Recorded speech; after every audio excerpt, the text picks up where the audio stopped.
Tracks, written by Robyn Davidson, performed by Angie Milliken. Robyn Davidson was born on a cattle property in Queensland. She went to Sydney in the late 60s, then returned to study in Brisbane before going to Alice Springs, where the events of this book began. Since then, she has travelled extensively and has lived in London, New York, and India. In the early 90s, she migrated with and wrote about nomads in northwest India.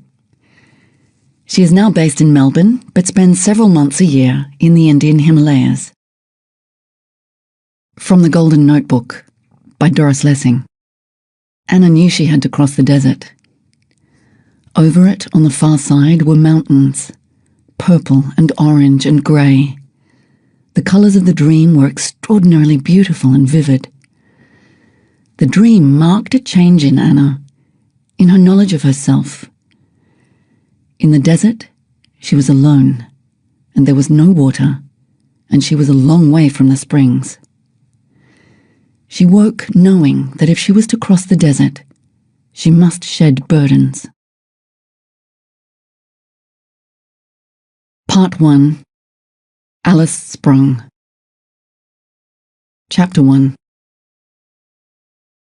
I arrived in the Alice at 5 a.m.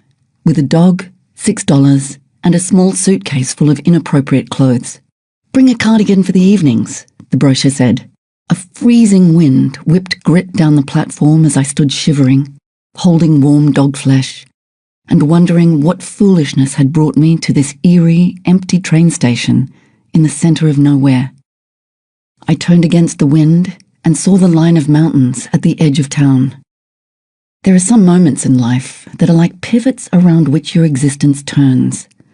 Small, intuitive flashes when you know you have done something correct for a change. When you think you are on the right track. I watched a pale dawn streak the cliffs with dayglow and realised this was one of them. It was a moment of pure, uncomplicated confidence and lasted about 10 seconds. Diggity wriggled out of my arms and looked at me, head cocked, piglet ears flying. I experienced that sinking feeling you get when you know you have conned yourself into doing something difficult and there's no going back. It's all very well to set off on a train with no money, telling yourself that you're really quite a brave and adventurous person and you'll deal capably with things as they happen.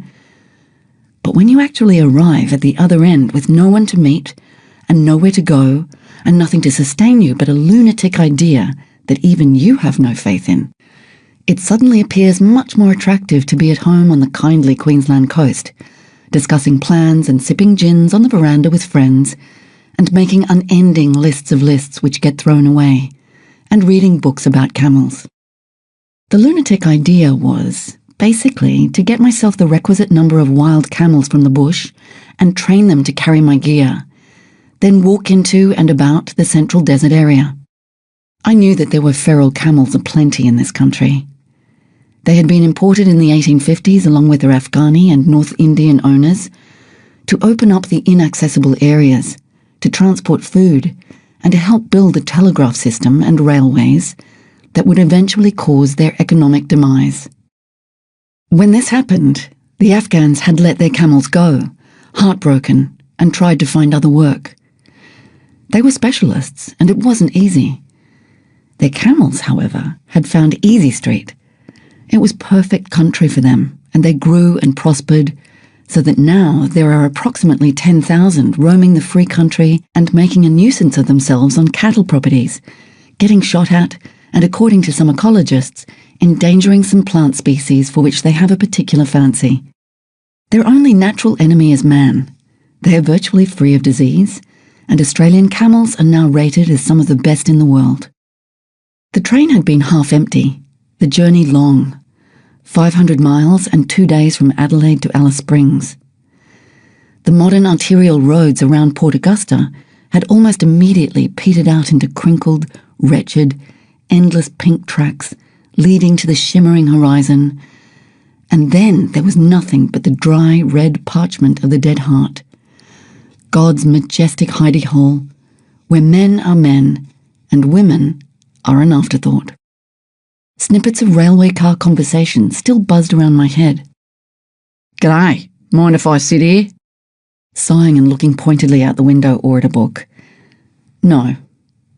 Dropping of the eyes to chest level. "Where's your old man?" "I don't have an old man." Faint gleam in bleary bloodshot eye, still fixed at chest level. "Jesus Christ, mate, you're not going to the Alice alone, are you? Listen here, lady, you're fucking done for. Them coons will rape yous for sure. Fucking niggers run wild up there, you know. You'll need someone to keep an eye on you. Tell yous what, I'll shout yous a beer. Then we'll go back to your cabin and get acquainted, eh? What do you reckon?" I waited until the station had thinned its few bustling arrivals, standing in the vacuum of early morning silence, fighting back my unease, then set off with dignity towards town. My first impression as we strolled down the deserted street was of the architectural ugliness of the place, a discomforting contrast to the magnificence of the country which surrounded it.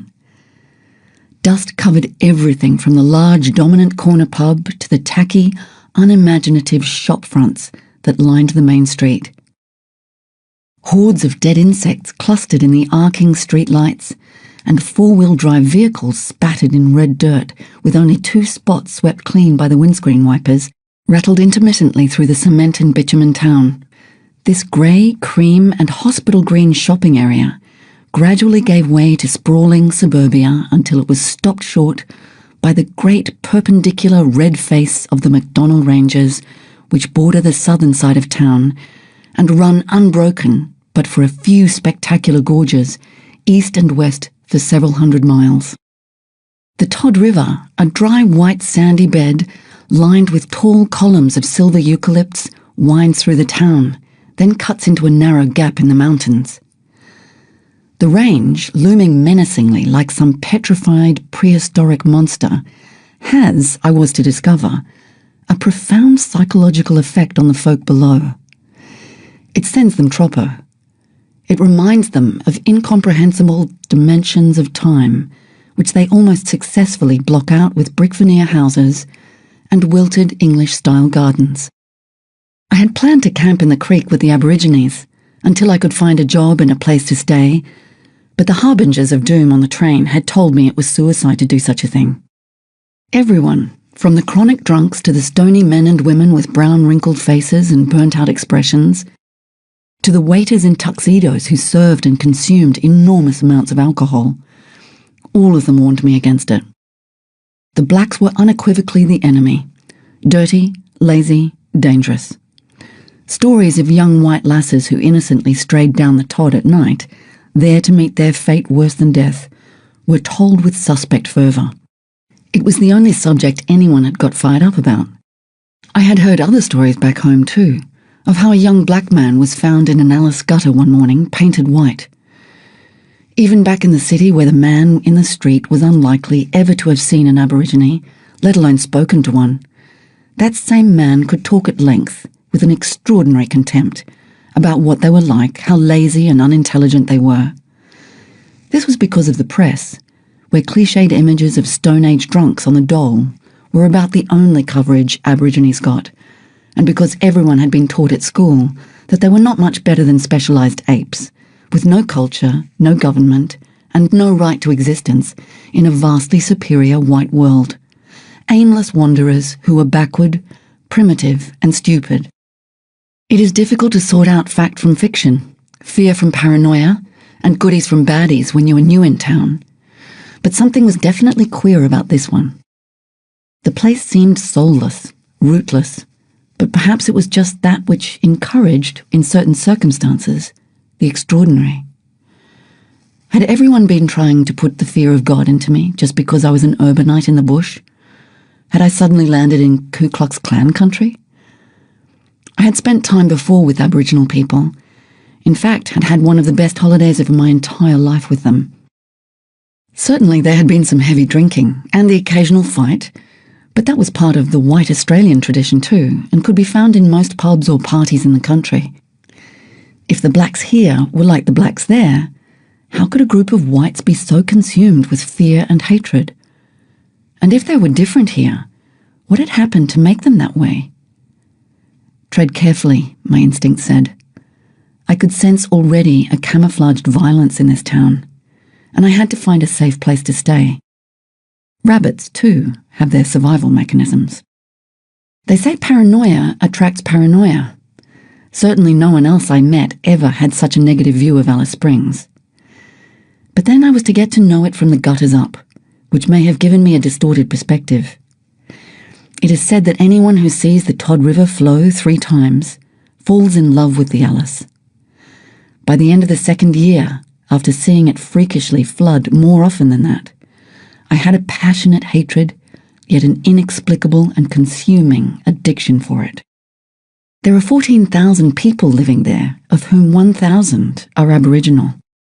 The whites consist mainly of government workers, miscellaneous misfits and adventurers, retired cattle or sheep station owners, itinerant station workers, truck drivers, and small business operators whose primary function in life is to rip off the tourists who come by the busload from America, Japan, and urban Australia, expecting high adventure in this last romantic outpost and to see the extraordinary desert which surrounds it. There are 3 pubs, a few motels, a couple of Z-grade restaurants, and various shops that sell "I've climbed Ayers Rock" t-shirts, boomerangs made in Taiwan, books on Australiana, and tea towels with noble savages holding spears silhouetted against setting suns. It is a frontier town, characterized by an aggressive masculine ethic and severe racial tensions. I ate breakfast at a cheap cafe, then stepped out into the glaring street where things were beginning to move, and squinted at my new home. I asked someone where the cheapest accommodation was, and they directed me to a caravan park 3 miles north of town. It was a hot and dusty walk, but interesting. The road followed a tributary of the Todd. Still, straight columns of blue smoke, chimneying up through the gum leaves, marked Aboriginal camps. On the left were the garages and workshops of industrial Alice, galvanised iron sheds behind which the spread of the trim lawns and trees of suburbia. When I arrived, the proprietor informed me that it was only $3 if I had my own tent. Otherwise, it was $8. My smile faded. I eyed the cold drinks longingly and went outside for some tepid tap water. I didn't ask if that were free, just in case. Over in the corner of the park, some young folk with long hair and patched jeans were pitching a large tent. They looked approachable, so I asked if I could stay with them. They were pleased to offer me shelter and friendliness. That night they took me out on the town in their beat-up panel van, equipped with all the trappings one associates with freewheeling urban youth, a 5 million decibel car stereo and even surfboards. They were heading north. We drove into the dusty lights of the town and stopped by the pub to pick up some booze. The girl, who was shy and very young, suddenly turned to me. "Ugh, look at them. Aren't they disgusting? God, they're like apes." "Who?" "The Boongs." Her boyfriend was leaning up against the bottle shop, waiting. "Hurry up, Bill. Let's get out of here, ugly brutes." She folded her arms as if she were cold and shivered with repulsion. I put my head on my arms, bit my tongue, and knew the night was going to be a long one. The next day I got a job at the pub, starting in 2 days. Yes, I could stay in the back room of the pub, the payment for which would be deducted from my first week's wages. Meals were provided. Perfect. That gave me time to suss out camel business. I sat in the bar for a while and chatted with the regulars. I discovered there were 3 camel men in town, 2 involved with tourist businesses, and the other an old Afghan who was bringing in camels from the wild to sell to Arabia as meat herds. I met a young geologist who offered to drive me out to meet this man. The minute I saw Saleh Mohammed, it was apparent to me that he knew exactly what he was doing. He exuded the bandy-legged, rope-handling confidence of a man long accustomed to dealing with animals. He was fixing some odd-looking saddles near a dusty yard filled with these strange beasts. "Yes, what can I do for you?" "Good morning, Mr. Mohammed," I said confidently. "My name's Robyn Davidson, and I've been planning this trip, you see, into the Central Desert, and I wanted to get 3 wild camels and train them for it, and I was wondering if you might be able to help me."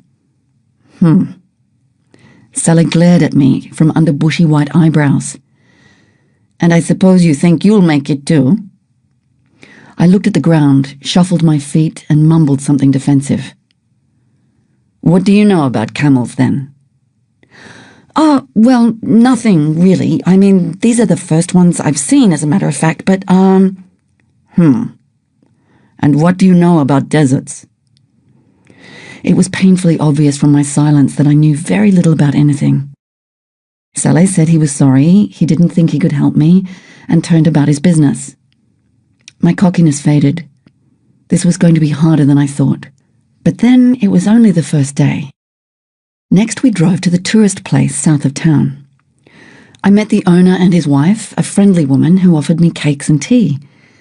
They looked at one another in silence when I told them of my plan. Well, come out here any time you like, said the man jovially, and get to know the animals a bit. He could barely control the smirk on the other side of his face. My intuition in any case told me to stay away. I didn't like him, and I was sure the feeling was mutual. Besides, when I saw how his animals roared and fought, I figured he was probably not the right person to learn from. The last of the three, the Pozol place, was 3 miles north and was owned, according to some of the people in the bar, by a maniac. My geologist friend dropped me off at the pub, and from there I walked north up the Charles riverbed.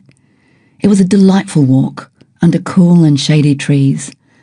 The silence was often broken by packs of camp dogs who raced out with their hackles up to tell me and Diggity to get out of their territory, only to have bottles, cans and curses flung at them by their Aboriginal owners, who nonetheless smiled and nodded at us. I arrived at the door of a perfect white cottage, set among trees and lawns. It was an Austrian chalet in miniature, beautiful but crazy out there among red boulders and dust devils. The yards were all hand-hewn timber and twisted ropes, the work of a master craftsman. The stables had arches and geraniums. Not a thing was out of place. Gladdy Pozol met me at the door, a bird-like woman, middle-aged, with a face that spoke of hardship and worry and unbending will. But there was a suspiciousness in it also. However, she was the first person so far who had not greeted my idea with patronising disbelief. Or perhaps she just hid it better. Kurt, her husband, was not there, so I arranged to come and see him the next day. What do you think of the town so far? She asked. I think it stinks, I replied, and instantly regretted it. The last thing I wanted to do was set her against me. She smiled for the first time. Well, you might get on all right then. Just remember they're mostly mad around here, and you have to watch out for yourself. What about the blacks? I asked.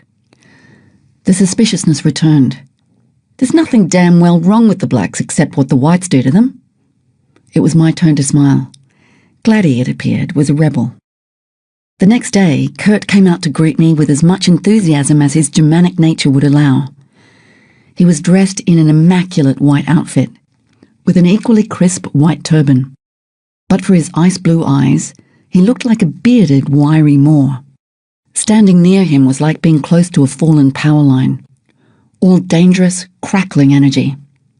He was dark brown, stringy, with hands calloused and outsized from work, and he was certainly the most extraordinary individual I had ever laid eyes on.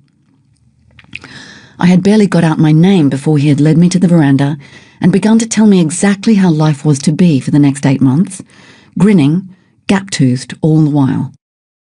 Now, you will come to work for me for 8 months, and then you will buy one of my camels, and I will teach you to train them, and you will get 2 wild ones, and that will be that. I have just the animal for you. He has only 1 eye, but that does not matter. He is strong and reliable enough for you, yeah? Yes, but... I stammered. Yes, but what? He shouted incredulously. How much will he cost? Yeah, how much will he cost? Yeah, let me see. I give him to you for $1,000. A bargain.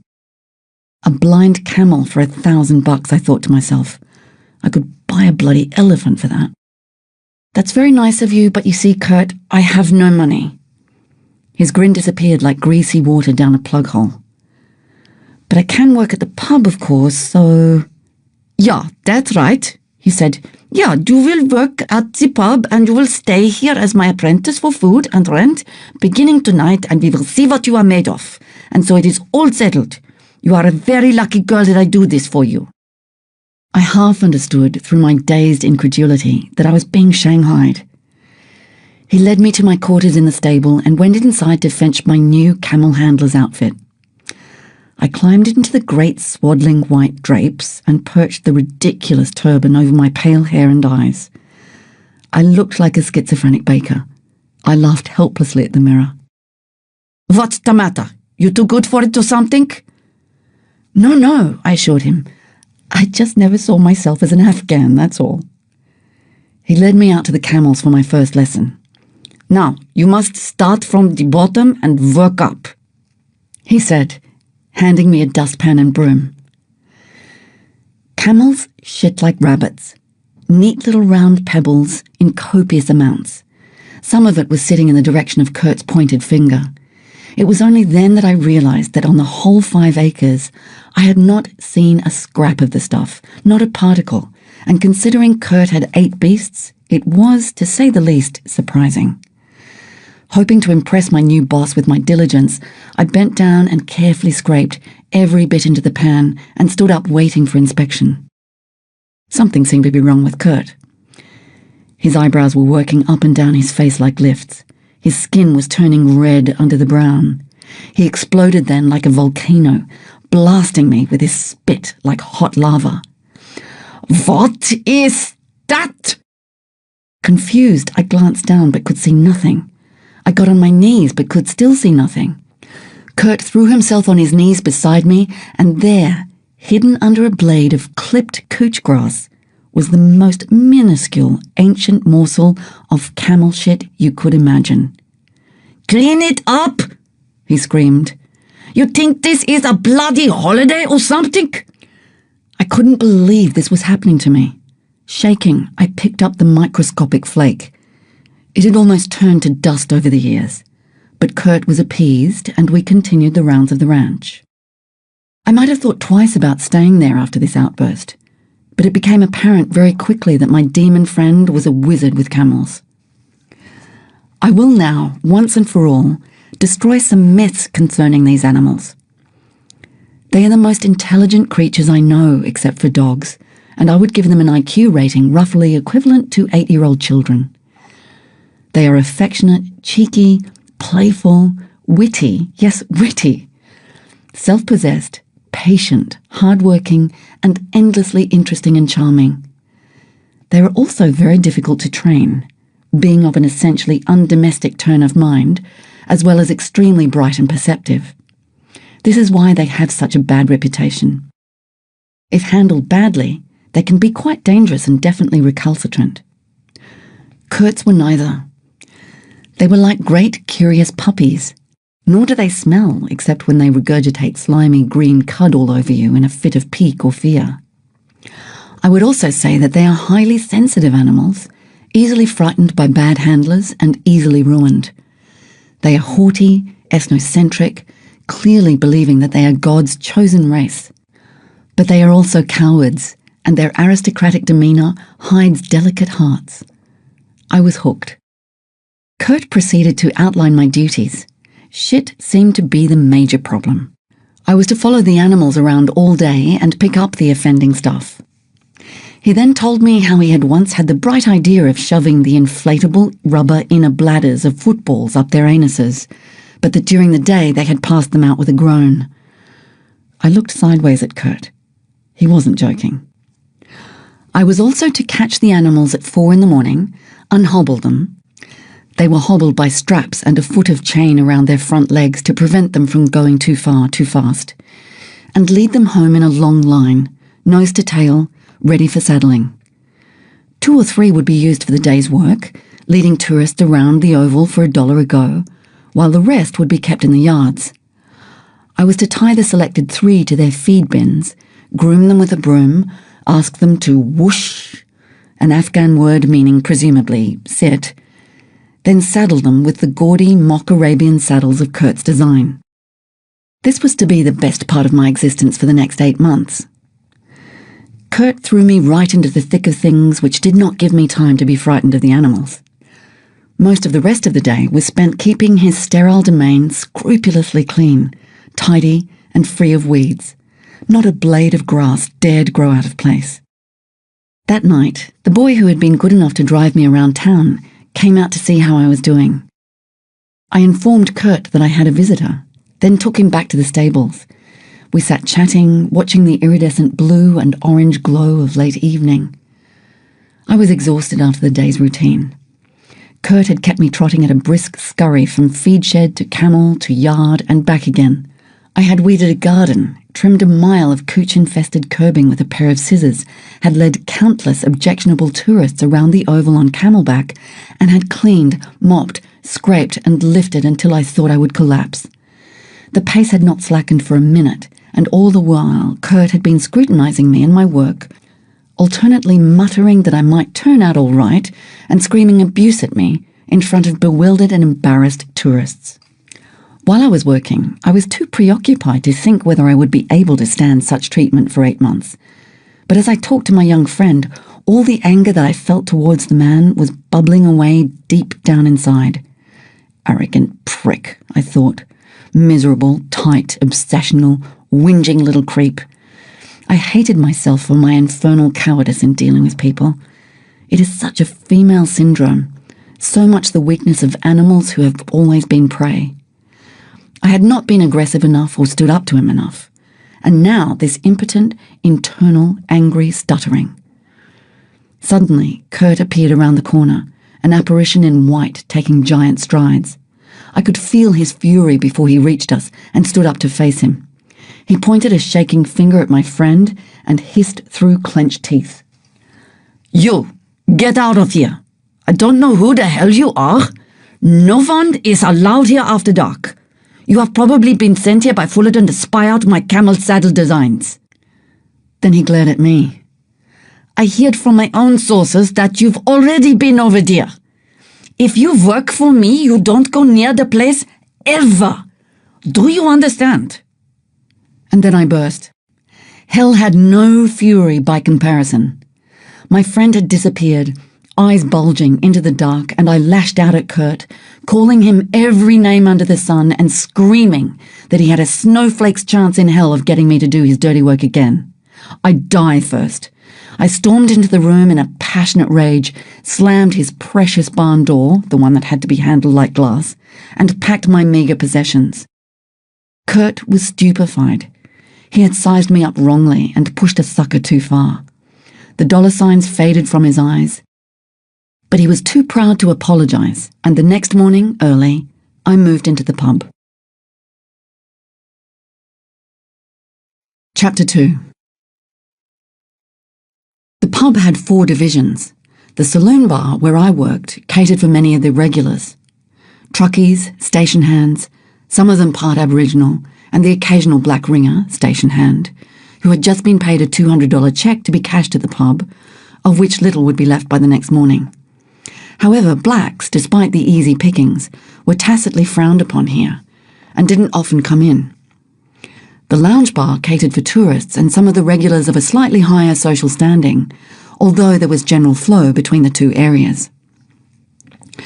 The pool room allowed blacks in, but grudgingly, and the inner bar, a cosy, tastelessly decorated room, was where the police, lawyers, and upper-class whites drank. Here, blacks were forbidden. This was not legal or stated, but it was enforced, nonetheless, under the guise of patrons are requested to wear neat attire, etc. It was known by the hard cases in the saloon as the Poofters Bar.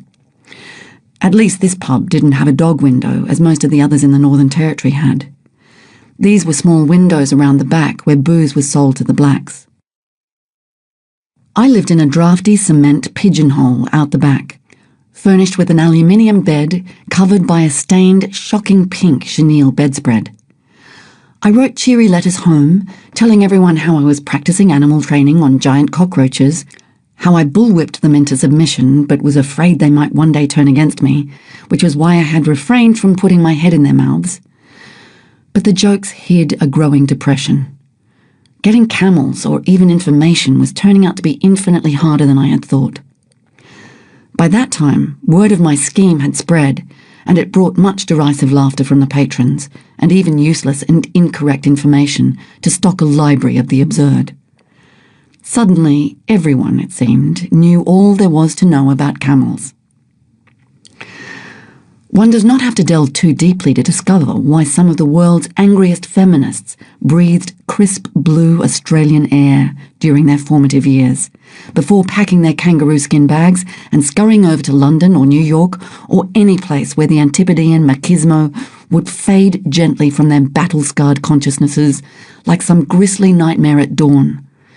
Anyone who has worked in a men-only bar in Alice Springs will know what I mean. Some of the men would be hanging around the doors at opening time, and after a full 12 hours of saturation, leave reluctantly, and often on all fours, at closing time. Others had their set hours and set places and set friends, and swapped yarns for a while, always the same stories, always the same reactions. Others sat on their own in a corner, dreaming of God knows what.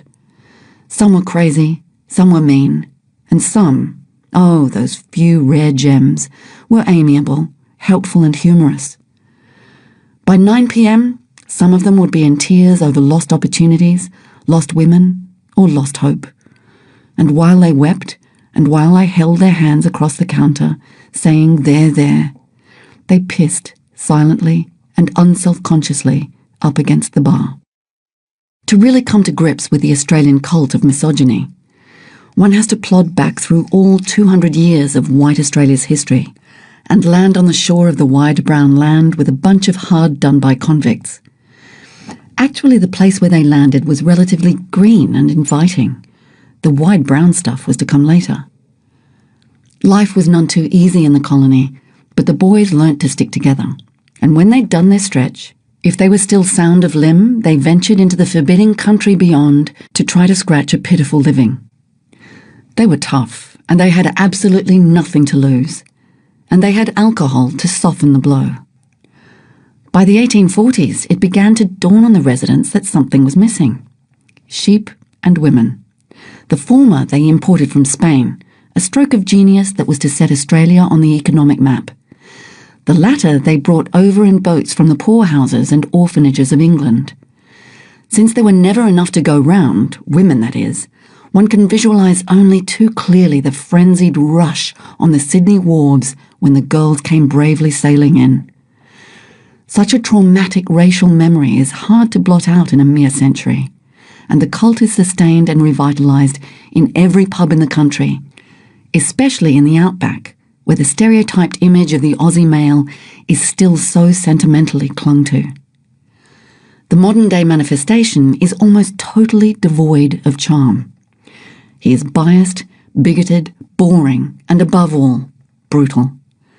His enjoyments of life are limited to fighting, shooting, and drinking. To him, a mate includes anyone who is not a wop, wog, pom, coon, bung, nigger, risai, kike, chink, itai, nip, frog, kraut, commie, pufta, slope, wanker, and yes, Sheila, chick, or bird. One night in the pub, one of the kinder regulars whispered to me, "You ought to be more careful, girl. You know you've been nominated by some of the blokes at the next town rape case. You shouldn't be so friendly." I was devastated. What had I done but patted the odd shoulder or helped out the occasional paralytic or listened in silence to some heartbreaking hard luck story? I felt really frightened for the first time. On another occasion, I had taken over from someone in the inner bar. There were maybe half a dozen men drinking in there quietly, including 2 or 3 policemen. Suddenly, an old, dishevelled, drunken Aboriginal woman came in and started yelling abuse and obscenities at the cops. A big burly policeman went over to her and started banging her against the wall. "Shut up and get out, you old gin!" he shouted back. I was about to deparalyse my limbs, leap over the bar and stop him, when he dragged her out to the door and shoved her into the street. Not a person moved off their stools, and presently everyone went back to their drinks with a few cracks about the stupidity of coons. I shed some tears behind the bar that night when no one was looking, not of self-pity, but of helpless anger and disgust. Kurt, meanwhile, had overcome his fierce pride and popped in occasionally to talk me into going back. Gladdy, whom I was much more eager to see, came in from time to time to check on my progress and secretly to urge me to accept.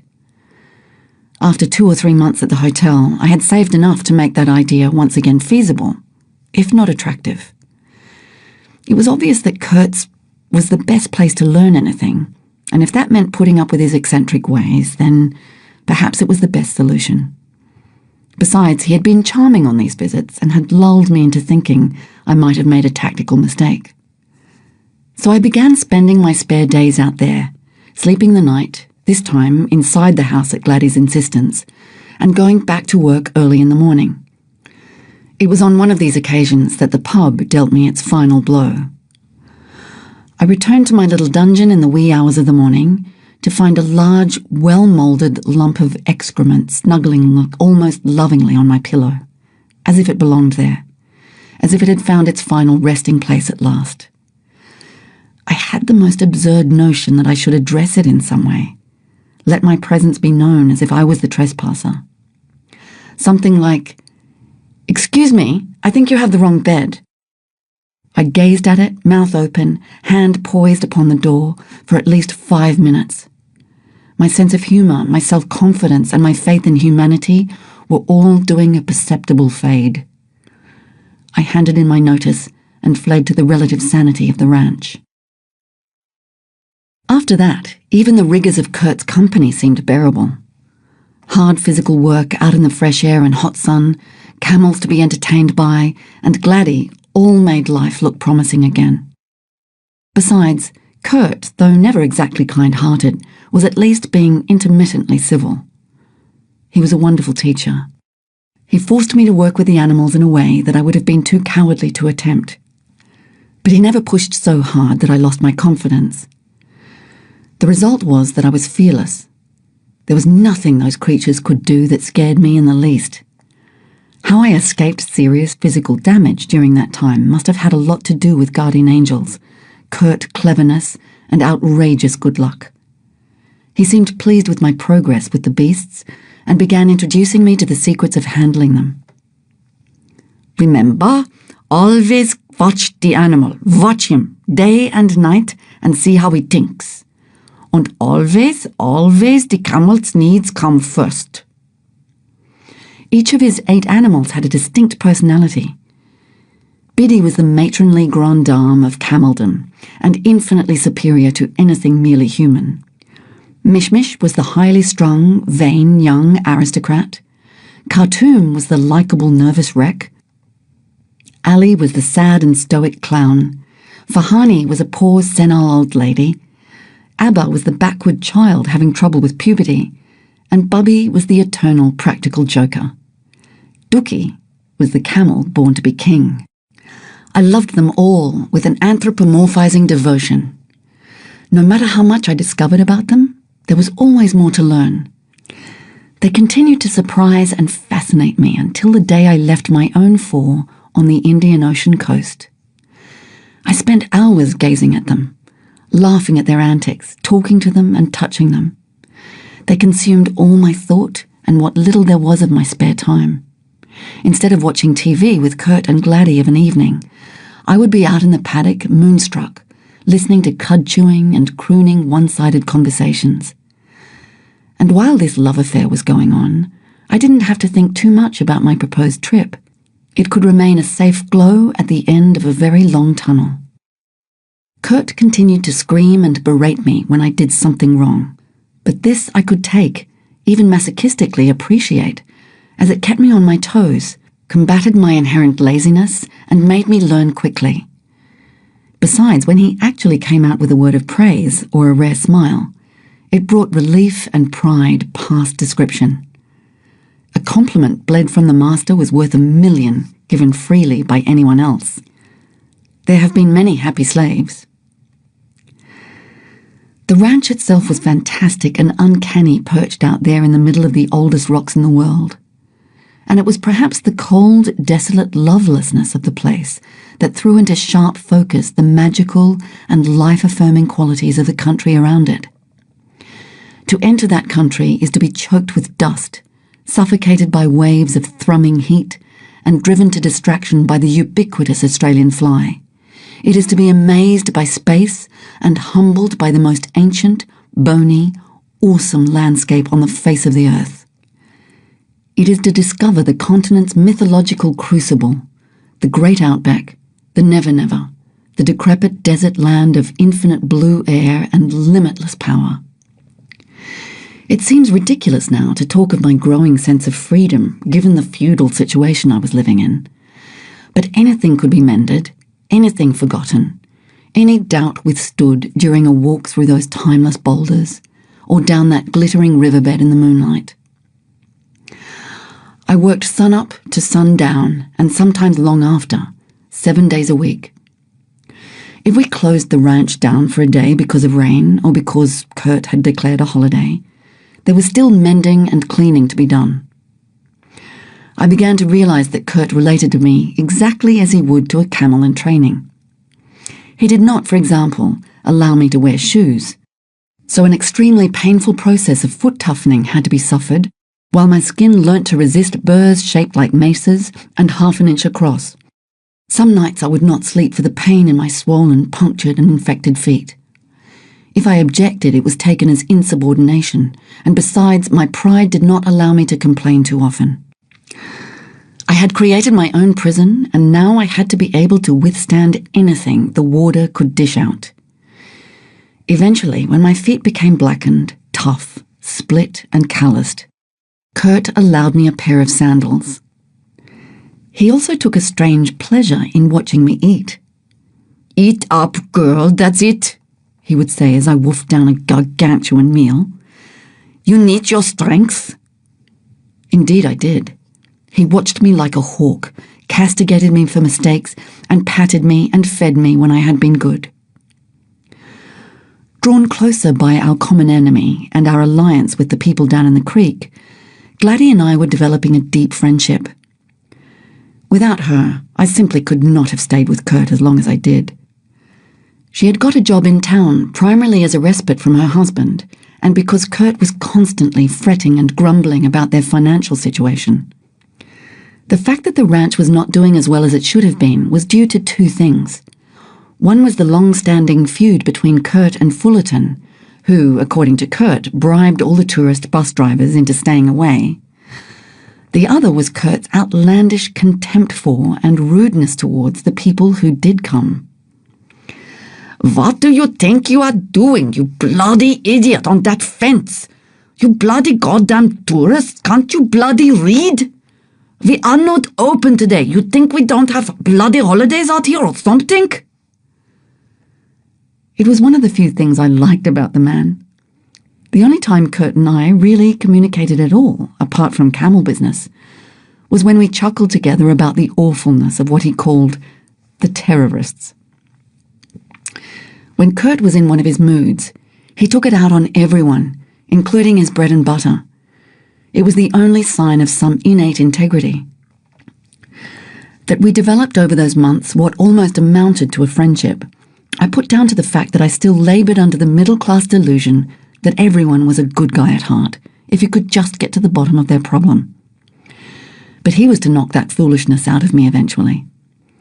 His inner workings were better left untouched. At this stage in my development, I was fatally caught in my desire to understand someone so totally outside my ken, before I came to realise that you can understand and excuse until there is nothing left to hate. It strikes me as sad, now that I can look back on that era relatively calmly, that Kurt manufactured his own hell, because there were wonderful moments with him. Long peaceful rides through the backcountry and learning to race camels down in the creek bed. I galloped bareback on these occasions without a thought for the ground whizzing below those pounding legs. It was exhilaration past description. I usually rode a young bull, Dookie. He was my favourite, and I suspected Kurt's also. One develops a special attachment to an animal in training, following the fear and concentration and difficulty to see a perfect beast gradually emerge from a frightened and unmanageable 1,000 pounds of trouble.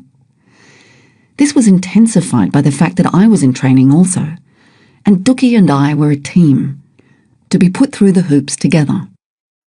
There was one flaw in Kurt's relationship to the animals. When his temper was up, he could be brutally cruel.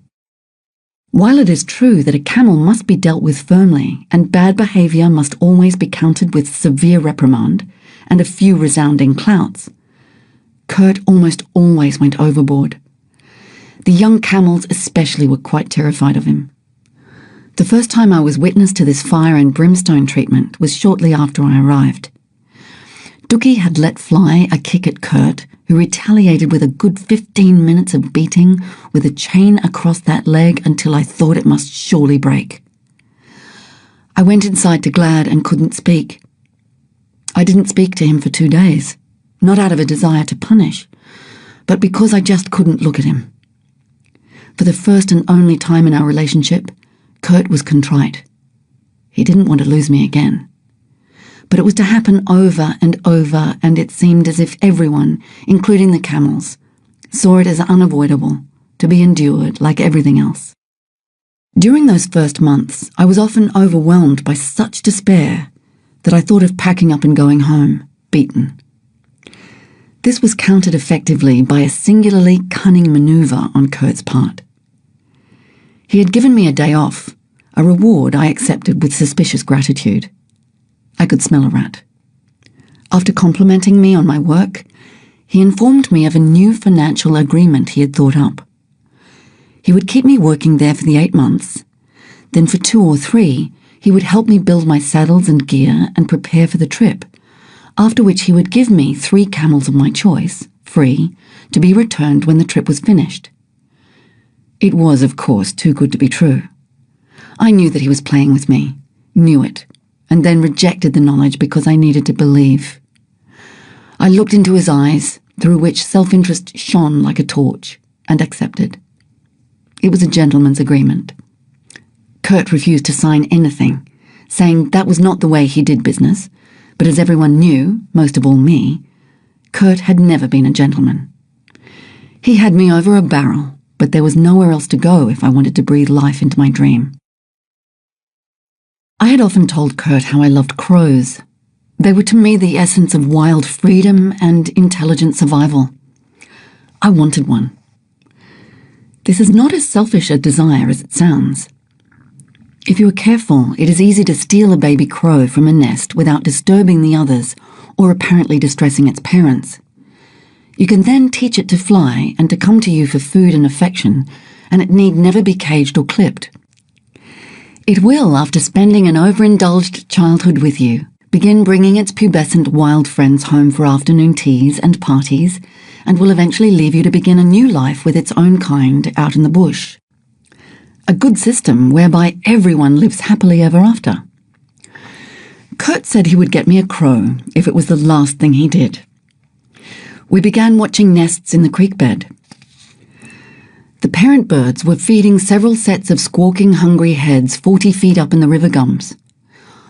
One hot midday, when every living thing seemed to be drowsing or sleeping, a grey crane flew into the tree opposite one of the nests and began to nod off in the heat. One of the parent crows, who had been laconically chortling to itself and who was now obviously bored, flew across to the tree and alighted on a branch a little below the unsuspecting crane. It then hopped up onto the other's branch and ever so quietly and nonchalantly began sidling along it. When it was right next to the sleeping crane, it let out a raucous caw and flapped its wings. The crane shot 6 feet out into the air in a flurry of feathers before it realized it was the butt of a rude joke and regained its composure. After recovering from our helpless guffaws of laughter, we decided upon that nest. The hunting of the crow was a major expedition. Ropes, riding camels, and lunches. Kurt assured me that he was an excellent climber and could reach the nest. However, after several attempts, although he could see the 4 young crows perfectly well, he could not quite reach them. He shimmied down the slippery trunk and announced Plan B. "But Kurt, you can't do that. We don't want 4 crows, and besides, they'll all be killed in the fall." "Nonsense. The nest is light and it will float. Besides, the branch will cushion the fall. Anyway, what's it matter to you? You wanted a crow, didn't you?" There was no dissuading him. He hoisted the rope over the branch, pulled with all his strength, and down it came, branch, limb, and nest with 2 dead birds, another which died in my hands, and one with a broken leg. I carried Akhenaten home on Dookie, wrapped in nest feathers and inside my shirt. I rode in front so Kurt wouldn't see me crying. 2 major developments had occurred by this time that made life a shade less taxing. My sister sent me a tent, which I pitched on the other side of a hill from the ranch, and which gave me a certain amount of privacy. I had also begun to make friends with our neighbours. They were potters and leather craftsmen, archetypal hippies with attractive desperado overtones, who were friendly, hospitable, and who talked to me in a language I had almost forgotten.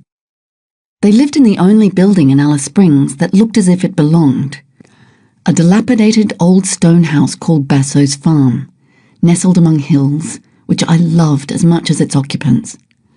Polly, Jeff, and their small child lived at one end. Dennis, Melina, and Dennis's 2 small boys lived at the other. Melina was a fair-skinned, red-haired Scottish lass who made superb pots, but was covered in tropical ulcers, insect bites, and heat rash. Unlike the rest of us, she found it hard to eulogize about the wonderfulness of deserts. Every spare moment I had, I was over there, hanging around doorways in my baker's outfit, chatting, laughing, or watching Polly stitch and fiddle with leather or change her daughter's nappies without once raising her voice or looking harassed. She was an excellent craftswoman. The bags she made were untooled, delicate, beautifully designed, fastidiously detailed, and she offered to teach me how to do it. I found that I lacked her patience, dexterity, and talent, but after much sweat, I managed to complete 2 goatskin bags that were very pretty, but proved to be totally useless on the trip. The lessons, however, came in handy when I eventually began to make my own pack gear a year later. My social life was now centered around Basso's Farm. I would wedge in an hour or 2 most nights, sitting and drinking with them, waving away the flying insects that suicided around the pressure lamps, belly-aching about Kurt, and meeting small, rare handfuls of sympathetic, friendly Alice Springians. But by this stage, I had become emotionally remote from outsiders. I found it hard to relax, especially when I had to face being introduced as someone with a label, something that always instigates an identity crisis. "I'd like you to meet Robyn Davidson. She's taking camels across Australia." I didn't know quite how to deal with that one except to fall in with it. Another trap. It was the inauspicious beginning of the camel lady image, which I should have nipped in the bud right there.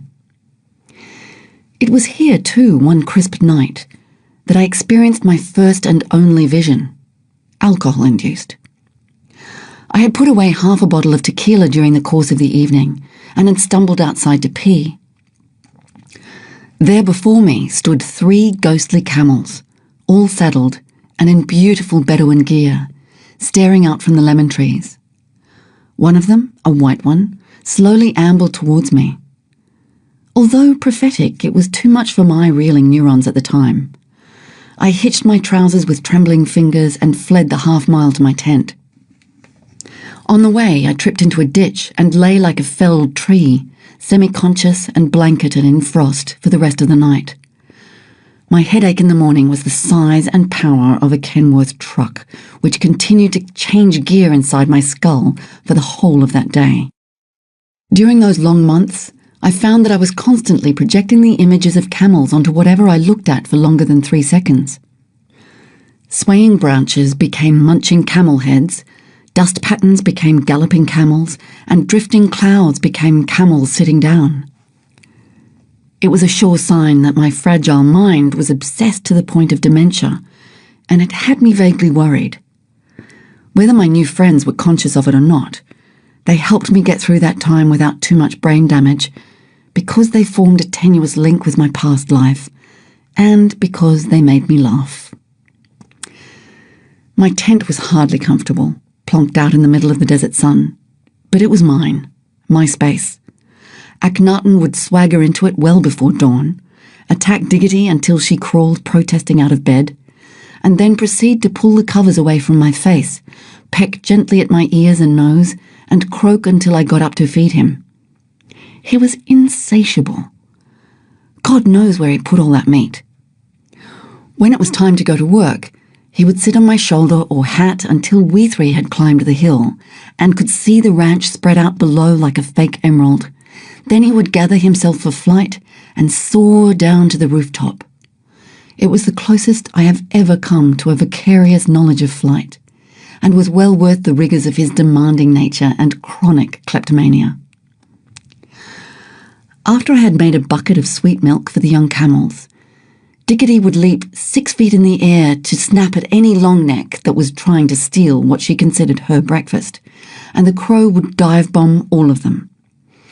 He was an uncontrollable tease, and Diggity would have dearly loved to swat him, but was forbidden.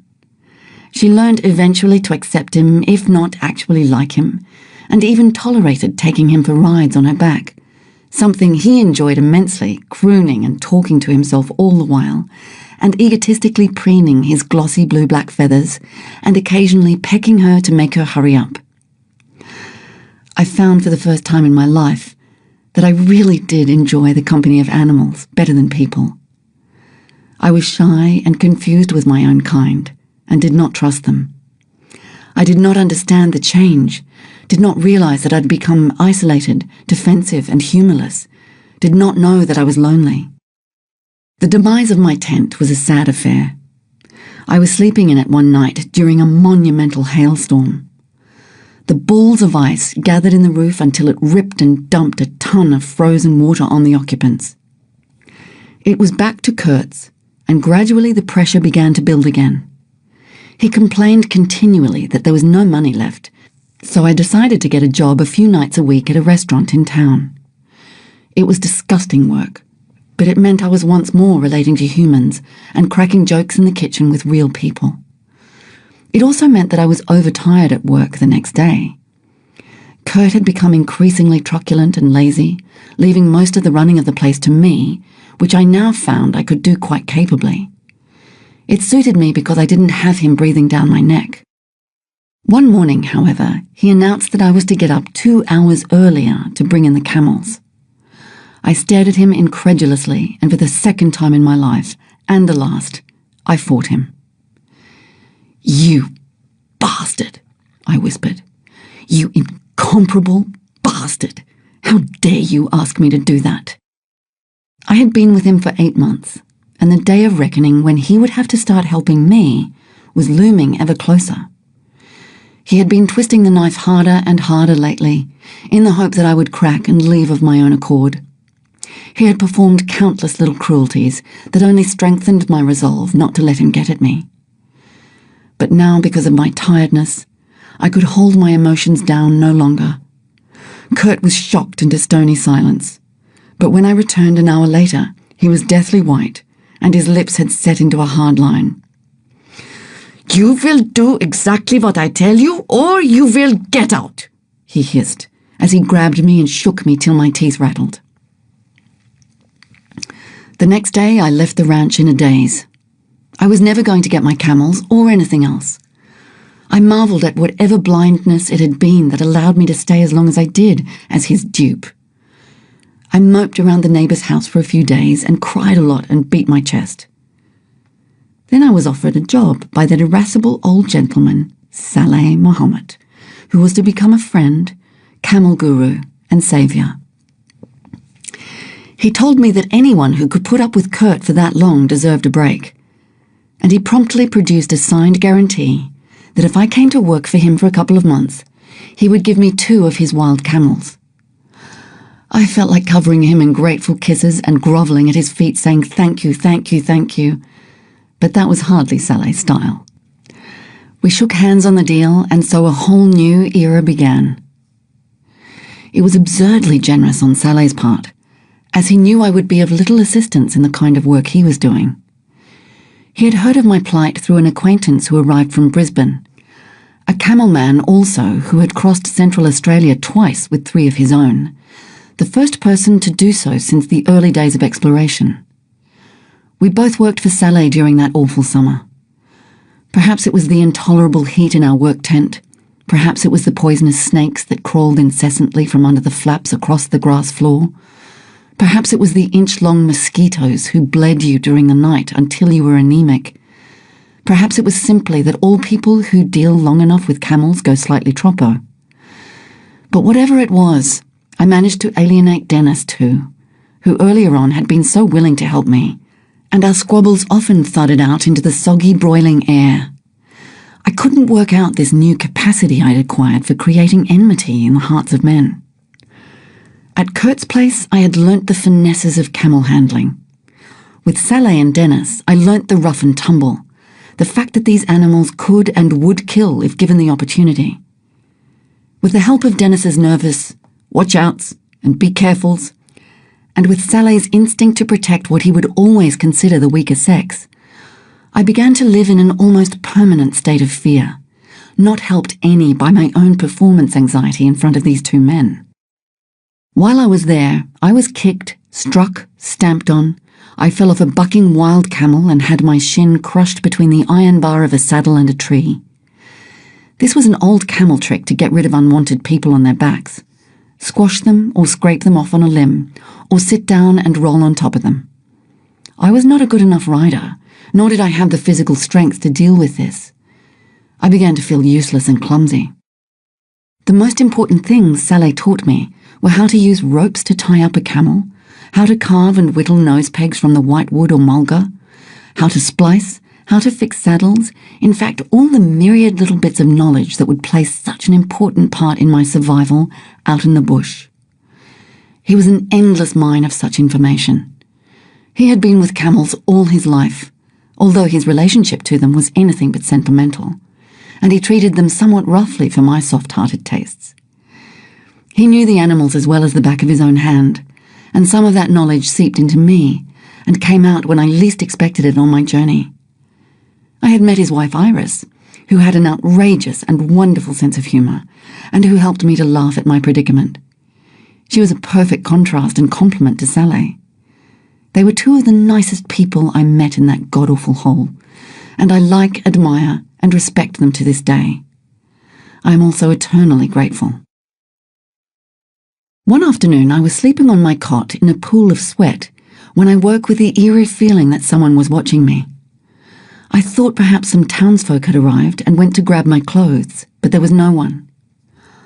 I lay down again, but the feeling persisted. I glanced up and saw through a 2-inch hole in the roof of the tent the beady blue eye of Akhenaten, first the right, then the left, staring fixedly at my naked body. I threw a boot at him. He was also becoming an insufferable pest with his stealing.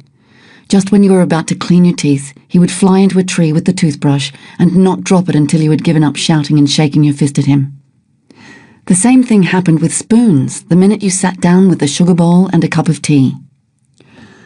I had a small ancillary sleeping tent, shaped like a cone and lashed to the jutting limb of a tree. Because of the intense heat, I slept half inside this tent and half out of it, with the branch 6 feet above me. One morning before dawn, Ark was beginning to wake me up as usual, but I had grown tired of this procedure. He was perfectly able to feed and fend for himself and should not be relying on his surrogate mother any longer. After he had unsuccessfully tried to rouse me, and after I had sworn at him to go find his own bloody breakfast, he hopped up onto that branch, walked along it, aimed deliberately, and shot a dribbling white present right into the middle of my face. I had been in the Alice for almost a year now, and I was a changed woman.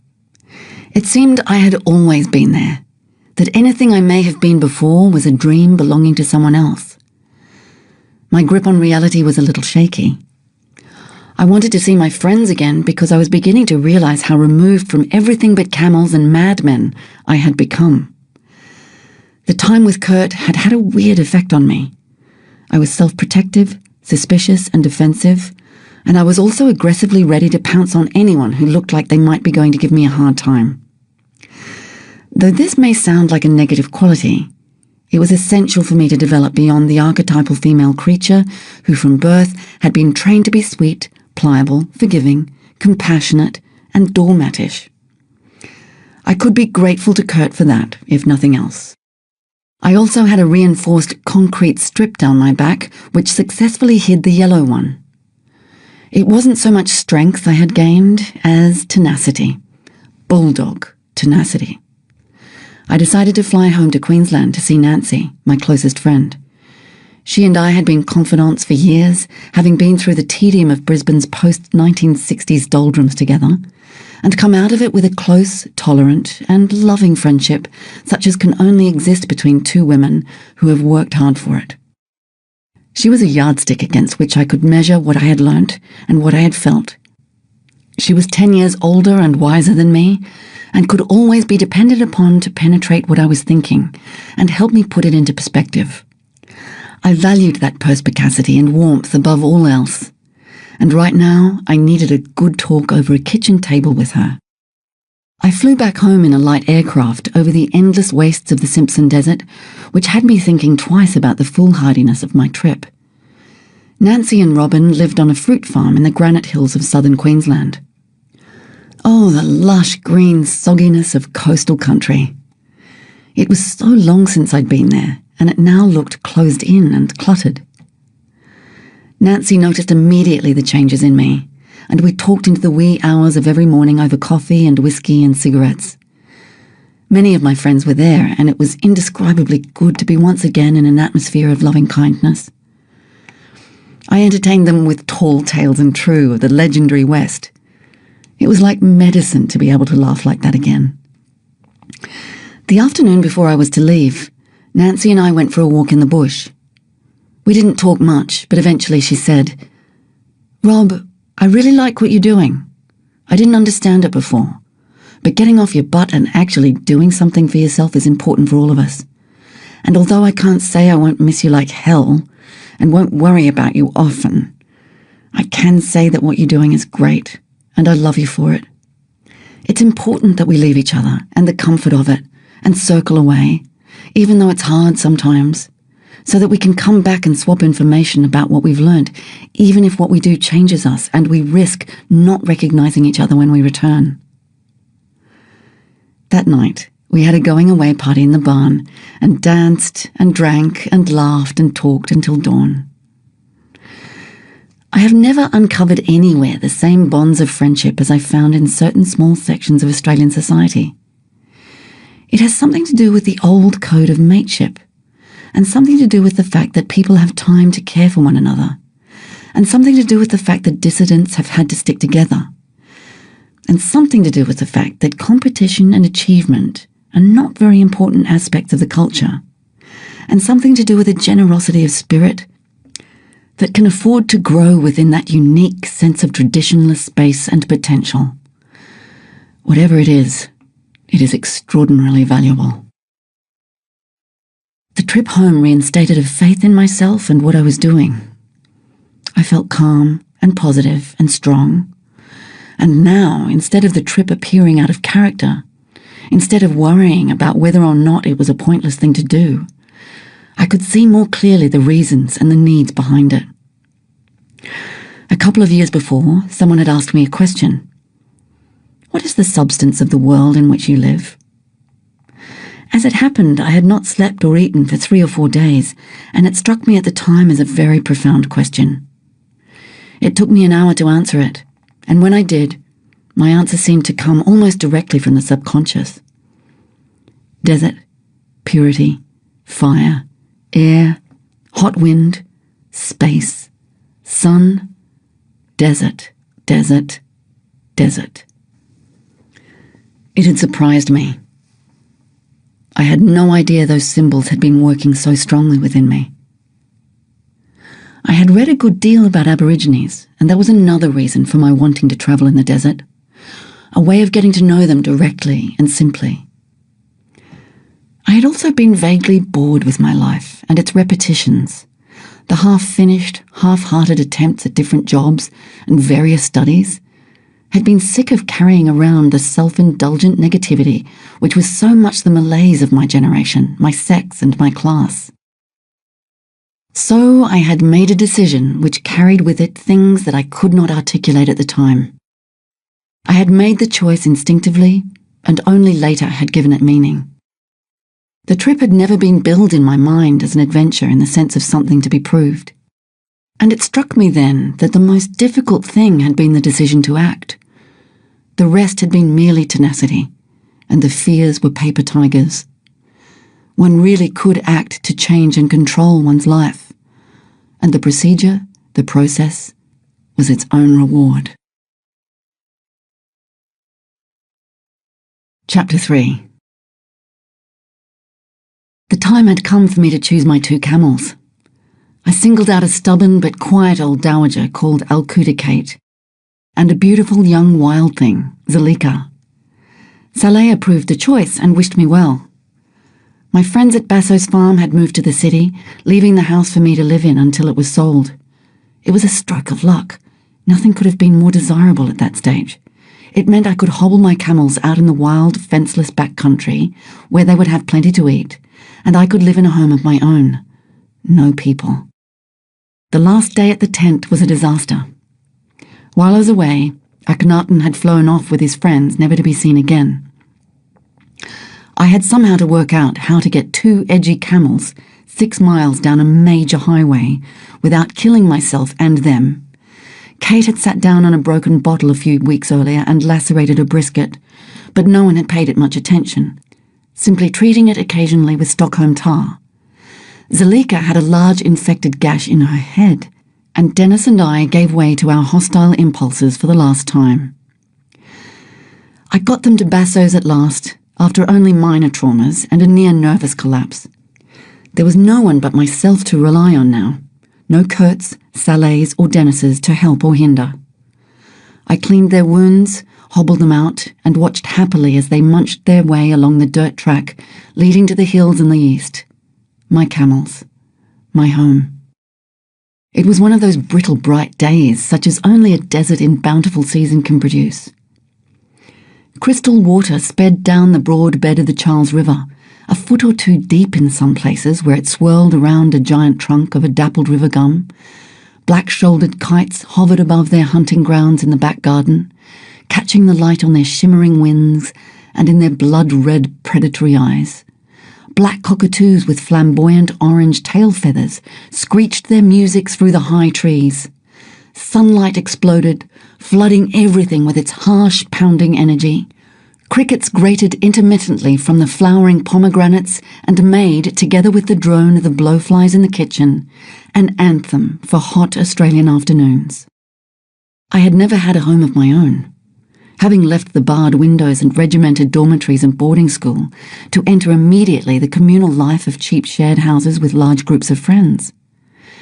And here I was with a whole castle where I could be queen. This sudden transition from too much bad company to the prospect of none at all was a pleasant shock. Like walking from the din of a busy street into the heavy silence of a shuttered room. I wandered and roamed through my domain, my private space, smelling its essence, accepting its claim on me, and incorporating every dust mote, every spider's web into an orgy of possessive bliss. This sprawling, tattered old stone ruin, which was sinking gracefully back into the ground from which it had come. This delightful, roofless pile of rocks with tough, thriving fig trees and tall, smothering grasses, its permanent guests, the snakes, lizards, insects and birds, its dynamic patterns of light and shade, its secret rooms and recesses, its unhinged doors, and its nestling correctness in the Arunta rock complex. This was my first home, where I felt such a sense of relief and belonging that I needed nothing and no one. Before that moment, I had always supposed that loneliness was my enemy. I had seemed not to exist without people around me. But now I understood that I had always been a loner, and that this condition was a gift rather than something to be feared. Alone in my castle, I could see more clearly what loneliness was. For the first time it flashed on me that the way I had conducted my life was always to allow myself that remoteness, always protect that high, clear place that could not be shared without risking its destruction. I had paid for this over and over with moments of neurotic despair, but it had been worth it. I had somehow always countered my desire for a knight in shining armour by forming bonds with men I didn't like, or with men who were so off the air there was no hope of a permanent relationship. I could not deny this. It lay crystal clear beneath the feelings of inadequacy and defeat, the clever self-directed plan that had been working towards this realization for years. I believe the subconscious always knows what is best. It is our conditioned, vastly overrated rational mind which screws everything up. So now, for the first time in my life, my aloneness was a treasure which I guarded like a jewel. If I saw people driving up to see me, I would most often hide. This precious happy time lasted for a month or two, but, like everything, had to follow the laws of change. My closest neighbour was Ada Baxter, a handsome Aboriginal woman with a wildly passionate nature and a warm, generous heart. She loved high times and flagons of wine. Her shack, which sat at the back of Basso's, was very different from the impoverished humpies of her relations on the other side of the creek. It had been built for her by one of her succession of white men friends. To Ada, an association with white fellas meant status. And in it were the treasured knickknacks and paraphernalia of a material society which she had partly adopted, but which, in essence, was not her own. She came over often to share some booze or camp on the floor if she thought I needed protecting. Although she could not understand my desire to be alone, her company was never an infringement on my privacy, as it was easy and relaxed and carried with it that ability many Aboriginal people have to touch and be affectionate without stiffness, and to be comfortable with silence. She always addressed me as my daughter, and was as kind and understanding a mother as I could ask for. One of the potters who had lived there before had told me a very funny story about this remarkable woman. They had all been sitting at home one night, listening to the sounds of drunken battle wafting over from Ada's camp. Suddenly, the shouts became louder and more urgent, and my friend went over to see if there was any trouble. He arrived in time to see Ada's boyfriend staggering around the shack, emptying a can of petrol on the way, then bending down with shaking fingers, trying to light the stuff. It had all sunk into the dust by then, so there was no real danger, but Ada was not to know that. She had gone to the woodpile, picked up the axe, and felled the man with one blow. He dropped flat on his back, blood streaming from the wound into the ground around him. My friend thought for sure Ada had killed him and screamed at the others to run for an ambulance. Being so certain there was nothing he could do for the bloody body, he did what he could for Ada, who was by then in shock. With trembling fingers, he wrapped her in a blanket and handed her some of his tequila. There was a groan behind him. The man struggled onto an elbow, fixed my friend with a swaying glare and said, "For Christ's sake, man, can't you see she's had enough?" Just before moving to Basso's, I had met a group of young white people involved with Aboriginal rights. Like me, they had brought with them the idealism and indignant morality of their various good educations. It was against this small group that the catch cry, "Do-gooder troublemakers from the city," was levelled by many of the locals. If this were true in the beginning, and it often was, it rarely remained so because life in Alice Springs quickly replaced political and personal naivety with astuteness. I liked these people, agreed with them, and supported them, but I did not want them around me. I had won so much, had gained so much ground all on my own, that I felt, psychologically at least, self-sufficient. I did not want potential friendships, complicating things. They did, after all, require energy that I needed to direct at camel trips. But two of them in particular, Jenny Green and Tolly Sawenko, sought me out and wooed me with their wit, warmth and intelligence until I began, surreptitiously, to look forward to their visits, and the cheeses and wines they brought, now such a luxury in my austere monastic life, they gradually and tactfully broke through my reserve until months later I had become hopelessly dependent upon them for encouragement and support, until they became so inextricably involved with that era that I cannot think of it without remembering them. The distorted memories of the next few months are all stored together in my brain like a tangled adder's nest. I only know that from such wonderful beginnings at Basso's, life degenerated into a farce that almost had me believing in fate, and fate was against me.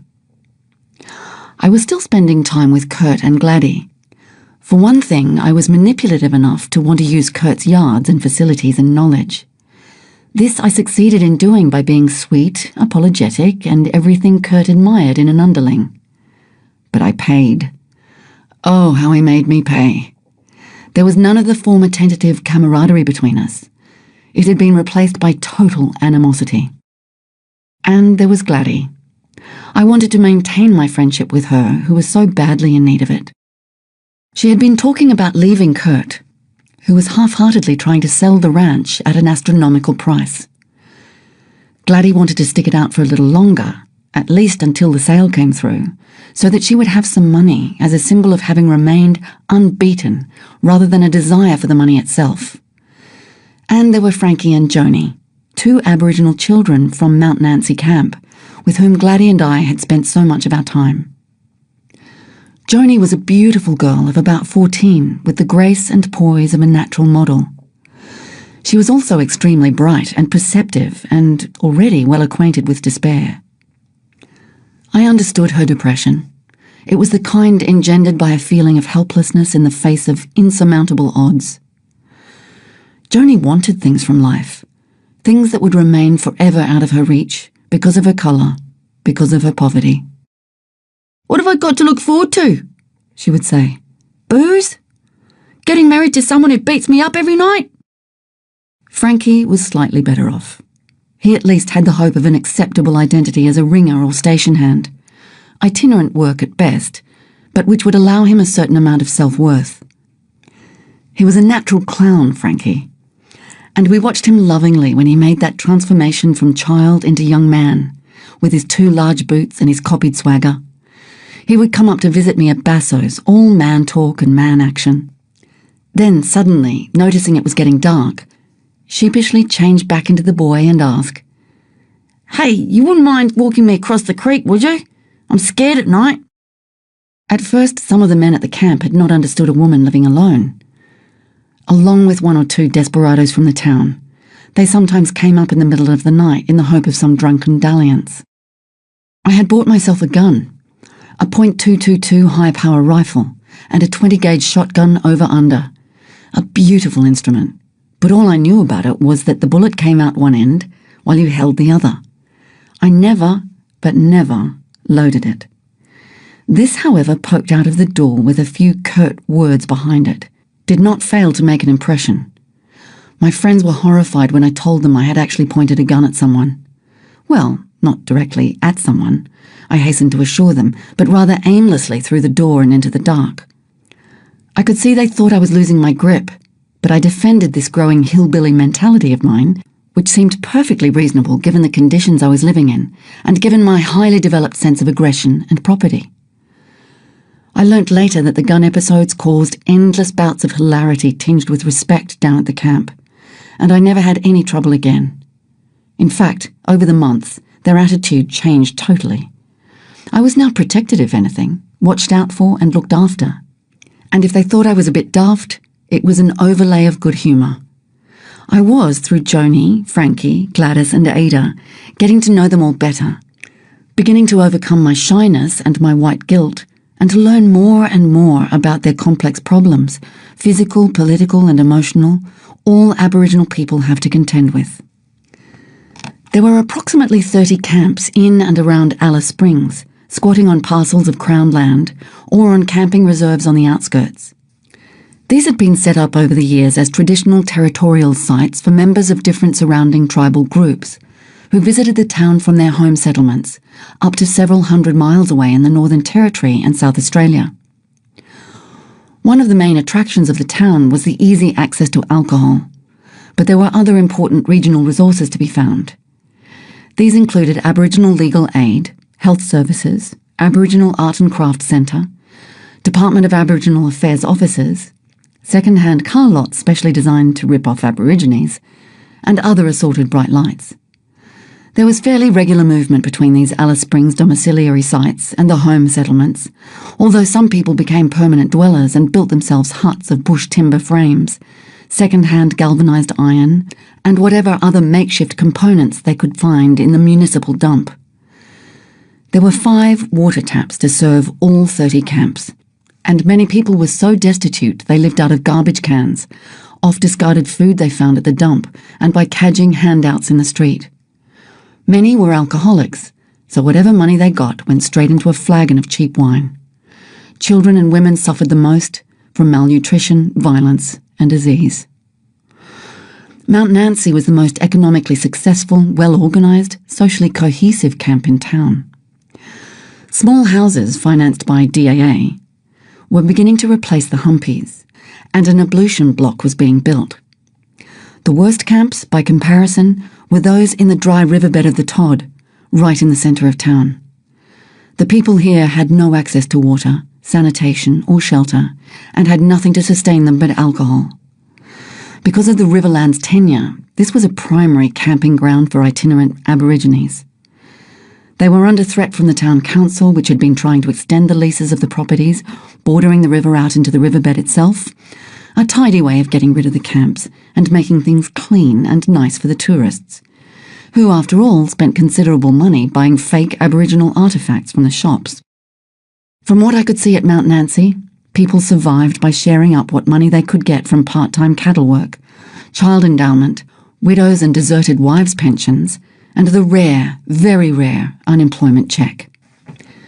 Gambling was a way of redistributing wealth rather than acquiring it.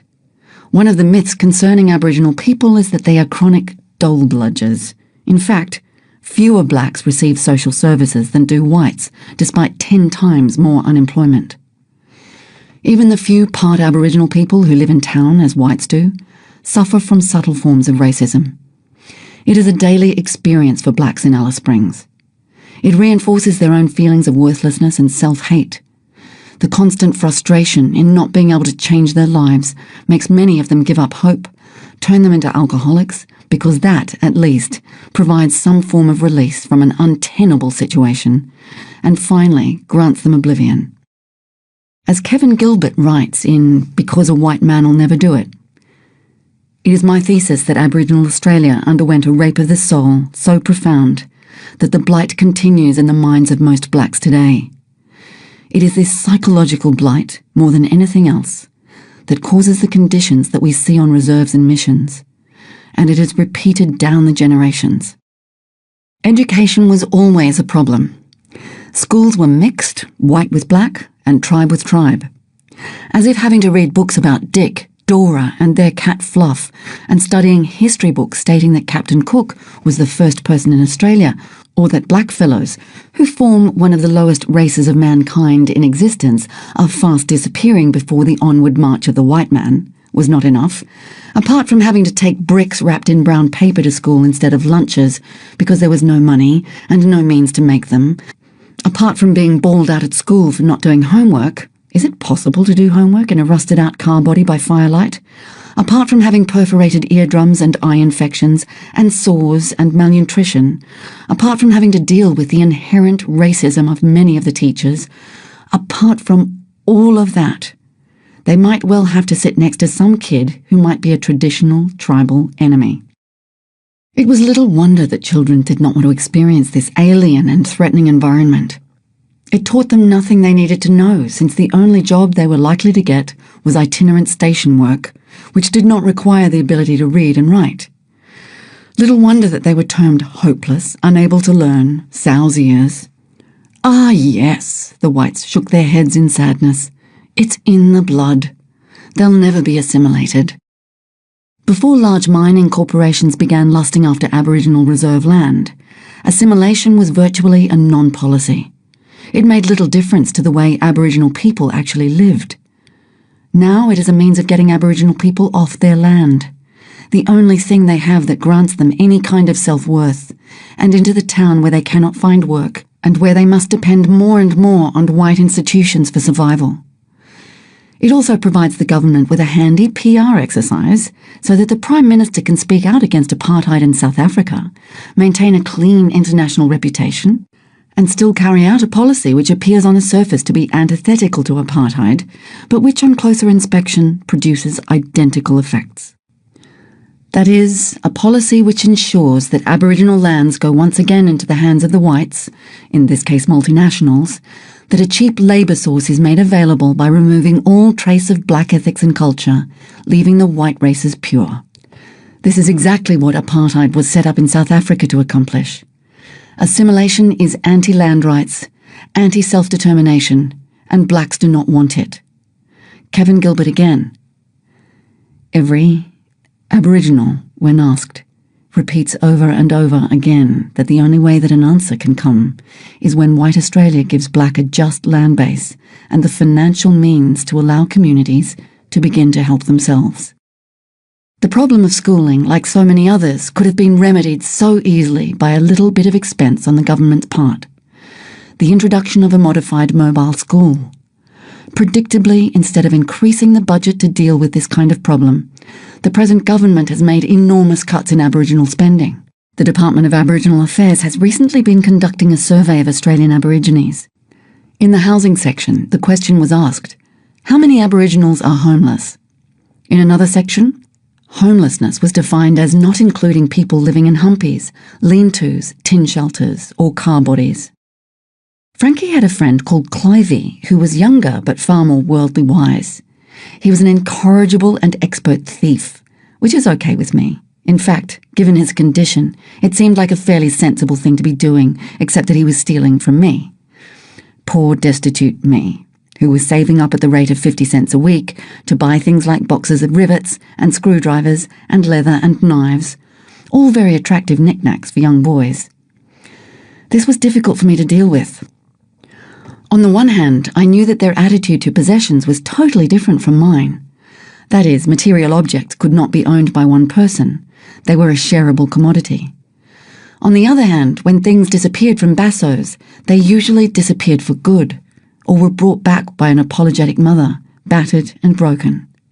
So I constantly chivied Clivey and Frankie for their light-fingeredness, which caused temporary bouts of apology, but essentially did no good at all. I had returned from town one day and was quietly walking back to my room from the kitchen. I kept one room locked, with my most treasured possessions inside. Frankie and Clivey were busily trying to get through the window. They were whispering together like jewel thieves. It was all I could do to repress my laughter, but I held it until I'd gained proper control.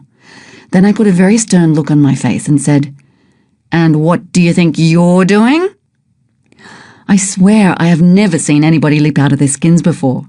It was as if they had touched a live wire. There was a respite in pinching for a while. Some months later, Clivey went on a real binge. I don't know what brought it on, but he did some pretty stupid things. He stole knives and a gun, I think, and rounded it all off by taking a bottle of whiskey from the police department, then going to live on his own in the bush for a couple of weeks. Terrified, no doubt, by the possible consequences of his actions. He finally struggled home, was pronounced a delinquent by the welfare department and police, taken from his crippled mother and all his relations, who, the authorities said, were not able to look after him properly, and sent him to a boys' home somewhere down south. Clivey was 11. During this time, a kind of misery, a feeling of defeat, was building almost unnoticed in my head. The joy of being on my own, of living in a fantasy place, and of dreaming about the trip without ever coming to terms with the reality of it was beginning to pall. It dawned on me that I was procrastinating, pretending, play-acting, and that was the source of my discomfort. If everyone else believed I would eventually take the camels out into the desert, I did not. It was something I could put at the edge of my mind to play with when I had nothing better to do. It gave me a superficial identity, or structure, which I could crawl into when I was down, and wear like a dress. This unease was put into abeyance by the daily welter of details and little problems. Both of my camels were ill and required constant attention. I would hobble them out at night to feed, get up at 7 to track them down, which could take hours, bring them home, doctor them, train Zelly, make half-hearted attempts at getting their gear ready, and so on until it was time to pedal the 3 miles into the restaurant and the 3 miles back again at midnight. Zelika was dreadfully thin. She had lost all her condition after she was brought in on the train following her capture. She had been squeezed in with a dozen or so frightened wild animals, put in a yard, thrown, hobbled, and left to think about it for days. She had been terrorised and banged around badly, and as if that wasn't enough, she had then been nose-pegged. Bringing camels in from the wild is a cruel business at the best of times. Sometimes half the herd dies, either from the exhaustion of the chase or from falls and broken limbs. Kate had not had to endure this experience. She had been used as a pack animal years before, treated abominably, something which she would never forget, then put out to rest in her dotage with a friend on Alcuta Station. Sally had picked her up from there, leaving the friend behind. She remembered humans and hated them. She was hopeless as a riding camel, fighting the noseline all the way, and too old and set in her ways ever to change. However, she was a good pack animal, strong and patient, and I figured I would train Zelly for riding and use old Kate for carrying load. Although she would never dream of kicking, her great ugly yellow fangs would chomp out in every direction when she was displeased, which was always, until she was persuaded out of that nonsense with a few solid clouts across the lips. Poor Kate, she gave in so easily, but no matter how kind or loving I subsequently tried to be to her, she would never trust or like me. She had a personal space of 10 feet, and if any Homo sapiens stepped inside that radius, she would roar her head off until that person exited that space. She would stand placidly, great mouth open wide, and roar like a lion, only pausing to draw breath. If you stood there for 2 hours, she would roar for 2 hours. She was also obscenely overweight. I led her down to the truck weighing dock one day, and she clocked in at about 2,000 pounds. Not bad for a stumpy-legged old cow. Her hump was a great mountain of deformed gristle perched on her back, and her massive thighs rubbed together and jiggled when she walked. She was altogether a most awe-inspiring beast. I brought the vet out within that first week to look over my girls. It was to be the beginning of a long association with the animal doctors of Alice Springs. Hundreds of dollars went into their respective accounts before I left, even though many of them didn't charge me for the consultations out of pity. There was to come a day when those wonderful men would run and hide when they saw me entering their clinics, or, if caught, would sigh and say, "Who's dying today, Rob?" and then wince when I told them of the latest developments in cameloid problems. But they taught me a great deal in that time. How to throw needles into muscles, how to jab needles into jugulars, how to lance, incise, stitch, disinfect, castrate, patch, bandage, and clean, and all that with the detached coolness of a hardened professional. The vet gave the camels a thorough checkup. He told me Zelika had a broken rib.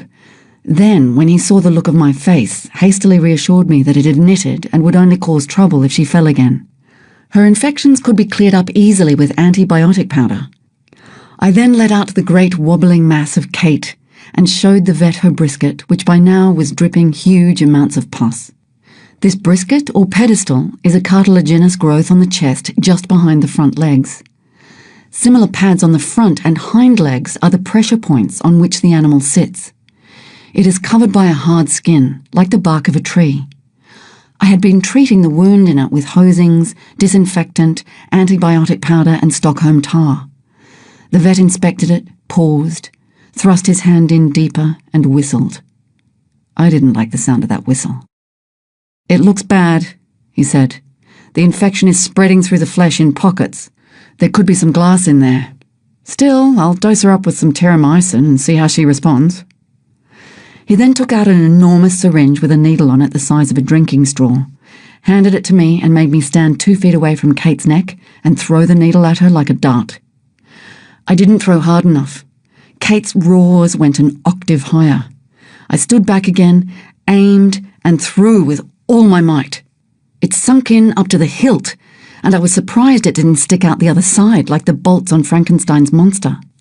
I then attached the syringe and injected 10 cc's of the vicious stuff, leaving a large egg-shaped lump. "Well done," said the vet. "Now, do that every 3 days, twice more, and then give me a call, okay?" I gulped and managed to whimper, "Okay," through the trembling of my chin. My hatred of needles was about to be cured forever. What dreams I'd had about winning Kate's confidence now flew out of the window. Every day I dressed the wound at least twice or gave her shots, causing her pain and reinforcing her hatred of my species. Her protective radius grew to 20 feet for me and stayed at 10 for everyone else. There was no improvement. When next the vet came, we decided to lay the old girl out with Nembutal and cut and drain the wound. Had I not been so worried of the animal, no one knew the correct dose for a camel, so we had to guess. I would have been able to laugh in the way in which Katie reacted to the drug. She went down slowly, her lips all flaccid and foolish, her eyes glazed over as she stared, fascinated at small blades of grass and ants and things, dribble running out of her great slack jaws. She was stoned out of her mind. The operation was anything but funny. Although there were no glass fragments that we could see, the infection had gone much deeper than the vet had thought, which necessitated some radical cutting he had hoped to avoid. However, when the job was done and another course of injections prescribed, I felt confident that everything would be all right. Kate did not improve. I spent the next several months of my life dedicated to her well-being, spending money on her like water, and using huge doses of every antibiotic, herbal remedy, and Afghani cure in the book. I tried every treatment every vet in town suggested. Kate never responded.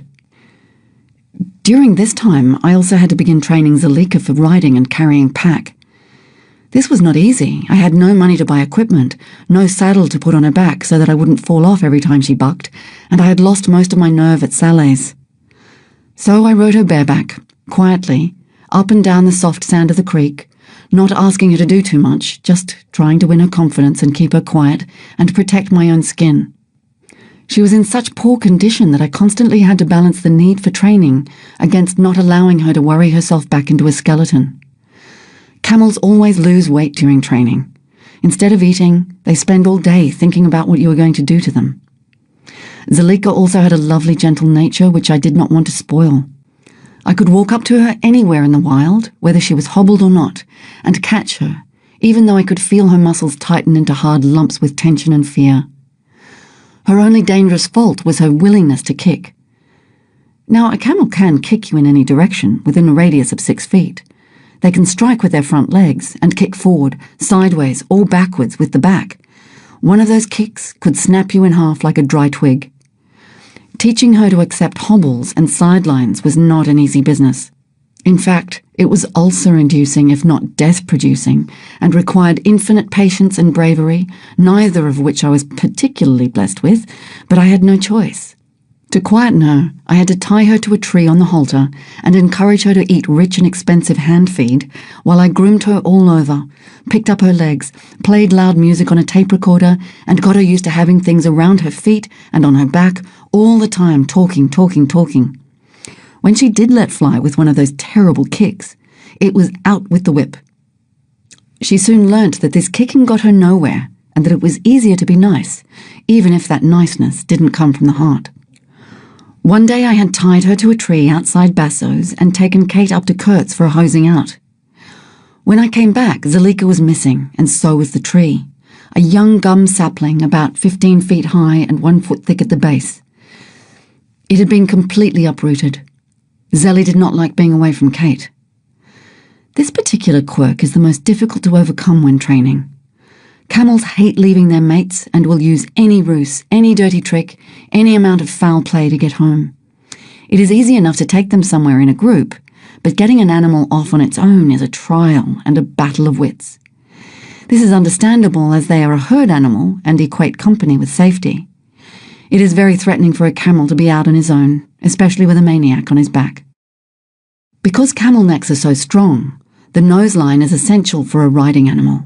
It is almost impossible to control them with just a halter, unless you have superhuman strength. They cannot take a bit like a horse as they are cud chewers.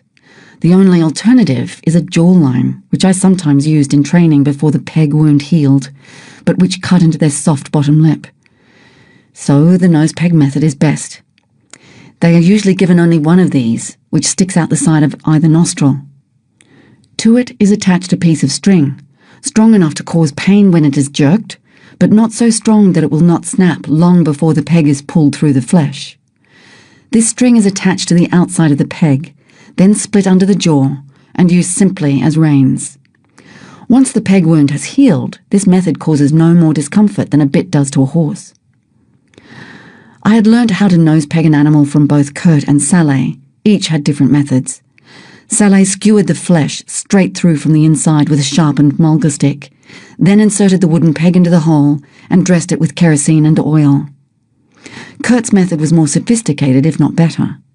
He would mark the spot on the nose with a marker pen, punch a small hole in the flesh with a leather punch, widen that hole with a butcher's skewer driven through from the inside up to the hilt, and follow this with the insertion of the peg, which, by the way, looks more than anything else like a small wooden penis.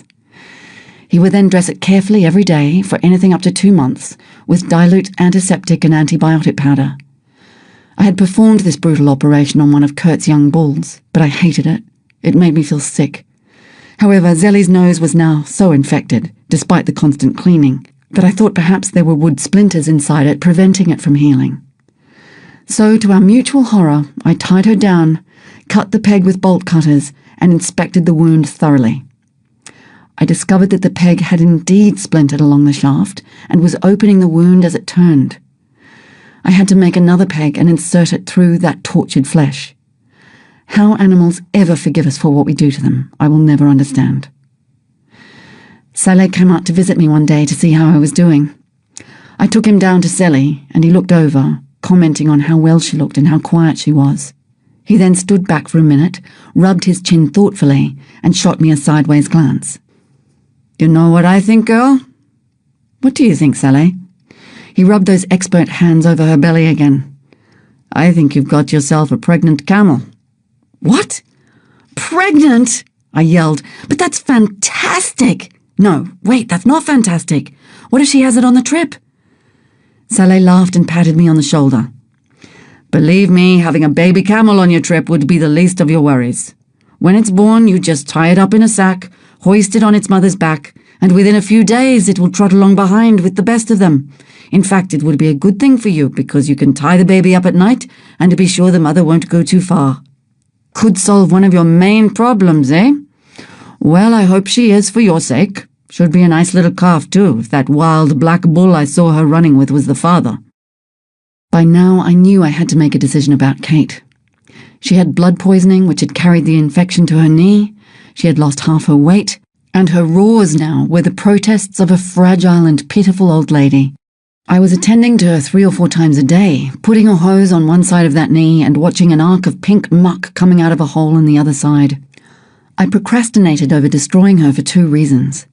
I just could not believe a simple cut could kill a camel, and with Kate gone, there would be no hope of starting the trip, and I would be very nearly back at square one.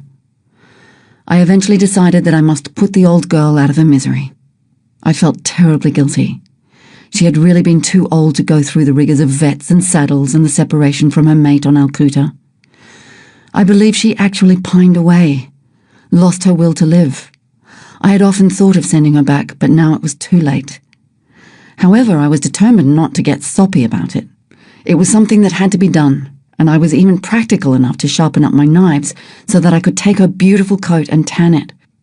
I had never used the gun and was more terrified of botching the whole thing than of actually killing her. I had successfully steeled myself to that. Jenny, who was spending more and more time with me at Basso's and who was becoming an indispensable friend, offered to be with me that day. "It's all right, really, Jen. I've got it under control, but if you want to come out, that's fine." She came. I was in a cold sweat of trepidation. The day had an unreal, washed-out feeling as we walked together over the hills. It wasn't until we got to Kate that I realised how hard I had been holding Jenny's hand. I sat Kate down in a washaway, pointed the rifle at her head, wondering if divine retribution would have the bullet ricochet back at my own, and pulled the trigger. I remember the noise of her hitting the dust with a thud, but I must have shut my eyes. I was not expecting the momentary wave of hysteria that swept over me then. Jen practically shouldered me home, made me tea, and then had to leave for work. I was badly shaken. I had never done anything like that before.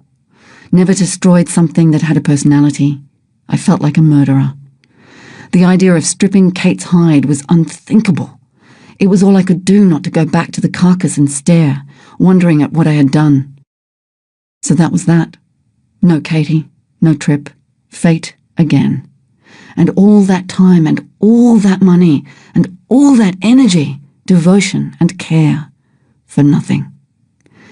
18 months had passed down the plug hole for nothing. Chapter 4.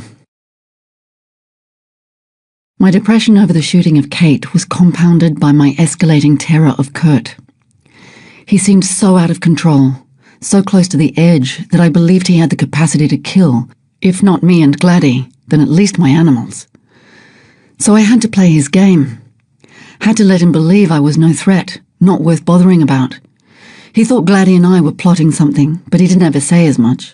His mind turning over like a mill, machinating ways and means of thwarting whatever plans we were concocting. This debilitating fear, this recognition of the full potential of Kurt's hatred of me, and the knowledge that Kurt could and would hurt me very badly if I displeased him enough, was the catalyst which transformed my vague misery and sense of defeat into an overwhelming reality. The Kurts of this world would always win. There was no standing up to them, no protection from them. With this realization came a collapse. Everything I had been doing or thinking was meaningless, trivial, in the face of the existence of Kurt. The fear was like a fungus that slowly grew over me and defeated me in the weeks that followed. I went down, down, down to that state that I had long since forgotten existed. I would stare for hours out of my kitchen window, unable to act. I would pick up objects, stare at them, turn them over in my hand, then put them down and wander back to the window. I slept too much. I ate too much. Tiredness overwhelmed me. I waited for the sound of a car, a voice, anything, and I tried to shake myself, slap myself, but the energy and strength that I had so taken for granted had leaked out through my fear. Yet the strange thing was, I snapped out of this melancholy the moment a friend arrived. I tried to tell them about it, but the language to describe such a thing belonged to that feeling, so I joked about it instead. Yet I desperately wanted them to understand. They were evidence that reason and sanity still existed, and I clung to them as if I were drowning. Kurt went away on holiday, and Gladdy decided to leave while the going was good. I was happy for her. She looked better already. But I knew how much I was going to miss her, and I was frightened of being left on my own with her husband. One night I was staying up with her, as often happened these days when Kurt was away, and Katie's ghost was still inhabiting my room at Basso's. We had both gone to bed before, but I could not sleep. I was again overcome by a sense of failure, not just of the trip, but a kind of personal failure, the absolute impossibility of ever winning against brute force and domination. I was worrying it over and over, trying to seek a solution, impossible in that state of mind because of its very nature. And then I thought, of course, the perfect way out, suicide. Now this was not the ordinary chest-beating, why are we born to suffer and die syndrome. This was something new. It was rational, unemotional, and I wonder now if that's how people usually come to it. Coldly. It was so simple, really. I would walk way out bush, sit myself down somewhere, and calmly put a bullet in my brain.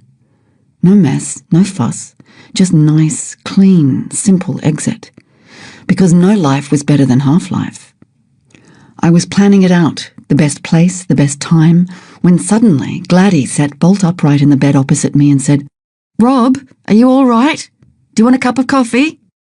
It was the equivalent of a bucket of iced water thrown over someone in hysteria, waking me to the horror of what I was thinking, the enormity of it. I had never been to that point before, and don't think I shall ever have to again. I worked something out that night in my shaky way.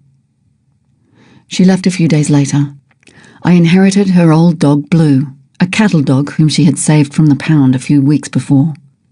As we hugged goodbye, she said, "You know, the moment I saw you, I knew you were going to play some important part in my life. Odd, isn't it?" Kurt returned shortly afterwards, and his vengeance was matchless.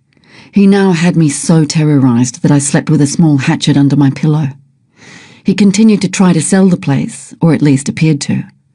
My brother-in-law heard about this, and to my complete bewilderment, rang Kurt and offered to buy the place for me. At first it seemed like the answer to all my problems. Then I realised that it was a crazy idea. We might not be able to resell, and I could be stuck looking after it for years. However, if I could keep Kurt on the hook until Gladdy got herself together enough to see a lawyer, that would be a good thing. So there followed a game of cat and mouse with my tormentor. To convince him that I had every intention of buying, I had to spend most of my time up there pretending to prepare for takeover. There were no holds barred now. I remember Kurt came down to my room at Basso's one morning at about 6, ripped all the clothes off my bed, yanked me out and screamed that if I slept in when I had the ranch, the whole thing would be worthless. The murderous light never left his eyes during those weeks. We were involved in a tacit war, both playing games, both desperate to win. He was forcing me to train the young white bull, Bubby, without benefit of noseline or saddle, something he would never have done in the old days. This meant that I was thrown at least 3 times a day, and my nerves were shot to bits. The tension of doing this, coupled with the tension of playing a very dangerous game, was taking its toll. Then one morning I woke to find that he had disappeared overnight, in a puff of dust, like a genie, had sold the place secretly to some station people at half price, and disappeared with all the money. He told the buyers that I went along with the ranch and would teach them all they needed to know about camels. They knew precisely nothing. I went to see them. "Look," I explained, "I do not go along with the place, but if you are willing to give me the 2 camels I want, I will certainly teach you all I know." They were pitifully confused. They didn't know who was ripping off whom or whom to trust. They acquiesced grudgingly but kept putting off signing the piece of paper. I knew exactly the 2 camels I wanted, Biddy and Mishmish, 2 females because bulls were such a nuisance and quite dangerous when in season during winter. Once again I was tied to the ranch and beginning to believe that this process of trying to wheedle camels out of non-cooperative people was never-ending. I foolishly taught them enough camel managing for them to think that they didn't need me. Then, predictably, they backpedaled on the deal, offered me money for the work I had done, and dismissed me. "Okay," I thought, "just wait until something goes wrong, you bastards. Then let's see who comes crawling to whom for what." And when it came, my stroke of good fortune, it was a little upward spiral of fate that made up for all the downers put together. Dearest Dookie, that most gentle of beasts, took a turn and frightened the socks, shirt, shoes and trousers off the new owner. Luckily I was there. I had been up at the ranch most of the day, arguing about pieces of paper and money and so on, and watching smugly as the man made mistakes. My heart was hardened.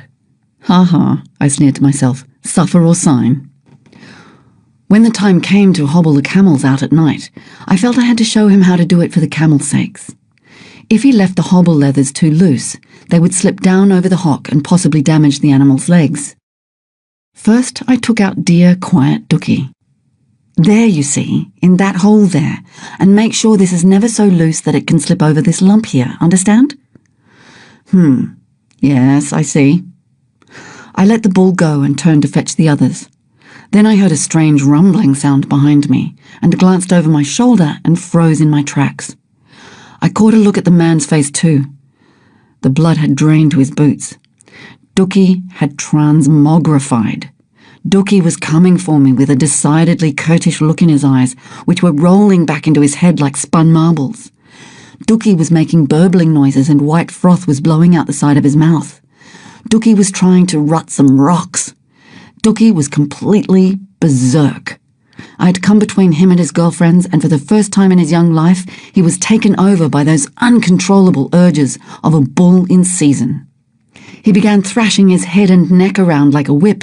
He was trying to gallop at me in his hobbles. He was going to try to knock me down and sit on me and crush the life and blood out of my body. "Dookie," I said, backing off. "Hey, Dook, this is me." I gasped as I made a beeline for the gate. I hopped all 5 feet of it like Popeye after spinach. Dookie was completely oblivious to the man who was still frozen, cowering against the wall of rocks on the wrong side of the fence. It was me Dookie wanted. "Get out of there!" I screamed as Dookie tried to bite off my head at the neck. "For Christ's sake, man, get me the whip!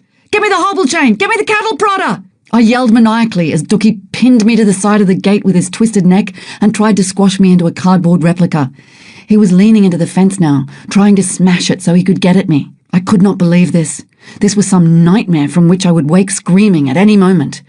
My Dookie was a Jekyll and Hyde, a killer, a mad bull.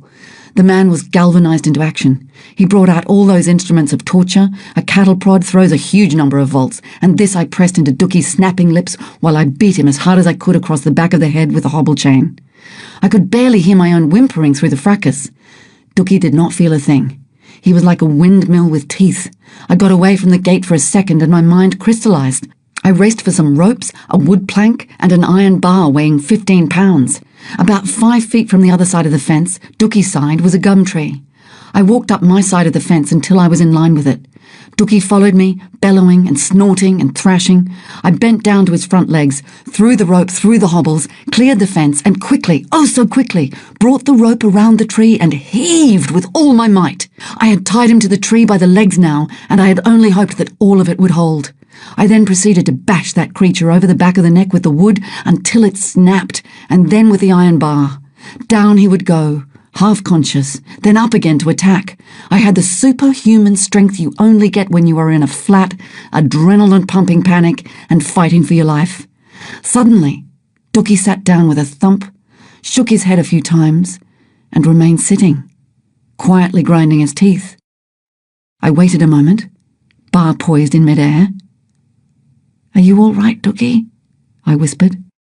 I moved up to his head. No reaction. "Dookie, I'm going to put this noseline on you now, and if you go crazy again, I swear I'll kill you." Dookie looked at me through his long, graceful lashes. Butter wouldn't melt in his mouth.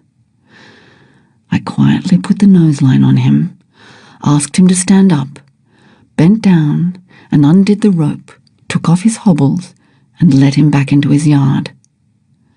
Like a little lamb he went, limping slightly. I returned to the man. "Well, that's bulls for you," I said, trying to will a little colour back into my cheeks. I was drenched in sweat and shaking like a leaf in a high wind. His mouth was still open. We led each other inside and had a solid hit of brandy. Do bulls often act like that?" he said. "Oh, hell yes," I answered, beginning to see the light at the end of the tunnel. "Christ, bulls attack like that all the time." I had him now. I knew what was coming. I was almost overcome with glee. I tried to slather a look of sisterly concern over my face. "Yeah, you want to keep your kids away from those bulls, that's for sure." By 9 o'clock I was running down the creek towards home, whooping and shouting and leaping and laughing hysterically. He had sold me the 2 bulls for $700, money I didn't have but which I could borrow. They weren't the 2 I would have chosen, but I was in no position to look a gift camel in the mouth. Dookie, King of Kings, and Bub, that incorrigible little joker, were mine. I had my 3 camels. This miraculous turn of events opened a whole new vista of trouble for me. For a start, no matter how far I hobbled Dookie out bush, he would strain his way back to the ranch and terrorise everybody witless. He was harmless when hobbled and sidelined, and legally there was nothing they could do. But I knew they were having a rough time and I felt sorry for them. I tied my boy up during the day and let him go at night with Bub and Zelly, miles out in the hills, his feet chained together closely and cruelly. At 6 in the morning, I would try to get him before his previous owners did. The man refused to listen to reason. Twice I caught him driving his car full pelt at Dookie's rump, scaring the animal and making him more aggressive than ever, and possibly damaging those hobbled legs beyond repair. One day the man flew at me in a temper. "You're just fooling around on a bloody holiday while I have to make a living out of these bloody animals," he said. "I'm telling you now, if that bull gets anywhere near my place, I'll kill it." I saw red then. I had, after all, taught him all he knew, and had he been civil, I was quite willing to teach him more. He certainly hadn't done badly on the deal. "And if anything happens to my dookie, friend, you will wake up one morning and find all your camels missing, gone out bush for a holiday." Counter-threatening came quite easily to me now, even though I secretly and guiltily believed him to be right. This range war mentality had been developed over the months, years now, until it governed my attitude to the world at large. I was a battle axe, a product of the frontier, and there were perfectly good reasons for that. Fullerton had paid me a little visit to suggest that the town wasn't big enough for 2 camel businesses, should I be deciding to set one up. On one occasion, some people from town came to look over the place in the hope of buying it, before the Aboriginal Lands Council could get its black hands on it. They walked straight through my bedroom as if I didn't exist, without even a how do you do or by your leave. I was furious and told them to get out of my house, and next time to have the civility to ask permission before walking through it and taking photographs. They blustered and shouted in return that they would have me thrown out by the health department. There were also the occasional police visits to contend with. "Just checking up on how you're doing," they would say as they made themselves at home and searched the roofless rooms, God knows for what. Molotov cocktails? Heroin? I don't know.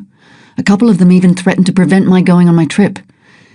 "You haven't got a chance, you know. Even men have died out there, so why should you rely on station people and us to come and rescue you?" By this stage, Julie, a friend, was living with me. We had taken up a window cleaning business in town, peddling in on our bikes with mops and squeegees and methylated spirits. Jenny was soon to come out too. Now that Kurt was gone, I did not have to worry about my friend's safety, and I was beginning to understand that being alone got awfully boring sometimes, and that I needed people, wanted them. Life was changing for me. I was being softened and set on a different tack by my friends. In fact, things were now so comfortable I had almost forgotten about the trip.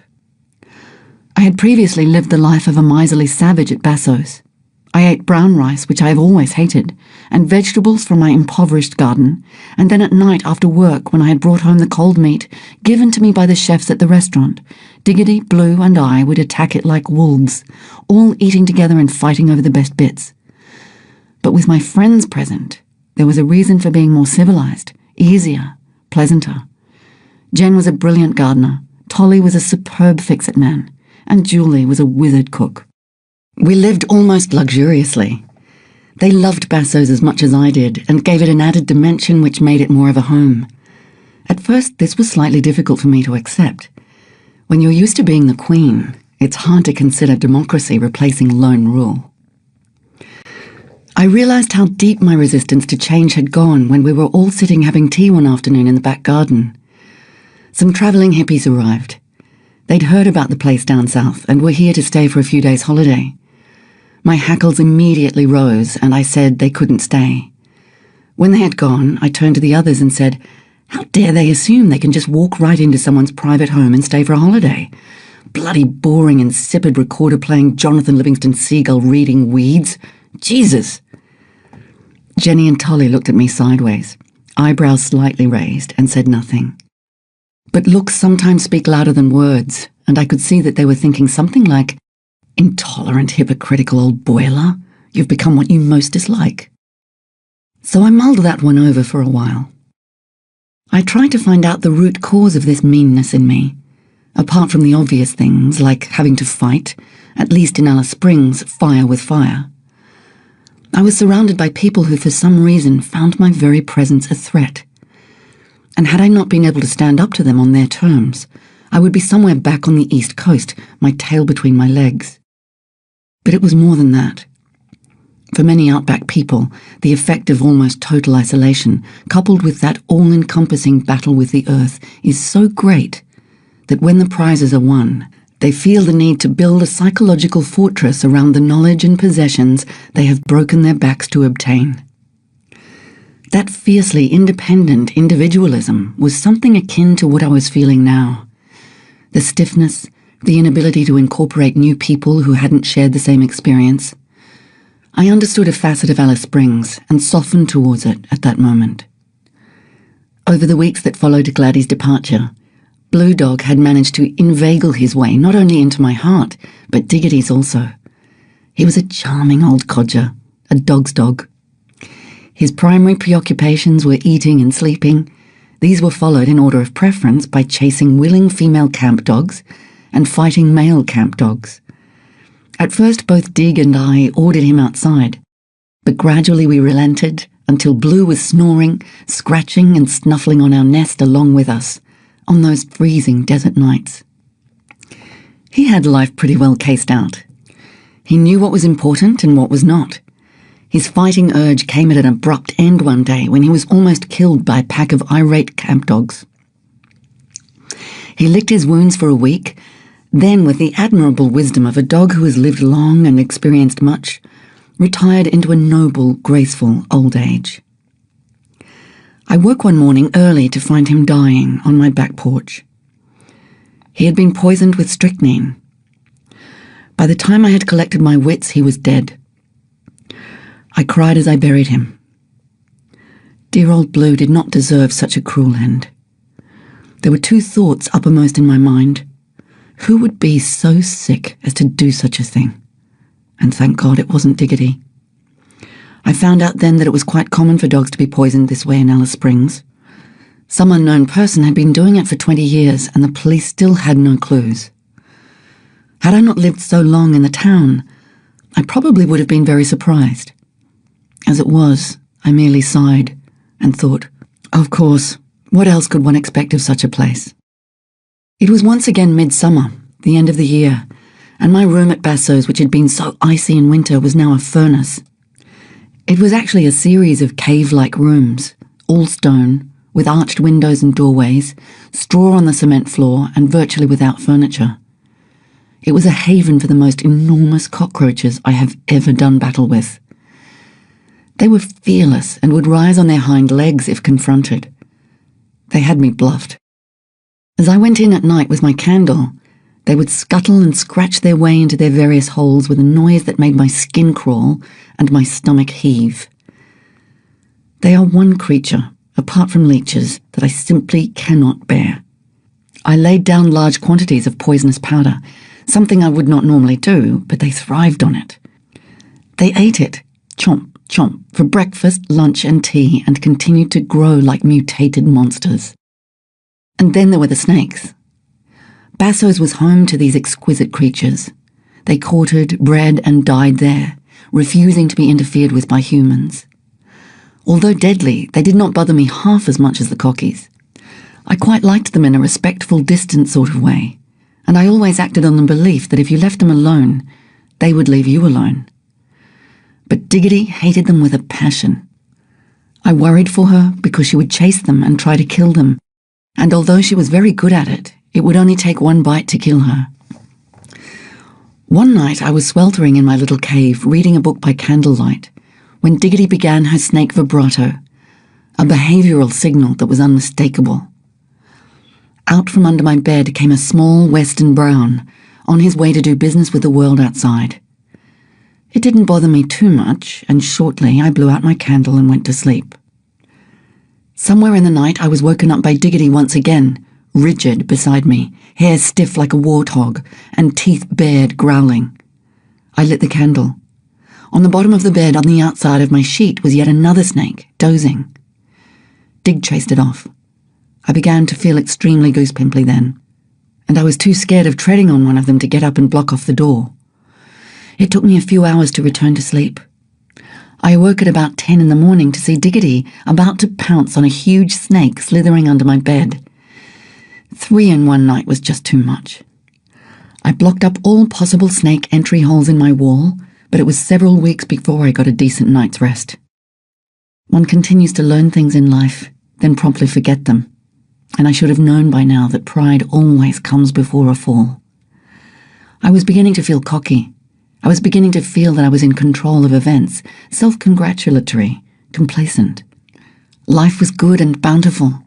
Nothing else could go wrong. Statistics were against it. My friends were around me. I was in no danger. After all I had been through, The discomfort of not being able to get away from Bassos for even a day seemed only the slightest of prices to pay. Tolly was spending most of his weekends with us, and we all adored him. He worked as a teacher at Utopia, an Aboriginal-owned cattle station 150 miles north. And if he whisked Jen away for days at a time, and if I could never go with them because I was chained to the camels, I tried hard not to be envious. They left big, empty spaces when they disappeared. Literally hundreds of times we planned ways in which I could get to Utopia, but always some little thing cropped up and I would be unable to go. One of the little things that often cropped up was that I could spend a whole day tracking my camels. Their footprints would become all mixed up and it was difficult to sort today's from yesterday's. There were 6 or 7 directions in which they would head out to feed, most of these being rocky places where tracking was not easy. They would secrete themselves away in hidden valleys or dense thickets where I could not see them. They blended in so well with the khaki and reds of the landscape. They had bells on, but I swear they held their necks perfectly still and stiff when they smelt me on the wind. When they saw me, of course, it was all, "Hail, fellow, well met, clang, clang, and what kept you so long, and how nice to see you, Rob, what titbits have you got in your pockets?"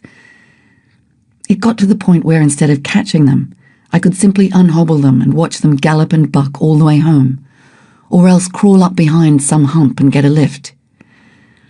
Dookie had lost all his bull-headed silliness with the hot weather, and the 3 of them were now an inseparable team.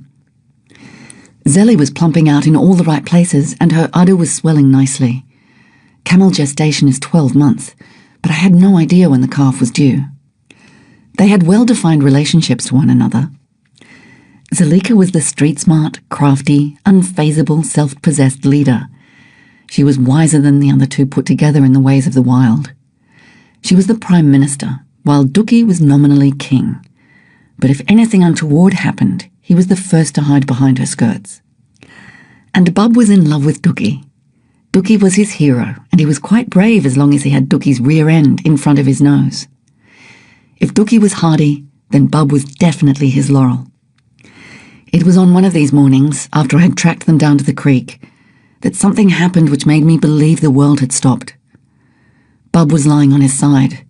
I thought he was sunbathing, so I sat next to his head and said, "Ara, get going, you lazy little sod, it's time to go home," and put a lolly in his mouth. They liked jelly beans and long sticks of licorice best.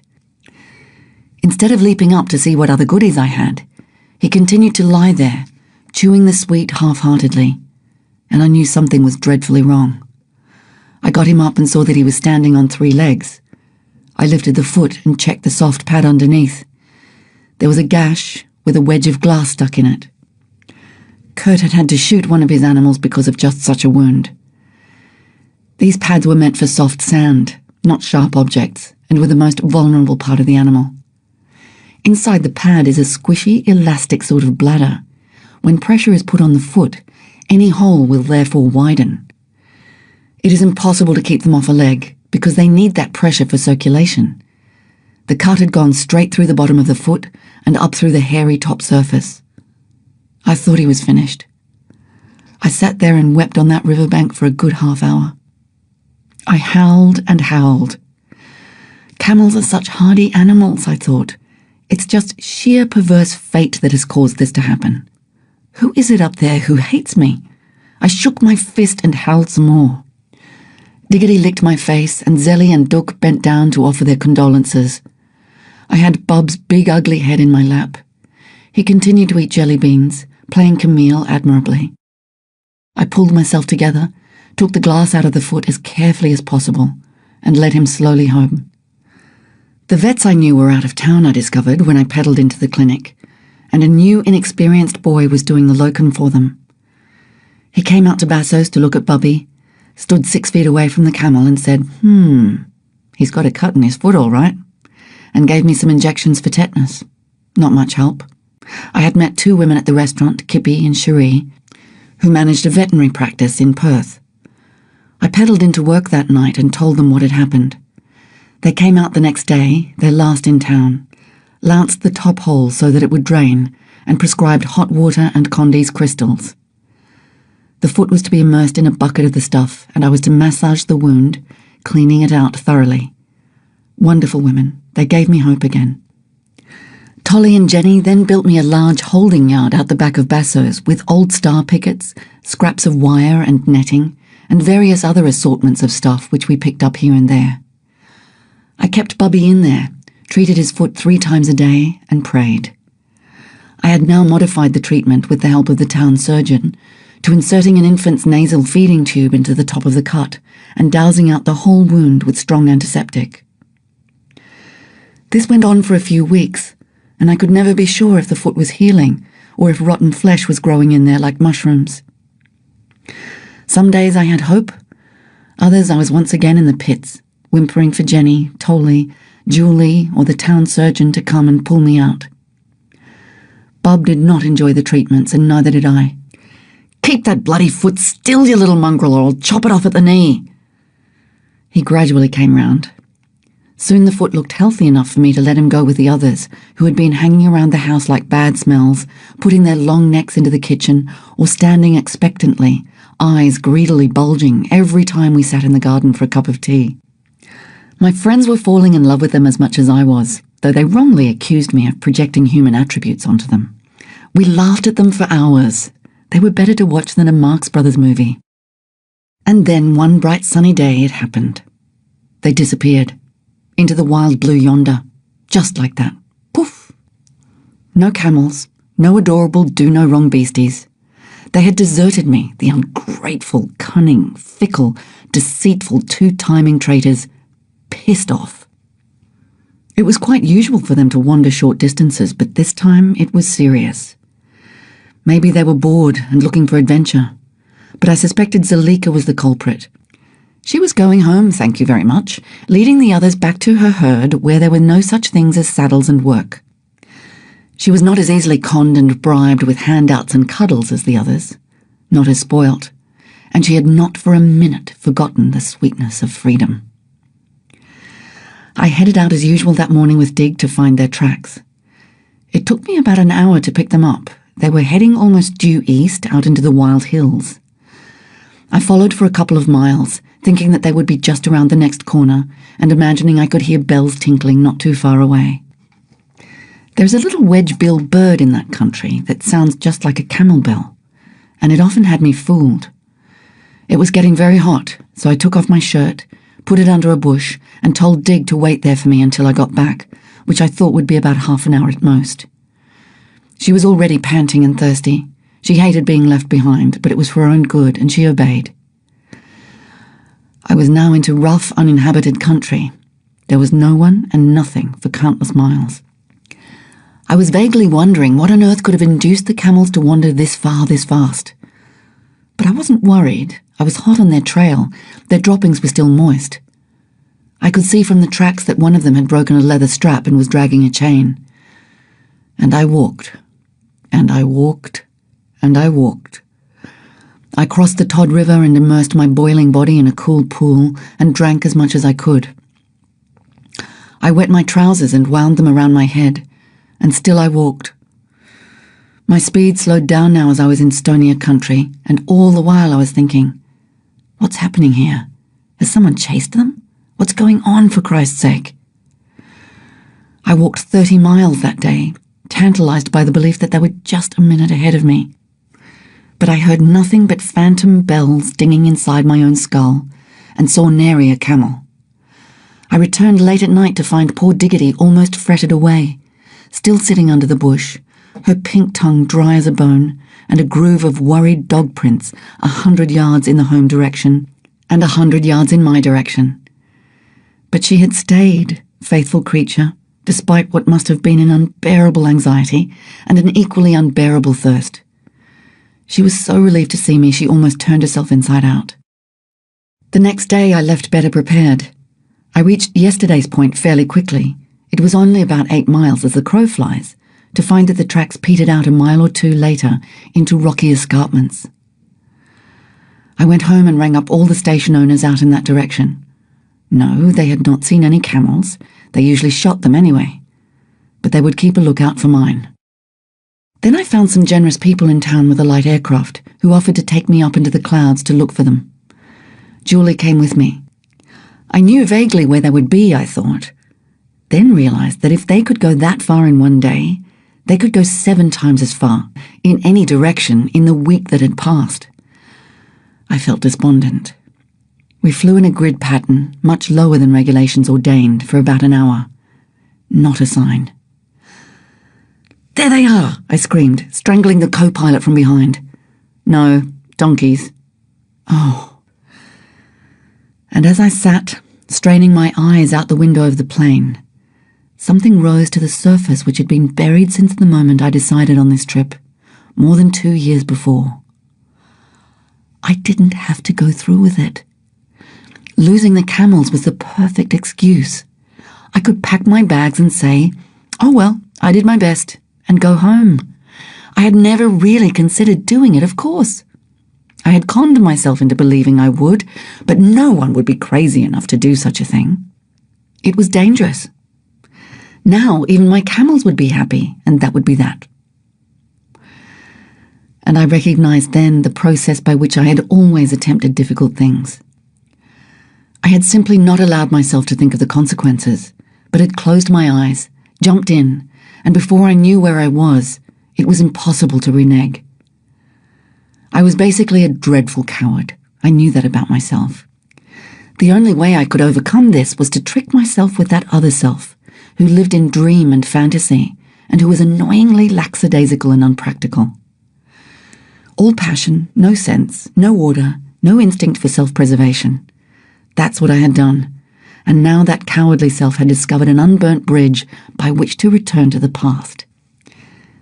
As Renata Adler writes in Speedboat, "I think when you are truly stuck, when you have stood still in the same spot for too long, you throw a grenade in exactly the spot you were standing in and jump and pray. It is the momentum of last resort." Yes, exactly, only now, after all this time, I had discovered that the grenade was a dud, and I could hop right back to that same old spot which was safety.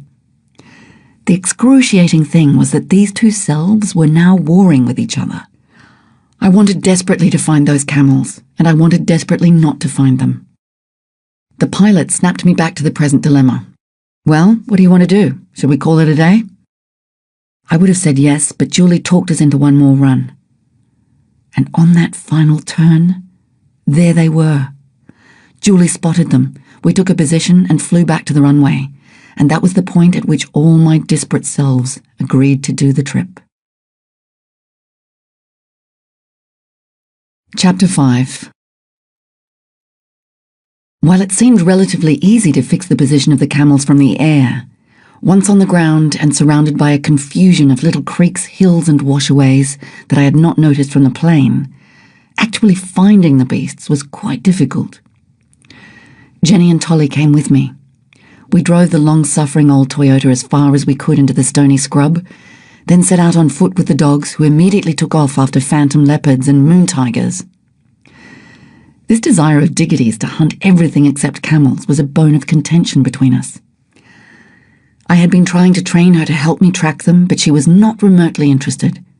Her all-consuming passions were kangaroos and rabbits, and these she would chase for hours on end, bounding over clumps of spinifex, head turning this way and that in mid-air like Nureyev. She was beautiful to watch, but never actually caught anything. I had decided to cut across as many sandy creeks and washaways as possible, hoping to find their tracks easily. We walked to the top of a hill to see if we could spy them, but there was nothing but the still, olive-green witchetty bushes and miles of broken red rock and dust. I wanted to go down a different side of the hill to meet up with another creek bed, so down we traipsed, stumbling along the curves of the spurs where the going was easiest. The sun was almost directly overhead, and when we got to the bottom of the hill and into this new creek which I thought would take us out into the flatter lands beyond, something very peculiar happened. There were fresh human footprints going up the creek in the opposite direction. Everyone stopped short. For a tiny flash of a second I thought, now who on earth could be out here in the middle of nowhere walking down this very creek on a summer's day at noon? Then the knowledge that they were our own prints. that not only had we arrived back at the place which should, by all rights and reckonings, be 90 degrees to our right, but that we had somehow ended up going in the opposite direction, hit me like a smack on the back of the head. I sat down. I felt as if bits of computer tape and smoke and sparks would come out of my ears any minute. What happened to north, south, east and west? Where did they go? Only seconds before I had had such a firm and confident grip on them. There was some ill-concealed snickering and nudging going on behind me. It was a good lesson, perhaps, but it chilled me to the bone. I had visions of my ending up a baked carcass, all golden crisp, lying in some ditch in the middle of the desert, or arriving back in Alice Springs after months of wandering, thinking I was in Walloona.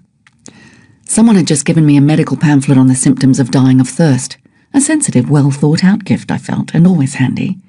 And it looked like just about the worst way you could go, physical torture in medieval dungeons included. I didn't want to die of thirst, ever. I realised how much I had relied on tracking or diggity to get me home in the past, instead of training myself to take mental bearings. This, along with many other survival mechanisms, would definitely have to be worked on. When we did at last find the camels, they were overcome with guilt, shame, and a profound desire to go home. They had lost most of their hobble straps, 2 of their bells, and had spent 2 or 3 days walking up and down a fence line which they had found stood between them and the general direction of Basso's. Camels are homebodies. When they fixate on a place or an area, you can be 99% sure that they will always try to get back to it.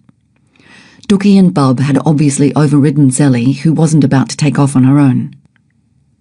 They hung around me like flies, shuffling their feet, looking embarrassedly at the ground or coyly through their elegant lashes, acting apologetic and loving and remorseful. Then I rode them back. Bub's foot was almost completely healed. Now that the trip was real, now that I knew it was actually going to happen, I was horrified by the amount of work I had to do to prepare, and I was at a complete loss as to how I could lay my hands on the money to buy equipment and so on. The camels took up so much of my time that it was impossible to get more work in town. I could borrow money from family or friends, but I decided against that. I had always been poor, always lived on a shoestring, and if I did borrow the money, it could take me years to pay it back. Besides, I hated being in debt, and it seemed unfair to ask my family to donate money to a project which, I knew, already had them worried half into the grave. And most of all, I wanted to do the thing on my own with outside interference or help. An attempt at a pure gesture of independence. While I was sitting at Basso's, fretting, worrying, and chewing my nails up to the elbow, a young man, a photographer, arrived with a friend of mine. He took a few photos of us and the camels, but for an event which had such far-reaching effects, the meeting was inauspicious to the point where I had forgotten about it the next day. But Rick came again, this time for dinner with a group of people from town. And once more I was so preoccupied that only a few things stand out in my memory. He was a nice enough boy. Rather Jimmy Olsenish, I thought, one of those amoral, immature photojournalists who hop from trouble spot to trouble spot on the globe without ever having time to see where they are or be affected by it. He had the most beautiful hands I'd ever seen on anybody, long tapering fingers that wrapped around his camera like frog's feet. And I remember vaguely some tepid arguments concerning the morality of and justification for taking cliched photographs of Aborigines in the creek bed for Time magazine when you knew precisely nothing about them and didn't much want to. And, oh yes, I remember, he stared at me a lot, as if I were a little bit touched. Just those few things, nothing more remains. He also talked me into writing to National Geographic for sponsorship. When they left that night, I wrote what I drunkenly considered a brilliant letter and thought no more about it. Before I went to Alice Springs, I had never held a hammer, had never changed a light bulb, sewn a dress, mended a sock, changed a tire, or used a screwdriver. I had never in all my life done anything which required manual dexterity, patience, or a sense of functional design. And here I was, confronted with the problem of designing and building a complete pack, not to mention saddles. Kurt, Saleh, and Dennis had taught me a lot, but not enough. I was soon to discover that the method known as trial and error was a vastly overrated way of learning to do something. I could not afford either the wastage of materials or the loss of time and my sanity. I was still broke, still scrimping and saving to buy necessities, so that even one ruined rivet got me where it hurt most, in my pocket. I had to weld a saddle frame for Zelika which would fit, then make 3 leather pads stuffed with barley straw and lash them to the frame. I needed girths, breastplates, cruppers, and various extra bars and hooks to attach the gear to. The other 2 saddles had to be redesigned, and on top of all that there were 6 canvas bags, 4 leather bags, water canteens, bedrolls, specially designed pack covers that could be lashed to the whole thing, map holder, and more to think about. It drove me to distraction and despair. Luckily, Tolly came to my rescue. He had a natural gift for making things work. How I envied his brain. For hour after hour I would sit outside, fiddling and whimpering over bits of canvas and webbing and leather and copper rivets and plastic and so on, often screaming with frustration and throwing bits of stuff around in a blind fury of incompetence and impatience. Tolly said to me one day after one of these outbursts had ended in temper tantrum tears which soaked into his shoulder, "Rob, the secret of this business is that you must learn to love the rivet." Of all the things I had to cope with before and after the trip, this learning to make and fix things was the most excruciating. It was a slow and agonizing process, but gradually the fogs of ignorance and clumsiness cleared. I began to look at machines without experiencing instant brain fade, and to work out how they functioned. This no woman's land of tools, machinery, and so on began to make sense to me. It was all still fiddly, time-consuming, and boring, and it still gave me ulcers, but it was no longer completely unintelligible. I have Tolly to thank for that. If I never actually learned to love the rivet, I at least learned how to tolerate it. The many and various pressures on me were beginning to manifest themselves in bouts of moodiness, despair, whinging, and the wringing of hands. Jen and Tolly thought I might crack if I didn't get away for a while, and eventually talked me into taking a week's holiday. It took them a few days to convince me that it was possible, and that the camels would not necessarily die just because I wasn't there to fuss over them. We put Zelika in the yard. Jen and Tolly would go out each day while I was away to collect feed for her, and I was placated into believing that I had nothing to worry about. But wouldn't it be my luck, after spending all that time with them, without even a day's break, that was the week Zelika decided to give birth? I received the telegram and sped back to Alice as if I was being chased by wasps, to find the most endearing, beautiful, glossy, black, spindly, lovable little calf tottering around after his mum, who stubbornly refused to let anyone near him. It took me a day or 2 to convince Zelly that I wasn't going to harm her firstborn. It took a little longer with Goliath.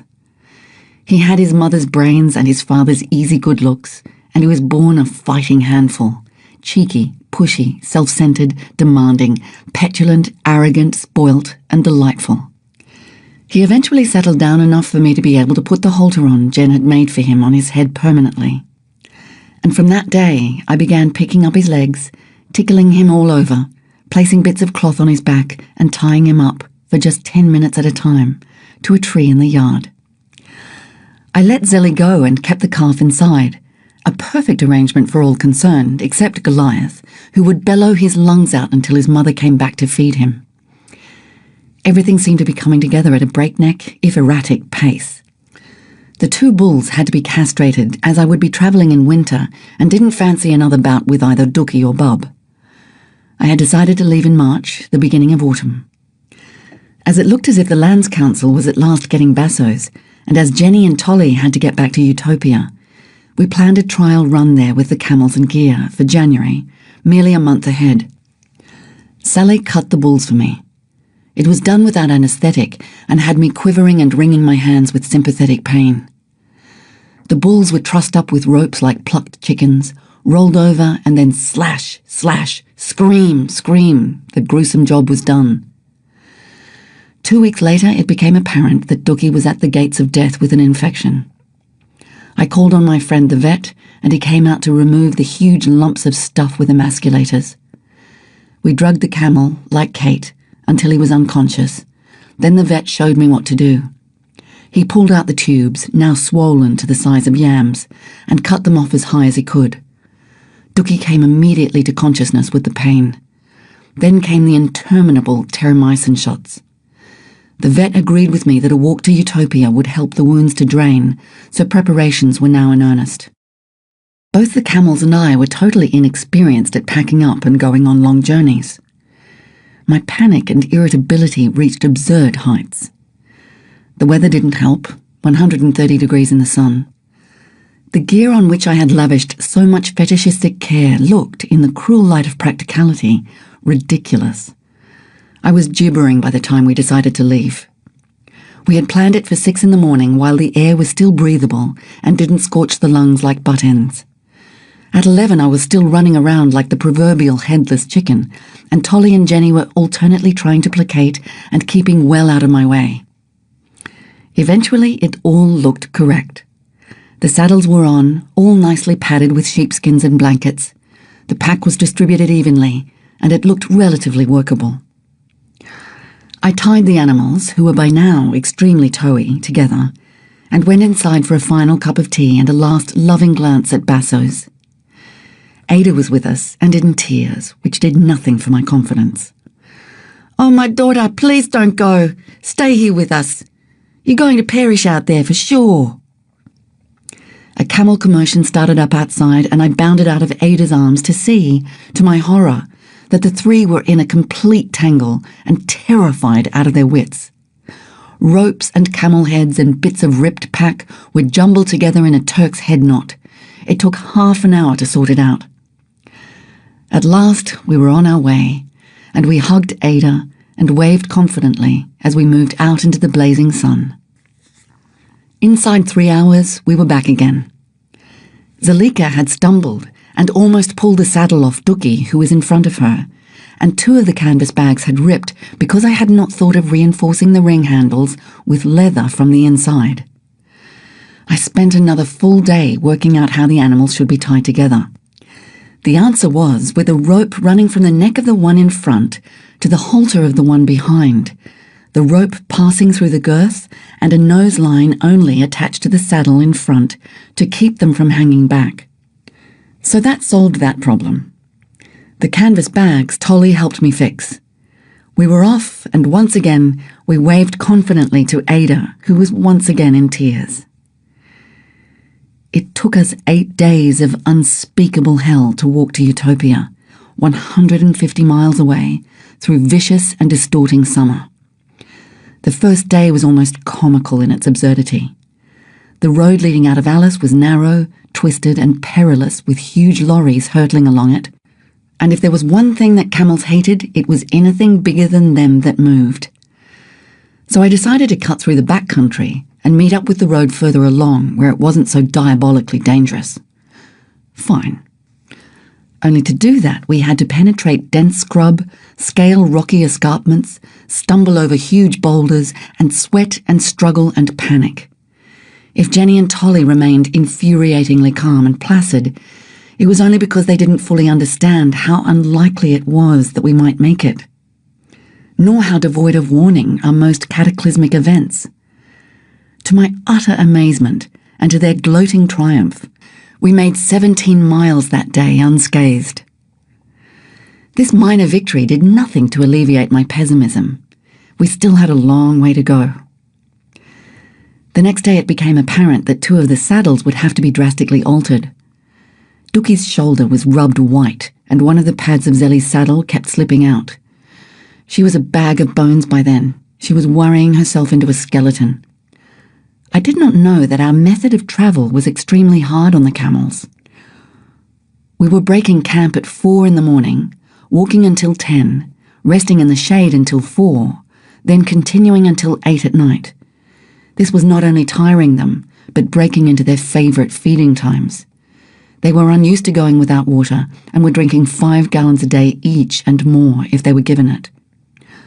I was beginning to think all those stories about desert animals were preposterous myths.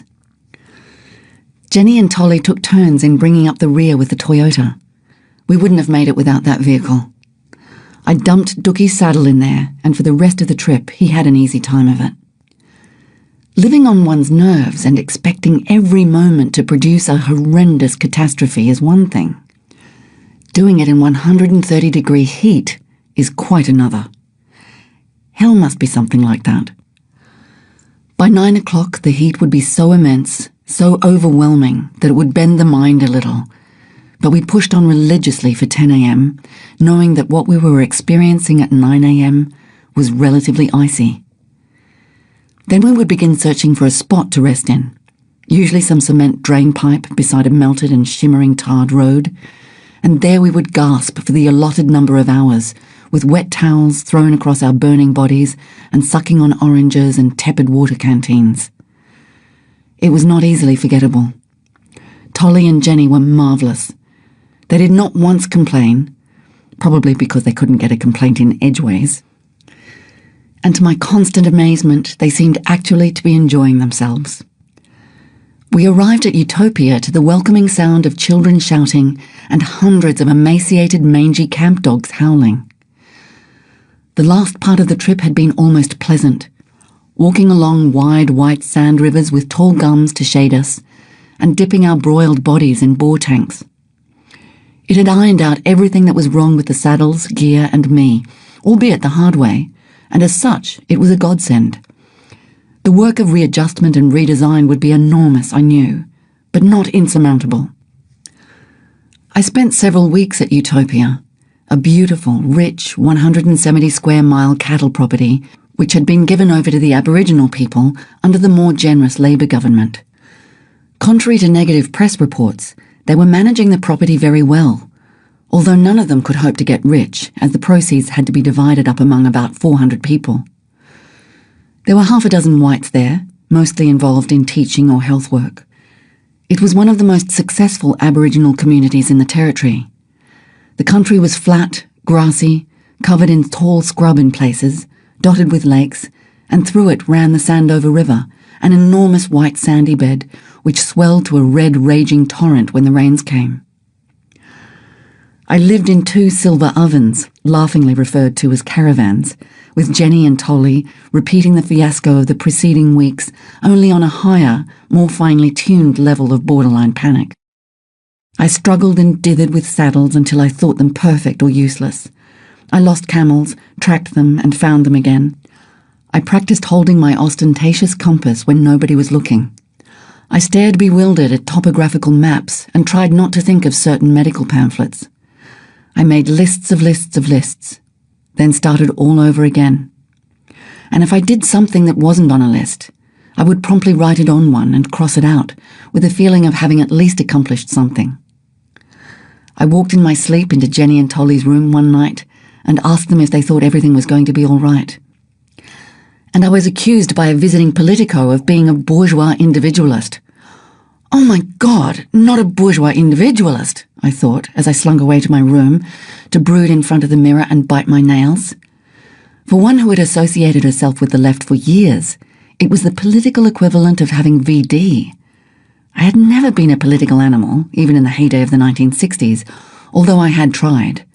I lacked 2 essential ingredients, courage and conviction. This left me feeling vaguely guilty, a carryover from when people, including myself, had carried banners stating that if you weren't part of the solution, you were part of the problem. I had a long session with the mirror that afternoon, trying to find out if I was a bourgeois individualist or not. Perhaps if I had taken along a company of people and made it a communal camel trip, it would have been met with approval? No, that would have been merely liberalism, wouldn't it? Revisionist at best. Heaven forbid, you can't win. All right then, what is an individualist? Am I an individualist because I believe I can take control of my own life? If so, then yes, I was definitely that. All right, bourgeois. A person preferring safety, comfort, illusion to the hazards and adventures of revolution. Well, I suppose it all depended on what you defined as the revolution, and what you considered safe and comfortable. At least part of the revolution had become an effort to puzzle out the very nature of our collective madness. This preoccupation with whether I was a good guy or a bad guy gradually faded over the next week or so as I watched, antennae out, my Marxist friend perform. He was very bright, with a brain twice the size and weight of a pumpkin. I found him attractive, and at the same time he frightened me. I was jealous of his IQ and the way in which he could use the traditionally masculine language of the political intelligentsia to win any argument, and to produce an impenetrable aura of dominance and power around him.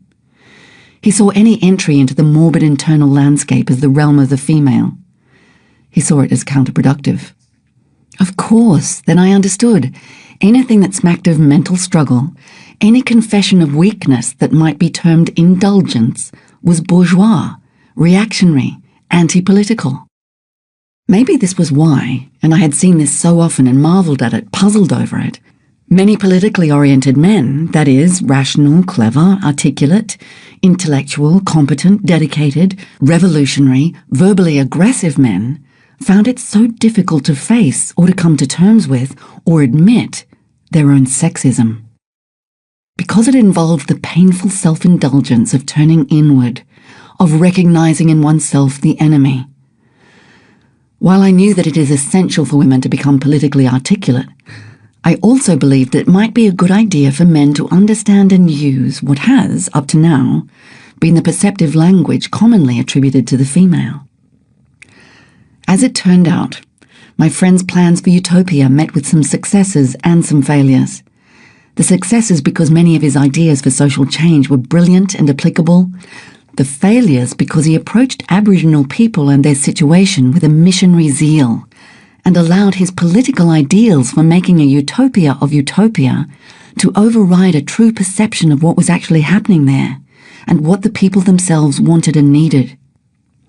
When his relationship to the people became difficult and complex for him, when the older ones did not trust him or like him, he translated this as their being reactionary, and because of his subtle verbal bullying, he missed out on valuable information that could have been given him by, in particular, Jenny, who usually remained silent when he was in the room discussing the future of utopian blacks.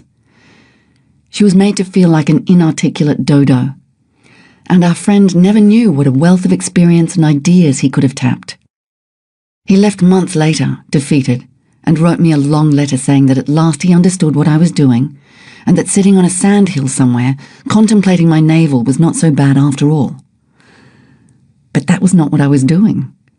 Once again, I got that nasty creeping up behind me feeling that I was biting off more than I wanted to chew.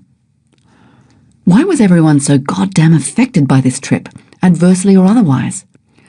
Had I stayed back home, studying half-heartedly or working in gambling clubs or drinking at the Royal Exchange pub and talking about politics, that would have been quite acceptable.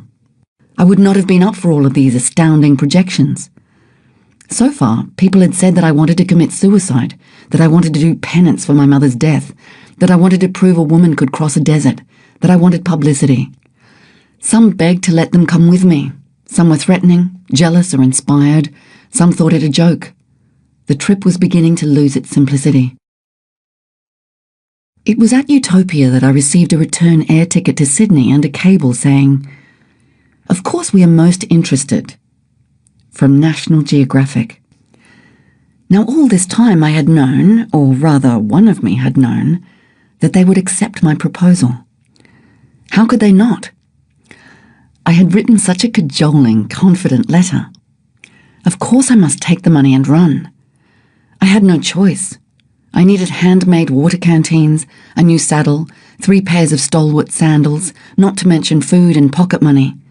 I also knew at some level that it meant the end of the trip as I had conceived it, knew that it was the wrong thing to do, a sellout, a stupid but unavoidable mistake. It meant that an international magazine would be interfering. No, not overtly, but would have a vested interest in, would therefore be a subtle controlling factor in what had begun as a personal and private gesture. And it meant that Rick would have to be around occasionally to take pictures, something I put out of my mind immediately, saying that he would only come for a day or 2 at a time, and then only 3 times during the trip. I would hardly notice his presence.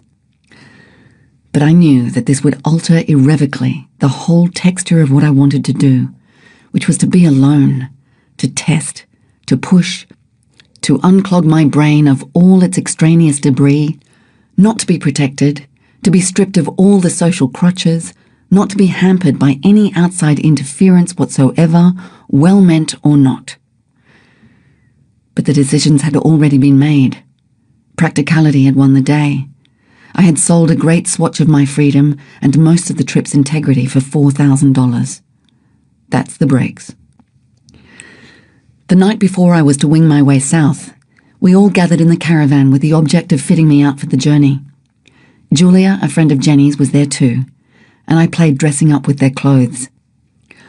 All I had were old baggy men's bowling trousers, 10-year-old bright red patent leather dancing pumps, shirts you could spit through, sarongs with holes in the wrong places, derelict running shoes, and a couple of dresses stained with all manner of camel excreta. We agreed that arriving at a posh hotel for a conference with the heads of National Geographic dressed like that would be a bit too authentic, so I tizzed myself up in tight jeans and high-heeled suicide boots. It did nothing for my confidence.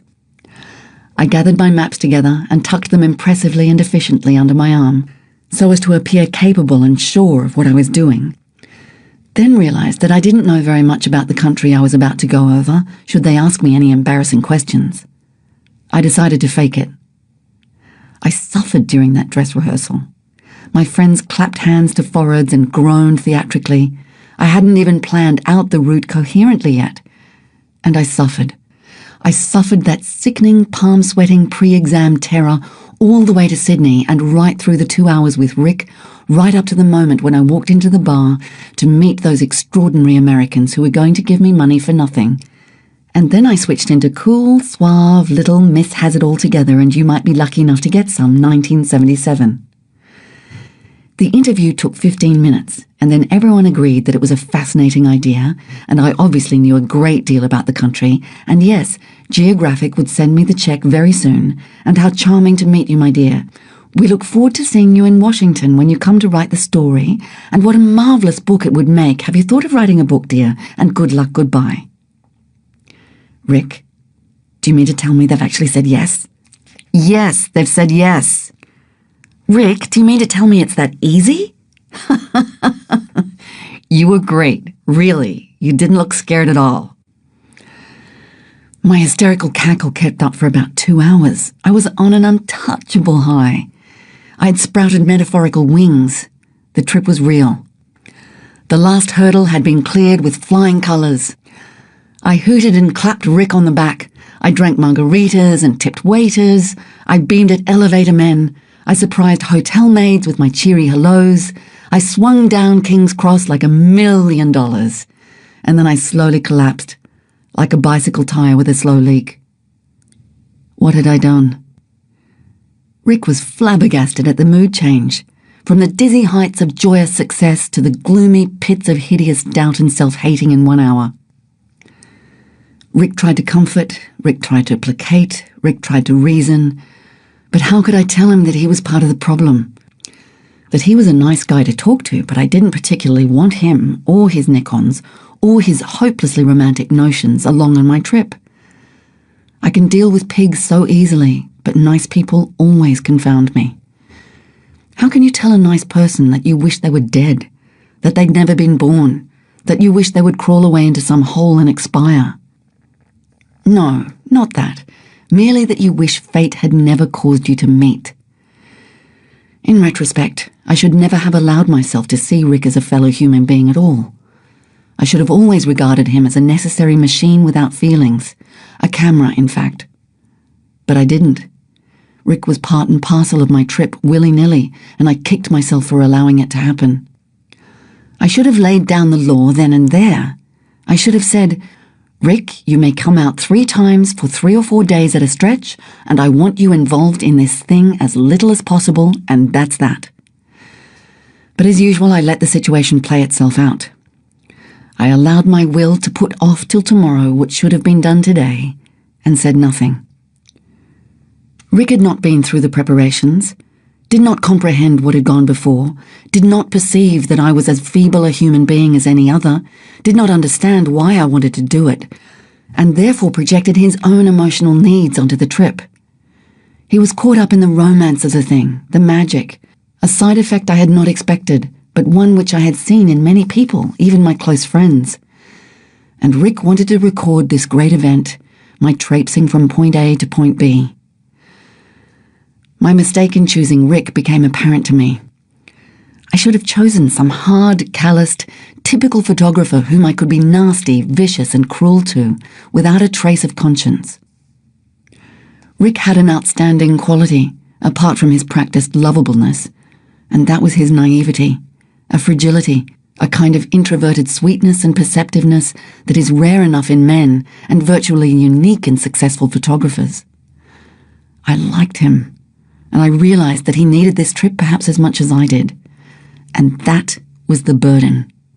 Instead of getting away from all responsibility to people, I was heading straight into a heavy one. And I felt robbed. I flew back to Alice in a lather of conflicting emotions. Was I being too precious about this thing? Why shouldn't I share it with people? Was I a selfish child? A bourgeois individualist even? Suddenly it seemed as if this trip belonged to everybody but me. Never mind, I said. When you leave Alice Springs, it will all be over. No more loved ones to care about, no more ties, no more duties, no more people needing you to be one thing or another, no more conundrums, no more politics, just you and the desert, baby. And so I pushed it all down into the dim recesses of my mind, there to fester and grow like botulism. I came home to a monumental flood. The 150 miles to Utopia was a red swirling river, and I tried twice in four-wheel drives to get there. I eventually made it, walking the last 6 miles in water up to my thighs. When it rains out there, it rains. The camels had disappeared once again, and it had been too wet for anyone to follow them. We waited a few days, and after tracking them with the vehicle, we spotted them high up on a hill, stir-crazy with fear. Camels cannot handle mud. Their feet are not designed for it. They bog in it hopelessly, or their feet skid out from under them and they can crack their pelvises. Conditions like this always worry them. Besides, they were away from home, and in times of stress I believe they felt it strongly. They had been heading south, back to Alice Springs. The check arrived. I set a departure date. I commissioned a traditional Afghani pack saddle from Saleh. I bought equipment and food. I arranged transport for the camels back to Alice Springs. My family wrote saying they would come out and say goodbye. People gave me gifts for the journey, and everyone seemed to be involved in a mounting excitement. As if we all suddenly believed it was true, that I was actually going to do it after having just played a 2-year game of pretend, or as if we had just participated together in a dream and had just woken up to find it real. The preparations had been, in a sense, the most important part of the event. From the day the thought came into my head, I am going to enter a desert with camels, to the day I felt the preparations to be completed, I had built something intangible but magical for myself, which had rubbed off a little onto other people. And I would probably never have the opportunity to do anything quite as demanding or as fulfilling as that ever again. I trucked the camels back to the ranch. New people had bought it, and they were more than willing to let the beasties stay in the yards for a few days. Dookie, Bub, and Goliath had never been on a cattle truck before, so were gullibly easy to load. I left Zelly till last, knowing she would balk and hoping she would eventually follow the others. I breathed a sigh of relief at the end of it. I had never loaded camels either, and I wasn't sure whether I should tie them down or not. I carpeted the floor with sand and envisaged broken camel legs sticking through the bars at the side. We hadn't gone 10 miles when Dookie decided he didn't like hurtling along rough dirt roads in trucks at 50 miles an hour anymore and tried to jump out. Whoops. For the rest of the journey I sat precariously on the roof of the cabin, alternately bashing him over the head screaming, "Whoosh! Whoosh!" and stroking his sweaty neck and crooning loudly above the whistling of the wind. "Take it easy, little camel. It will all be over soon. Do stop bellowing now, please. There's a good boy. Ah, whoosh! Whoosh, you bastard!" Their shit had turned to water by the time we got there. So had mine. I'd given myself a week in Alice to tidy up all last-minute details. That involved getting together in one enormous pile all my 1,500 pounds of luggage, picking up the saddle from Saleh and seeing if it fitted, and buying all the perishable foodstuffs. It also meant spending a week with my family, whom I hadn't seen in over a year, and arranging with Rick when I would see him on the track and how, and saying countless goodbyes. In short, it was one hell of a hectic week. Rick came laden with every trapping under the sun. The people from whom he had bought his four-wheel drive Toyota in Melbourne had seen him coming a mile off. "Hey boys, here's a live one." They had sold him every survival gadget they had, from a winch the size of a bull to a rubber dinghy with paddles that took half an hour to inflate. "Rick, what on earth? What's that for?" "Well, they told me it might flash flood out here, so I thought I'd better get it. I don't know. I've never been in a desert before." We were all at Saleh's at the time, and after we had picked ourselves off the ground where he had been rolling, convulsed and pointing at Rick, we teased him unmercifully.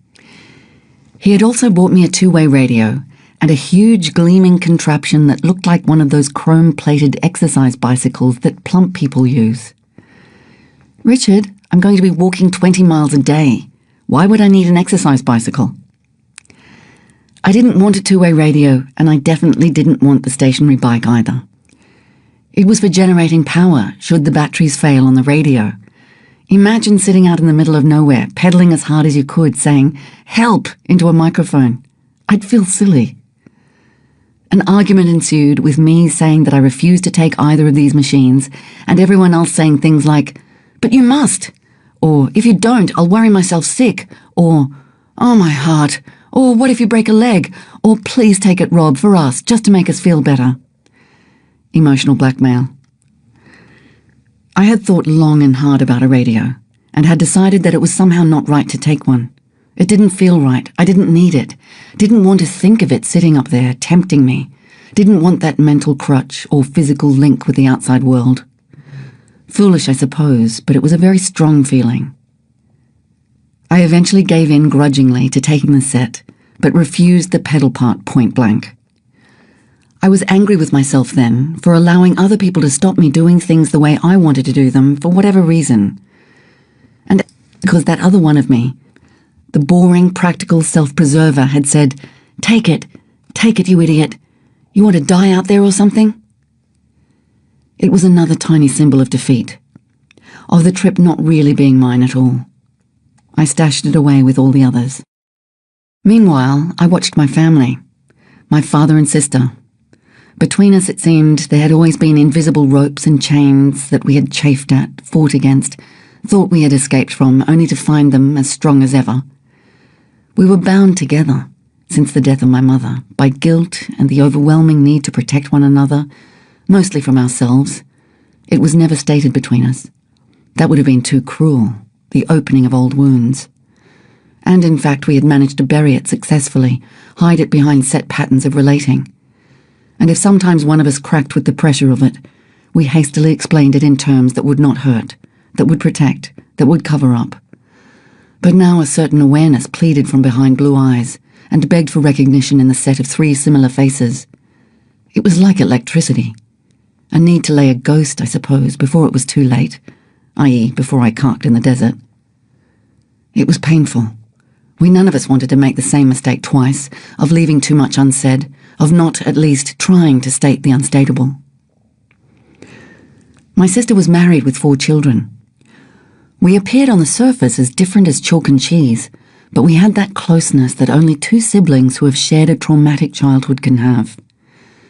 And it was between us that the conspiracy was strongest and most clearly stated and accepted. The need to protect Pop. The duty. To save him pain at any cost. It is odd that both of us spent most of our lives doing just the opposite.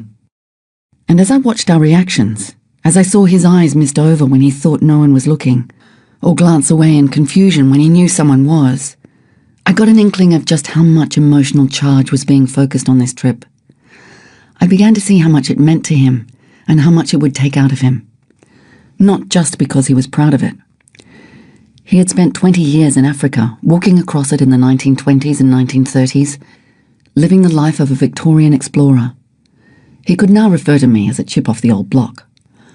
Nor simply because he was frightened, but because all the stupid, meaningless pain our family had suffered might somehow be symbolically absolved, laid to rest through this gesture of mine, as if I could walk it away for all of us. This is all conjecture.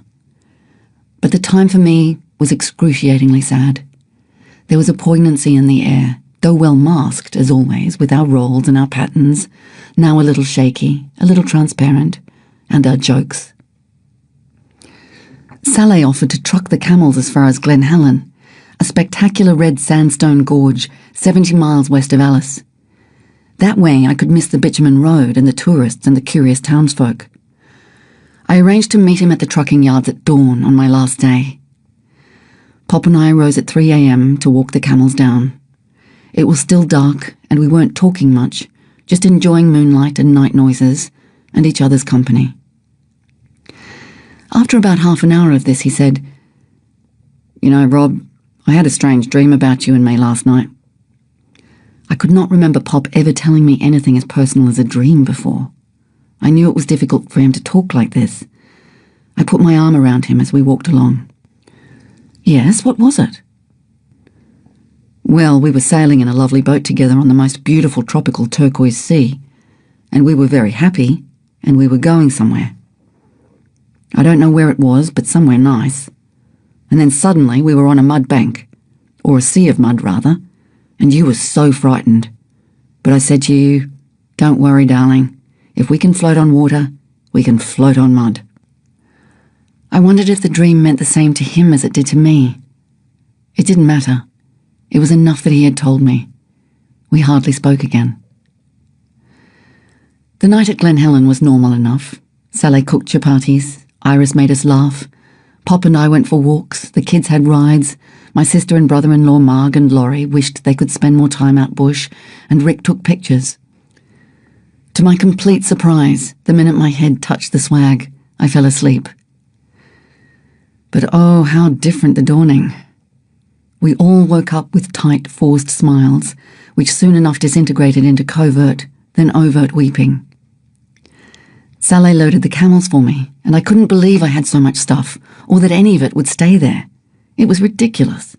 I could feel anxiety and excitement bulging the back of my eyeballs and playing violins in my stomach. I knew they all had that sinking feeling that they would never see me alive again, and I had that sinking certainty that I would have to send messages from Red Bank Gorge the same day saying, "Sorry, muffed it on the first 17 miles, please collect." Josephine started bawling, which started Andre, which started Marg, which started Pop, and there were hugs and good lucks and "Watch out for those bull camels like I told you" from Sally, and feeble little pats on the back. And Marg looked deep into my eyes and said, "You know I love you, don't you?"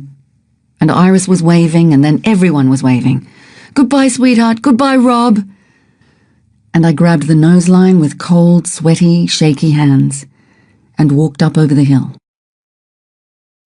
I walk, I lift up heart, eyes, to down all the glory of that magnificent heaven. I could not remember how the rest of it went, but the words were dinging around in my head like an advertisement jingle.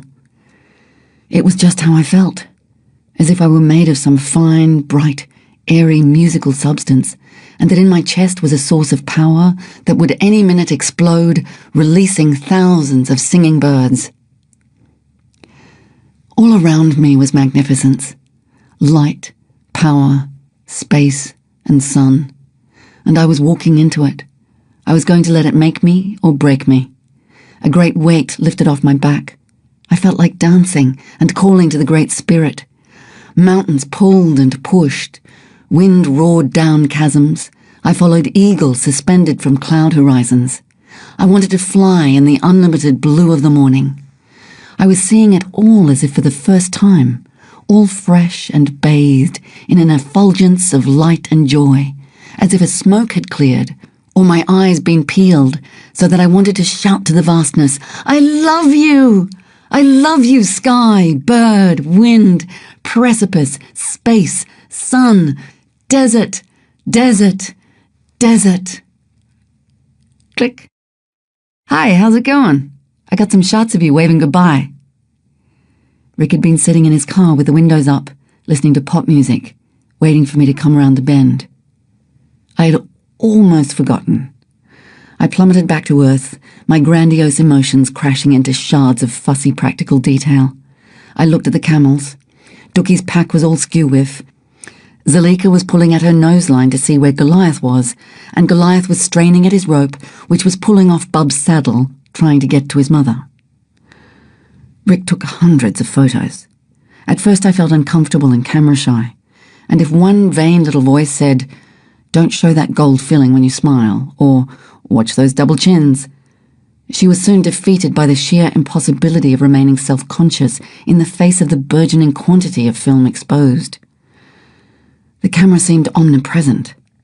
I tried to forget about it. I was almost successful.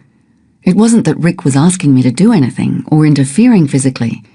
It was just that he was there, and his camera was recording images and giving them an isolated importance, which made my actions stilted and unspontaneous, as if I were just out of sync with myself. Click, observer, click, observed. And whatever else could be said in their favour, camera and Jackson Browne just didn't fit in this desert. I began right then and there to split into two over Rick. On the one hand, I saw him as a blood-sucking little creep who had inveigled his way into my life by being nice and by tempting me with material things. On the other hand, I was confronted with a very warm, gentle human being who genuinely wanted to help me and who was excited by the prospect of an adventure, who wanted to do a good job and who cared. The day grew hotter, and Dookie's pack got worse and worse, so that I had to stop constantly to try to rearrange it. My neck had a crick in it from glancing back at the animals. The Great Spirit had fled, leaving me to my own resources. Make or break me, indeed. I knew so little. It was preposterous thinking I would make it unscathed 2,000 miles to the ocean. Good season or no, the desert is no place for a dilettante. I combated these feelings by thinking of it as nothing more than a series of steps, of days, one after the other, and if nothing went wrong during one, why should it on the next? Tiddly-pom. I had arranged to meet Jenny and Tolly and a few friends from town at Red Bank Gorge. That would be the final contact with people until I got to Arayonga, an Aboriginal settlement 70 miles long. I was exhausted by the time I arrived.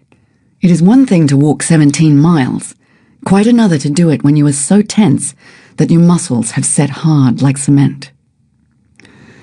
We spent the night and the whole next day in that impossibly beautiful place. We camped on silver sand near the entrance of the water-filled gorge.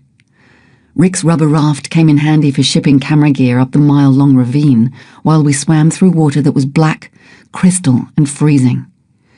This gorge was only a couple of feet wide in places, with red and black cliffs that rose sheer out of the water for 100 feet or more.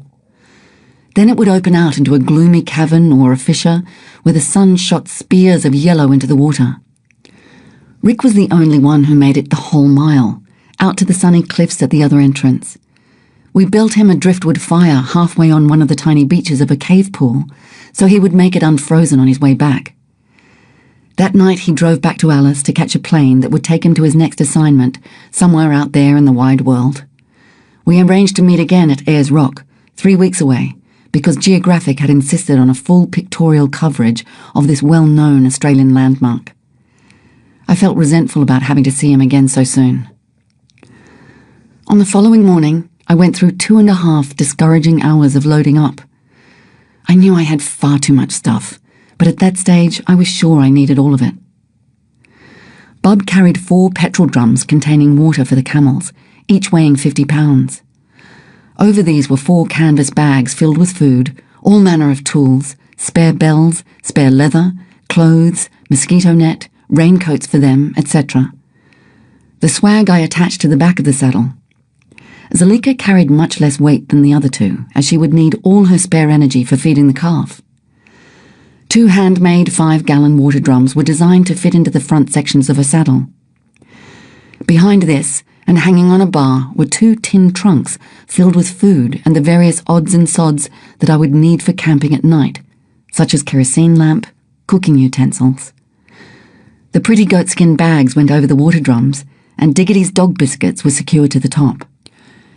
Dookie, being the strongest, had the most to carry.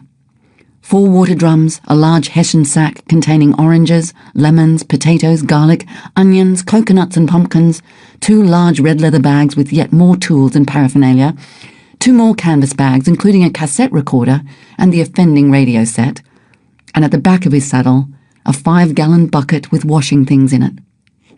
All of them carried spare ropes, straps, hobbles, halters, sheepskins, etc.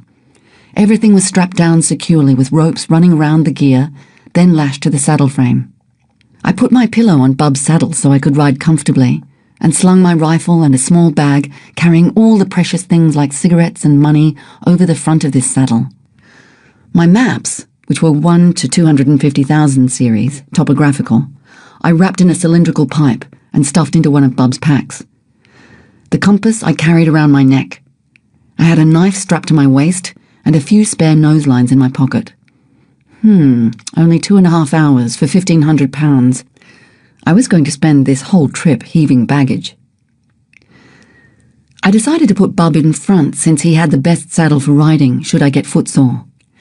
He was also the most easily spooked, and I wanted him where I could have complete control of him should he decide to shy. Zalika came next so I could keep an eye on her noseline and berate her if she started pulling back on it. Dookie came last, a slight and an ignominy he could scarcely bear. I let Goliath go so he could eat as he walked along. I was planning to tie him to a tree at night as Saleh had suggested. This meant that the very real danger of camels disappearing in the night when they were hobbled out to feed would be minimised. I left a halter on him with a length of rope hanging from it, so he would be easy to catch. It was done. I was on my own. For real. At last. Jenny, Tolly, Alice Springs, Rick, National Geographic, family, friends, everything dissolved as I turned for the last time, the early morning wind leaping and whistling around me. I wondered what powerful fate had channeled me into this moment of inspired lunacy. The last burning bridge back to my old self collapsed. I was on my own. Part 2. Shedding Burdens. Chapter 6. All I remember of that first day alone was a feeling of release, a sustained, buoyant confidence as I strolled along, Bub's noseline in my sweaty palm, the camels in a well-behaved line behind me, and Goliath bringing up the rear. The muffled tinkling of their bells, the soft crunching of my feet in the sand, and the faint twittering of the wood swallows were the only sounds. The desert was otherwise still. I had decided to follow an abandoned track that would eventually meet up with the main Arayonga Road. Now, the definition of a track in Australia is a mark made across the landscape by the repeated passage of a vehicle, or, if you were very lucky, initially by a bulldozer. These tracks vary in quality from a corrugated, bull-dust-covered, well-defined and well-used road to something which you can barely discern by climbing a hill and squinting in the general direction you think the said track may go. Sometimes you can see where a track is by the telltale blossoms of wildflowers. Those along the track will either be growing more thickly or be of a different type. Sometimes you may be able to follow the trail by searching for the ridge left eons ago by a bulldozer. The track may wind around or over hills and ridges and rocky outcroppings, straight into sand dunes, get swallowed up by sandy creek beds, get totally lost in stony creek beds, or fray into a maze of animal pads. Following tracks is most often easy, sometimes frustrating, and occasionally downright terrifying. When you are in cattle or sheep station country, the following of tracks can be especially puzzling, mainly because one always assumes that a track will lead somewhere. This is not necessarily so, since station people just don't think like that. Also, there is the problem of choice. When you're presented with half a dozen tracks all leading off in the general direction you want to go, all used within the last year, and none of them marked on the map, which one do you choose? If you choose the wrong one, it may simply stop 5 miles ahead, so that you have to backtrack, having lost half a day's travel. Or it may lead you to an abandoned waterless windmill and bore, or slap bang into a new fence line, which, if followed, will begin leading you in exactly the opposite direction to where you thought you wanted to go, only now you're not quite sure because you've made so many turnings and weavings that you are beginning to lose confidence in your sense of direction. Or it might lead you to a gate made by some jackaroo who thought he was Charles Atlas, and which you haven't got a hope in hell of opening.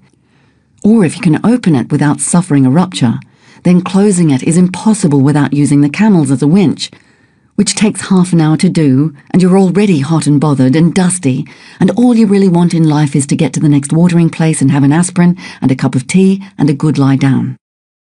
This is complicated further by the fact that whoever those people are who fly in planes and make maps of the area, they need glasses, or perhaps were drunk at the time, or perhaps just felt like breaking free of departmental rulings and added a few bits and pieces of imaginative topography, or even in some cases, rubbed out a few features in a fit of solitary, anarchic vice. One expects maps to be always, but always 100% correct, and most of the time they are. It's those other times that can set you into a real panic, make you think that perhaps the sand ridge you swore you sat on back there was a mirage, make you entertain the notion that you are sunstruck, make you gulp once or twice and titter nervously.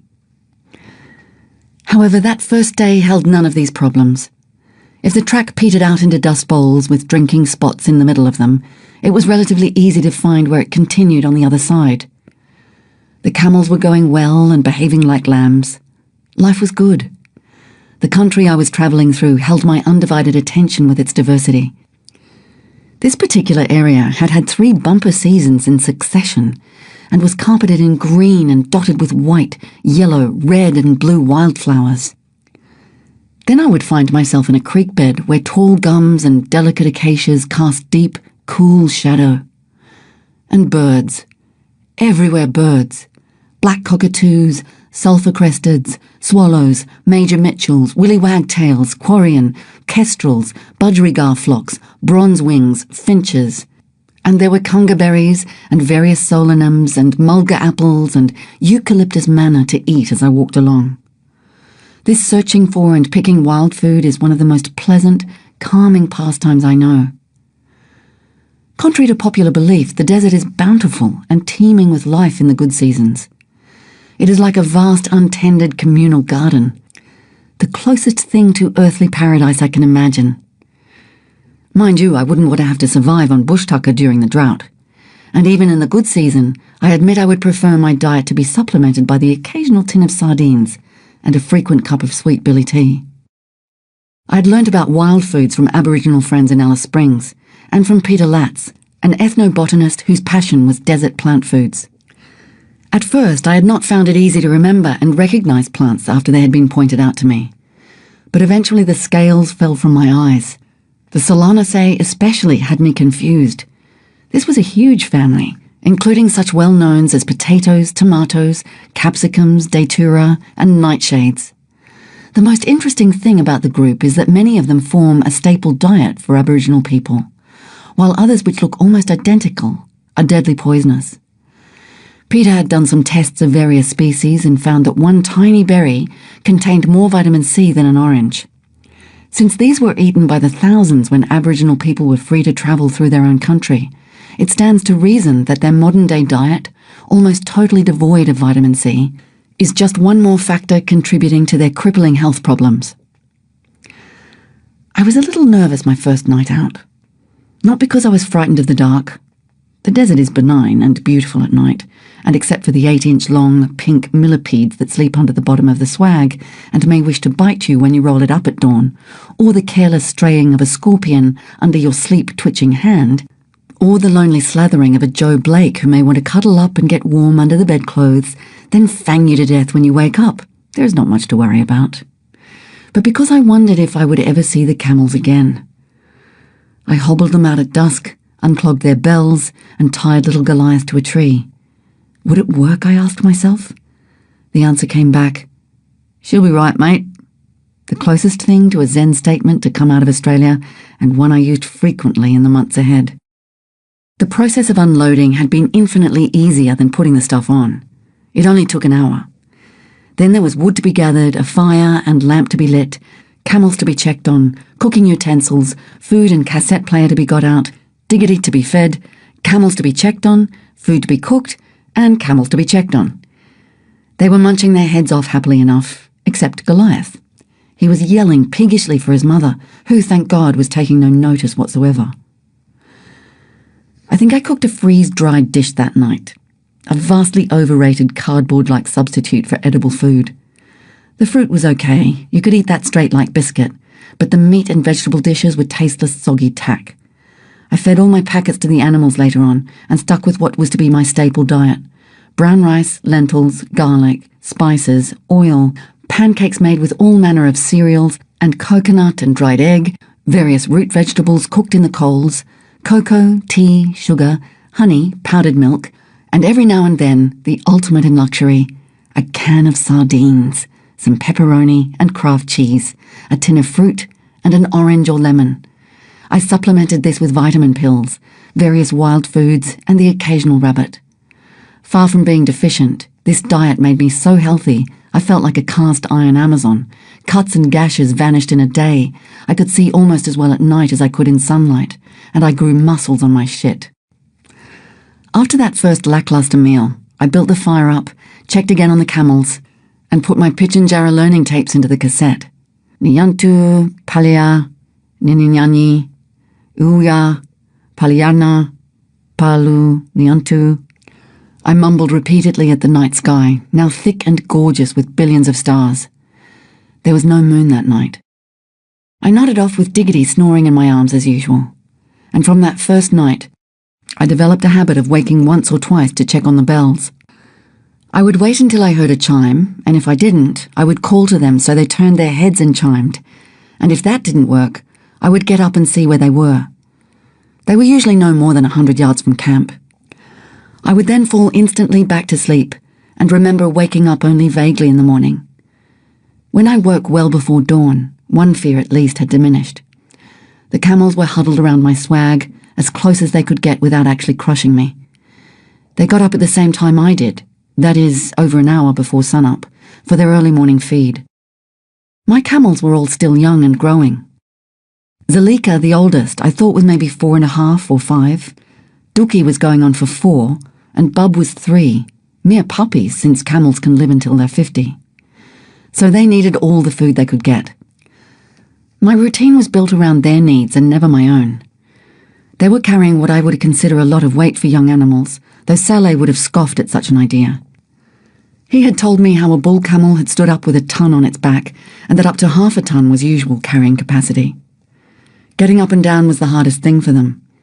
Once they were up, carrying that weight was not so difficult. The weight, however, had to be evenly balanced or the saddle would rub, causing discomfort and eventually producing a saddle sore. So at this stage, the process of loading up was fastidiously checked and rechecked. On the second morning, I got it down to just under 2 hours. I never ate much in the mornings. I would build a cooking fire, boil 1 or 2 billies of tea, and fill a small thermos with what was left. Sometimes I craved sugar and would pile 2 tablespoons into the billy, then wolf down several tablespoons of cocoa or honey. I burnt it up quickly enough. My main problem now seemed to be whether the gear would hold together, whether the saddles would rub, and how the camels handled the work. I was a little worried over Zalika. Diggity was doing fine, but occasionally got footsore. I felt great, if knock-kneed with exhaustion by the end of a day. I decided to cover approximately 20 miles a day, 6 days a week, and on the 7th she rested. Well, not always. I wanted to keep a fair distance covered in case something went wrong, and I had to sit somewhere for days or weeks. There was a slight pressure on me not to take it as easy as I would have liked. I didn't want to be travelling in summer, and I had promised Geographic I would be at Journey's End before the year was out. That gave me 6 months of comfortable travel, which I could stretch to 8 if needs be. So by the time everything was packed away and the fire smothered, the camels would have had a couple of hours of feeding. I would then bring them in noseline to tail, tie Bub with his halter to the tree, and ask them to whoosh down, please.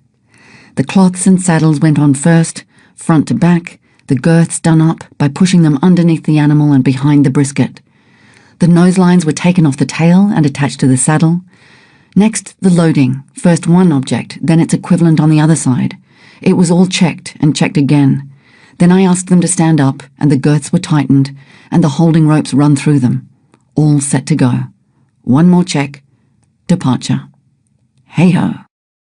But wouldn't it be my luck that on that third day, when I was still a Cub Scout in the ways of the bush, and still believing blindly that all maps were infallible and certainly more reliable than common sense, I found a road that wasn't meant to be there, while the road I wanted to be there was nowhere to be seen. "You've lost a whole road," I said to myself incredulously. "Not just a turning or a well or a ridge, but a whole bloody road. Take it easy, be calm, she'll be right, mate, settle down, settle down." My little heart felt like a macaw in a canary cage. I could feel the enormity of the desert in my belly and on the back of my neck. I was not in any real danger. I could easily have set up a compass course for Arayonga.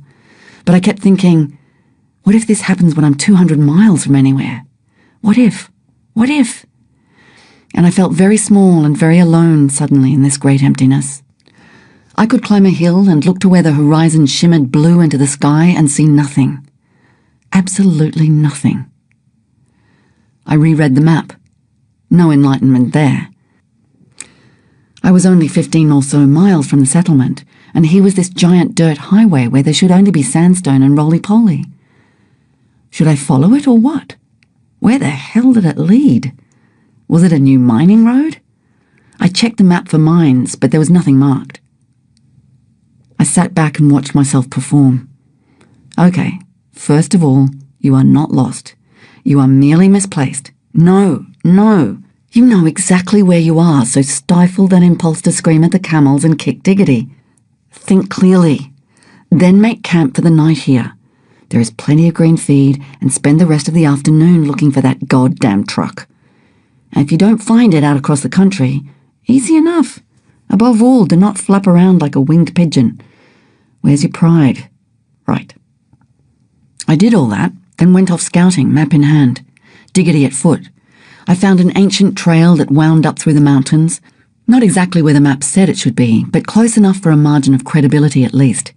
It went for a couple of miles off course, then came out to meet up with, yes, yet another major highway that had no right to exist. Shit and damnation! This I followed for another half-mile in the general direction of Arayonga until I came across a bullet-ridden piece of tin, bent over double and almost rusted away, but with an arrow that pointed at the ground and the letters A-O-N upon it. I skipped back to camp in the gathering twilight and apologized profusely to my poor dumb entourage and fixed Lesson 1 firmly in my brain for future reference. When in doubt, follow your nose, trust your instincts, and don't rely on maps. I had been alone for 3 days in country that people seldom visited. Now I was crawling down a wide, dusty, deserted, boring road, an occasional beer or coke can winking at me from the bushes. The walking was beginning to take its toll on all of us. Diggity's feet were pin-cushioned with bindi eye prickles, so I heaved her up on Dookie's back. She hated it and stared off into the distance, sighing dramatically with that long-suffering look common to brainwashed dogs. My own feet were blistered and aching, and my legs cramped up as soon as I stopped walking. Zalika had a large lump which distended her milk vein, and her nose peg was infected. Dookie's saddle was rubbing him slightly, but he stepped high and seemed, unlike the others, to be thoroughly enjoying himself. I suspected he had always wanted to travel. This worry over the camels was unrelenting. Without them, I would be nowhere, and I treated them like porcelain. Camels, so everyone says, are tough, hardy creatures, but perhaps mine was so pampered that they had turned into hypochondriacs. They always seemed to have some little thing wrong with them, which, doubtless, I blew out of all proportion. But I had been burnt once with Kate, and I wasn't about to take risks with their health. Arayonga is a tiny missionary settlement wedged between two sandstone mountain faces of the McDonnell Ranges. As settlements go, it is a good one. It is laid out traditionally. That is, a small village of houses where the whites live, a general store which Aborigines are being trained to run themselves, a school, a clinic, and the Aboriginal camps sprawling around the outskirts looking like third world refugee centres. All the whites, about 10 I think, could speak the language fluently and were pro-Aboriginal. After 160 years of undeclared war on Aboriginal people, during which time wholesale slaughter was carried out in the name of progress, and while the last massacre was taking place in the Northern Territory in 1930, the colonialist government set up this and other Aboriginal reserves on land neither the cattlemen nor anyone else wanted.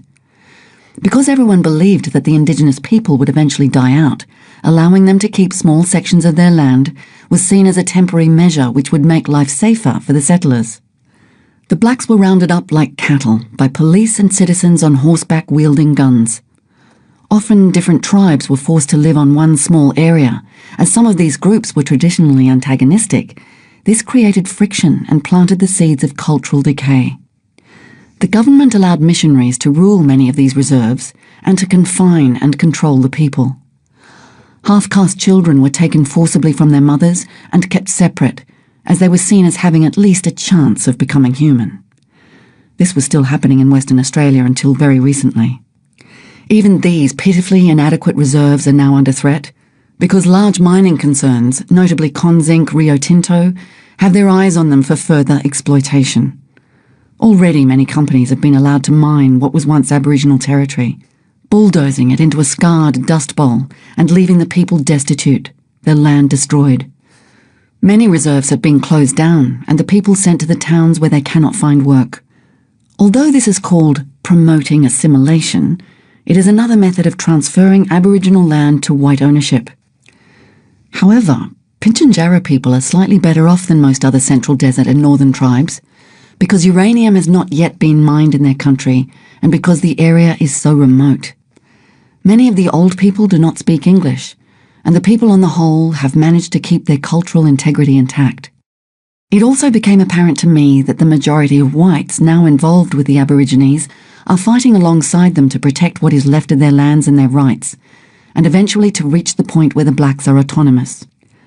Whether this is possible, given the rural white backlash, the racist attitudes of Australians generally, and the genocidal policies of the present government, and given that the rest of the world seems neither to know nor care what is happening to the oldest culture in the world, is a doubtful question. The Aborigines do not have much time. They are dying. I arrived a mile outside the settlement by mid-afternoon, to be met by hordes of excited children, giggling, shouting and raving Pitjantjatjara. God knows how they knew I was coming, but now from Arayonga all the way down the line, the inexplicable communication network called Bush Telegraph, or keeping one's ear to the ground, would tell people I was on my way. I had been hot, irritable and tired when I arrived, but now these delightful children lifted my spirits with their cacophony of laughter. How easy they were. I had always felt slightly uncomfortable around most children, but Aboriginal kids were different. They never whined or demanded. They were direct and filled with joie de vivre, and so loving and giving with one another that they melted me immediately. I tried out my Pitjantjatjara. Stunned silence, then hoots of laughter. I let them lead the camels.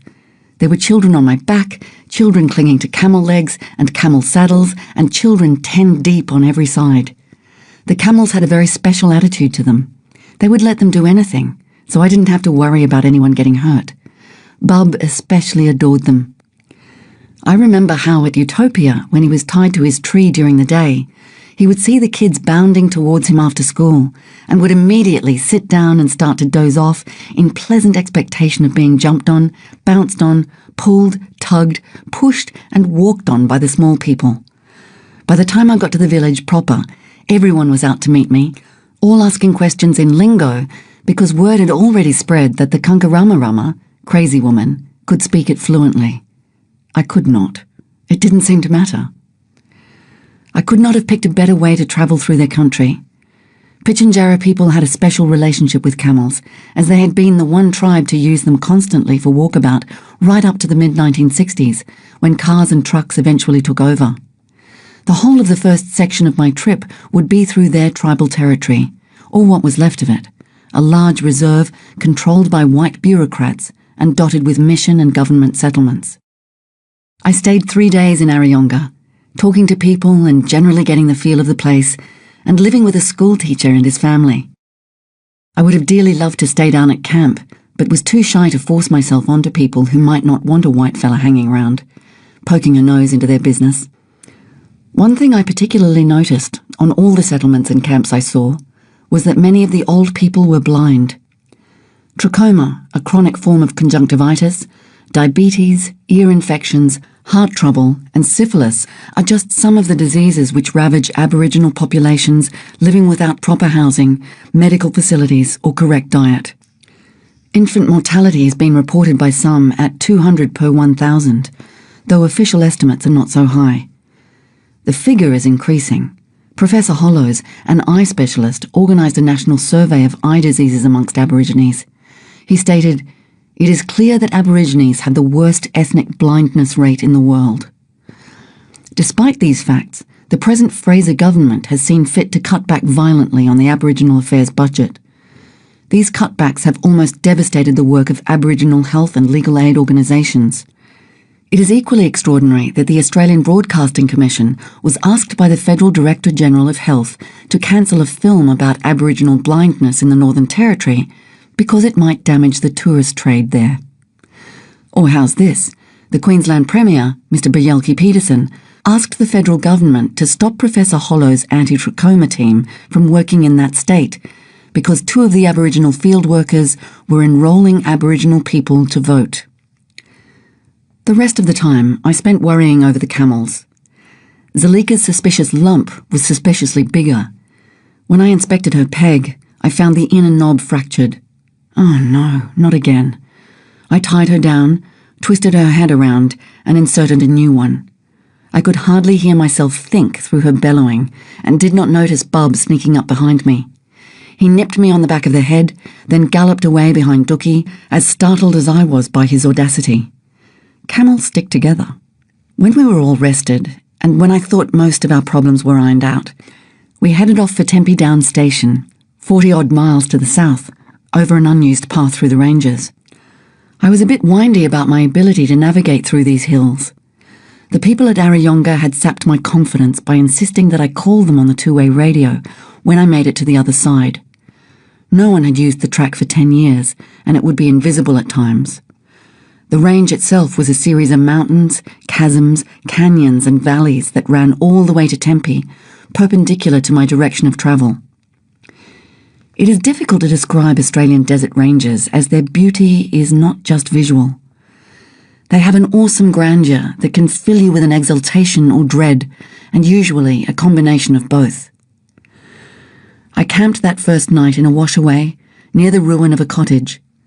I awoke to the muttering of a single crow staring at me not 10 feet away. The pre-dawn light, all misty blue and translucent, filtered through the leaves and created a fairyland.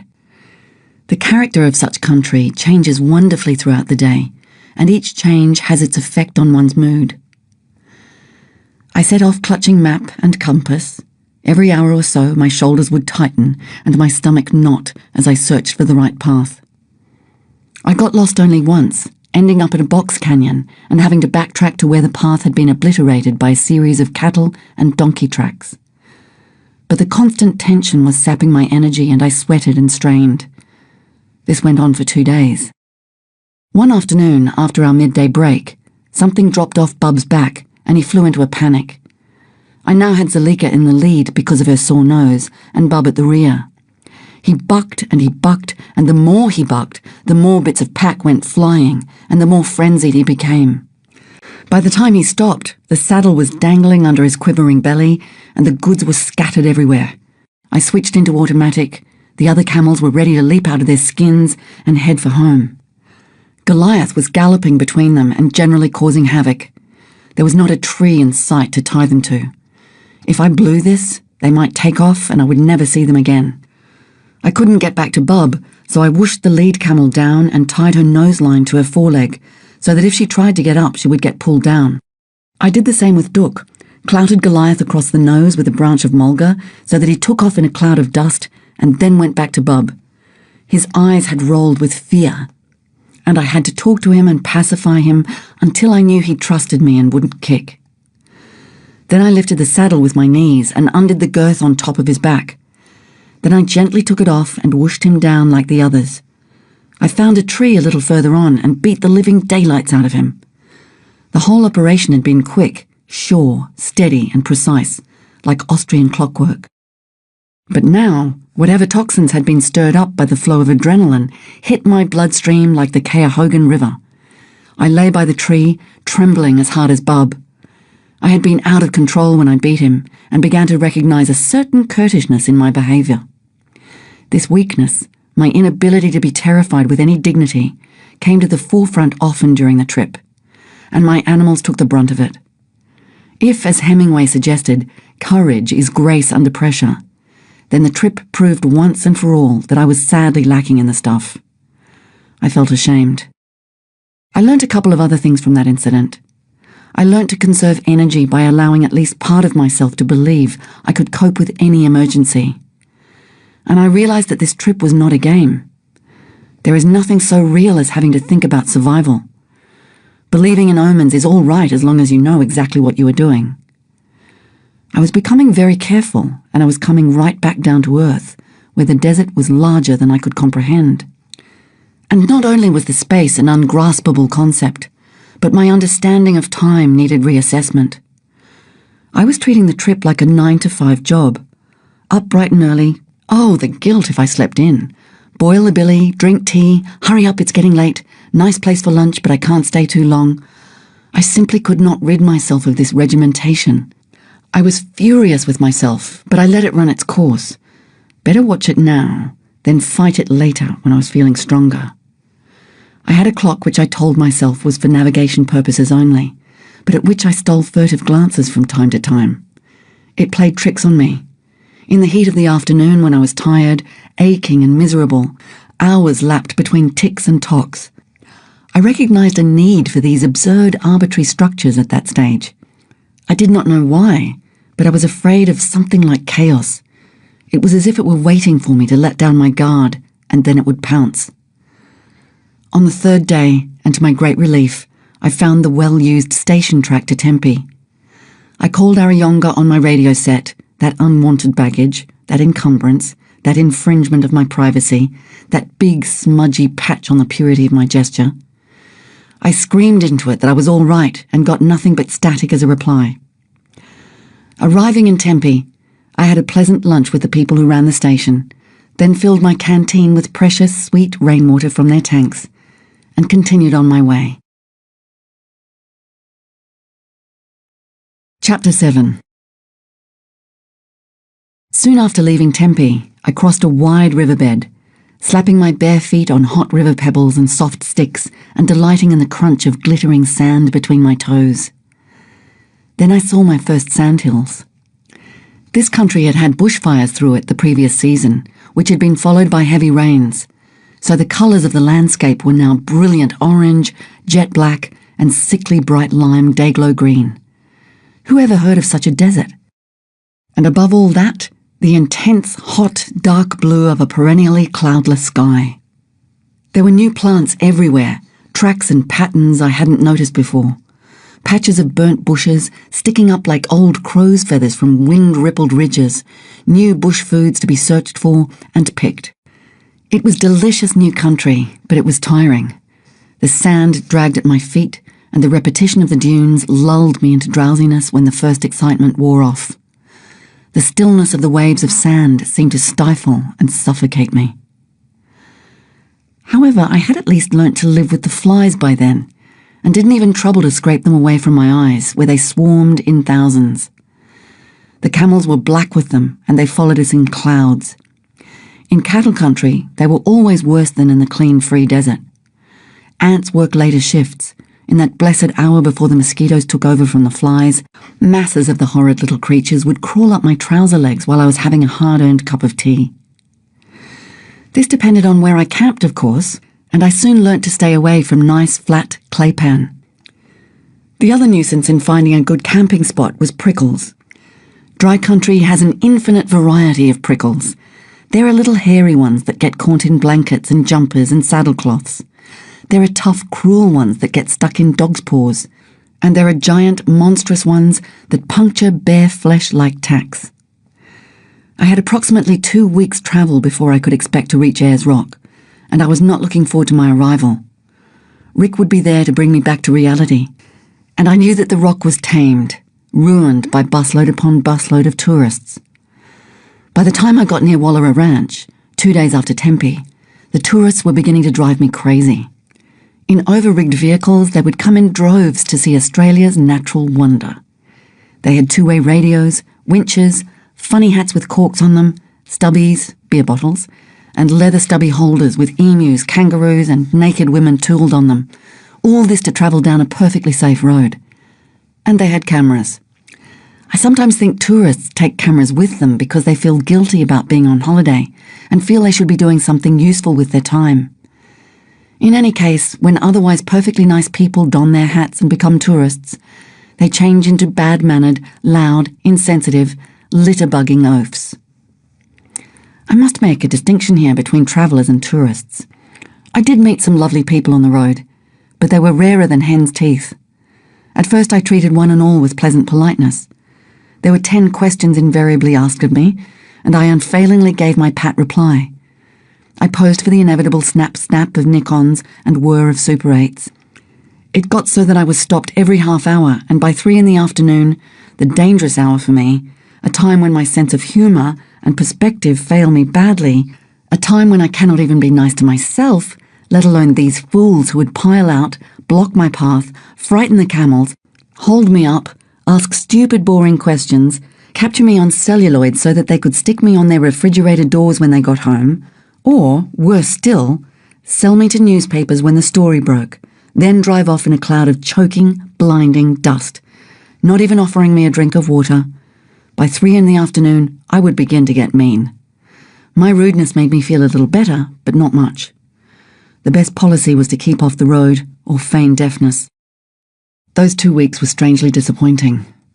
The initial thrill had worn off, and little niggling doubts were starting to worm their way into my consciousness. It was all nice, of course, and even fun sometimes. But hey, where was the great clap of thunder of awareness that, as everyone knows, knocks people sideways in deserts? I was exactly the same person that I was when I began. Some camps on those nights were so desolate they stole into my soul, and I longed for a safe nook out of the chill, empty wind. I felt vulnerable. Moonlight turned the shadows into inimical forms, and I was so glad of Diggory's warmth as we snuggled beneath the blankets that I could have squeezed her to death. The rituals I performed provided another necessary structure. Everything was done correctly and obsessionally. Before I went to bed, everything was placed exactly where I wanted it for the morning. Before the trip, I had been hopelessly vague, forgetful, and sloppy. My friends had made cracks about how I would probably forget to take the camels one morning. Now it was the opposite.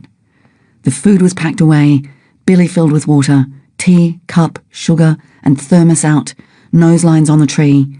I would roll out the swag, just so, by the fire, and study my star book. Stars all made sense to me now that I lived under them. They told me the time when I awoke at night for a piss and a check on the bells. They told me where I was and where I was going, but they were cold like bits of frost. One night, I decided to listen to some music and put Eric Satie into the cassette. But the noise sounded alien, incongruous, so I turned it off and sucked on the whiskey bottle instead. I talked to myself, rolling the names of the stars and constellations around on my tongue. Good night, Aldebaran. See you, Sirius. Adios, Corvus. I was glad there was a crow in the heavens. Wallara Ranch was not a ranch at all, but a watering hole for tourists. I went into the bar for a beer, there to be met by a group of typical ockers, all talking, as is their wont, about sex and Sheilas. Oh, great, I thought, just what I need, some intellectual stimulation.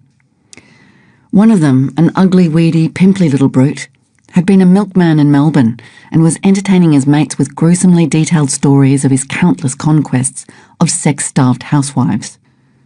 Another had been a tourist bus driver who said driving was a terrible ball drainer because all the women were always after his body. God knows there was enough of it. His beer gut was popping the buttons on his shirt. I left. I was heading into wild camel country now. Their tracks were everywhere, and the quandong trees were eaten almost bare. Saleh had put the fear of God into me about the renegade bulls, who were now coming into season. Shoot first and ask questions later, he had warned, over and over. So I loaded the gun and slung it back on Bub's saddle. Then I thought, Christ, with my luck, it'll go off and shoot me in the foot. So I took the bullet out and kept a few rounds in my pocket. That evening, I camped in a washaway at the foot of some hills. The feed was lush, roly-poly, mulga, saltbush, camelthorn, acacia, and so on. For me, they were yalka, like tiny onions, to be dug up and roasted on the coals. This is very pleasant, I said to myself, trying to quell a growing unease. I thought the animals were a bit touchy too, but put that down to projection. I found it difficult to get to sleep that night, and when I did eventually drop off, I was assaulted by psychedelic dreams. I woke earlier than usual and let Goliath go for a munch. By the time I had packed up, they had taken off, straight back to Alice, and when I caught up with them, 2 miles out into the bush, they seemed frightened. Must be wild camels around, I informed Diggity, though I could see no tracks. On the way back, I stumbled on a deserted Aboriginal camp made of mulga branches and almost hidden by undergrowth. I spent that night with the Littles at Angusdown Station. They stuck me in the shower, fed me up, and when I spoke of the previous night's experience, Mrs. Little said that you couldn't put a pin between the ghosts around that camp. Next morning, I fiddled with the pack, designed Zalika an elastic noseline, hoping she would not hang back on it, put Bub back in the lead, and headed off for Curtin Springs, where I spent a couple of days trying to restuff Dookie's saddle. The pack was not yet perfect. After that, the tourists became just too much, so I set a compass course for the rock and headed off across the dunes. Trudging across that solidified sea of sand was exhausting me, so I decided to ride Bub. And then I saw the thing. I was thunderstruck. I could not believe that blue form was real. It floated and mesmerized and shimmered and looked too big. It was indescribable. I slid down the sandhill and pushed Bub quickly across the valley through a forest of desert oaks and up the next incline. I held my breath until I could see it again. The indecipherable power of that rock had my heart racing. I had not expected anything quite so weirdly, primevally beautiful. I entered the tourist village in the afternoon and was met by the head ranger of this vast national park. A nice man whose job was not as enviable as it appeared on the surface. He had to protect that delicately balanced country from an ever-increasing number of Australian and overseas tourists who not only had no knowledge of desert ecology and the effect their very presence had on it, but who insisted on picking wildflowers, throwing cans out of their car windows, breaking trees for firewood, lighting fires where they had no business to, and then not dousing them out, and driving off the perfectly good road, leaving wheel ruts that would last for years. He offered me a caravan to rest in, which I accepted, showed me a good place to hobble the camels, and told me he wouldn't mind if I later camped by the Olgas for a few days. The great monolithic rock was surrounded by fertile flats for a radius of 1/2 mile, which, because of the added runoff water, were covered in lush green feed and wildflowers so thick you couldn't step between them. Then the dunes began, radiating as far away as the eye could see, orange fading into dusty blue. The bushfire had swept through this country too, which, although making it look prettier and greener, I thought might cause problems with the camels. Many desert plants, when they first shoot up out of the ground looking so deliciously edible, protect themselves with various toxins. While I knew Zelly would know what to eat and what not to eat, I wasn't too sure about the others. Many an early exploratory expedition had failed because camels had been poisoned. So that my animals wouldn't stray too far, Zelly and Goliath now took turns at being tied from the hobbles with a 40-foot rope to some trees. This was because Zalika was unequivocally the leader, and without her the others would go nowhere. But it also meant that she would not be there with them to teach them what to eat. I hoped that there was enough good feed around so they wouldn't attempt anything new. They were in fact very careful about this, as I was to discover later. I sat up on the first sandhill, watching the gathering evening changing the bold, harsh daylight colours to luminous pastels, then deeper to the blues and purples of peacock feathers. This was always my favourite time of day in that country. The light, which has a crystalline quality I have not seen in any other place, lingers for hours. The rock did not disappoint me. Far from it. All the tourists in the world could not destroy it, It was too immense, too forceful, too ancient to be corruptible. There were very few of the Pitjantjara mob left here. Most had moved away to more private tribal areas, though a few remained to protect and look after what is an extremely important site in their mythic culture. They were making a meagre living by selling artefacts to the tourists. Uluru, they called it. The Great Uluru. I wondered how they could stand watching people blundering around in fertility caves or climbing the white painted line up the side and taking their endless photos. If it had me almost to the point of tears, how much more must it have meant to them? There was one miserable, small, fenced-off section on the western side which read, "Keep out, Aboriginal Sacred Site." I asked one of the rangers what he thought of the blacks. "Oh, they're all right," he replied. "They're nuisance value more than anything else." I was coming to expect this, and there didn't seem much point in stating the obvious, that it was the tourists who were the nuisance value, that they were invading sacred land that did not, could not ever belong to them, and which they could not even begin to understand. At least the man did not despise them. Rick arrived the next day, all bouncy and enthusiastic and full of energy. I had been out exploring and wandering through the bloodwood forests of the southern side. He announced that he had a surprise for me and led me back to the caravan. There on my bed, leg bandaged and crutches resting by the pillow, was my dear friend Jen. My initial reaction was one of great relief, surprise and happiness. The next one was a petty little voice saying to me, "Are your friends going to follow you all the way?" I did double takes like strobe lighting. Jenny, being an acutely sensitive person, read this in my face as clearly as if I had screamed it at her, although I tried desperately to hide it. It set the tone for the rest of that difficult day, a subtle, intricate, unspoken tension which both of us preferred to take out on Rick, rather than each other. Jenny had fallen off her bike at Utopia and had lain in the dusk for some time, unable to move, staring at her own bones beneath her ripped flesh. This had naturally enough set off several shockwaves and dwellings upon the frailty of human life, from which she had not yet recovered. She was not up to handling the conflicting emotions that reverberated through the caravan that night like drums in a canyon. None of us was.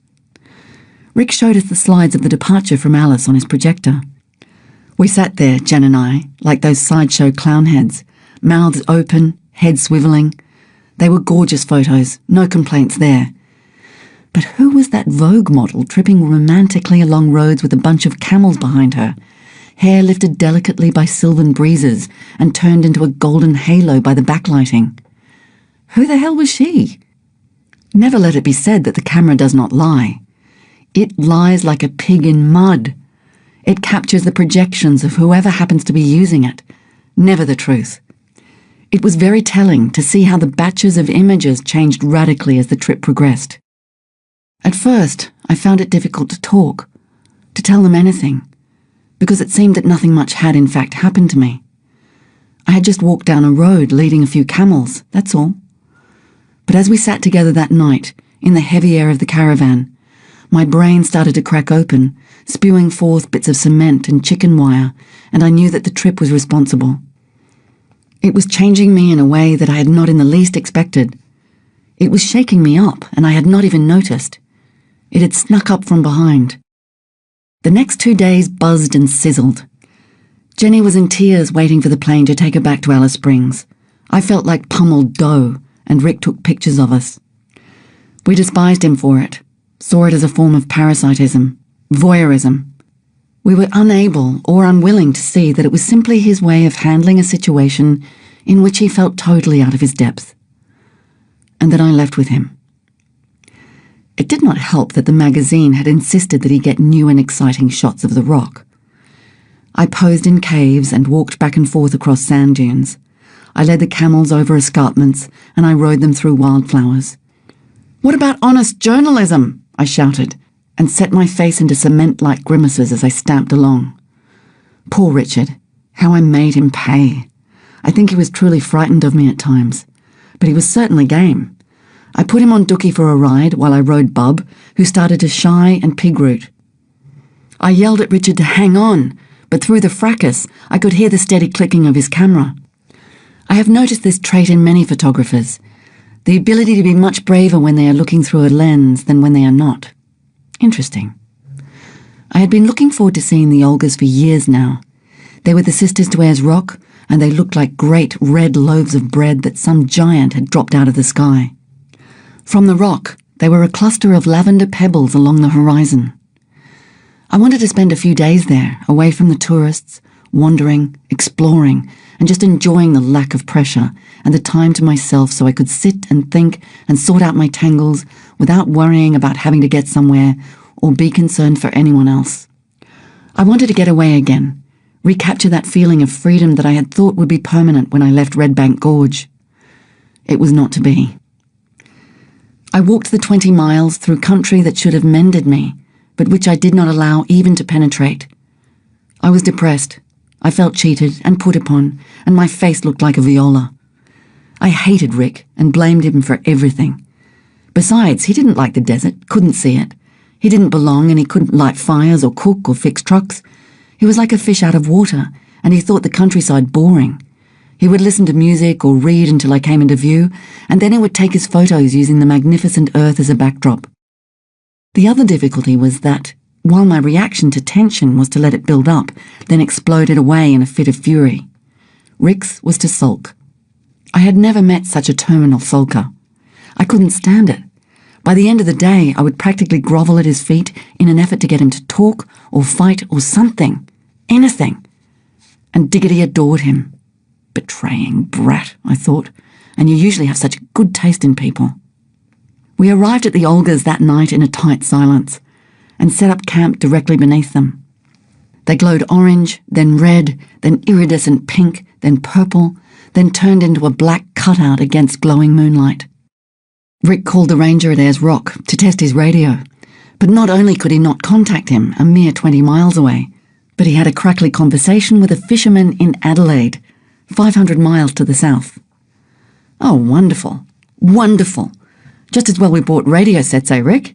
I mean, when I'm bleeding and croaking out in the middle of Whoop Whoop, a mile from the nearest station, it's nice to know I can always have a pleasant chat to someone in Alaska. Wouldn't you agree, Richard? Richard? Richard remained silent. That night I couldn't stand any more. I grabbed Rick by the hand, sat him down beside me by the fire, and said, "Okay, mate, you win. I can't take any more. We'll have to work something out because this is just plain ridiculous. Here we are in the middle of a most magical desert, involved in something which should be giving us joy, and we're acting like children." Richard continued staring into the fire, a stricken look around his eyes, and his bottom lip protruding just a fraction. I tried again. "It's like this story about the two monks, you know. They're not allowed to have anything to do with women. Anyway, they're walking along together and they see this woman drowning in a stream, and one monk jumps into the water and carries her to the bank.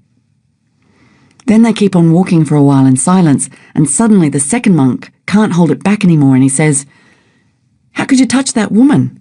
And the first monk looks up surprised and answers, 'Oh, are you still carrying the woman?' Well, you see what I mean, Richard? We're both the second dumb monk, and it's stupid, and it's driving me to drink, and I've got enough to worry about. So either you leave right now, I send the money back to Geographic and we forget the whole thing, or we reach some better understanding of what we both want and how to go about getting it, okay?" We talked. We talked for hours and hours about every subject under the sun, ending up laughing and being friends, which was a great relief. I understood and liked him much better. He would turn out all right, that one. There were many lights hidden under his bushel. I'd also said he could come along with me to Docker River, 5 days away, and although I desperately wanted to be on my own again, it seemed churlish to send him away, given that he wanted to get photographs of Aborigines, and this would probably be one of the few places he could do so. Although I felt disturbed by this prospect, I knew Aboriginal people were thoroughly sick of having lenses stuck up their nostrils by insensitive tourists. I thought that any press coverage they could get at this stage in their demise would be a good thing, provided it was done with their consent. Besides, the relief of having Rick talking to me again, of having dissipated the tension, was worth almost any concession. I did not perceive at that time that I was allowing myself to get more involved with writing about the trip than the trip itself. It did not dawn on me that already I was beginning to see it as a story for other people, with a beginning and an ending. We spent a few days at the Olgas, which, although pleasant enough, how could they not be in such a place, for me were clouded by a feeling of being bound, kept back, hemmed in. I constantly imagined what it would be like, how much better it would be if I were on my own. I was no longer blaming Richard, however, but myself. I knew I had to take full responsibility for being there, had to come face to face with the fact that this trip would not, could not be what I had planned and wanted it to be. And instead of seeing the potential that was there, I mourned for the loss of my hopes. A day out on the track, and the pressure was starting to build again. This was because after I had loaded 1,500 pounds of junk, walked 20 miles, unloaded the junk, gathered firewood, lit a fire, cooked a meal for two, and cleaned up after the meal for two, I got a wee bit titchy. Perhaps it's the low blood sugar level. I don't know. I do know that anyone who crosses me after such a day had better expect an explosion, especially if all that person has done is take pictures of me doing all those things instead of helping me with them. I seethed with secret rage one night, then threw a bundle of garlic at my companion and yelled, "Peel that if you haven't got a broken arm!" We were back at square one, with Richard in the sulks, and me thinking up ways I could murder him without getting caught. I left camp the next morning when Richard told me he would be along in an hour, to which I grunted something monosyllabic and continued on my way. I walked for 1 hour, then 2, then 2.5. No Richard. Oh, Jesus, I'm going to have to go back. The car must have broken down. I had backtracked 5 miles when the first and only car we had seen drove up and stopped. I asked them if they would mind driving a little way along and seeing if they could find Richard's tracks into the scrub, and letting me know if he was all right. They drove all the way to the rock and returned without seeing Rick. It was well into the afternoon by then, and I was beginning to really worry. Snakebite, I thought? Heart attack? I was about to leave these new friends when the Toyota came charging over the hill with Rick inside, listening to Joan arbitrating. "Where were you?" Richard looked from face to face with a dawning comprehension and a certain sheepishness and said, "I was just back at the camp reading my book. Why?" I could feel my lips compress into a furious white line. The others swapped glances, coughed delicately, and drove off. Rick apologized. I said nothing. My anger had set cold and hard. It felt like a fist in my chest. Then the rain came. Great angry thundering clouds swarmed and bustled out of nowhere, and it hailed and poured a deluge. It rained cats and dogs, elephants and whales, and I stumbled through it, cold and wet and holding my anger to me like a baby. I was worried as usual over the camels, and I was exhausted. Exhausted by the work and worry, exhausted by the anger, and exhausted by my thoughts, which went round and round in circles, always returning to the central fact that I was involved in a pointless, ludicrous farce. And of course that was the night that dear little Goliath decided he didn't like being caught and tied to a tree anymore. I chased him for over an hour at a run. I entered a new realm of exhaustion. I was covered with freezing mud and shaking with fatigue by the time I grabbed him. Then I crawled back to camp, drank 1/3 of a bottle of whiskey in 10 minutes, and through hysterical weeping over which I had no control, raved at Richard before collapsing in an incoherent, shattered heap. That night injected 2 new elements into our relationship. The first was tolerance, that is, the necessity to compromise. It set the real basis for an unlikely friendship which, although was to have its ups and downs, was there to stay. The second was sex. Ah, yes. Silly me. Inevitable, I suppose, but in retrospect, one of the worst mistakes I made in terms of my freedom during the trip. It deepened my commitment to Richard in some ancient and subtle way. I could no longer discount his feelings as easily as I might have otherwise. Rick Smolin, photographer extraordinaire, New York Jewish survivalist, conman and manipulator par excellence without even knowing it, talented, generous, strange young man who felt awkward and hid behind Nikons. This was the creature with whom my trip was becoming hopelessly entangled, who I was to feel robbed me of its original meaning and essence, who had changed from someone I barely noticed to a millstone round my neck and my cross to bear. The first confusing oscillatory element that was to be so characteristic of this trip had struck. It allowed Rick to fall in love, not with me, but with the camel lady. However, we were much kinder to one another after that night. While Rick began really trying, I began to come to terms with the fact that he had either to be completely out of the thing or completely involved in it. I could not have it both ways. He began slowly changing from that day, letting the desert work on him, coming to a recognition of it and of himself as a consequence. We passed Lassiter's cave. Poor Lassiter, that gold-hungry mug who lost his camels and perished in the sandhills, holding a nose peg which he must have ripped from his frightened, bolting camels, and leaving behind an unsolved mystery concerning his supposed discovery of a gold outcropping so rich he would have been a billionaire if he had only made it back. The Pitjantjatjara mob, who up till then had virtually no contact with whitefellas, had tried to keep him alive, but like so many other luckless explorers, he had not been able to keep up the pace and died a miserable death, only tens of miles from safety. Many of the old Pitjantjatjara people remember him. I tried hard not to think about that nose peg in his hands. We were a day or two short of Docker when the first major disaster of the trip occurred. I was carefully leading my camels through a river that had once been a track when Dookie, the last in line, slipped and landed flat in the water. I went back to him and asked him to stand up. I tapped him behind the shoulder and asked him again. He looked at me pitifully and groaned to his feet. The rain was blinding me and running down me in cold torrents. He could hardly use his front leg. We camped that day in a deep, luminous, glassy green light. I had no idea what was wrong with the leg. I prodded, rubbed, and examined from shoulder to foot. It was tender, but there was no swelling that I could see. I made hot compresses, but did not know what else I could do. Was it a broken bone? A torn ligament? What? The point was that Dookie could not walk. He sat in the creek bed, miserable, and refused to move. I cut him feed and brought it to him and massaged the shoulder again. I hugged him, fussed over him, and all the while I felt sick and tired and beaten. A thought was invading me which I tried to keep away. That I might have to shoot my boy. That the trip might be ended. That it was all just a stupid, pathetic joke. I was glad Richard was there. At last, the rains cleared. Everything was rinsed clean and sparkling. We rested 2 days, then limped into Docker, where as usual there were hundreds of excited children to meet us. The community advisor gave us a caravan to live in, and Rick decided to stay until we knew what Dookie's fate would be. In the end, I waited there 6 weeks, not knowing whether the leg would heal or not. Rick stayed for 2. It was not a happy time.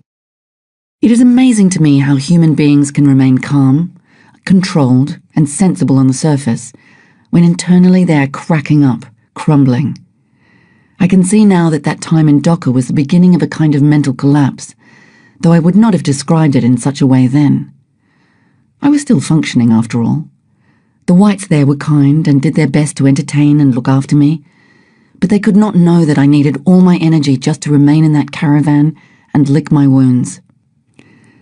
They could not know that they were gutting me with their invitations that I was too morally weak to resist, that my endless smiles hid an overwhelming despair. I wanted to hide. I slept for hour after hour, and then when I woke up, it was into nothingness. Grey nothingness. I was ill. Whatever justifications for photographing the Aborigines I had come up with before now were totally shot. It was immediately apparent they hated it. They knew it was a rip-off. I wanted Rick to stop. He argued that he had a job to do. I looked through a small booklet Geographic had given him to record expenditures. In it was gifts to the natives. I couldn't believe it. I told him to put down $5,000 for mirrors and beads, then hand out the money. I also realized that coverage in a conservative magazine like Geographic would do the people no good at all, no matter how I wrote the article. They would remain quaint primitives to be gawked at by readers who couldn't really give a damn what was happening to them. I argued with Rick that he was involved in a form of parasitism, and besides, since everyone saw him as my husband, whatever they felt for him, they felt for me too. They were polite and deferential as always, and they took me hunting and food gathering, but the wall was always there. He came up with all the old arguments, but was torn, I knew, because he recognised it was true. It was coming time for him to leave, and he felt thwarted. He had not done his job. One night we had heard wailing from down at camp. Without my knowledge, he snuck out of the caravan early the next morning and went down there to take pictures. He was not to know that he was recording a secret ceremony and sacred business. But he was lucky he didn't get a spear through his leg. I did not know this until after he had gone, but I could feel the people set against us. Not overtly, never overtly, but it was there, a feeling, which I thought was simply because they could see through me. It seemed that one of my main aims, to be with Aboriginal people, was now unattainable. I had hobbled the camels 7 miles out of town, where the feed was best. Dookie I let roam loose. Each day I drove out to check on them, cut feed for Goliath, for whom I had built a rope enclosure, and stare at Dookie, who did not seem to be improving. I decided to fly back to Alice in the mail plane to consult a vet, or Saleh, or obtain a portable X-ray. I cannot describe the feeling of defeat landing at the Alice airport. I had sworn never to go back, but now it looked as if I would never be free of the place, even physically. I consulted everyone, tried to get the X-ray unit from health departments, hospitals, even dental clinics, all to no avail. The response was always the same. All you can do is wait and see. I flew back. Richard left, leaving me the car. The routine over the next few weeks was abysmally tedious. I would force myself to get up in the morning after having read a crummy science fiction book all night to prevent me from thinking, then drive out to the camels. This was sometimes made more pleasant by taking along hordes of children. But the day I had my first encounter with a wild bull, I was on my own. God diggity, Dookie looks bigger all of a sudden. It must be all this green Oh no. Oh Jesus. It's happened. There, cavorting with my Zelly and stirring up my boys were... My camels were so towy, I thought they might take off with them if I waited too long. Luckily, there was a young Aboriginal man just down the road. He drove round and round the bulls so they couldn't get at me while I dashed out, feeling terrified out of my wits, and tied Zelly quickly to a tree. So far, so good. Then I hurtled back to the settlement at the speed of light. Nothing like a bit of danger to get the blood flowing again. I grabbed my rifle and a couple of men and hurtled back again. I had hardly used the thing and was still frightened of it, still shut my eyes involuntarily when I pulled the trigger. I rested my arm on the truck, shot, missed, shot, wounded, shot, killed. We then chased the other bulls in the vehicle, and the men shot them with piffling little .22s. It took many wounds to kill them, and it seemed that each bullet caused me almost as much pain. It was terrible, shocking, to see such proud beasts fall. How people kill for pleasure is outside my realm of understanding. And then the remorse. Glenys, a nurse working for the Aboriginal Health Service, arrived a few days later. I immediately liked her. We went out often, hunting with the women, digging for maku, widgety grub, and a honey ant, and going on bunny bashes, in which the women find a warren, dig deep down into the earth with their crowbars, and extract, if they're lucky, handfuls of rabbits, who have then made their necks expertly cricked and are slung on the back of the truck to be taken home and roasted in the coals. I loved these expeditions. 20 women and children would cram into and onto the Toyota, all laughing and talking, and we would drive 30-odd miles to a special place.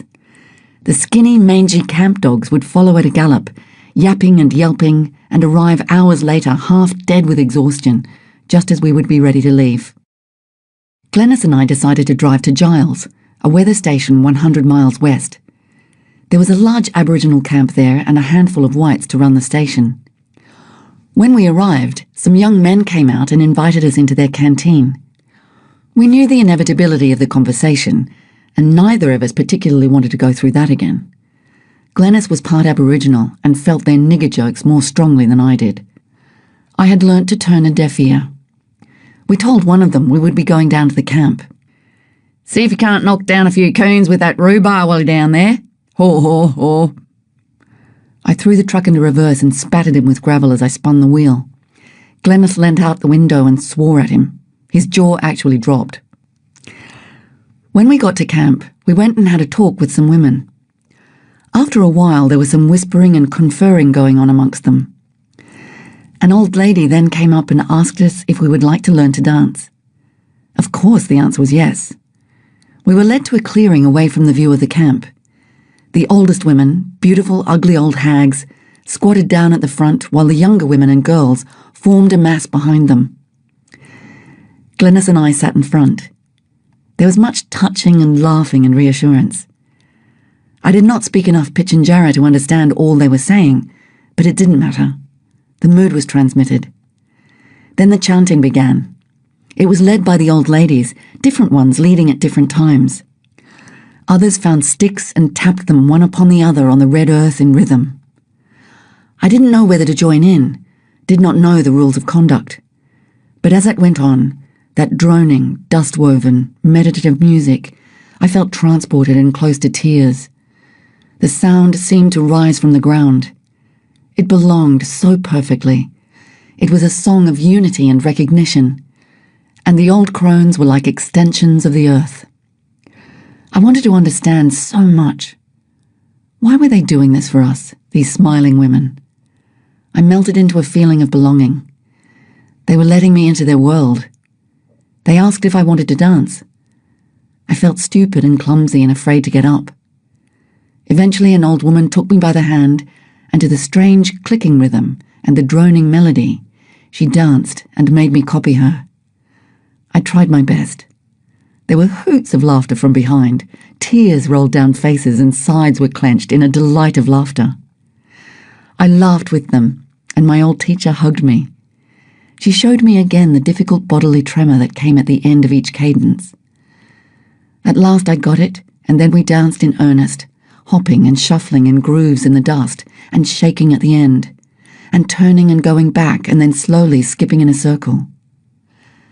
Hours passed. Gradually an unspoken group decision that the dance had ended thinned out the women. Soon everyone was moving away.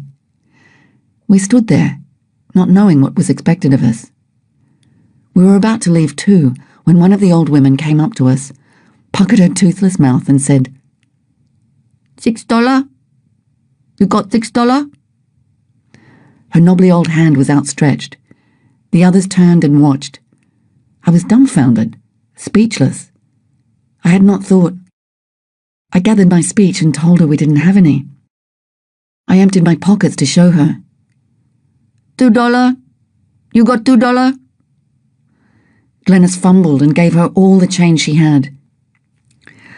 I promised her I would send her the money. Then my friend and I left. We didn't talk much on the way home. I did not know then that it was merely a rule of etiquette to give some little gift at the end of a dance. I felt it as a symbolic defeat, a final summing up of how I could never enter their reality, would always be a white-fellow tourist on the outside looking in. And so it dragged on, that gradual decaying of my little hopes and dreams. While Dookie's shoulder began slowly to heal, I had diagnosed it by then as a torn muscle. I asked around Docker if any of the old men would like to come with me to Pitjantjatjara. I wanted to cut across country for the next 100 and some odd miles, but knew this would be through sacred country, dotted with sacred sites where women were not allowed to go. I could not do it without an old man. It would be the worst form of trespassing, but I desperately wanted to get away from the tracks. Without actually saying yes, they didn't say no either, a common form of politeness amongst Aborigines called courtesy bias. I knew they didn't trust me, even though I had no camera. I had found out from the irate community advisor what Rick had done, knew that I was an accomplice, and found it hard to look at them. Taking photos of secret business was far worse than desecrating a church could be to the staunchest of Christians. The Aborigines there sorted travellers into two sections, tourists and people. I realised that to them, I had become a tourist. There were only half a dozen whites at Docker. They were good people. From the community advisor to the mechanics to the store managers, They invited me to barbecues, on picnics and out hunting, but they could not penetrate my gloom. By the time I was ready to leave, it was decided that none of the old men wanted to come. That meant 160 miles of dirt track, which, although I could expect to see no vehicles, I did not look forward to. I didn't know whether to continue. It all seemed rather pointless. I had sold the trip, misunderstood and mismanaged everything. I could not be with Aboriginal people without being a clumsy intruder. The journey had lost all meaning, lost all its magical, inspiring quality, was an empty and foolish gesture. I wanted to give up. But to do what? Go back to Brisbane? If this, the hardest and most worthwhile thing I had ever attempted, was a miserable failure, then what on earth would succeed? I left Docker more unhappy, more negative, more weakened than I had ever been. Chapter 8. As I left the settlement alone, I was aware only of a flatness, a lack of substance in everything. My steps felt achingly slow, small and leaden. They led me nowhere. Step after step after step, the interminable walking dragged out, pulling my thoughts downward into spirals. The country seemed alien, faded, muted, the silence hostile, overwhelming. I was 20 miles out, tired and thirsty. I drank some beer. I was about to turn off and make camp when through the beer-hazed afternoon heat came striding 3 large, strong male camels in full season. Panic and shake. Panic and shake. They attack and kill, remember. Remember now. 1. Tie up bub securely. 2. Whoosh him down. 3. Take rifle from scabbard. 4. Load rifle. 5. Cock, aim and fire rifle. They were just 30 yards away, and one was spurting a cylindrical arch of red blood. He didn't seem to notice it. They all came forward again. I was scared deep in my bones. First, I could not believe it was happening. Then I believed it was never going to stop. My ears thumped, cold sweat stuck to the hollow of my back. My vision was distorted by fear. Then I was past it, not thinking anymore, just doing it. Zit! This time just behind his head, and he turned and ambled away. Zit! Near the heart again. He slumped down but just sat there. Zit! In the head. Dead. The other 2 trundled off into the scrub. Shake and sweat, shake and sweat. You've won for now. I unsaddled the camels and hobbled them close, glancing round constantly. It was getting dark. They came back. Braver now, I shot one, but only wounded it. Night came too quickly. The fire flickered on white moonstruck sand. The sky was black onyx. The rumbling sound of bulls circled the camp very close until I fell asleep. In the moonlight, I woke up and maybe 20 yards away was a beast standing in full profile. I didn't want to harm it. It was beautiful, proud, not interested in me at all. I slept again, drifting off to the sound of bells on camels, peacefully chewing their cud. Come dawn, I was already stalking, gun loaded and ready. They were both still there. I had to kill the wounded one. I tried to. Another cylinder of blood and he ran away, nipping at his wound. I could not follow. I had my own survival to think of. There he was, the last young bull, a beautiful thing, a moonlight camel. I made a decision. This one of the 3 would be allowed to live until he did something directly to jeopardize my safety. Happy decision. Yes, maybe he'll tag along right to Carnarvon, and I'll call him Aldebaran, and isn't he magnificent, Diggity? What a match for Dookie. I don't have to kill him at all. I snuck around to catch the camels. He watched me. Now, last camel to catch, Bub. Off he galloped in his hobbles, the new bull pacing lazily beside him. I couldn't catch him with the other bull so close. I tried for an hour. I was exhausted. I wanted to kill Bubby, to dismember him, rip his balls out, but they'd already gone. I took the rifle and walked to within 30 feet of the now excited and burbling young bull. I put a slug right where I knew it would kill him. It did not, and he bit and roared at his wound. He didn't understand this pain. I was crying. I fired again into his head and he sat down, gurgling through his own blood. I walked up to his head. We stared at one another. He knew then. He looked at me. I shot him in the brain, point blank. Bubby was puzzled. He walked up to the carcass and drank some blood. It was all over his nose like clown's lipstick, and he threw his lips around. He allowed himself to be caught. I didn't hit him. I walked on. I entered a new time, space, dimension. 1,000 years fitted into a day, and eons into each step. The desert oaks sighed and bent down to me, as if trying to grab at me. Sandhills came and sandhills went. Hills rose up and hills slipped away. Clouds rolled in and clouds rolled out, and always the road, always the road, always the road, always the road. So tired, I slept in the creek and thought of nothing but failure. I could not even light a fire. I wanted to hide in the dark. I thought it was surely longer than 2 days. I had walked so far. But time was different here. It was stretched by step after step, and in each step, a century of circular thought. I didn't want to think like this, was ashamed of my thoughts, but I could not stop them.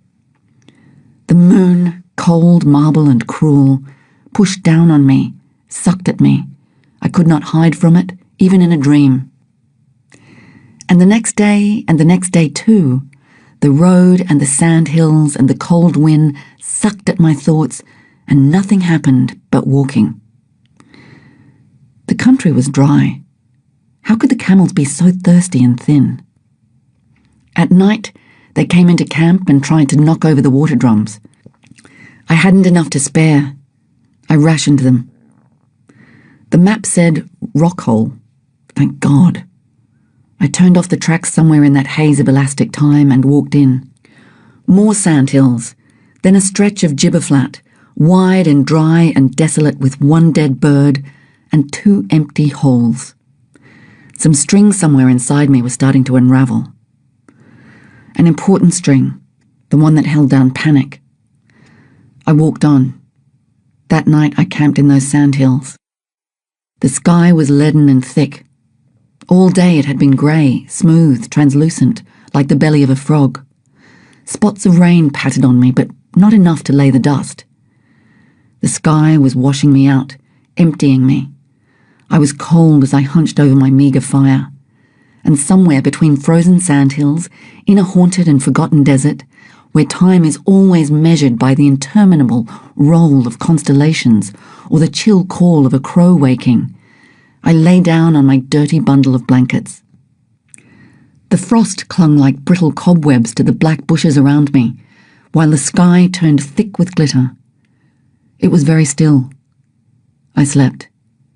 The hour before the sun spilled thin colour on the sand, I woke suddenly and tried to gather myself from a dream I could not remember.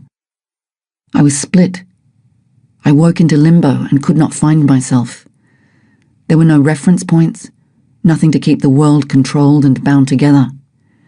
There was nothing but chaos and the voices. The strong one, the hating one, the powerful one was mocking me, laughing at me. You've gone too far this time. I've got you now and I hate you. You're disgusting, aren't you? You're nothing.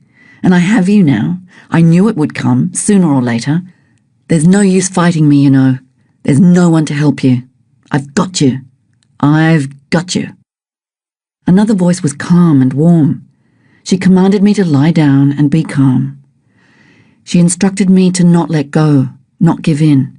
She reassured me that I would find myself again if I could just hold on, be quiet, and lie down. The third voice was screaming. Diggity woke me at dawn. I was some distance from camp, cramped and cold to my bones.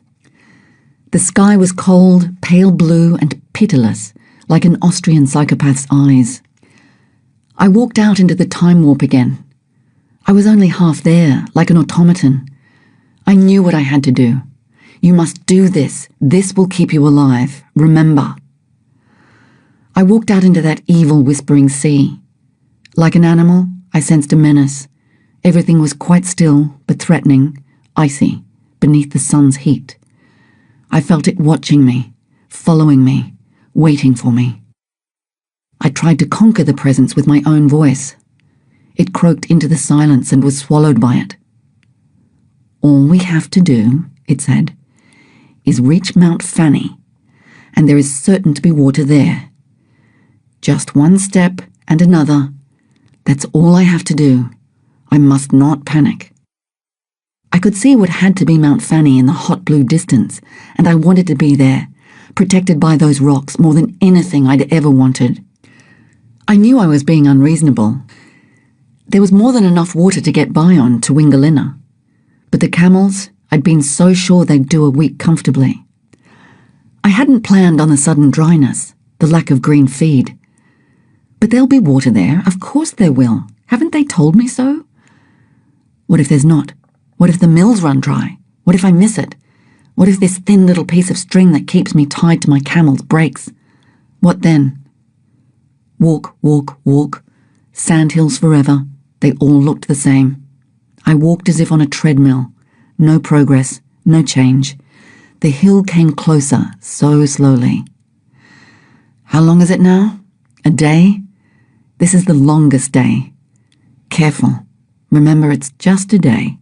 Hold on. Mustn't let go. Maybe a car will come. No cars. What if there's no water? What will I do? Must stop this. Must stop.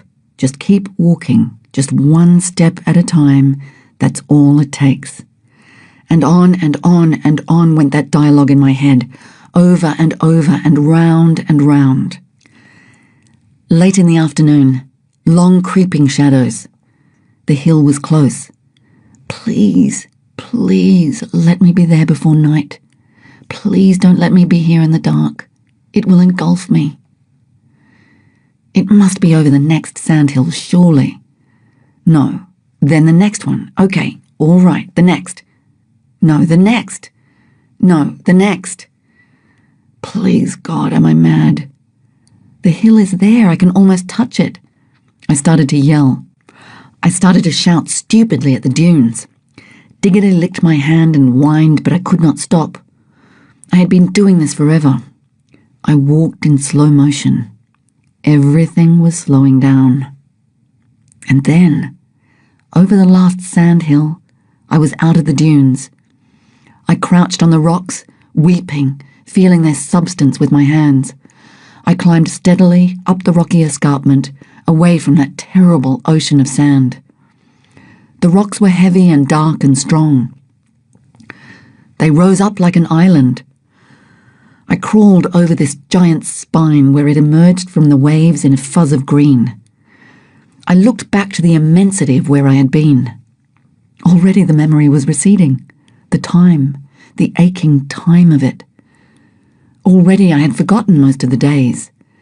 They had sunk away from memory, leaving only a few peaks that I could recall. I was safe. The mill will be easy to find, or the rock hole. It doesn't matter. There will be water here somewhere. Everything will be okay. Panic melted, and I laughed at myself for being so absurd, an effect of emotional and physical exhaustion. That was all it was. I was all right. I was going to be all right. The threads bound together and I touched Diggity. Diggity's here. It's okay. It's too dark to find the mill tonight, Dig, but there's a green patch of roly-poly here. That will make them happy, eh, little one? We'll find the mill tomorrow. The birds and tracks will lead us to it. And I'll give the camels a big drink, but right now I'll make a roaring fire and have some tea and feed you, my little friend.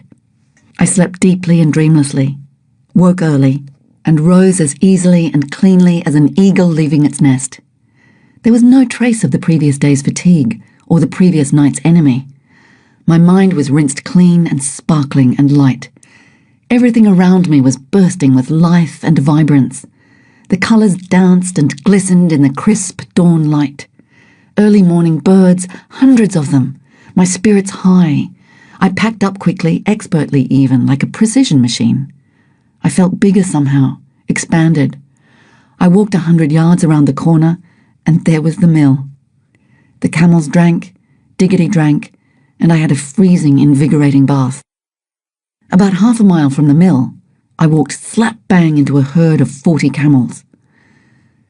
The gun came out smoothly and quietly. I had watched them descend like quiet ghosts from their drinking spot high up in the hills. I looked at them and they looked at me, sharing the same path. I knew I wouldn't have to shoot this time, but play it safe. That's the rules of this particular game. I smiled at them. They were more beautiful than I could describe. The big boss bull kept them slightly ahead and glanced back constantly to size up the situation. They stopped, I stopped. Impasse. I shouted, hooted and laughed at them. They looked faintly quizzical. I waved my arms in the direction of the big bull and said, "Shoo!" in a loud and authoritative shout. He looked infinitely bored. I fired some shotgun pellets into the air, and he recognized that sound. He rounded up his family, nipping at their heels, and they gathered momentum, until 40 beautiful, wild, free camels were bucking and galloping down the valley into an echo and a vortex of dust, and then they were gone. I was remembering exactly who I was now. That night, I was about to turn in when I heard cats purr in the distance. Such a foreign, incongruous sound. I didn't need them anymore, didn't want them. They would be an intrusion. I was even slightly afraid of them, because I knew I was still half crazy. Yay or nay for human company tonight, Dig? Well, let's let the fire do the talking. But will I make sense to them? What if they ask me questions? What will I say? Best thing is just to smile a lot and keep the trap shut, eh, little dog? What do you reckon? I fossicked around in my head, trying to find the pleasantries of conversation that had been blasted into fragments by the previous week's experience. I muttered them to Diggity. Oh God, they've seen the fire. Here they come. I checked myself nervously for signs of dementia. Aborigines. Warm, friendly, laughing, excited, tired Pitjantjatjara Aborigines returning to Wingalina and Piplajara after a land rights meeting in Warburton. No fear there. They were comfortable with silence. No need to pretend anything. Billies of tea all round. Some sat by the fire and chatted. Others drove on home. The last car, a clapped-out ancient Holden, chugga-chugged in. One young driver and 3 old men. They decided to stay for the night. I shared my tea and blankets. 2 of the old men were quiet and smiling. I sat by them in silence, letting their strength seep in. One I especially liked, a dwarfish man with dancing hands, straight back, and on his feet, 1 huge Adidas and 1 tiny woman's shoe. He handed me the best bit of his part-cooked rabbit, dripping grease and blood, fur-singed and stinking. I ate it gratefully. I remembered that I had not eaten properly for the past few days. The one I didn't like so well was the voluble one who could speak little English and knew all about camels and probably everything else in the world as well. He was loud, egotistical, not composed like the others. Early in the morning I boiled the billy and started to pack up. I talked to my companions a little. They decided that one of them should accompany me to Piplajara, 2 days' walk away, to look after me. I was sure it was going to be the talkative one, the one who spoke English, and my heart sank. But as I was about to walk off with the camels, who should join me but the little man? "Mr. Eddie," he said, and pointed to himself. I pointed to myself and said, "Robyn," which I suppose he thought meant rabbit, since that is the Pitjantjatjara word for it. It seemed appropriate enough. And then we began to laugh. Part 3. Little Bit Long Way. Chapter 9. For the next 2 days, Eddie and I walked together. We played charades trying to communicate and fell into fits of hysteria at each other's antics. We stalked rabbits and missed, picked bush foods and generally had a good time. He was sheer pleasure to be with, exuding all of those qualities typical of old Aboriginal people. Strength, warmth, self-possession, wit, and a kind of rootedness, a substantiality that immediately commanded respect. And I wondered as we walked along how the word primitive, with all its subtle and nasty connotations, ever got to be associated with people like this? If, as someone has said, to be truly civilized is to embrace disease, then Eddie and his kind were not civilized, because that was what was so outstanding in him. He was healthy, integrated, whole. That quality radiated from him, and he would have to be a complete dolt to miss it. By now, the country had changed dramatically. I was well away from the dreaded pits and hollows of sandhill country. Vast plains covered in yellow grasses like wheat fields swept up to the foot of chocolate-brown rocky mountains and ranges. These were covered at the base by pale green and yellow spinifex and bushes, which slowly gave way to the bare stony outcroppings at the top. Small washaways contained most of the trees, and every now and then just one single bare red sandhill stuck up in the middle of the yellow. Bright green peeked out of the valleys and chasms, and all of it capped with that infinite dome of cobalt blue. The sense of space, clean, bright, limitless space, was with me again. However, after all that had happened to me, all that madness and strain, I desperately needed to talk in depth with someone. Because while my panic and fear had now been supplanted by a frenetic happiness, I was still shaken to the core, still teetering. I had to recover my ordinary self and make sense of the experience somehow. I was a third of the way through my trip, and Glendale, the community advisor at Piplajarra, would be the first and perhaps last friend I was likely to meet. I was longing to see him, to speak in English about all that had been going on. But Eddie kept telling me he had gone. I found out later that he attached the word gone to the ends of many sentences. It roughly implied direction, so I need not have worried. But the thought of Glendale being away was too much to bear. When Eddie walked a little behind, I could feel him looking askance at me, feel his puzzled eyes on the back of my head. What's wrong with this woman? Why doesn't she just relax? She keeps repeating. Is Glendale there, Eddie? Is he there now? Glendale gone, he said, waving his little hand in the air. Whenever he said that, he raised his eyebrows and widened his eyes in a comical look of surprised seriousness. But I found it hard to smile. I turned and walked on, trying to control the trembling chin and the tears that threatened to bounce out of my eyeballs at any second and stream down my face. Please, please, you've got to be there, Glendale. I need to talk and get it all straight. I've never needed a friend like this before. Please, please be there. We camped that night 3 miles out of Wingalina, Eddie's home settlement. He instructed me to stay in camp while he went in to get his possessions. He came back with a rusty tin containing a bottle of liniment, a bottle of aspirin, and some desert herb. Oh, and a red jumper. We headed on to Piplajarra the next morning, with me feeling anxious and Eddie singing. I wasn't following maps, so I had no idea how close the settlement would be. Suddenly I noticed a tin shed on my right. I must have been staring dead ahead to have missed it.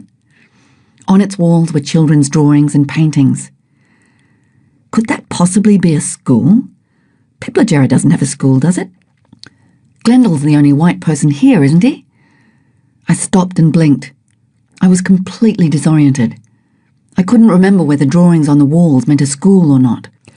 I didn't know if I was crazy enough to be making absurd assumptions. And yet it looked like a bush school. Yes, of course, it had to be. What else? A shadow came to the door, hesitated, and came strolling out, rolling a cigarette. He was a rather hippie-ish young man, and he said in a quiet and cultivated voice, "Hello there. We've been expecting you. How's it been going?" I gulped. I wanted to throw my arms about him, prostrate myself before him, and dance a jig. He spoke English, but I still didn't know how mad I was, and if I was crazy, I didn't want him to realize it. So I just stared dumbly, with a great lopsided grin splitting my face open, and garbled, "Glendale? Just turn the corner and you'll see some caravans. He's in one of those." He smiled and offered me a smoke. I was too embarrassed for him to see my shaking hands, and too afraid that I might give myself away by saying or doing something incomprehensible. So I just shook my head and walked on, wondering if he had picked anything up. And then it struck me that people don't really mind if you're crazy out there. In fact, they half expect it, and are usually slightly crazy themselves. Besides, there aren't enough people to go around for anyone to worry about whether they are dealing with a fruitcake or not. I knew Glendale's caravan immediately. Who else would have a wind chime stuck to a tree in his front yard? The only tree for miles, and a dead one at that. Not that there was a yard, of course, just that invisible demarcation that all dwellings radiate. He came out, and we hugged, and then hugged some more, and then we hugged again, and I couldn't speak, so I got busy making the camels comfortable. And then we three went inside for the inevitable Australian ritual of tea drinking. I started gibbering then, and I didn't stop raving blessed English for a minute, or laughing. That high lasted 4 days. Glendale was a most perfect, perceptive and loving host. He even gave up his crisp sheeted bed while he and Eddie slept outside. He swore he preferred sleeping outside, and it was only laziness that prevented him from doing so more often, which was probably true. So I accepted gratefully. Not that I hadn't fallen in love with my swag by then, but experiencing the luxury of a bed again was kind of interesting. Diggity was overjoyed. That night, Glendale cooked tea. Eddie had set up camp outside, and old men and women were constantly coming up to see him and talk to Glendale and me. I was once again struck by these old people. They were softly spoken, chuckled constantly, and seemed completely self-assured, and I wished I understood more Pitjantjatjara. While I could get the gist of most conversations, I couldn't pick up on abstracts, but I could tell that there were many camel yarns being swapped there that night. Throughout the days that followed, it seemed that there were always people coming up to the caravan to say hello, borrow cups and billy, share a mug of tea, air and resolve grievances, or discuss policies. It was nice, but I wondered how Glendale ever got anything done. He was burdened with endless paperwork dished out by bureaucrats, and he hated it. A community advisor's job may be enviable in some ways, but is essentially thankless. His major role is to formalise the distribution of money to individuals, which task is usually done through the medium of a store, where the people cash their cheques and buy goods at inflated prices. The profits are used to buy those things for the community that the Aboriginal Council thinks should be purchased. Trucks, for example, or ball parts. He coordinates all the systems such as health and education services and acts as a liaison officer between bureaucracies and the people. This, of course, makes him the primary flack catcher. Because Aborigines have little concept of budgets, how and why the money gets there, and the bureaucrats know nothing about the Aboriginal way of life. The job has other soul-destroying aspects, as I learnt from Glendale. No white person can fully enter Aboriginal reality, and the more you learn, the more you're aware of that vast gap of knowledge and understanding. It takes a long time to perceive the various complications and rules attached to such a position, and by that time you are usually burnt out. Some advisors out there become initiated by the old men. This, they thought, would bring them much closer to the people and an understanding of them. It certainly did, but it also set up other problems. In becoming initiated, they found that they had conflicting duties and responsibilities to various groups, thus making it difficult to be fair to all. The job is made more difficult by the fact that the advisor is more aware than the Aborigines of the possible consequences of their decisions and wants to protect them. Not becoming a paternal-style protectionist means seeing catastrophic mistakes being made and not being able to do a thing about it except advise, because you know that the only way the people can learn to deal with the white world is to make such mistakes. There will not always be kind-hearted whitefellas around to save the situation and be a buffer zone. At some point, the people must become autonomous. A fine line. And Glendale was tired, boned out, trying to get things started against the pressure of governments and with the lack of money, support and facilities, depressed and frustrated him at times. While he was besotted with the country and its people, and while he enjoyed a mutually respectful relationship with them, the work took its toll, as it does on almost everyone involved for any length of time with Aboriginal rights, whether it be out on some settlement or in a legal office in town. There is always just too much to fight. The positive steps are so minuscule, so piffling in the face of the enormity of what is being done to them. Piplajarra, unlike many other settlements, was lucky in that it did not have a multi-tribal population. It did not have the phenomenon of regularly occurring intertribal fights between individuals and groups. Traditionally throughout Australia, each tribe had perhaps several tribal neighbours. Some of these were important economic and ritual partners, whilst others were regarded as antagonists because of either a history of conflicts or dissimilar customs and beliefs. Nevertheless, their traditional relationships were not taken into account at all when government field officers established the first outposts and settlements. Here in Piplajarra, because of the homogeneity, conflict between individuals was strictly controlled by traditional laws and methods for its resolution. The settlement was originally set up years ago as an outstation, an alternative to Wingalina, which had been a mining centre. It was hoped that other outstations would spring up, like satellites, once Piplajarra had been established. The real importance of this approach to Aboriginal settlement is that it allows groups to get away from the institutionalising pressure of those areas of maximum Western impact, the mission and government settlements. This movement contains an element of withdrawal. The people go of their own volition back to their traditional lifestyle and traditional lands, where they are able to enact traditional ceremonies, teach their children traditional skills and knowledge, but at the same time take what they see as important from Western culture, if they so desire. It is a lifestyle which maximises identity and pride, and minimises the problems of cultural conflict. The typical outstation ranges from a camp with no Western artefacts at all, not even a gun, to a camp supplanted with services chosen by the occupants. These may include airstrip, water bore, wireless, and caravans containing teaching and medical facilities, with perhaps one to several whites teaching in these. This outstation movement seems to be gaining momentum throughout tribal Australia, where it is politically possible.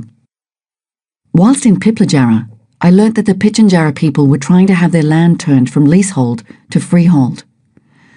The attitude of the elders at first had been to dismiss the whole question. As far as they were concerned, they didn't own the land owned them. Their belief was that the earth was traversed in the dreamtime by ancestral beings who had supernatural energy and power.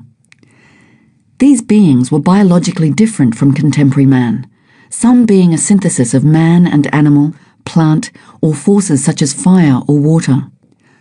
The travels of these Dreamtime heroes formed the topography of the land, and their energies remained on Earth, embodied in the tracks they followed, or in special sites or landmarks where important events had taken place. Contemporary man receives part of these energies through a complex association with and duty towards these places. These are what anthropologists call totems, the identification of individuals with particular species of animals and plants and other natural phenomena. Thus, particular trees, rocks, and other natural objects are imbued with enormous religious significance for the people who own a particular area of country and have the knowledge of ceremonies and stories for that country. There is no confusion in the minds of Aboriginal people as to who are the traditional caretakers of country. Land ownership and responsibility is handed down through both the patriline and matriline. People also have some claim to the land on which they were born or conceived, and there are other more complex relationships between clans, whereby the responsibility for land is shared. The connection between the Dreamtime, the country, and the traditional caretakers of country is manifested in the complex ceremonies that are performed by clan members. Some are increased ceremonies, ensuring the continued and plentiful existence of plants and animals and maintaining the ecological welfare of the landscape, indeed of the world. Some are specifically for the initiation of young boys, making of men, and some are to promote the health and well-being of the community, and so on. This detailed body of knowledge, law, and wisdom handed down to the people from the Dreamtime is thus maintained and kept potent, and passed on through the generations of enacting of ritual. Every tribal person has a knowledge of the ceremonies for his/her country, and an obligation to respect the sacred sites that belong to them, or rather, to which they belong. Ceremonies are the visible link between Aboriginal people and their land. Once dispossessed of this land, ceremonial life deteriorates, People lose their strength, meaning, and identity. In the Pitjantjatjara case, the old men and women set the issue of freehold and leasehold aside as a triviality, and it is doubtful whether the government bureaucrats had the slightest idea why.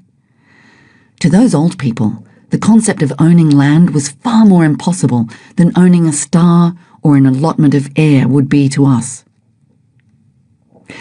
Apart from the fact that I am no authority on the subject, trying to describe Aboriginal cosmology briefly is like trying to explain quantum mechanics in 5 seconds. Besides, no amount of anthropological detail can begin to convey Aboriginal feeling for their land. It is everything: their law, their ethics, their reason for existence. Without that relationship, they become ghosts, half people. They are not separate from the land. When they lose it, they lose themselves. This is why the land rights movement has become so essential. Because by denying them their land, we are committing cultural and, in this case, racial genocide. Dinner with Glendale that night was the usual: pancakes made with wholemeal, bug-infested flour, eggs and milk. A terrible leaden affair that bloated the belly after 2 bites. Sometimes he'd put the horrible mess into a baking dish and stick it in the oven and call it soufflé. Soufflé a la inner tube. The wholemeal flour venture at Pitjantjatjara had been one of Glendale's failures. Since the intervention of the whites, white flour, tea and sugar have become staples for many Aboriginal people. And although Glendale didn't worship the magical properties of wholemeal brown rice sandwiches with Dr. Suzuki soya butter, given the fact that people were dropping like flies from diabetes, malnutrition, and heart disease, he thought he would inject at least some particle of nutritional sense into the diet. But they hated it. So he mixed wholemeal flour with white flour to be sold at their store. They still hated it. Eventually, some of the old people came up to Glendale and told him to keep his porridge. They wanted their old-style fluffy dampers back again. Defeat. Well, not quite. One old lady remained addicted to it. We spent many of those nights having long heart-to-hearts. I could feel myself knitting together again, putting things into perspective, clearing my confusion. And I talked about Richard. I had still not rid myself of the burden of him, and poor Glendale copped the lot. At the end of one particularly long and vitriolic rave, he just looked at me for a while and said, "Yes, but you're missing one important fact. Rick is a good friend to you, has done a lot for you. And anyway, it was you who invited him along, not the other way around. Can't have your cake and eat it too, you know." God knows it was a simple enough statement of fact, but it had an effect on me. From that one conversation, my obsession with Rick and Geographic and my anger with them began to fade. The time spent there was so pleasant, so relaxing, and I was learning such a lot that I was sorely tempted to stay for the rest of the year, for the whole of summer, in fact, then continue on my way when the cool weather returned. There were so many things to weigh up. For a start, I had arranged to meet Rick in Warburton, and anyway, what would Geographic say? I didn't care much. But the feed was not all that good here, and the camels were mainly eating a particular bush which gave them horrid green diarrhea. And I felt restless and wanted to push on, and this eventually outweighed the pleasure of being with people I cared for. Eddie was sticking to 2 things like glue: me and my rifle. His eyesight was terrible, so he could not have used it very well, but the gun never left his side. I had radioed Rick and arranged to have one the same brought out to Warburton. The old man would walk down with me to check the camels of an evening, and he would carry the rifle on his shoulder and sing to himself. I felt, well, flattered, I suppose, that he should want to look after me in this way. On one of these evenings, we passed a group of women coming towards us. One skinny old lady in a faded dress, 10 sizes too big for her, detached herself from the group and wandered over to about 8 feet in front of us. Eddie squinted and then broke into a delighted grin. They shared a polite and obviously respectful exchange, eyes and mouths smiling at each other. I couldn't understand what was said, but I imagined that she was some old and dear friend that he'd grown up with. We walked off and he continued to smile that special happy smile to himself. I asked him who it was, and he turned to me beaming and said, That was Winkicha, my wife. There was such pride and pleasure in his face. I had never seen that particular quality of love shown so openly between a man and wife before. It staggered me. That meeting between Eddie and his wife was the first insight in a series which made me realise that, contrary to what most white male anthropologists would have us believe, women hold a very strong position in Aboriginal society. While men and women have separate roles, necessitated by environment, these roles are part of a single function, to survive, and both are mutually respected. With their dexterous food gathering, the women play a greater part in feeding the tribe than do the men, whose hunting might only bring in the occasional kangaroo. The women also hold their own ceremonies and play a large part in the protection of their land. These ceremonies exist parallel with the men's, but it falls to the men to be the enforcers of the law and the caretakers of the knowledge, made manifest in sacred objects called chiringas. If there is sexism amongst Aborigines today, it is because they have learnt well from their conquerors. The difference in status between black women in Alice Springs and black women here was unbelievable. I remember one story, which I have never had verified but which rings true, concerning a myth belonging to some tribe in Western Australia. In the beginning, the women had everything. They had the power to procreate, they supported the tribe and kept them alive with their knowledge of bush foods. And they had a natural superiority. They also had the knowledge which they kept hidden in a secret cave. The men conspired to steal this knowledge so that things would be more balanced. Now here comes the crunch. The women heard of this and instead of stopping them, realized that this was the way things had to go for the sexes to remain in harmony. They allowed the men to steal this knowledge, which has remained in their hands until today. I asked Eddie if he would like to come with me to Warburton, the next settlement, 200 miles to the west. I was bitterly disappointed when at first he didn't seem to want to, protesting that he was too old for that sort of thing now. Besides, he didn't have proper shoes, but that was no problem as I could easily get him a pair at the store. I did think he might be right about his age. He was very old, and I wondered if the 20 miles per day routine might prove too much for him. Of course, he could always ride Bub. When I voiced my doubts to Glendale, he laughed and assured me that Eddie could outwalk both of us. He also said he was certain the old man would come, as he had noticed a definite twinkle in his eye at the suggestion, and he thought I was a most fortunate woman, as Eddie was a respected elder of the tribe. The next morning, Eddie came to tell me that he had decided to accompany me after all. He needed a few things, so we went to the store to purchase them. New shoes and socks, and a tarpaulin for Winkicha while he was away. The store was typical, a small galvanised iron shed, selling the basics, tea, sugar, flour, the occasional fruits and vegetables, soft drinks, clothes, billy cans. It was refurbished with goods once every couple of weeks by a road train or a light aircraft from Alice.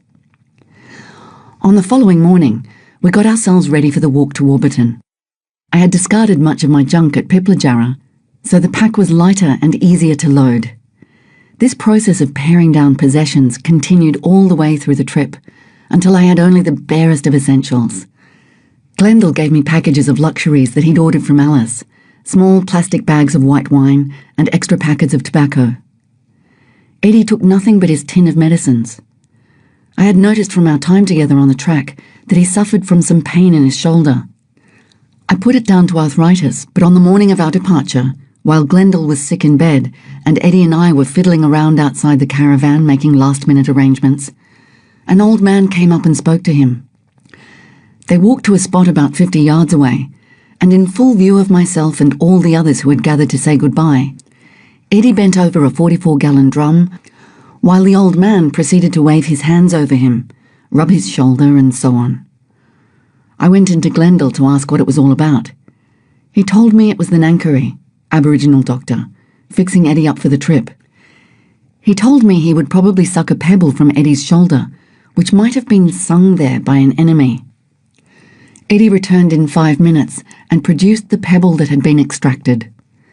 There are many cases of Aboriginal people who sicken and die because they believe they have been sung.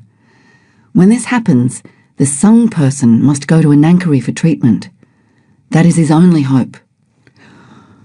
While it was impossible for me to leap outside the limitations imposed by my culture's description of what is possible, I have no doubt whatever that Nankeries have an equal amount of success in healing the sick in a tribal situation as do Western doctors in curing detribalized people. The more enlightened white health workers are now working hand in glove with Nankeries and midwives in trying to cope with the various diseases and ailments that affect Aboriginal people. Once again, all the checks and double checks and final adjustments necessary for departure had put me on overdrive. But 5 minutes out of the settlement, the calming rhythm of walking and the reassuring sound of the bells clanging behind, and Eddie's presence, settled me down. We stopped in at Wingalina to say goodbye to the people there, which took an hour or so. I was itching to get away, still caught in my Western nets, trying to fight them and having little success. At last all the farewells were completed, and we began walking into the afternoon sun. We hadn't gone a mile before a car pulled up with some young men. Another half an hour. Itch, itch, itch. On again, then another car, and so on. Late in the afternoon, Eddie informed me he needed pituri, a tobacco-like plant that Aborigines chew. He pointed to a valley in the ranges a mile or two off the track. We walked in silence through the hushed, lush valley. Eddie picked the plants he wanted while I watched.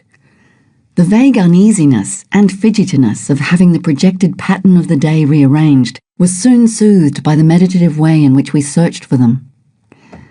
This valley was so delicate, so silent, and we didn't speak a word while we padded reverently through it. Once out of it, however, and back into the brutal afternoon sun which scorched my face, no matter how far I pulled my hat down, I again experienced that mental chafing at the bit. I tried hard to wrestle with it, push it out of my mind for good, but I was being torn by two different time concepts. I knew which one made sense, but the other one was fighting hard for survival. Structure, regimentation, orderedness, which had absolutely nothing to do with anything. I kept thinking wryly to myself, Christ, if this keeps up, it will take us months to get there. So what? Is this a marathon or what? This is going to be the best part of your trip, having Eddie with you, so stretch it out, idiot. Stretch it out. But, what about the routine? And so on. The turmoil lasted all that day, but gradually faded as I relaxed into Eddie's time. He was teaching me something about flow, about choosing the right moment for everything, about enjoying the present. I let him take over. After a few days, my Pitjantjatjara was improving, but it was still useless in fast conversation. This didn't seem to matter at all. It's amazing how well one can communicate with a fellow being when there are no words to get in the way.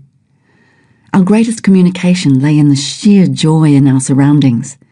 The sound of birds which he taught me to mimic, the gazing at hills, the laughter at the antics of the camels, the hunting for meat, the discovery of things to eat. Sometimes we would sing together or alone. Sometimes we shared a pebble to kick down the road. All this was unspoken and perfectly clear.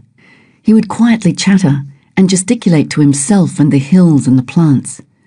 Outsiders would have thought us on a par for craziness. We left the track that evening.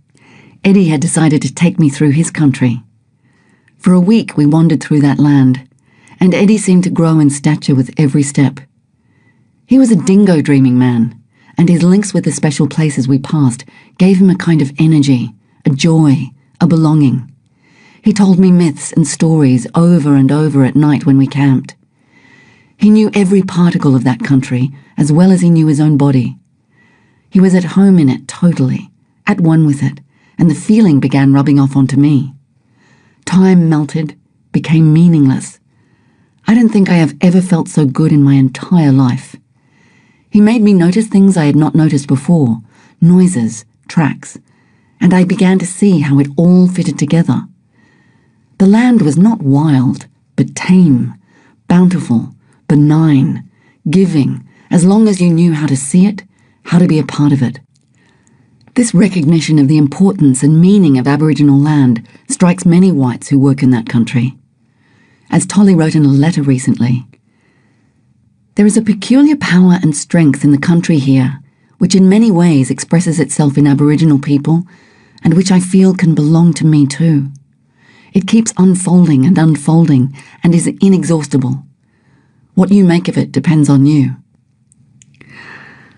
I remember that time now as one of delightful calm. But it is a blur. It is undifferentiated. When I try to separate the days, I find that I cannot. I can remember certain incidents with crystal clarity, but when and where they happened, I have not the faintest idea. I did discover, however, that the old goat could walk 50 miles to my 10. He gave me pitchery to chew when I was tired, which tasted unutterably foul, but made me feel like running the next 1,000 yards, as if I'd smoked 80 cigarettes all at once. He made an ash from certain bushes which he mixed with the plant, so that it stayed in one glob when he chewed it. He would stick this glob behind his ear to be used later, like bubble gum. I offered him wine at night, but he refused it, laughing, then acted out like an old man being drunk. He told me to stick to my wine, and he'd stick to his patchouli. Eddie never interfered with the handling of the camels, which pleased me greatly. Camels are really one-man, woman animals, and don't take to being ordered about by strangers. Besides, I treated them like glass, spoilt them, and fussed over them, and I knew Eddie's feelings towards them would not be nearly as sentimental as my own. The only time I got faintly titchy with the old man was when he insisted that I should whoosh down Bub so he could ride him for 10 minutes, then whoosh him down so he could get off, then do the same thing a mile later.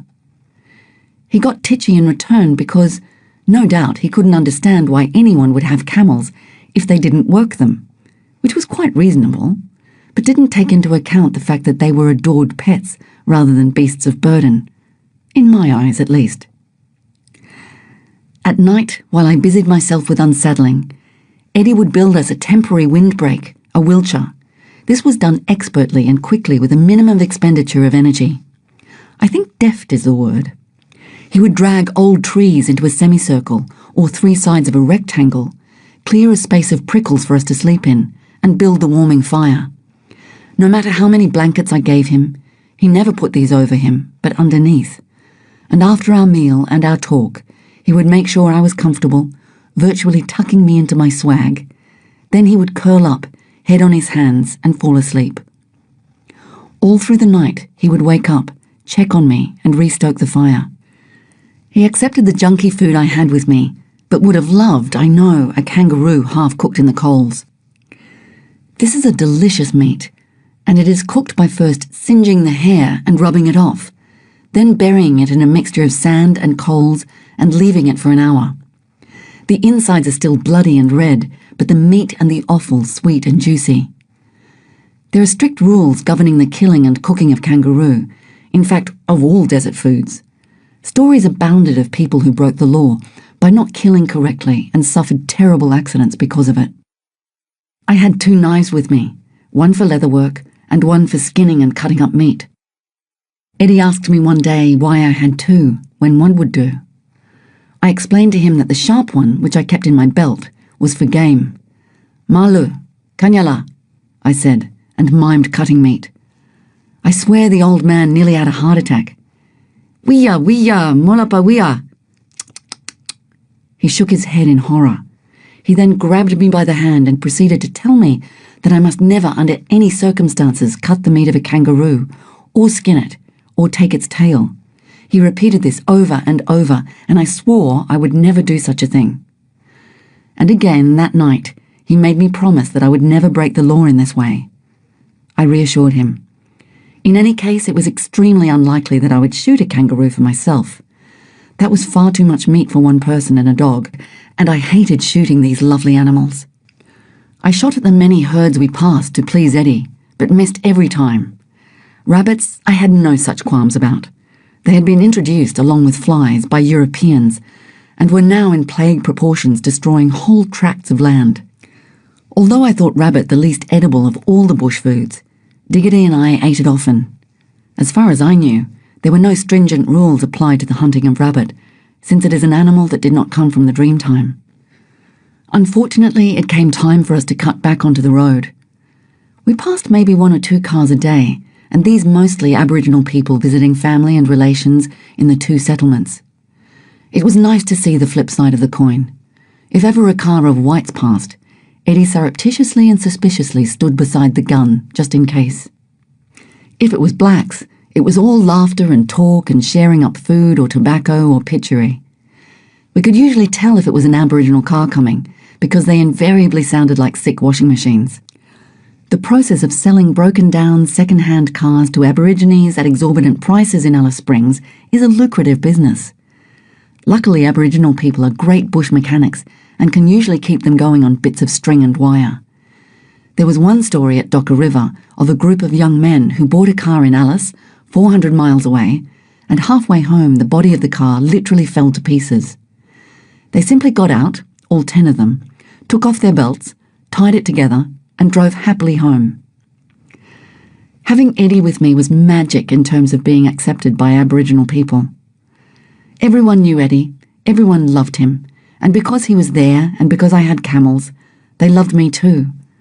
We stopped one day at a small camp by a bore where there were maybe 20 people. We sat down together outside a humpy and talked for hours, drinking weak, cool, super sweet billy tea and chewing damper.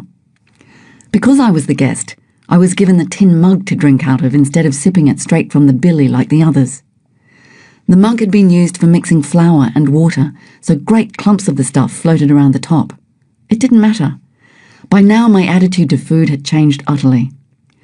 Food had become something you put in your mouth to give you energy to walk, that's all. I could eat anything, and did. Washing had become an unnecessary procedure by then too. I was putrid.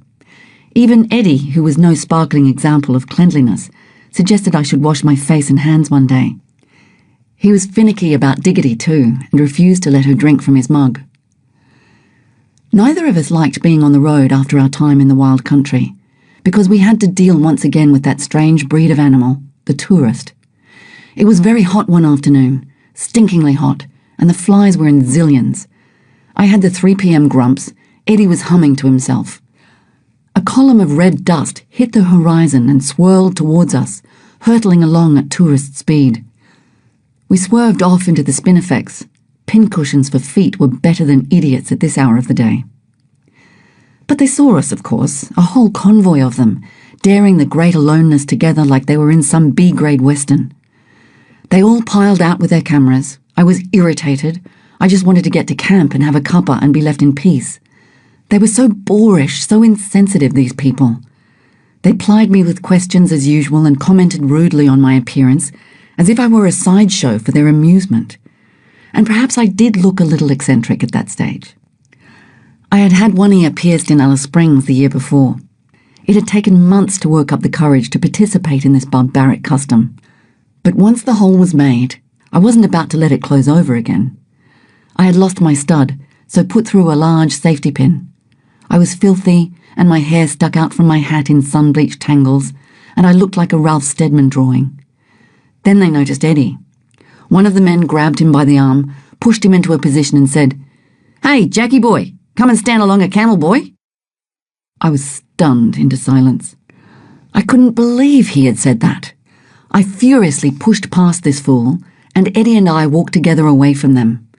His face betrayed no emotion, but he agreed when I suggested that there'd be no more photos and that they could all rot in hell before we'd talk to them. The last of the convoy arrived a few minutes later. I reverted to my old trick of covering my face with my hat and shouting, "No photographs!" Eddie echoed me, but as I went past I heard them all clicking away. "Bloody swine!" I shouted. I was boiling, hissing with anger. Suddenly, all 5'4" of Eddie turned around and strutted back to them. They continued clicking. He stood about 3 inches from one of the women's faces and put on a truly extraordinary show. He turned himself into a perfect parody of a ravingly dangerous idiot bung, waved his stick in the air and trilled Pitchinjarra at them and demanded $3 and cackled insanely and hopped up and down and had them all confused and terrified out of their paltry wits. They'd probably been told in Perth that the blacks were murderous savages. They backed off, handing him what money they had in their pockets, and fled. He walked demurely over to me, and then we cracked up. We slapped each other and we held our sides and we laughed and laughed, the helpless, hysterical, tear-flooded laughter of children. We rolled and staggered with laughter. We were paralysed with it. The thing that impressed me most was that Eddie should have been bitter, and he was not. He had used the incident for his own entertainment and mine. Whether he also used it for my edification, I do not know. But I thought about this old man then, and his people. Thought about how they'd been slaughtered, almost wiped out, forced to live on settlements that were more like concentration camps, then poked, prodded, measured and taped, had photos of their sacred business printed in colour in heavy academic anthropological texts, had their sacred secret objects stolen and taken to museums, had their potency and integrity drained from them at every opportunity, had been reviled and misunderstood by almost every white in the country, and then finally left to rot with their cheap booze and our diseases and their deaths. And I looked at this marvellous old half-blind codger, laughing his socks off, as if he had never experienced any of it, never been the butt of a cruel, ignorant, bigoted contempt, never had a worry in his life, and I thought, okay, old man, if you can, me too. We were almost at Warburton. I had not been using maps at all. They were superfluous with Eddie around. Hoping for an exact mileage, I asked some Aboriginal people in a car how far away the settlement was. Might be a little bit long way, that Warburton. Maybe 1 sleep, 2 sleeps, but a little bit long way for sure. Oh, I see, thanks. A little bit long way, eh? Right, of course. There seemed to be several categories of distance, divided up like this. Little bit way, little bit long way, and long way, too far. This last was used for describing my distance to the sea. I would tell people I was going to the sea, Urupuka, Big Lake, which none of them had ever seen, and they would invariably raise their eyebrows, shake their heads slowly and say, long way. Too many sleeps. Too far, that Urupuka, eh? And they would shake their heads again and wish me luck, or chuckle and hold my arm and look at me astonished. While I was tying Goliath to a tree on a sandhill above our camp one evening, and while Eddie was busily engaged in building Wiltshire, 2 young men hooned up on bikes. They spotted me and came up to sit with me on the sandhill. After 2 weeks with Eddie, I was a different person. I had been conversing with him in mime and pitch and jarrah, and had entered a different world. I was finding swapping realities from Aboriginal to European quite difficult. It required a different set of concepts and a different variety of small talk. I could feel my brain's rusty old gears changing, but I was managing okay and they were pleasant enough people.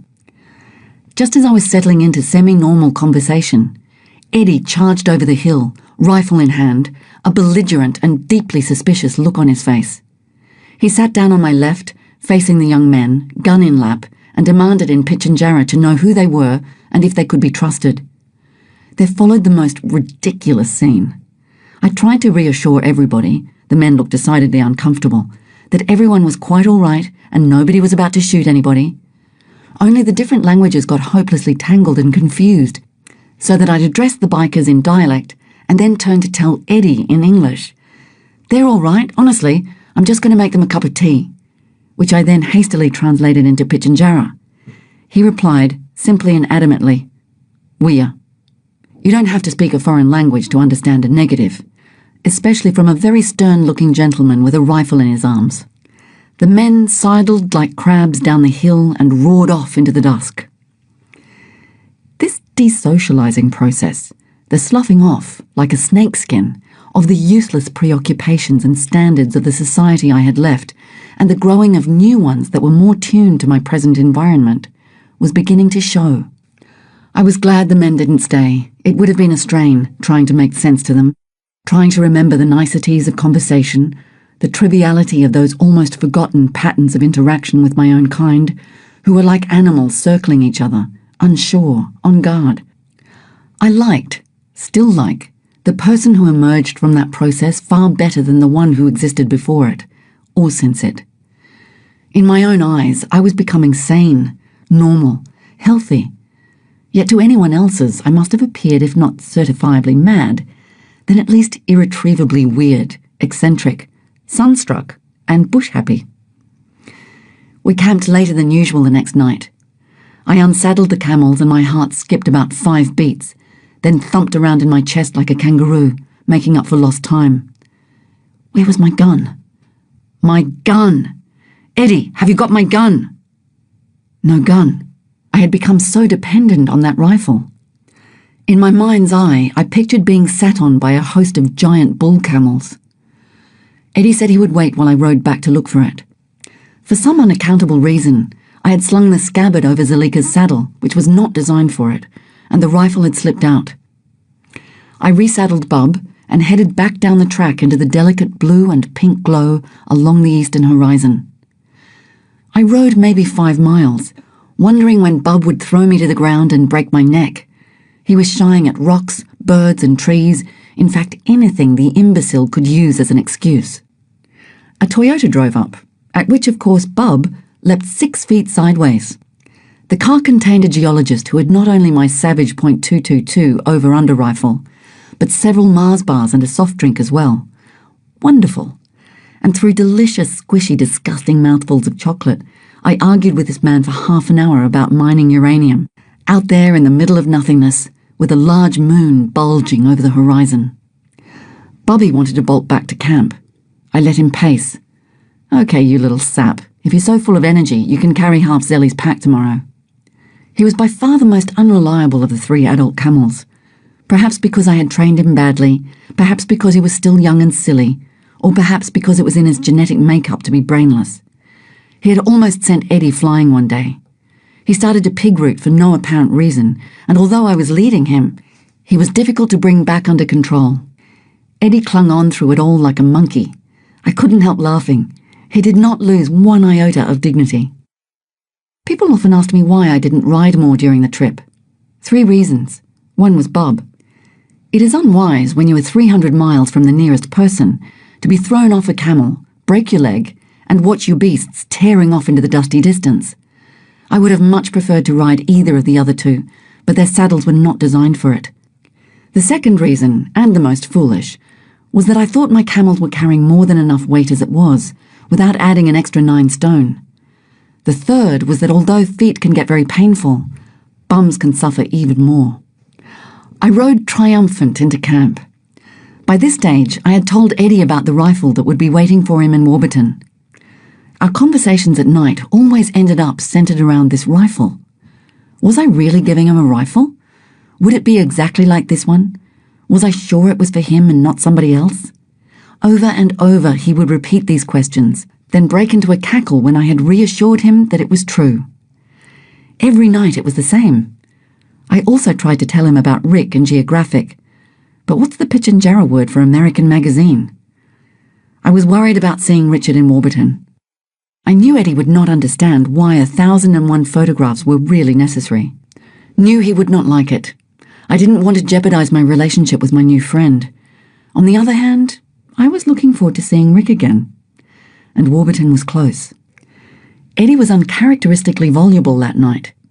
He talked about the country we had been through, the story places, the things that had happened to us. Over and over, the funny incidents were repeated. All the things that had gone right or wrong were discussed.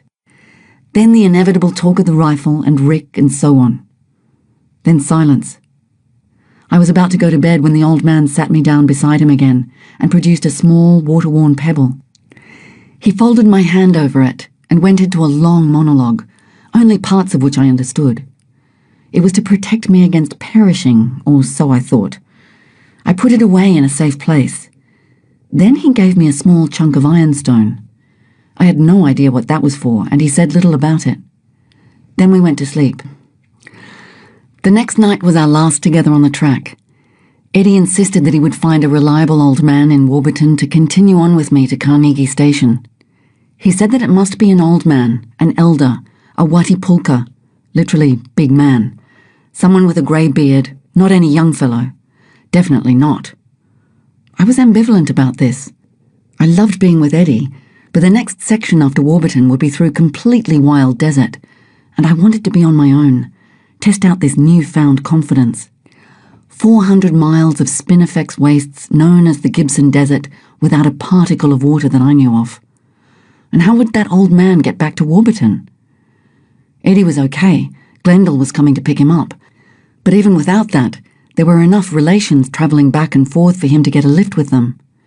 But Carnegie was a cattle station, and Warburton was the last Aboriginal outpost in that country. I decided against it. Eddie, although not pleased over this decision, accepted it. Richard arrived in our camp at about 3 a.m. How he managed to find us is beyond me. He is one of those enviable people upon whom good luck falls like snow. He always managed to find me, usually through a series of unbelievable chances. His whole life runs like that. The coincidences that constantly follow him defeat statistics. He had been driving for 2 days, hadn't slept, and was brim-full of zippy energy and enthusiasm. Every time he came out, he was the same. The culture shock he must have experienced after just finishing some high-pressure cover story for Time, then plonking himself down in this silent desert, would have totally befuddled anyone else. It usually lasted a day. He had brought mail and Eddie's rifle. We began chattering and laughing together, but it was plain that Eddie wanted to get back to sleep and didn't quite know what was going on.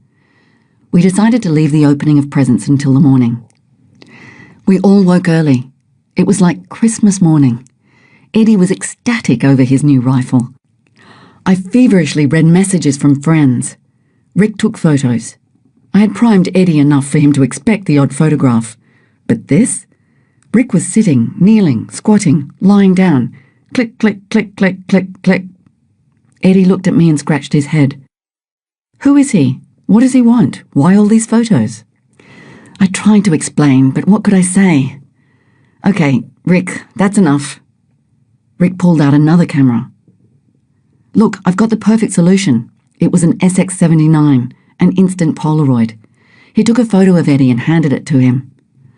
I was furious. Oh, I see. Sort of like beads for the natives. Look, Rick, he doesn't like being photographed, so quit it. It was unfair. I knew that Rick had not meant it that way and was hurt. The only reason I brought it, he said, is because photographers are always promising to send photos and they never do. Besides, it's an exchange, a sharing of the image immediately. But I knew Eddie would see it as a cheap trick. And he did. He didn't like Rick, didn't like being photographed, and certainly didn't like being handed this useless bit of paper with his face on it, as a bribe. Tension.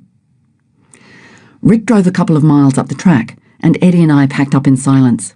He asked me again why this was happening, and I tried to explain. Hopeless. What I had feared might happen was happening, and out of control. We walked up the road together. There was Rick's car, with Rick standing on top, a long lens poking out of his eyeball. I decided to let Eddie handle the situation.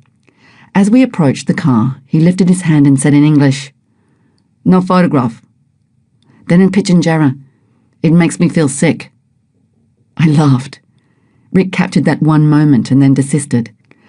When we had that photo developed much later on, there was a woman smiling at an old Aboriginal man whose hand was raised in a cheery salute.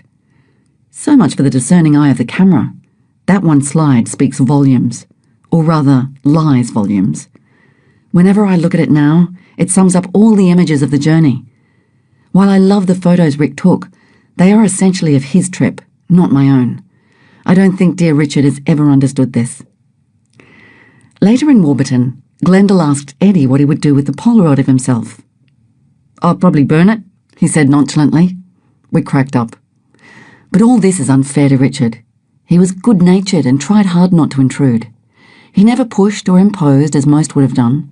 And if he didn't quite grasp why photos were a no-no, that was understandable. He had never spent time with Aboriginal people, and if he felt left out and frustrated at times, he handled it well. The difficult situation resolved itself much more easily than I had expected. Warburton was a whole. After the magnificence of the country and the charm of the tiny settlements I had passed through, it came as an unpleasant shock. Every tree for miles had been knocked down for firewood. Cattle had eaten out the country around the waterhole, and dust rose in suffocating, billowing clouds. The flies carpeted every square inch of skin, even though it was midwinter. And in the middle of this desolation, surrounded by the lean-tos and shantytown humpies of the Aboriginal people, was a hill where the whites' buildings clustered together, fortified, presumably against Aboriginal aggression, by high cyclone fences and barbed wire. But the children were there, bursting with life as usual, and unlike the older people, loved having their pictures taken. Rick handed out Polaroids by the dozen. Despite the pervading gloom of the place, a party atmosphere persisted for the whole time I was there. Glendale arrived, there was the Warburton schoolteacher, and Rick. Eddie took me down to camp constantly to introduce me to his friends and relations, and we would sit in the dust, letting time waft gently by, talking about the trip and where I was going and what a good time we had had, and camels, camels, camels. One old man asked me if I'd slept with Eddie. I was momentarily taken aback, then realised that he meant it literally. Sleeping next to someone in the same wheelchair connoted friendship, togetherness. When it was time for Eddie to leave me, he looked sideways at me for a moment, held my arm, smiled, and shook his head. He wrapped his rifle in a shirt, put it in the back of the truck, then changed his mind and put it in the front, then changed it again and laid it carefully in the back. He waved out the window, and then he and Glendale's friend, Wallakanka, Fast Crow, were swallowed up in the dust. I spent a week in Warburton, floating with happiness. I could not remember ever associating that emotion with myself before. So much of the trip had been wrong and empty and small, and so much of my life previous to it had been boring and predictable, that now, when happiness welled up inside me, it was as if I were flying through warm blue air. And a kind of aura of happiness was being generated. It rubbed off on people. It built up and got shared around. Yet nothing of the past 5 months had been anything like I had imagined. None of it had gone according to plan. None of it had lived up to my expectations. There'd been no point at which I could say, yes, this is what I did it for, or yes, this is what I wanted for myself. In fact, most of it had been simply tedious and tiring. But strange things do happen when you trudge 20 miles a day after day, month after month. Things you only become conscious of in retrospect. For one thing, I had remembered in minute and technicolor detail everything that had ever happened in my past and all the people who belonged there. I had remembered every word of conversations I had had or overheard way back in my childhood. And in this way, I had been able to review these events with a kind of emotional detachment, as if they had happened to somebody else. I was rediscovering and getting to know people who were long since dead and forgotten. I had dredged up feelings that I had no idea existed. People, faces, names, places, feelings, bits of knowledge, all waiting for inspection. It was a giant cleansing of all the garbage and muck that had accumulated in my brain, a gentle catharsis. And because of that, I suppose, I could now see much more clearly into my present relationships with people and with myself. And I was happy. There is simply no other word for it. Richard described this as magic. I laughed at him for it, teased him for using such suspect language, but he was deeply affected. I look back on that time now with a kind of yearning disbelief. We were both actually beginning to talk in terms of magic. Fate. We both of us secretly believed in an external power that one could tap if one were in tune with events. Oh dear. Chapter 10. I left Warburton somewhere around July. I had approximately 1 month to go before I could expect to see another human being. Despite the fact that this leg would be the first real test of my survival skills, despite the fact that if I was going to die anywhere, it would most likely be along this lonely, treacherous stretch of void, I looked forward to it with a newfound calm, a lack of fear, a solid reliance on myself. The Gun Barrel Highway, Australians have such a strange sense of humour, was 2 parallel ruts that sometimes disappeared, but generally ran dead straight, and due west through a most inhospitable waterless patch of nothing for hundreds of miles. It had originally been built as a survey line and could now expect an average of 6 four-wheel drive vehicles a year. I put on a new pair of sandals. I had tried every type of footwear, but these were incomparably the best. Boots were too heavy and hot. Running shoes were comfortable for about an hour in the morning before the sweat and sand formed ridges under the balls of the feet. Although loose sandals did not protect my feet from stakes and prickles and spinifex spines, they only required a day or two of agony and blisters to be broken in. Besides, by this stage I was so fit I was virtually immune to cold and pain. My threshold had reached absurd heights. I had always been jealously in awe of people, particularly men, who could hurt themselves and pretend they didn't feel it. Now I was the same. I would cut or scrape a great wedge of flesh out and just murmur, "Oops," and promptly forget about it. I was usually too preoccupied with what I was doing to be able to afford to dwell on it. Rickard decided to drive across the gun barrel in front of me and leave the car in Walloona, our next meeting place. I asked him to drop a couple of drums of water for me on the way. I would need every drop of that water. The country would be dry and hot, with, presumably, little feed for the camels. Although Aboriginal people could have directed me to the rock holes, there was nothing marked on the maps. But, and I felt stupid feeling this way, I didn't want to see Rick's fresh tyre tracks all the way. I was more concerned for his safety than I was for my own. If that car broke down, I made sure he had enough water for himself so that if that did occur, I could meet him along the track and take him with me. Glendale had also insisted that he drop 2 drums of water for me halfway along the track. He had to drive a total of 800 wretched miles over spinifex and sand to do this. Such is the quality of friends. I set off in my new sandals, and after a few hours I decided to cut across country rather than follow the track. There was nothing but sandhills and spinifex and interminable space. I was perhaps treading now on country where no one had ever walked before. There was no such room, pure virgin desert, not even cattle to mar it, and nowhere in that vastness even an atom of anything human. The sandhills here were not the parallel waves that I had been through before, but jumbled, crashing together like chop against the wind or breakers against a riptide. They had not been burnt, so were different in character from the ones I'd experienced, not as clean or as deceptively lush with green. The drab, inedible spinifex covered them and kept them stationary. Throughout the trip, I had been gaining an awareness and an understanding of the earth as I learnt how to depend upon it. The openness and emptiness which had at first threatened me were now a comfort which allowed my sense of freedom and joyful aimlessness to grow. This sense of space works deep in the Australian collective consciousness. It is frightening, and most of the people huddle around the eastern seaboard where life is easy and space a graspable concept. But it produces a sense of potential and possibility nevertheless that may not exist now in any European country. It will not be long, however, before the land is conquered, fenced up, and beaten into submission. But here it was free, unspoiled, and seemingly indestructible. And as I walked through that country, I was becoming involved with it in a most intense and yet not fully conscious way. The motions and patterns and connections of things became apparent on a gut level. I didn't just see the animal tracks, I knew them. I didn't just see the bird, I knew it in relationship to its actions and effects. My environment began to teach me about itself without my full awareness of the process. It became an animate being of which I was a part. The only way I can describe how the process occurred is to give an example. I would see a beetle's tracks in the sand.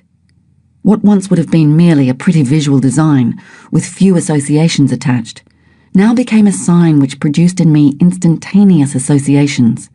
The type of beetle, which direction it was going in and why, when it made the tracks, who its predators were. Having been taught some rudimentary knowledge of the pattern of things at the beginning of this trip, I now had enough to provide a structure in which I could learn to learn. A new plant would appear, and I would recognize it immediately, because I could perceive its association with other plants and animals in the overall pattern, its place. I would recognize and know the plant without naming it or studying it away from its environment. What was once a thing that merely existed became something that everything else acted upon and had a relationship with, and vice versa. In picking up a rock, I could no longer simply say, "This is a rock." I could now say, "This is part of a net," or closer, "This, which everything acts upon, acts." When this way of thinking became ordinary for me, I too became lost in the net, and the boundaries of myself stretched out forever. In the beginning, I had known at some level that this could happen. It had frightened me then. I had seen it as a chaotic principle, and I fought it tooth and nail. I had given myself the structures of habit and routine with which to fortify myself, and these were very necessary at the time. Because if you are fragmented and uncertain, it is terrifying to find the boundaries of yourself melt. Survival in a desert, then, requires that you lose this fragmentation, and fast. It is not a mystical experience, or rather, it is dangerous to attach those sorts of words to it. They are too hackneyed and prone to misinterpretation. It is something that happens, that's all, cause and effect. In different places, survival requires different things based on the environment. Capacity for survival may be the ability to be changed by environment. Changing to this view of reality had been a long, hard struggle against the old conditioning. Not that it was a conscious battle, rather it was being forced on me, and I could either accept it or reject it. In rejecting it, I had almost gone over the edge. The intellectual and critical faculties did everything they could think of to keep the boundaries there. They dredged up memory, they became obsessed with time and measurement, but they were having to take second place because they simply were no longer necessary. The subconscious mind became much more active and important. And this in the form of dreams, feelings, a growing awareness of the character of a particular place, whether it was a good place to be with a calming influence, or whether it gave me the creeps. And this all linked up with the Aboriginal reality, their vision of the world as being something they could never be separate from, which showed in their language. In Pitjantjatjara and, I suspect, all other Aboriginal languages, there is no word for exist. Everything in the universe is in constant interaction with everything else. You cannot say, "This is a rock." You can only say, "There sits, leans, stands, falls over, lies down, a rock."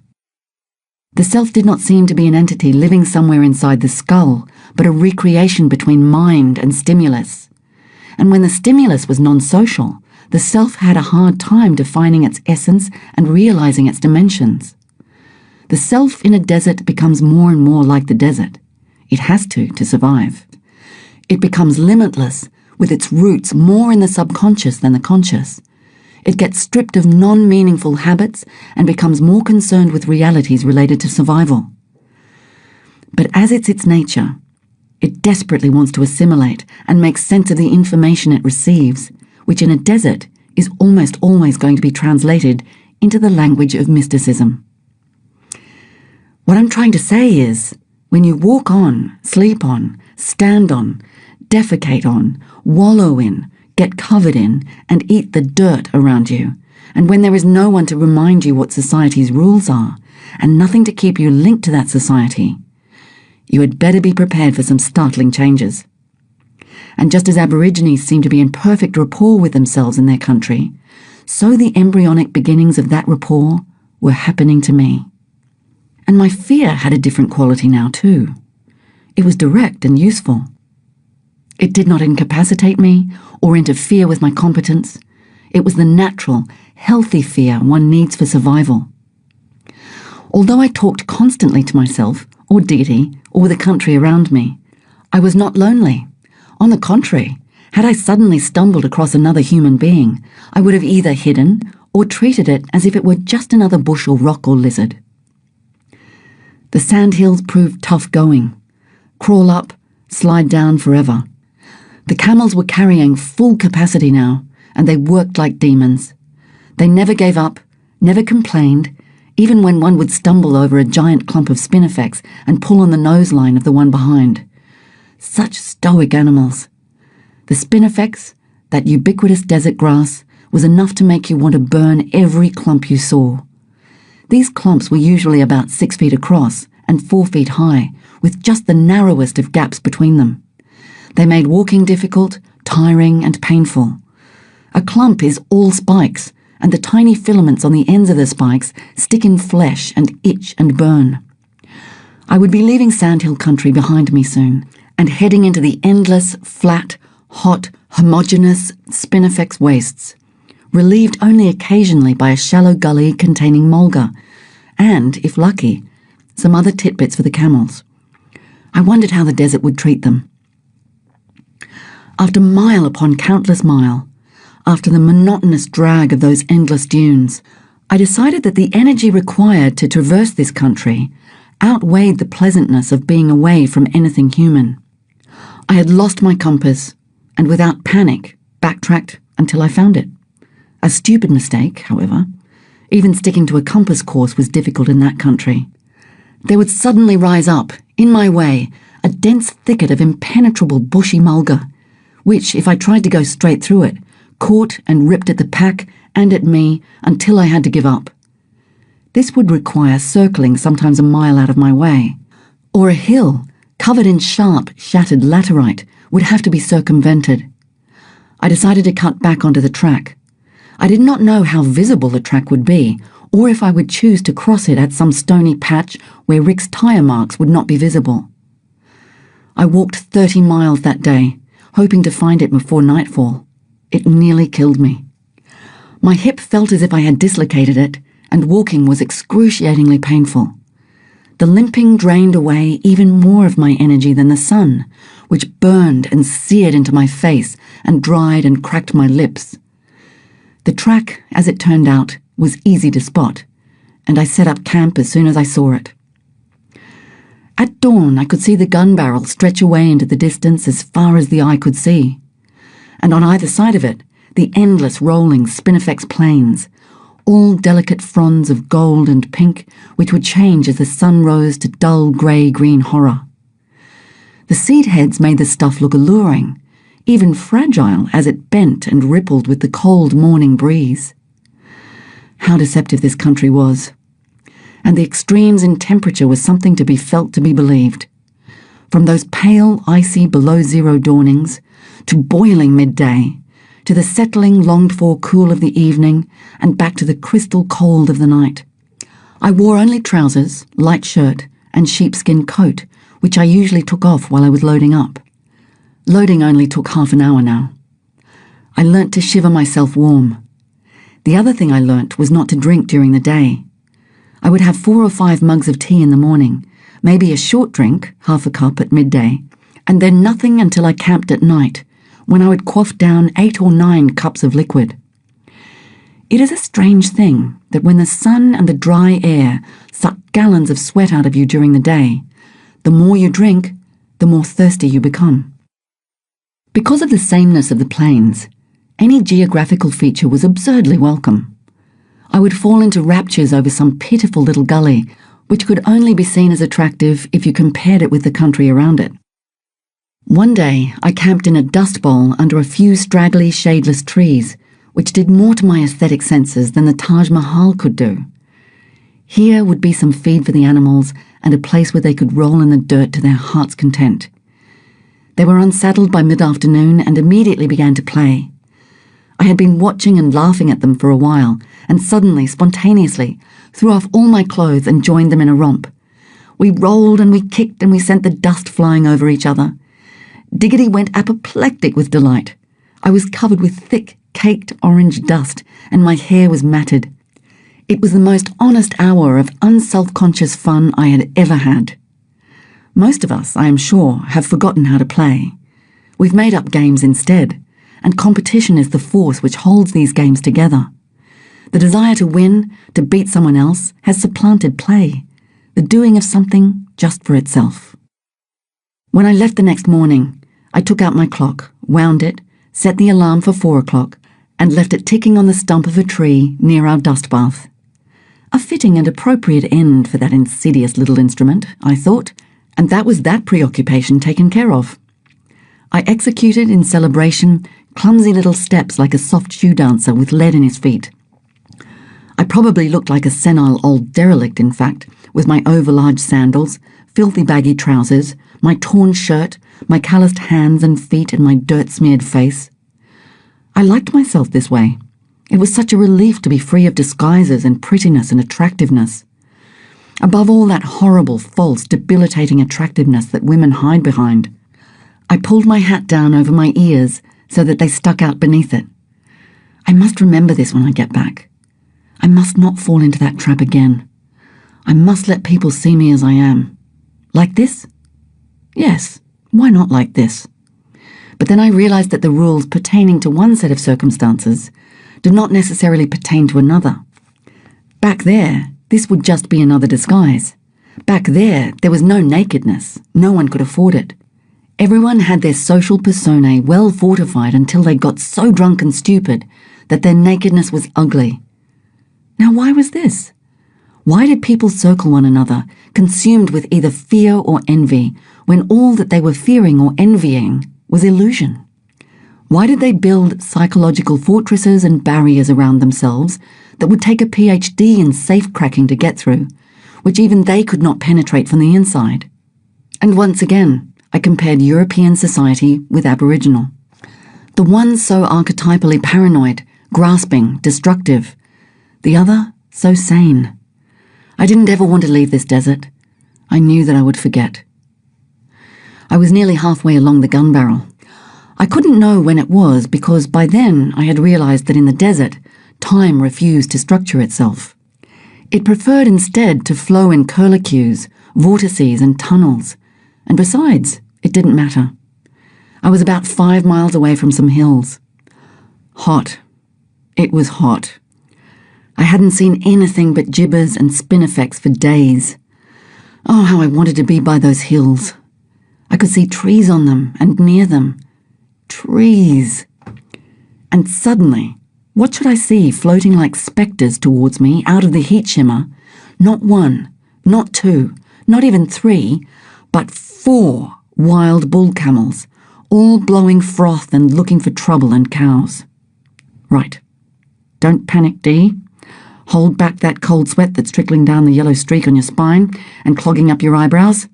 Just obtain cover. Will a clump of spinifex do? And shoot to kill. Right. But the difficult thing is, I like camels. I don't like to hurt camels. I fired a warning shot, hoping to hell they'd run away in abject terror. They kept coming. Okay, I'll have to shoot one. When the others smell blood, they'll leave. I walked up close, knelt down, and aimed for the head. But when I pulled the trigger, nothing happened. Nothing. Zip. Gun jammed. Gun no good.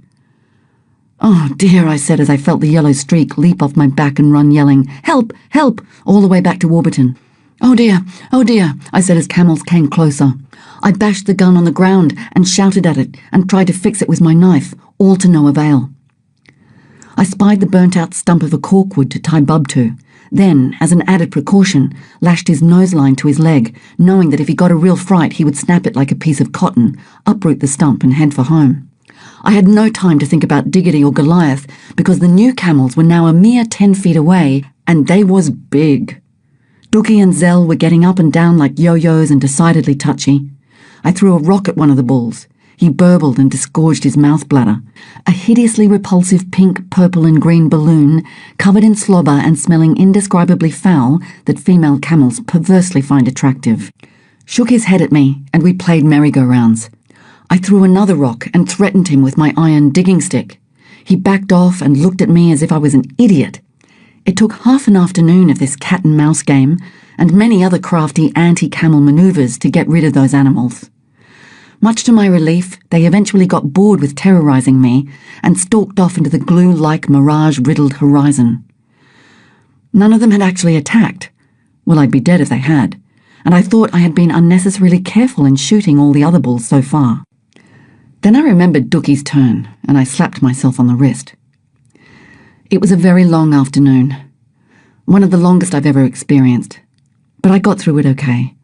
No damage except a few minor altercations to the brain circuitry, and the ruining of my gun and knife, of course. My wits got me through where the gun didn't. I pulled into camp that night under the protection of 2 lovely hills, and I sat down to write letters. They were happy, positive, and calm. I kept thinking that I should be quaking with fear, that I should be writing for reassurance, that I should be writing to people because I needed them there to protect me. I kept thinking that I should be wanting to be back there with them where it was safe, and instead I found myself telling them that I wouldn't swap places with them for anything in the world, that safety was a myth and security a sneaky little devil. I have included one of the letters here, written over a period of days, because letters were the closest thing I kept to a diary. They describe what was happening much more clearly than I could now remember from my poky London flat. Dear Steve, sitting by my lovely fire, 150 miles from anyone or anything, Billy's singing tea shanties, camels returning from nightly muncher jingling, Diggity farting silently but lethally beside me on the swag.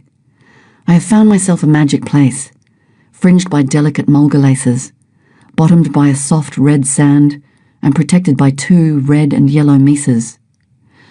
A little spot of heaven on the lonely desert trail, where I'm staying for a few days to fortify my wah.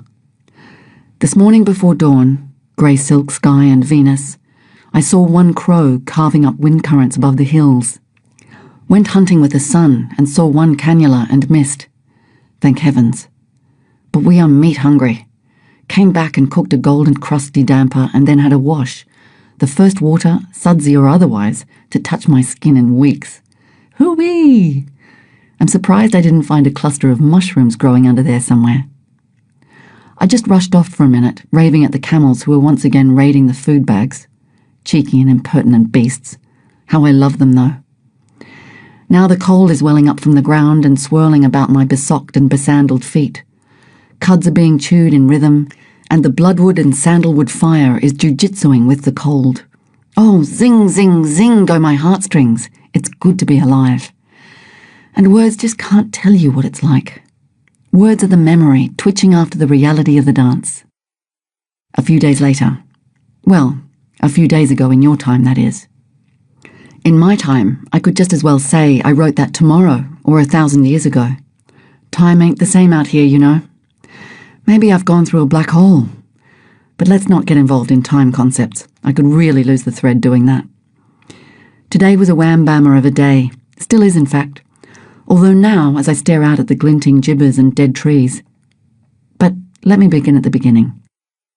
Today began like most others, except there were clouds in the sky. 2, in fact, just pinkly peeping over the northern horizon. Rain, I think, was the first thing I thought as the first light slithered under my eyelids and blankets. The clouds evaporated in seconds, though, and the next thing I thought was, I can't hear my camel bells. You're right, mountain man, the camels had evaporated also. Well, 2 had anyway, and the other one, I was soon to discover, didn't evaporate because he couldn't walk. A very wise friend in Alice once said to me, when things go wrong on the track, rather than panic, boil the billy, sit down and think clearly. So I boiled the billy and I sat down and I went through the salient points with dignity. 1, we are 100 miles from anything. 2, we have lost 2 camels. 3, we have 1 camel who has a hole in his foot so big you could curl up and go to sleep in it. 4, we have enough water for 6 days. 5, my busted hip is still intolerably painful. 6, this is a god-awful place to spend the rest of our lives, which according to my mathematical calculations will be about a week. So, having tidied all that up, I panicked. Many hours later, I found my lost beasts and brought them back to the fold. They were chastened. That only left the problem of the cripple. Now, Dookie is normally a quiet, reserved, dependable kind of fella. But when he has a hole in his foot, he changes into a raging demon. Well, he struck, he kicked, he twisted, he snarled, he vomited, he rolled, he gawped, and he gurgled, and finally I had to truss him up like a turkey to get at his foot. Which sounds easy on paper, but I swear I lost a gallon of sweat in that struggle. And remember how I was saying before, salient point 5, I think, about my poor old hip. The poor old hip that's dislocated in about 7 places. Well, isn't it always the way? That was the hip Dookie got with his front leg. But to cut a long grumble short, I got him down, I tied him up, And I gouged 4 sandhills and 6 boulders out of that hole in his foot, and I packed it with cotton wool and terramycin, and I covered it with a patch, and I kissed it all better, and at last we got underway. Sweet holy Jesus, mountain man. There's a herd of camels coming into my camp right now. As I write, there's absolutely nothing I can do, so I'm writing to still my panic. Why, oh why, does this happen to me? Looks okay. No bulls with this lot, thank heavens. But I have my rifle loaded just in case. You know, the rifle that doesn't work. Well, you never know. Miracles can happen. Now, where was I? Got to write because I'm feeling desperate. Okay, left camp about midday, and then I came to the most beautiful place I've ever seen, Mungali Claypan. Let me try to describe it to you. You come down an incline, and suddenly you're in another country. There is shade everywhere, and the sand is soft salmon pink. Giant ghost gums glisten and sway, and there are birds tweeting and warbling. On the right, like a tidal estuary that hasn't seen the sea in eons, is the Claypan. It's empty and flat, and rimming it all round are low swells of dunes and trees and red-berried salt bushes. Some of the trees have smooth pink trunks, like shot silk, which glow crimson in the evening sun, and their leaves are deep, deep, shining green. Now I know most people would drive through that 3 miles of heaven and not even gasp, let alone pull out the prayer mat, but it sent ripples to the pit of my stomach. I wish I could explain it to you. What a piece of country. So moving, so subtly powerful. Didn't stop long though. Dookie's foothold was growing in my consciousness like a triffid in the tropics. So now I am here, one ear cocked for the burbling of the bull camels. Where there are mums, there are usually dads, unfortunately. Funny thing about this trip, you know. One day it has me flying through the clouds in ecstasy. Although, having been to the clouds, I can honestly say they're a nice place to visit, but I wouldn't want to live there. The cost of living's too high. And the next day... Now as I stare out at the glinting gibbers and dead trees, if you want me to be perfectly truthful, mountain man, and this is just between you and me, and I wouldn't want it getting around, I'm just a weensy bit tired of this adventure. In fact, to be quite honest, fantasies are beginning to worm their way between the spinifex clumps, skeletons and rocks, fantasies pertaining to where I'd like to be right now. Somewhere where cool clover comes almost to your crutch, where there are no tidal waves, typhoons, stray meteors, camels, nasty night noises, blaring, thrumming, cancer-producing sun, no heat shimmer and raw rocks, no spinifex, no flies, somewhere where there's lots of avocados, water, friendly people who bring cups of tea in the morning, pineapples, swaying palms, sea breezes, puffy little clouds and mirrored streamlets. A silk farm, perhaps, where you can just sit and listen to the worms spinning money for you as you lazily build wind chimes for select friends. And when you get tired of that, you can stroll down to your own huge bath in a little shoji house in your garden and eat frosty pink watermelon cut into exquisite shapes, while a 6-foot slim slave slides ice cubes down your back and... Sorry, Stevie, I was getting carried away. But you know what I mean. Christ, right now I'd give anything for a friendly face. Even an unfriendly face. Even a human noise would be nice. Yes, even the resonating bass blart of a human fart from behind that dead salt bush over there would do. I must be crazy. I'm sitting here, wondering if I'll ever get out of this alive. Wondering if I'll ever see Sydney Neon and Venom again. Writing like crazy to people who only exist in the warped recesses of my memory, who could be all dead, and all I can do is laugh and crack poo jokes. If I do depart this world out here, let it be known that I went out grinning, will you, and loving it. Loving it. Finishing a letter's harder than starting one. Full golden moon just bulged over the eastern tree line. Worth it all for a moonrise? At this stage, yes. My skin's as dry as dog biscuits. My left leg may have seen its day. My lips are cracked and blistered. I've run out of toilet paper and have to use Spinifex. There's a skin cancer trying to take over my nose. How do you keep your cool at geographic cocktail parties when your nose drops off in a martini? I'm slowly but efficiently going peculiar. I'm so scared of dying that the knocking of my knees wakes me up in the morning. And has it all been worth it? Yes, Mountain Man. Definitely. I can't sleep. There's tea coming out of my ears, eyeballs, and hip pockets, and I'm feeling so good. I could howl at the moon up there, and Arcturus, and Aldebaran, and Speaker, and Antares, etc. And I really want to tell somebody. Steve, are you listening? I feel great. Life's so joyous, so sad, so ephemeral, so crazy, so meaningless, so goddamn funny. What's wrong with me that I feel this good? Have I gone bush crazy? Am I moonstruck? Probably both, and I don't care. This is paradise, and I wish I could give you some. This writing of letters out in the middle of nowhere may seem a little peculiar, especially since it would be months before I could post them, and I would probably see my friends before I ever got a reply. But it helped in recording events and emotions at the time. My diary was a mishmash of these letters, most of them never sent, and uninteresting sentences like, "Is it July or August? Anyway, lost camels this morning." Then there would be a month with no entries whatsoever. The jocularity of those letters reflected the pervading mood of that month along the gun barrel. It wasn't that I was becoming reckless. It wasn't that I had discarded fear. It was simply that I was learning to accept my fate, whatever it might turn out to be. The incident with the lost camels was slightly more hair-raising than the letter lets on. They had been spooked by wild camels in the night, and I had slept through the whole thing. The tracks told me what had happened in the morning. I had been letting them go at night, either loosely hobbled or not hobbled at all. Saleh would have shot me on the spot had he known this.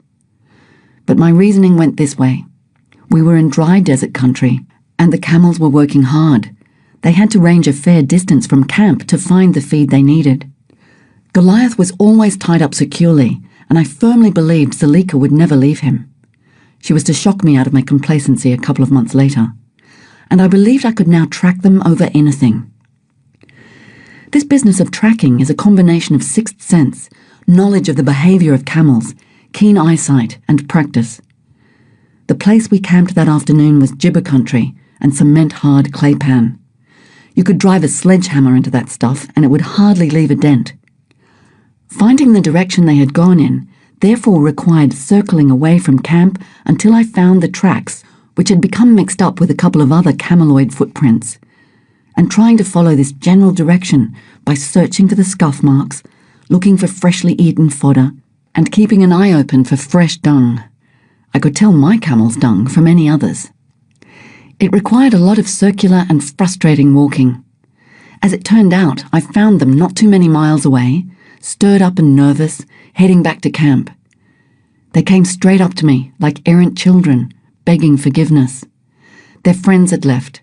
Rather than putting the fear of God into me, this incident reinforced my confidence in them, and I continued to leave them unhobbled at night. Stupid perhaps, but the camels did gain a little weight that month. As if walking 20 miles a day wasn't enough, I often went out hunting or just exploring with Diggity after I had unsaddled the camels of an afternoon. On one such afternoon, I had got myself vaguely lost. Not completely lost, just a little bit, enough to make my stomach tilt rather than turn. I could, of course, backtrack, but this always took time and it was getting dark. In the past, whenever I wanted Diggity to guide me home, I simply said to her, "Go home, girl," which she thought was a kind of punishment. She would flatten those crazy ears to her head, roll her amber-brown eyes at me, tuck her tail between her legs, and glance over her shoulder, every part of her saying, "Why are you doing this to me? What did I do wrong?" But that evening, she made a major breakthrough. She immediately grasped the situation. You could see a light bulb flash above her head. She barked at me, ran forward a few yards, turned back, barked, ran up and licked my hand, and then scampered forward again, and so on. I pretended I didn't understand. She was beside herself with worry. She repeated these actions, and I began to follow her. She was ecstatic, overjoyed. She had understood something, and she was proud of it. When we made it back to camp, I hugged her and made a great fuss of her, and I swear that animal laughed. And that look of pride, that unmistakable pleasure in having comprehended something, perceived the reason and necessity for it, made her wild, hysterical with delight. When she was pleased over something or someone, her tail did not go back and forward, it whipped round and round in a complete circle, and her body contorted into S-bends like a snake. I'm quite sure Diggity was more than a dog, or rather, other than dog. In fact, I have often thought her father was a vet, perhaps. She combined all the best qualities of dog and human, and was a great listener. She was by now a black, glossy ball of health and muscle. She must have done 100 miles a day with her constant scampering and bounding after lizards in the spinifex. The trip, of necessity, had brought me much closer to all the animals, but my relationship with Diggity was something special. There are very few humans with whom I could associate the word love as easily I did with that wonderful little dog. It is very hard to describe this interdependence without sounding neurotic. But I loved her, doted on her, could have eaten her with my overwhelming affection. And she never, not ever, not once, retracted her devotion no matter how churlish, mean or angry I became. Why dogs chose humans in the first place, I will never understand. Okay, you fusty old Freudians, you laudable Langians, my psyche is up for grabs. I have admitted a weak point. Dogs. Animal lovers, especially female ones, are often accused of being neurotic and unable to relate successfully to other human beings. How many times had friends noted my relationship to Diggity, and with that baleful look usually associated with psychiatrists said, "You've never thought of having a child, have you?" It's an accusation that brings an explosive response every time, because it seems to me that the good Lord, in his infinite wisdom, gave us 3 things to make life bearable: hope, jokes, and dogs. But the greatest of these was dogs. I was by now quite happy about camping by or on the track. The thought of anyone driving down it had long since faded into the impossible. But I had not taken madmen into account. I was awakened from my slumber one night by the roar of an engine. I struggled out of deep sleep with Diggity barking in fury and a voice calling from the dark. "Hey, is that the camel lady? It's the overlander here. Do I have permission to enter camp?" What the? An apparition appeared before me, with Dig biting at his trouser legs. The overlander, as it turned out, was some nut testing a Suzuki vehicle by driving it across the widest part of Australia, over spinifex, sand and gibbers, just as fast as he possibly could. He was breaking some kind of record. He was also manic, and presumably out of his mind on speed. His eyeballs hung out on his cheeks, and he kept slapping his upper arms, commenting on the cold, and hinting that he wouldn't mind camping here. I most certainly didn't want him camping anywhere near here, and neither did Dig. I made this quite plain without being out-and-out rude. He sat and raved at me for half an hour, with Dig quietly growling at the foot of my bed, and me pointedly yawning and saying very little except, "Oh really, that's nice," yawn, "You don't say," and so on. He then informed me that he'd been following my tracks for miles, which, considering he was coming from the opposite direction, was no mean feat. He eventually left. I scratched my head for a while and shook it just to make sure I hadn't been hallucinating, and went back to sleep. I forgot about it. Had I known what he was going to do when he got back to civilization, I would have wrung his neck then and there. We were getting close to Carnegie. On the one hand, I didn't want to be anywhere but in this desert, and on my own. On the other, I was running very low on food, my last meal before I got there being dog biscuits, liberally laced with custard powder, sugar, milk and water. And I was nervous about seeing people again. By now, I was utterly deprogrammed. I walked along naked usually, clothes being not only putrid but unnecessary. My skin had been baked a deep terracotta brown, and was the constituency of harness leather. The sun no longer penetrated it. I retained my hat, because my nose had peeled so often I thought it might disappear altogether. I might be left with just a bare lump of sizzling cartilage sticking out there. And I honestly could not remember, or put into context, etiquette. Did it matter, I would think to myself, if all the buttons had gone from my shirt and trousers? Would anybody notice or care? And what about menstrual blood? From my position, it didn't matter a damn whether it followed the natural laws of gravity and ran down my leg, the way it was meant to do. But would others feel the same? Would it make them confused and unhappy? But why on earth would it? I wouldn't cover a cut in embarrassment, would I? I was in an agony of confusion because I just didn't know. I'm amazed at how quickly and absolutely this sense of the importance of social custom fell away from me. And the awareness of its absurdity has never really left me. I have slowly regained a sense of the niceties.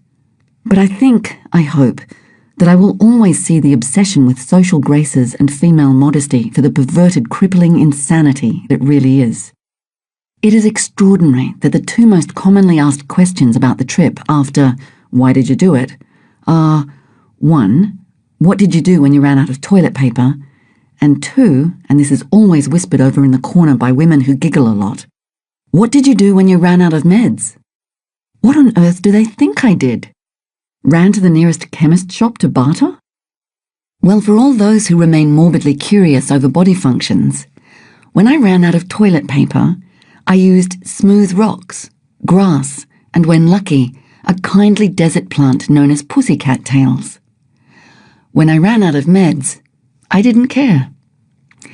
In fact, to this day, I think one of the major breakthroughs I made on that trip was learning the gentle art of farting.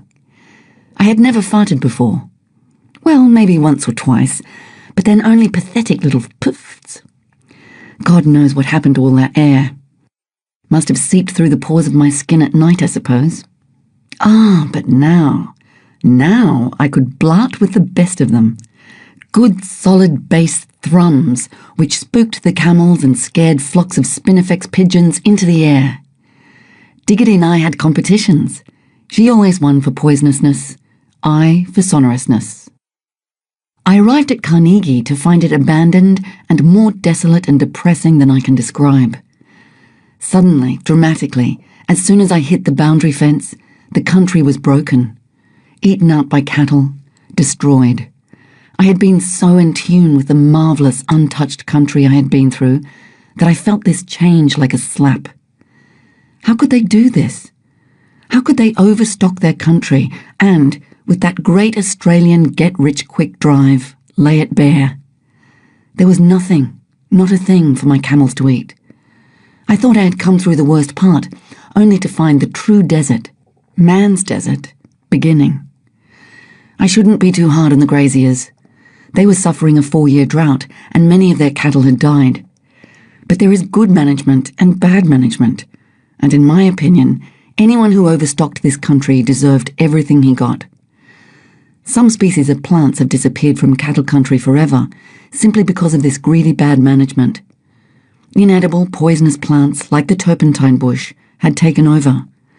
I had seen only very few of this species before, but now it was everywhere. It was the only green thing left alive, and it was doing very nicely, thank you.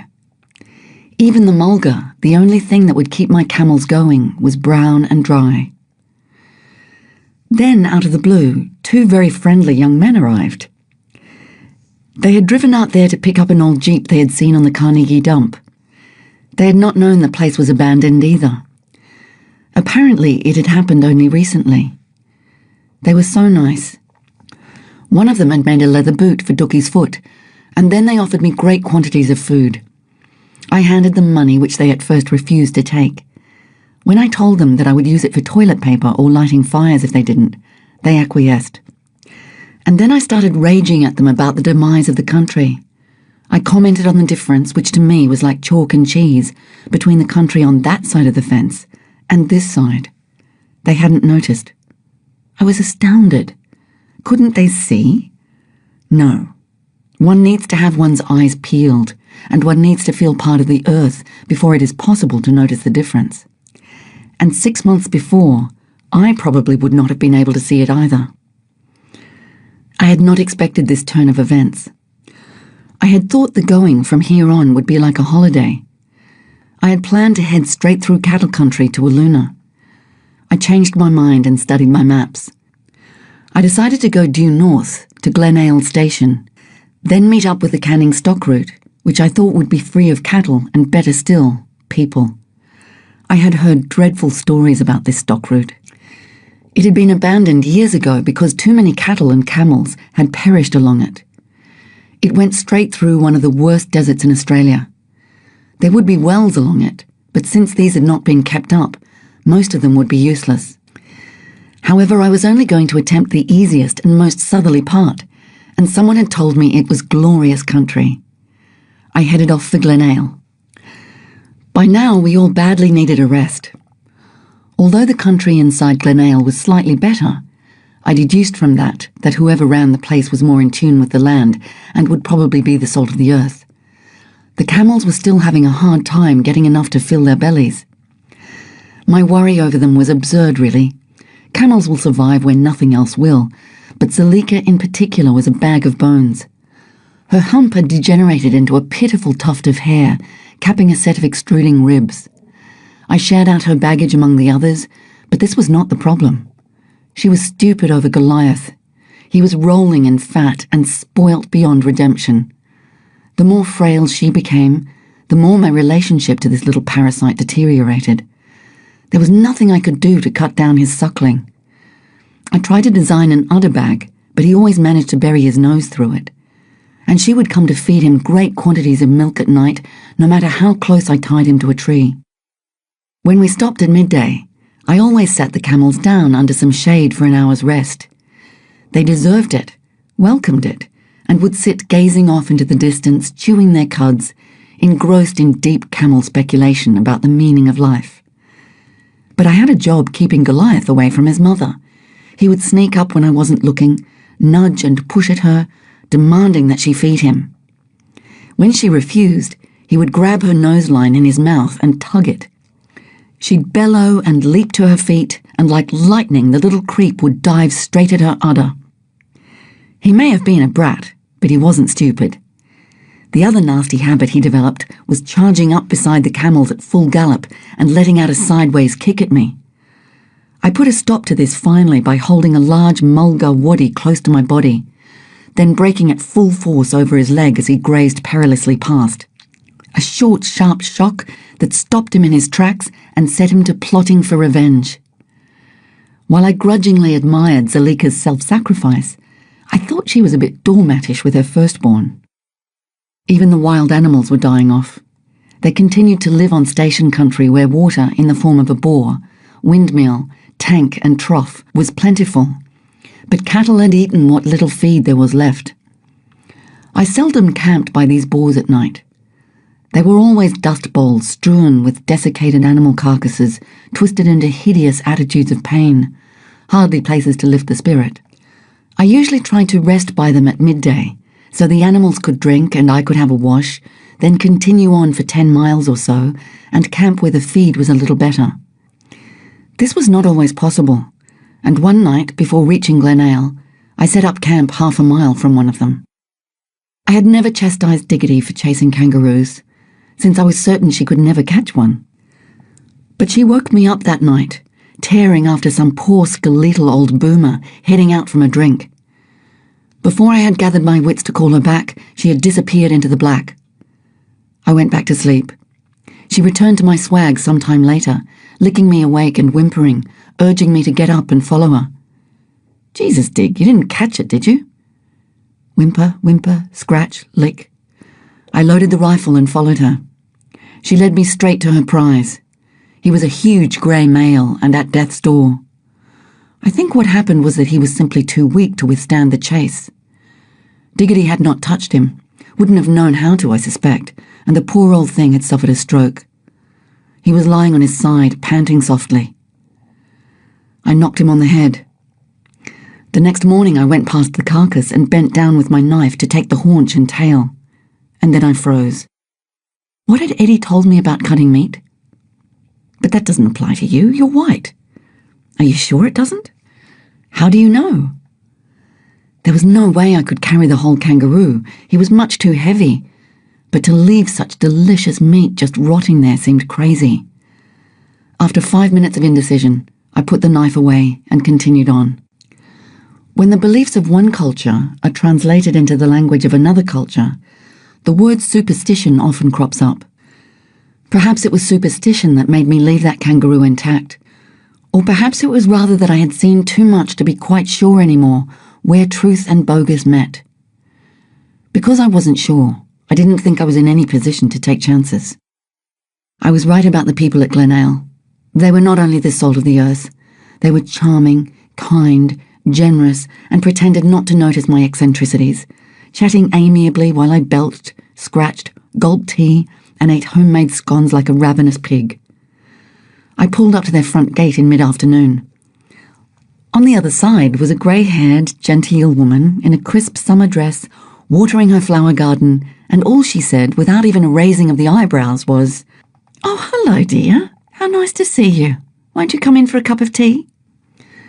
Eileen, Henry, and their son Lou asked me to stay for a week. I was delighted. Not only were they pleasant company, but they fed me up and looked after me with true Outback hospitality. This generosity and openness is part of the bush code of ethics, and I'm sure it is universal. It goes hand in hand with a belief in honesty, hard work, simplicity, and love of the land. My camels all needed to pick up a little before we attempted the canning, and Henry gave me the horse paddock to let them roam in. This horse paddock was a couple of square miles of dead rocks, grey inedible spinifex, and dust. But there was a little mulga left alive, a few dull green bloodwoods, and another bright green acacia that presumably did not require any water at all. Either that, or its roots went down for hundreds of feet. It would be my camel's mainstay for the next month. The more I got to know these people, the more impressed I was by their stoic, irrepressible good humour. They had every reason to be wringing their hands, weeping and bemoaning their fate.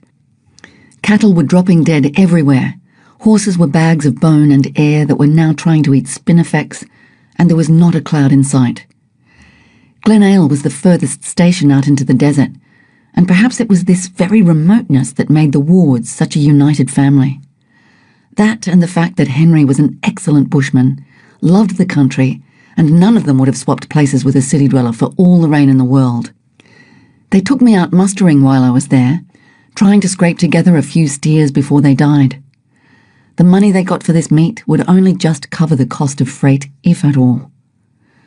We would camp at night, eat beef, laugh, and sing along to Slim Dusty, yodeling away about the wonderfulness of mothers.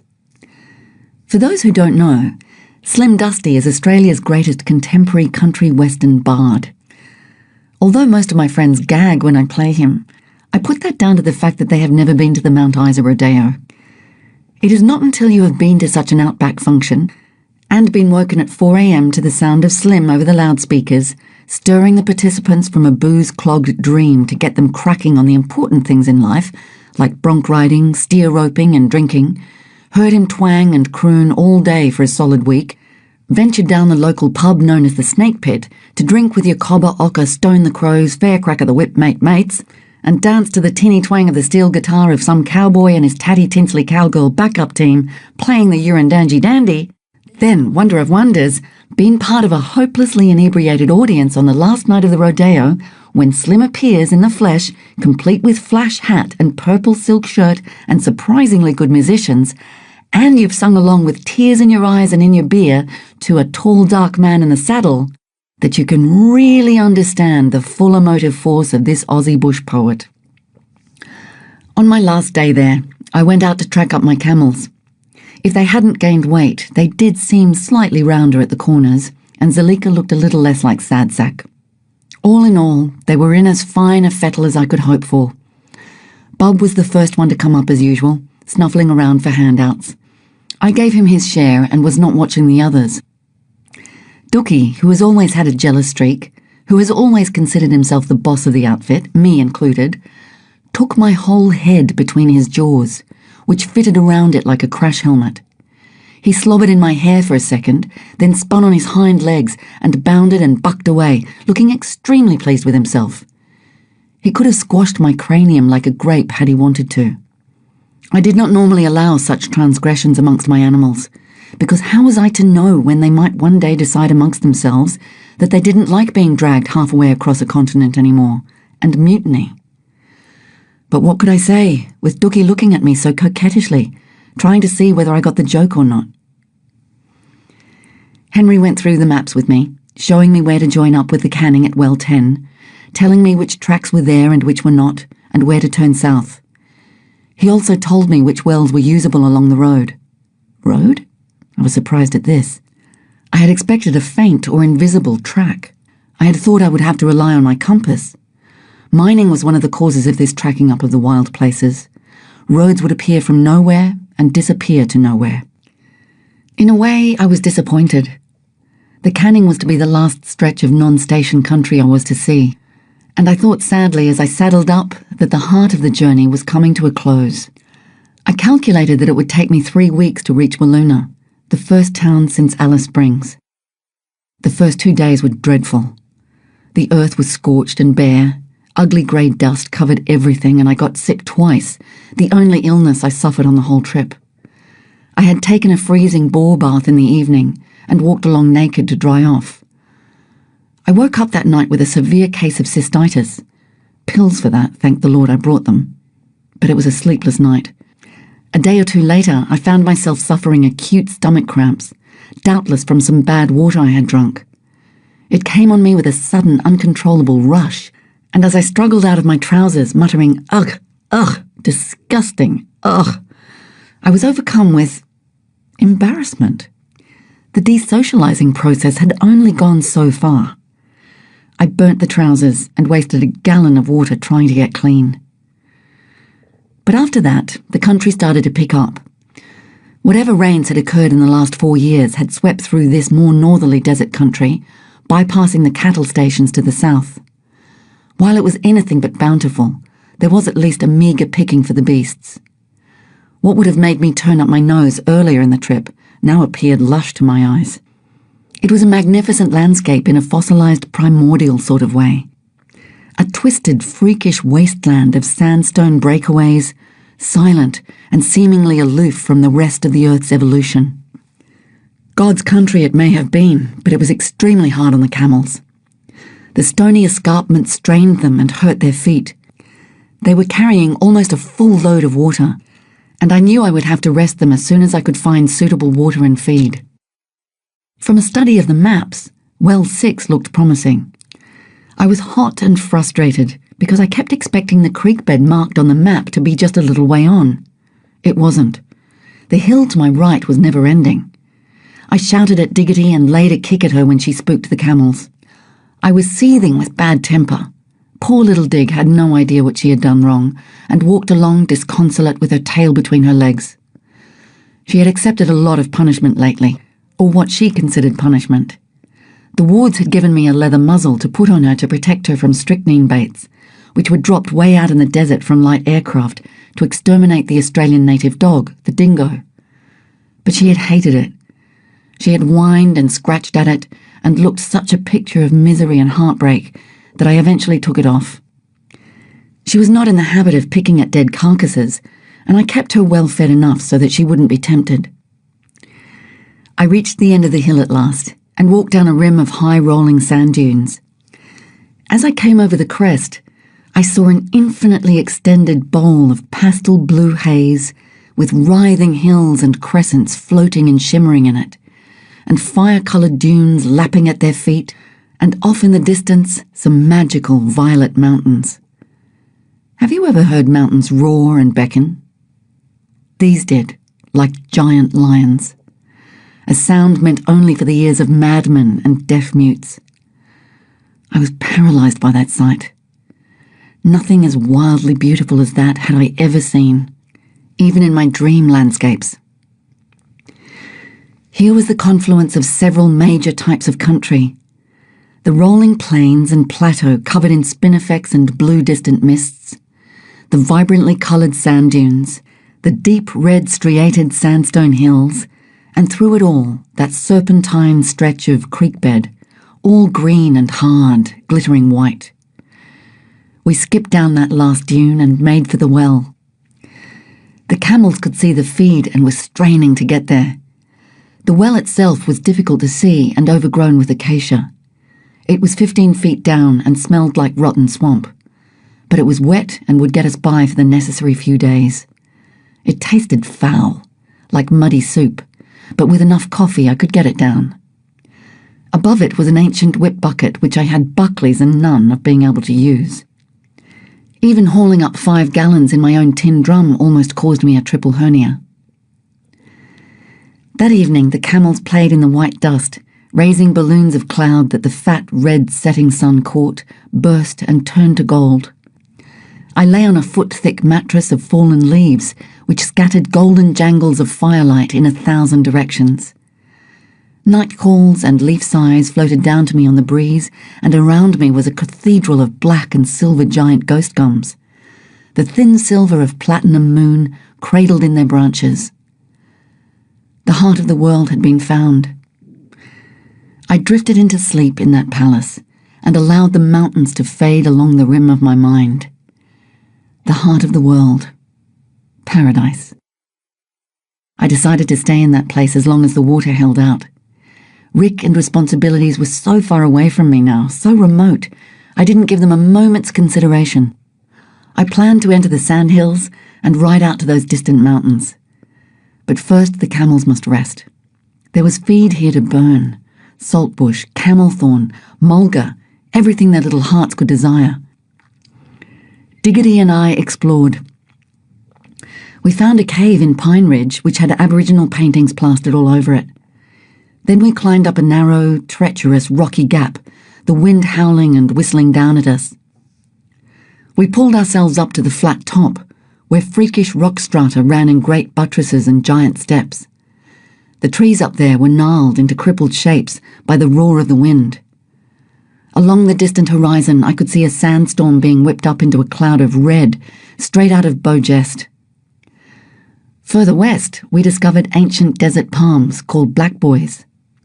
Rough black stumps shooting out fountains of green needles at the top, all huddled together by themselves, like an alien race left behind on a forgotten planet. There was a haunting, hallucinatory quality about this place. I felt swelled by it, high as a kite. I was filled with an emotion I had not felt before. Joy. Those days were like a crystallization of all that had been good in the trip. It was as close to perfection as I could ever hope to come. I reviewed what I had learnt. I had discovered capabilities and strengths that I would not have imagined possible in those distant, dreamlike days before the trip. I had rediscovered people in my past and come to terms with my feelings towards them. I had learnt what love was. That love wanted the best possible for those you cared for, even if that excluded yourself. That before, I had wanted to possess people without loving them, and now I could love them and wish them the best without needing them. I had understood freedom and security, the need to rattle the foundations of habit. That to be free, one needs constant and unrelenting vigilance over one's weaknesses. A vigilance which requires a moral energy most of us are incapable of manufacturing.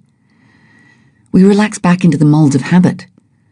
They are secure, they bind us and keep us contained at the expense of freedom. To break the molds, to be heedless of the seductions of security is an impossible struggle, but one of the few that count. To be free is to learn, to test yourself constantly, to gamble. It is not safe. I had learnt to use my fears as stepping stones rather than stumbling blocks. And best of all, I had learnt to laugh. I felt invincible, untouchable. I had extended myself, and I believed I could now sit back. There was nothing else the desert could teach me. And I wanted to remember all this, wanted to remember this place and what it meant to me, and how I had arrived there. Wanted to fix it so firmly in my head that I would never, ever forget. In the past, my bouts of gloom and despair had led, like widdershins, to the same place. And it seemed that at that place was a signpost saying, "Here it is. Here is the thing you must push through, leap free of, before you can learn any more." It was as if the self brought me constantly to this place, took every opportunity to show it to me. It was as if there was a button there which I could push if I only had the courage.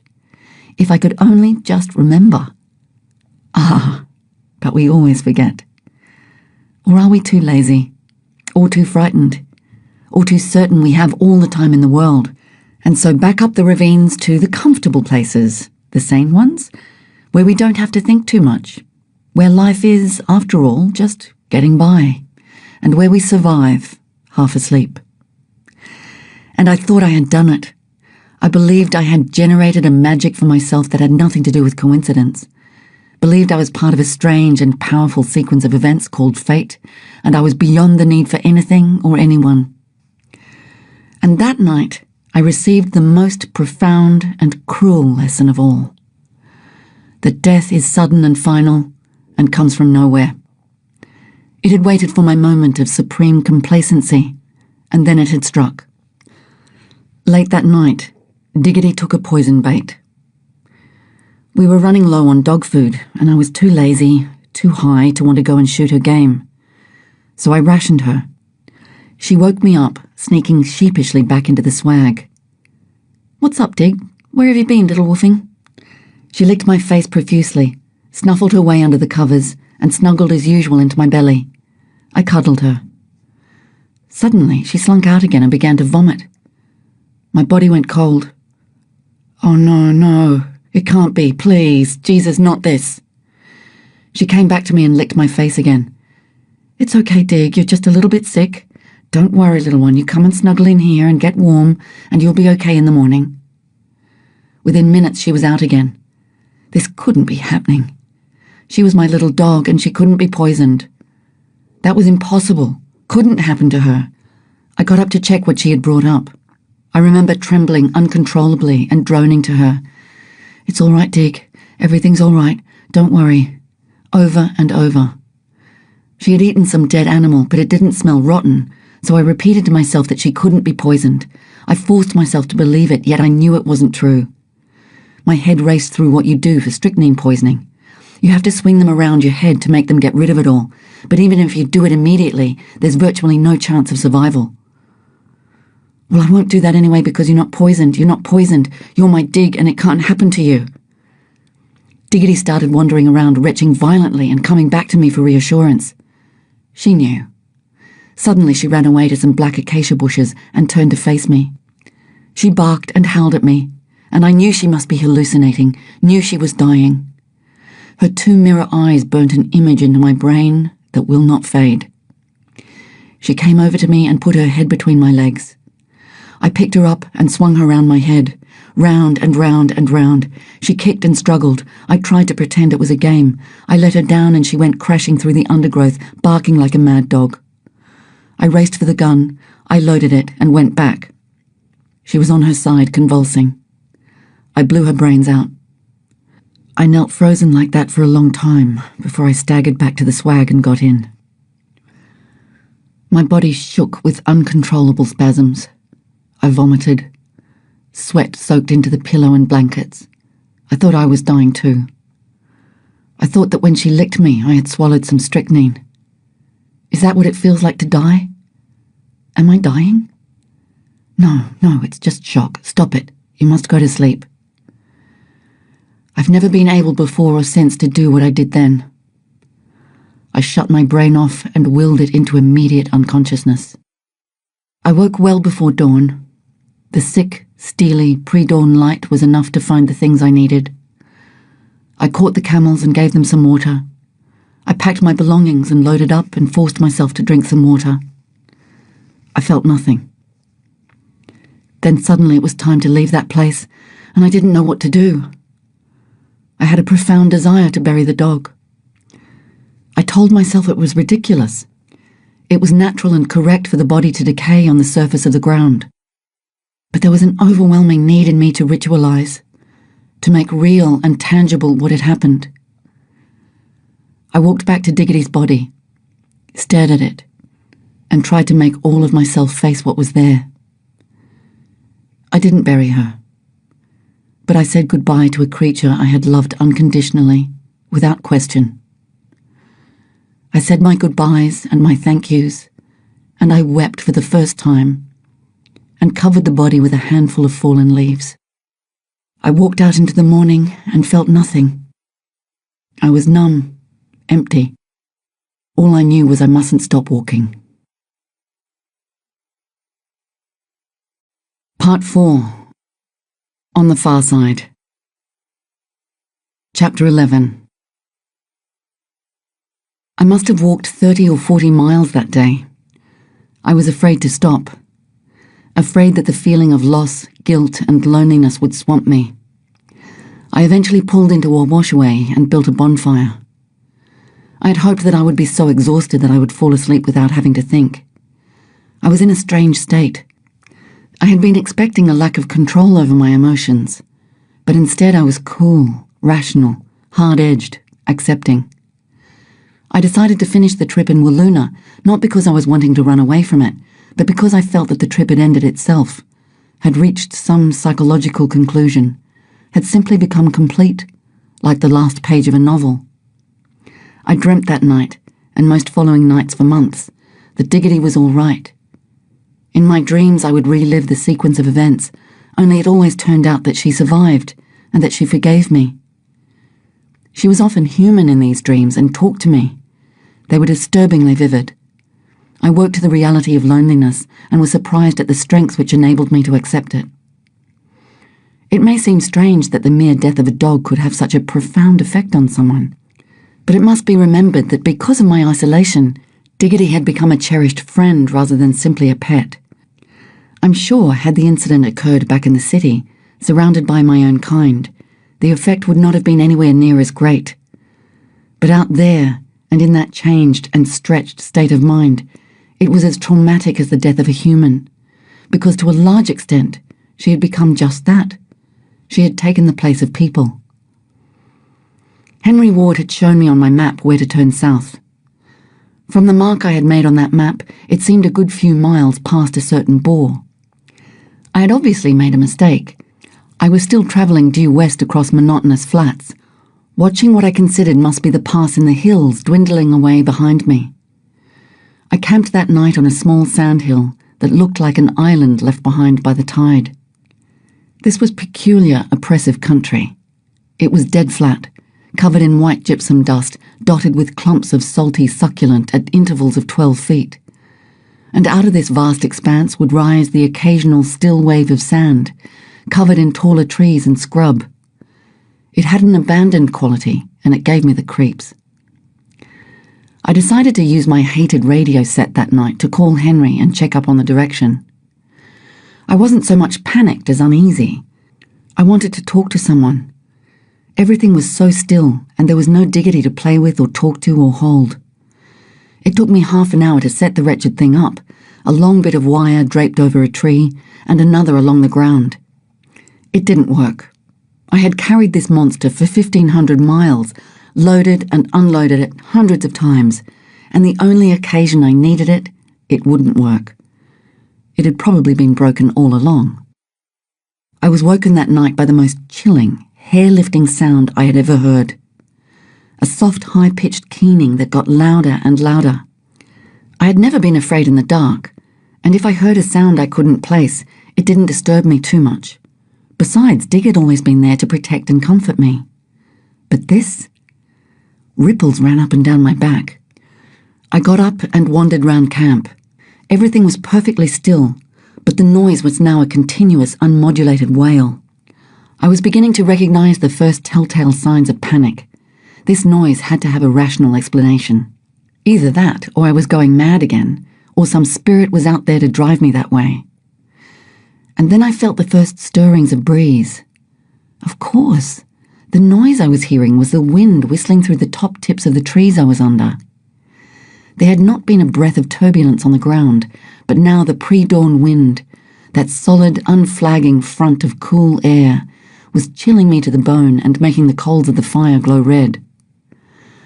I crawled back into my swag, shivering, and tried to get back to sleep. I would have given anything just then to be able to hold that familiar warm dog flesh.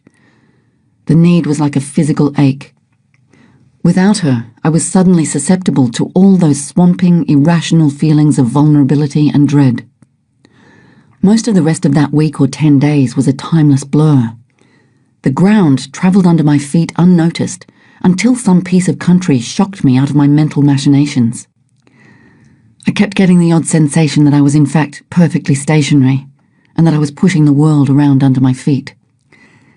I came across an almost dried up, green, putrescent waterhole, filled with rotting carcasses of cattle, horses and kangaroos.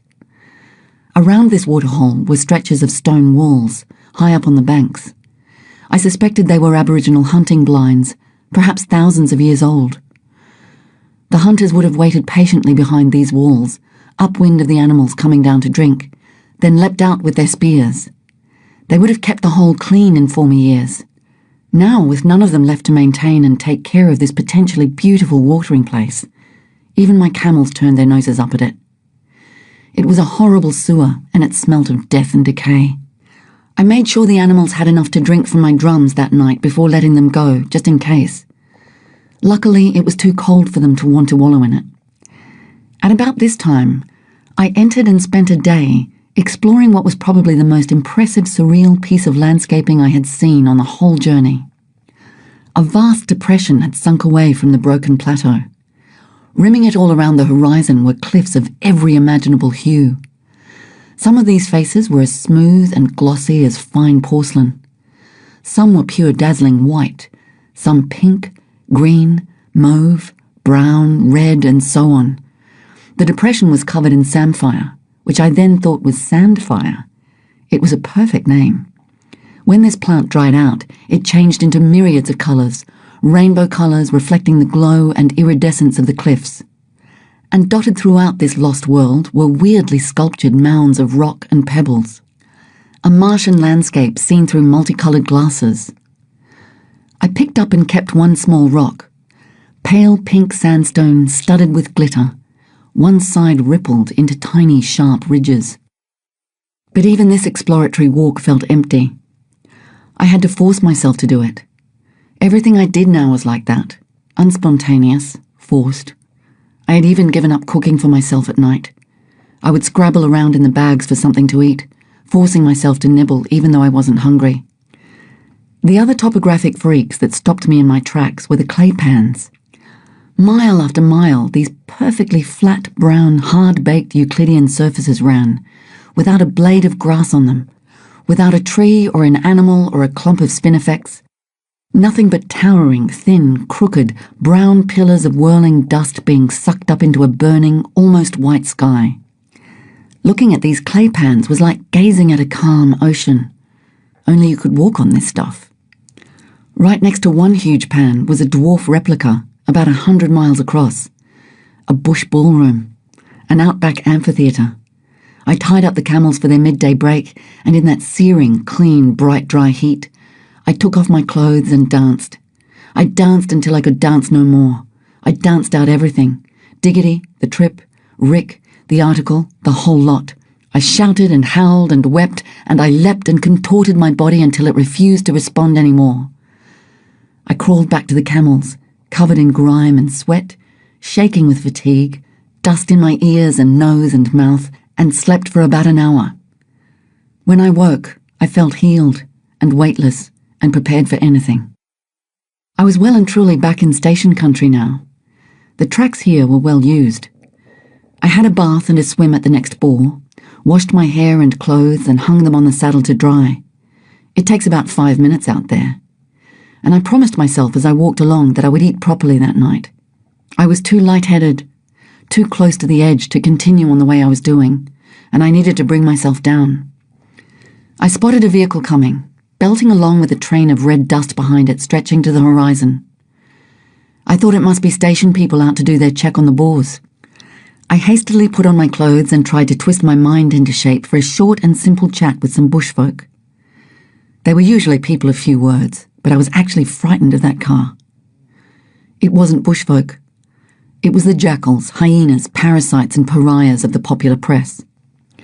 By the time I saw the long lens camera trained on me, it was too late to hide, or get out the gun and blast it at them, or even realise that I was crazy enough to do such a thing. Out they spilled. "We'll give you $1,000 for the story." "Go away! Leave me alone, I'm not interested." My heart was pumping like a cornered rabbit's. "Well, for Christ's sake, might as well come and have a cold beer anyway." They had the human psyche so well tapped that they could bribe me with one beer where they couldn't buy me for $1,000. I accepted the bribe as much to find out what was happening back in the world and why they were here as much as anything else. They sneaked in a few questions. Some I answered perfunctorily, others I refused to comment on. "Where's your dog?" I didn't know how to sidestep these people, had once again forgotten the rules of the game. It was either blow their brains out and run, or shrink into an acquiescent, quivering blob, fighting hard to stay in control. "She's dead, but please don't print that, as it would make a few old people back home very distressed." "Yeah, okay, we won't." "Is that a promise? Your word?" Sure. But they did print it, of course. They flew back to Perth with a scoop, made up a story, and the myth of the romantic, mysterious camel lady was launched. That night I camped well off the road in a dense thicket. This was not something I had expected at all. Those light planes I had seen buzzing around all day and vaguely felt curious about were for me. What on earth had got into these people back there? I had noticed a kind of hysteria in the reporters when they talked of the press reports so far. Worldwide, they had said. I couldn't believe that. And they'd scuttled off home, playing their part in the great ugly farce called "The Public Has a Right to Know." I decided to wait there for a couple of days. If the press were really after me, it would be better to hide out until it all blew over. It was the overlander who had really set me up.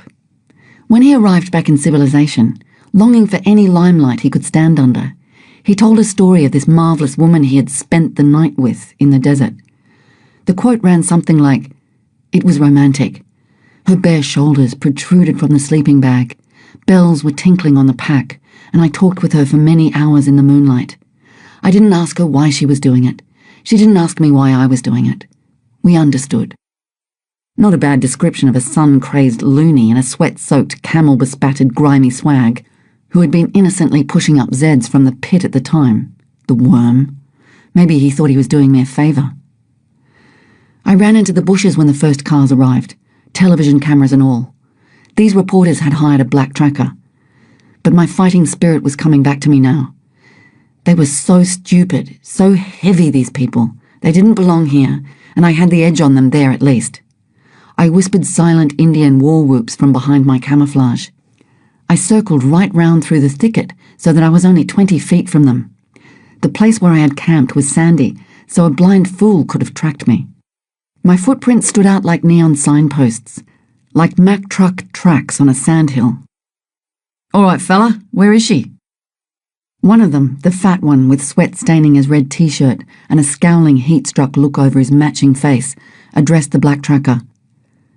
"Gee, boss, that camel lady might be real smart one. She might be cover up them tracks. I can't see where she gone."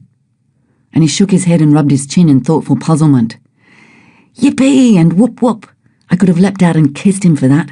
He knew exactly where I was and he was on my side." The fat one cursed and grudgingly handed over the $10 wages. The Aborigine smiled and put it in his pocket, and they took off, 150 miles of dirt track back to Aluna. I went back to my camp, stoked up the fire, and felt as if my skin had been pulled off. My stomach had knotted into a tight, cold ball of tension. What in God's name was happening here? People had done trips like this before. How come I was copping the attention? I still had no idea of the extent of the furore. I thought of covering my tracks, but that wouldn't fool any Aboriginal. Eventually one of them would find me. I thought of scaring them all off with a few shotgun pellets, but dropped that immediately. It would just be another story. And then I saw Rick's car charging past at the speed of light, with several other cars chasing him. Oh my God, what is going on? Rick came back in 5 minutes, turned in on my tracks and drove up to me. He only just had time to give me a vague outline before they all piled out. Some were from the London press, some were from television, some were from the Australian papers. I hissed and snarled and ground my teeth at them. I stomped into the bushes and ordered them point blank from behind a tree to put their cameras down. Rick told me later that I looked and behaved like a mad woman. Exactly what they had expected. I had washed my hair in a salty bore, so it stuck out of my head in a frizzed, bleached, electric halo. I was frazzled and burnt black by the sun, and I hadn't been sleeping much in the last week or so that my eyes were piggy little slits with brown sag beneath them. I had not recovered from the loss of dignity, and couldn't handle this invasion of what looked to me then like intergalactic warlords. I was so adamant and so crazy, that they shuffled their feet with embarrassment and did as they were told. I came back. And then, like a fool, I partially relented. Curiosity killed the cat. When I look back, I marvel at myself, at what makes me instantly apologetic to people I should have stood up to when they have been prepared to walk all over me. I still allowed no photos, so one of them photographed my campfire. Can't go back with nothing, I'd get fired. One man even apologized after he had defended television as a medium, even mildly castigating me for not sharing myself with the public. He said, "It's funny how truth always seems to get in the way."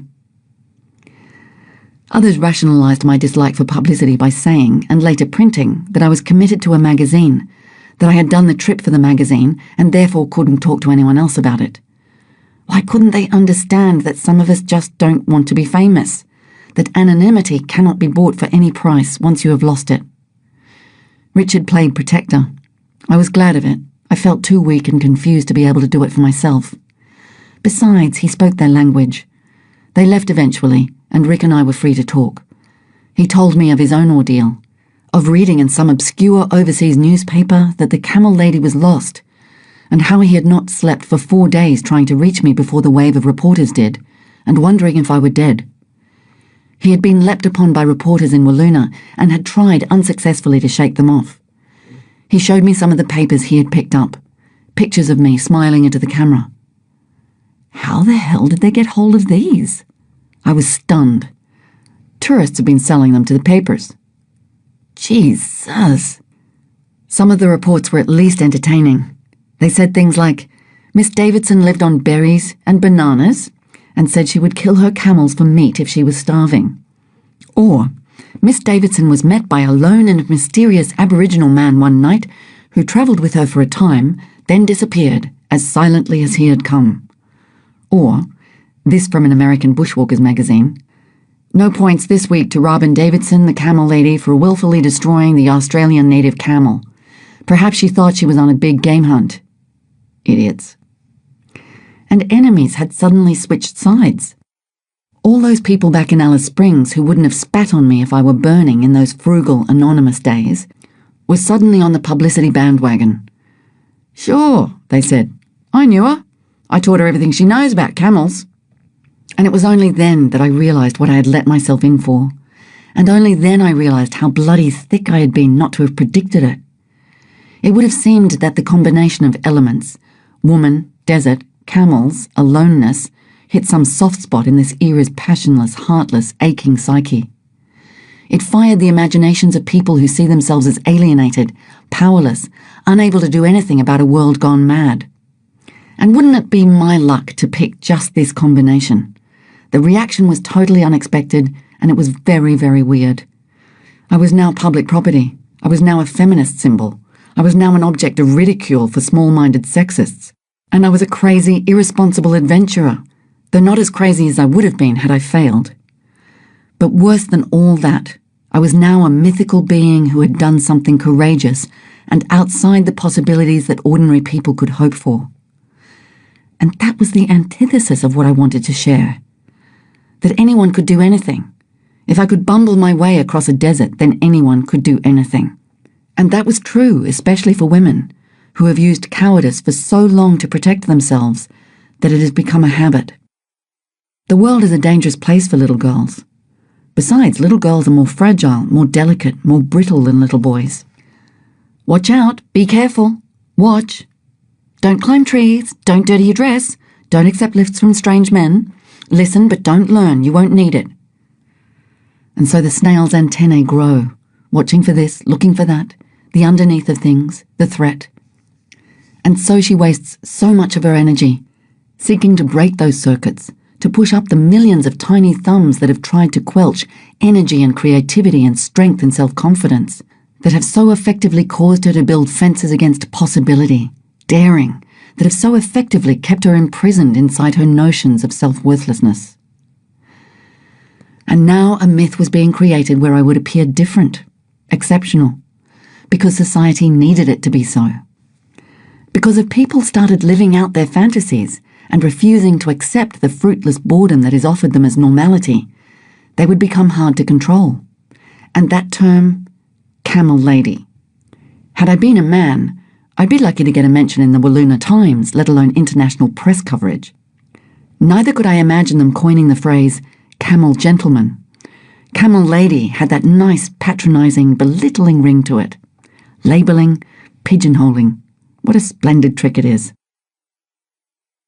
Rick had met a man in town, Peter Muir, an ex-dogger, brilliant tracker, and who turned out to be one of the finest, multi-talented bushmen I have ever met, a dying breed. He came out to visit us with his wife Dolly and their children. It was nice to see some calm, pleasant, quiet people. We talked about the country I had just been through. Peter knew it probably better than anyone.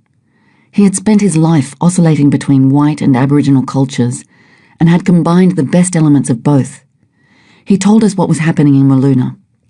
The town was being invaded by reporters offering money to anyone who could find me. A kind of siege.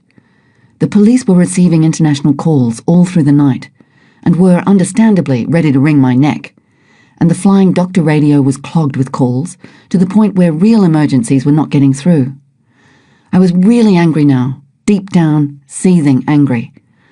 Oddly enough, all the people in town, there were approximately 20 whites in Wiluna and a large group of blacks living in humpies on the outskirts, were on my side. As soon as they heard that I didn't want the publicity, they went out of their way to protect me from it. The town clammed up. Peter and Dolly offered me their second house, several miles out of Wiluna, to hide in.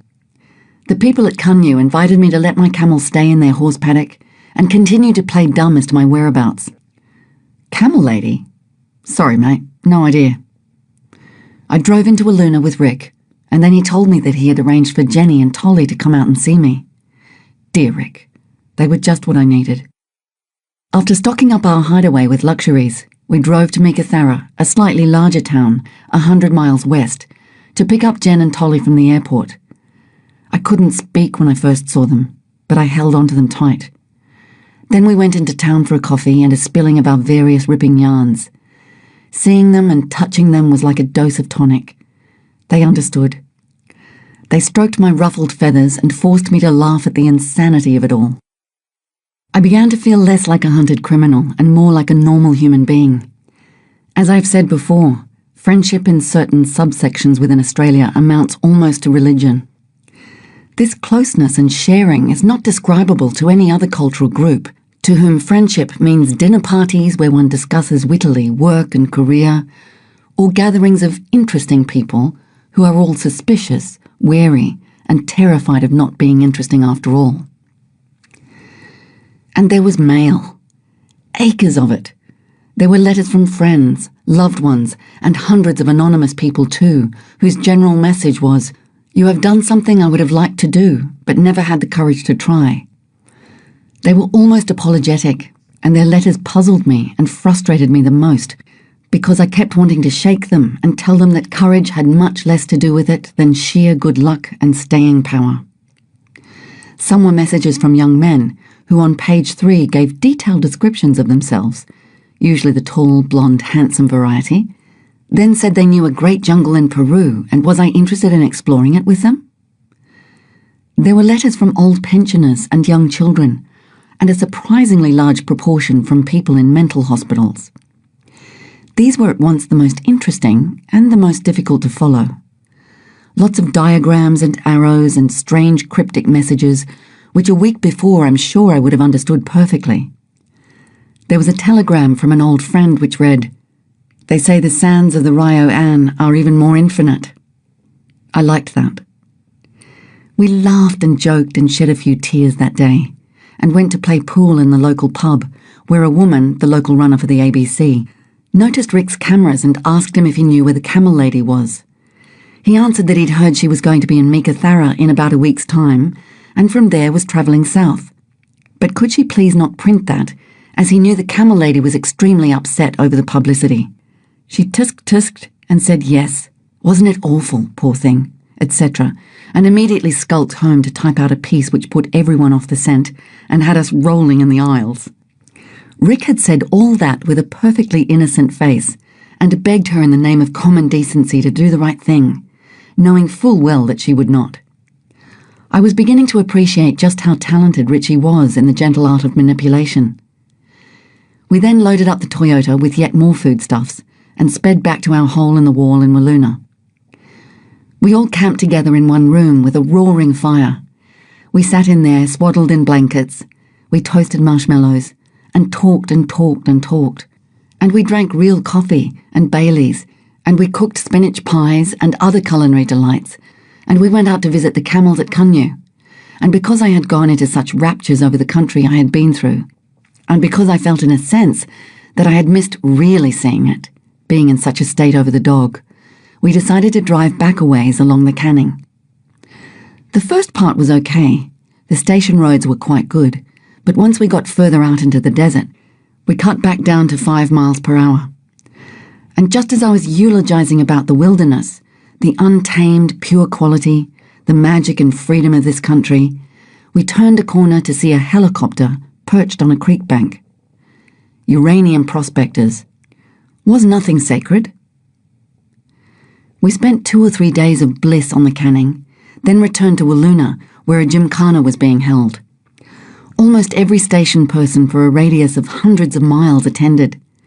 There aren't too many social events in the back of Beyond, so even when there's a drought on, everyone makes a concerted effort to go.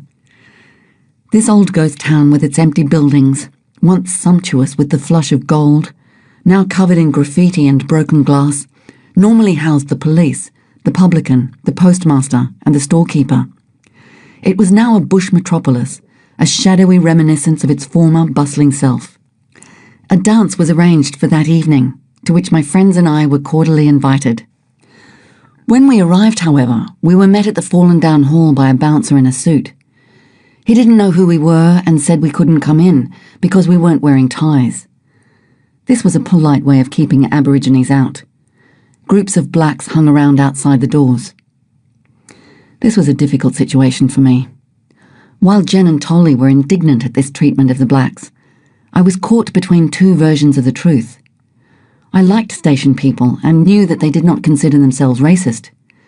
When they look at the sordid camps around town, they see only the violence and dirt and the incomprehensible lack of Protestant work ethic. While they usually have a patronising respect for the older Aboriginal people, they are unable to see beyond the immediate and beyond their own values, to understand why the demise occurred and what their part in it is, either traditionally or at present. Walloona had a wealth of social problems and was a good example of what destruction of culture can produce. We left Walloona a day later. My last night with Jen and Tolly on the track finally convinced them that camels are virtually human. Mine had a habit of hanging around camp, looking for handouts or waiting until I wasn't watching, so they could sneak their long-lipped faces into the food bags. As we ate dinner that night, we were entertained by Dookie, who kept trying to get into the large tin of honey he knew was hidden in a pack bag just near where I was sitting. I told him to piss off. There followed a game of see how far you can push Rob without getting a clout. He inched forward ever so nonchalantly. Had he been human, the parallel behaviour would have been hands behind back, eyes gazing up at the sky and whistling. We pretended to keep eating, but we were all watching him out of the corner of our eyes. He made a dive for the bag. I flicked him on the lips and he retreated about 6 inches. We continued eating. And then, to Tolly's uncontrollable hysteria, Dookie pretended to eat a completely dead bush, his eyes rolling so he could keep his beady stare on the honey. And when he thought he had fooled us sufficiently with his innocence and diversionary tactic, he dived for the bag and tried to take off with it. All right, Rob, I take it all back. You don't anthropomorphize at all. I had learnt the hard way to pack the food up tight at night, after an incident with Bub along the gun barrel. I had opened a tin of cherries, the ultimate in luxury out there, and to eke the pleasure out, had left half in the tin beside my swag for breakfast. I woke up in the morning with Bub's head in my lap, suspicious cherry stains all over his lips. Curing this bumming in them was impossible. Besides, I kind of liked it. It made me laugh, and I reinforced it constantly by giving them whatever I could spare. They were indiscriminate over what I gave them. I could pick a piece of mulga, exactly what they were eating anyway, and they would all fight over it, just because it came from my hand. Those next couple of weeks with Rick were easy and pleasant. The strange thing about being with a person in the desert is that you either end up the bitterest of enemies or the closest of friends.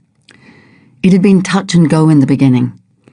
Now, without the pressure of my feeling he had robbed me of something, or rather with my acceptance of things turning out the way they did, plus the fact that Rick was a changed person, the friendship was firmly cemented. It had a rock-hard basis called shared experience, or the tolerance developed from seeing someone at their best and at their worst, and stripped of all social value, the bare bones of another human being. He had learnt a great deal from the trip. Sometimes I think he got far more out of it than I did. We had shared something miraculous, which had fundamentally changed us both. We knew each other very well, I think. Besides, he had now moved out from behind his camera and become part of the trip. The feed situation for the camels during that time was worse than I had expected. It didn't matter too much with Rick around. He was marvellous. He must have driven 1,000 extra miles, relaying bales of oats or lucerne to me from Meekatharra. He had been extremely upset over the death of the dog. I don't think he had ever had a pet, and this was the closest relationship to an animal he'd experienced. They had been nauseatingly in love with one another. I had never seen Diggity take to a person like that before. A couple of weeks out from Walloona, Rick returned to camp late one night after having driven a few hundred wretched miles of Mercy Run to pick up feed. He was extremely tired and he was not feeling well. He woke me up from a particularly disturbing dream in which Diggity was circling camp, whining, but would not come when I called her. Rick was quite out of it with exhaustion, and when he came over to me, he said, "Hey, what's Diggity doing over there? I nearly ran over her when I came into camp." He had forgotten. I don't know how to explain that one, won't even try to, but it was not the only incident of its kind that happened in those weeks. By now we were taking turns in leading the camels, or rather, I grudgingly and nervously allowed Rick to lead them sometimes. He managed very well, except that Dookie hated him with a jealously burning passion.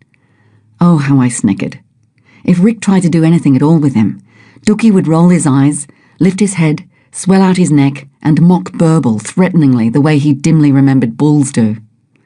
It amounted to, "You're not my boss, and if you touch me, I'll snap you in half like a twig, you pipsqueak." I knew Dookie would not really hurt Rick. Well, I was 99% sure, but Rick much preferred leaving the handling of Dookie to me. It really was funny.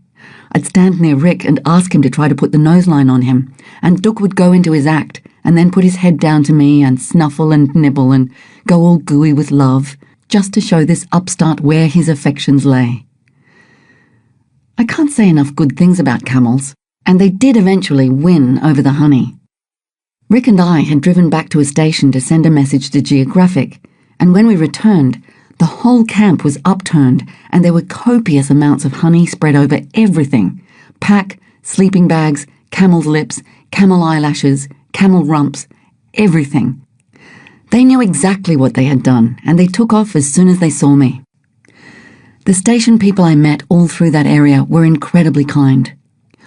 Once again, you wouldn't know by their faces that the drought was ruining them. They fed us and the camels until we rolled along like little puddings.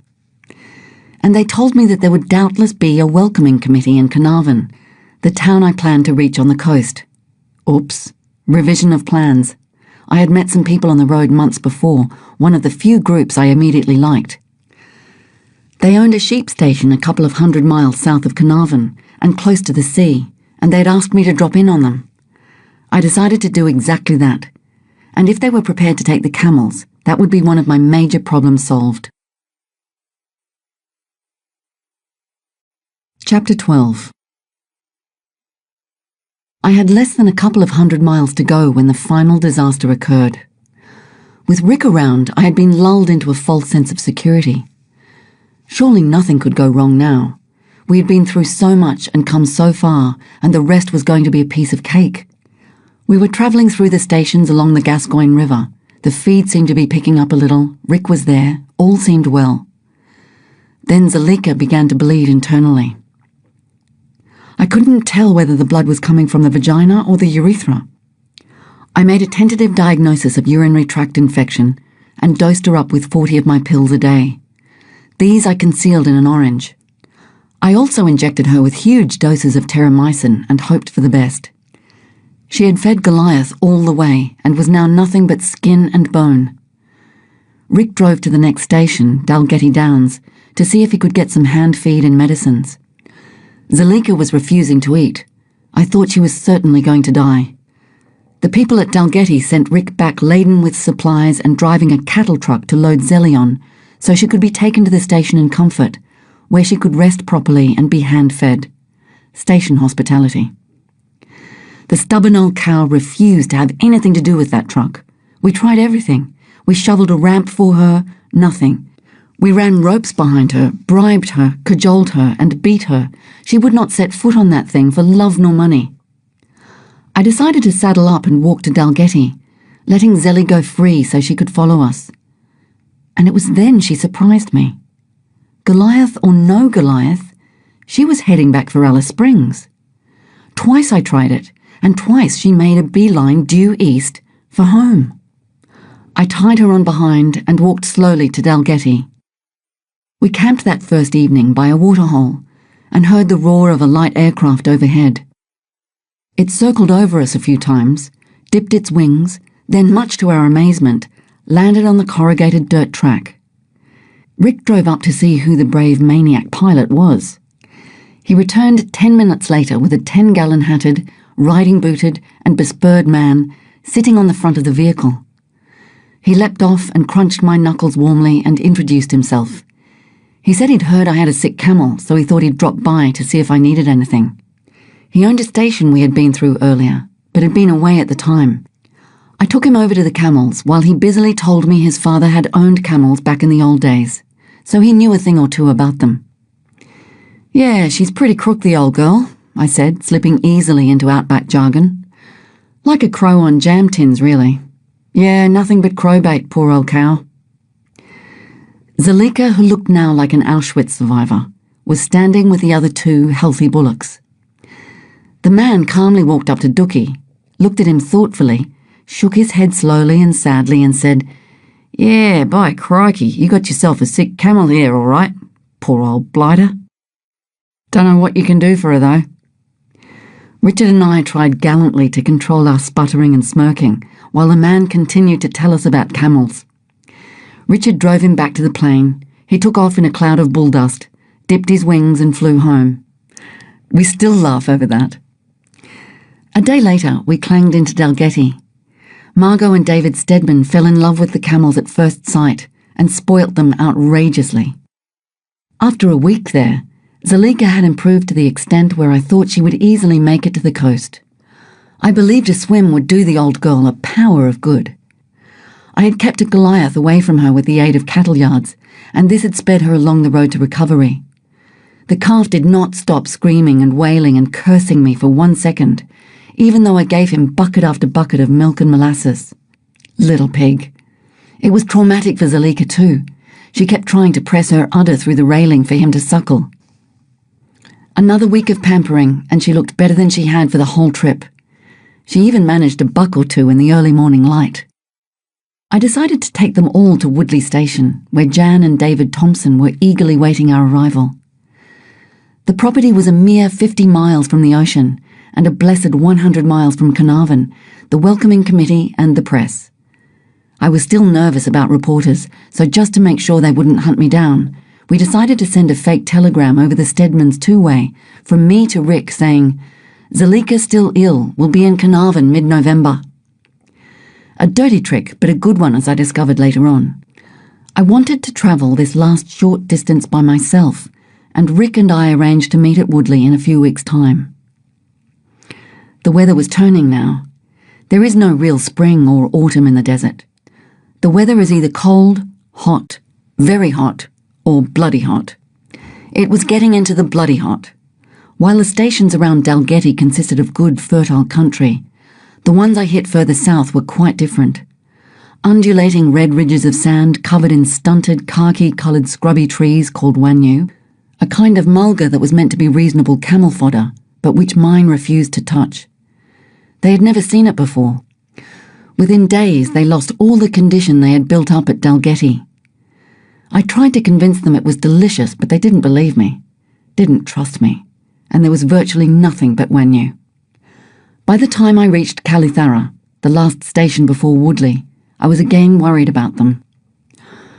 George and Lorna came to my rescue this time. I pulled into their homestead, a tiny corrugated iron shack with a lot of charm, but set in a boiling hot dust bowl surrounded by bits of dying and dead machinery and tamed feral goats. These two people astonished me. They had nothing, no electricity, no money, and the drought had hit them badly. They were extraordinary people. They shared with me everything they had. One old bottle of beer that Lorna had kept under her bed for God knows how long for horse colic was brought out for the occasion. She gave me expensive feed for the camels, and she looked after me like a long-lost daughter. They were perfect examples of what are known in Australia as real battlers. Lorna, a woman of about 50 or 60, it was hard to tell, was still breaking in horses bareback. George kept all his station bores and machinery going with bits of wire and kicks. And somehow they clung on, remained kind, generous, warm and uncomplaining with absolutely nothing. The night after I left them, they drove out in their old jalopy to bring me yet more camel feed and a warm bottle of lemonade. The car had broken down on the way, but George could fix anything, and they arrived in camp late at night. Of all the Outback people I met on the trip, I think George and Lorna personified battling bush spirit the best.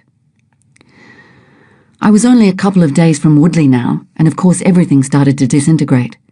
The pack suddenly developed holes and rips, saddles began rubbing camels' backs overnight, and my last pair of trusty sandals broke. I had to tie them on with string, which hurt and cut into my feet, because I could not go barefooted any longer. You could have fried an egg on that sand. And the country was all the same.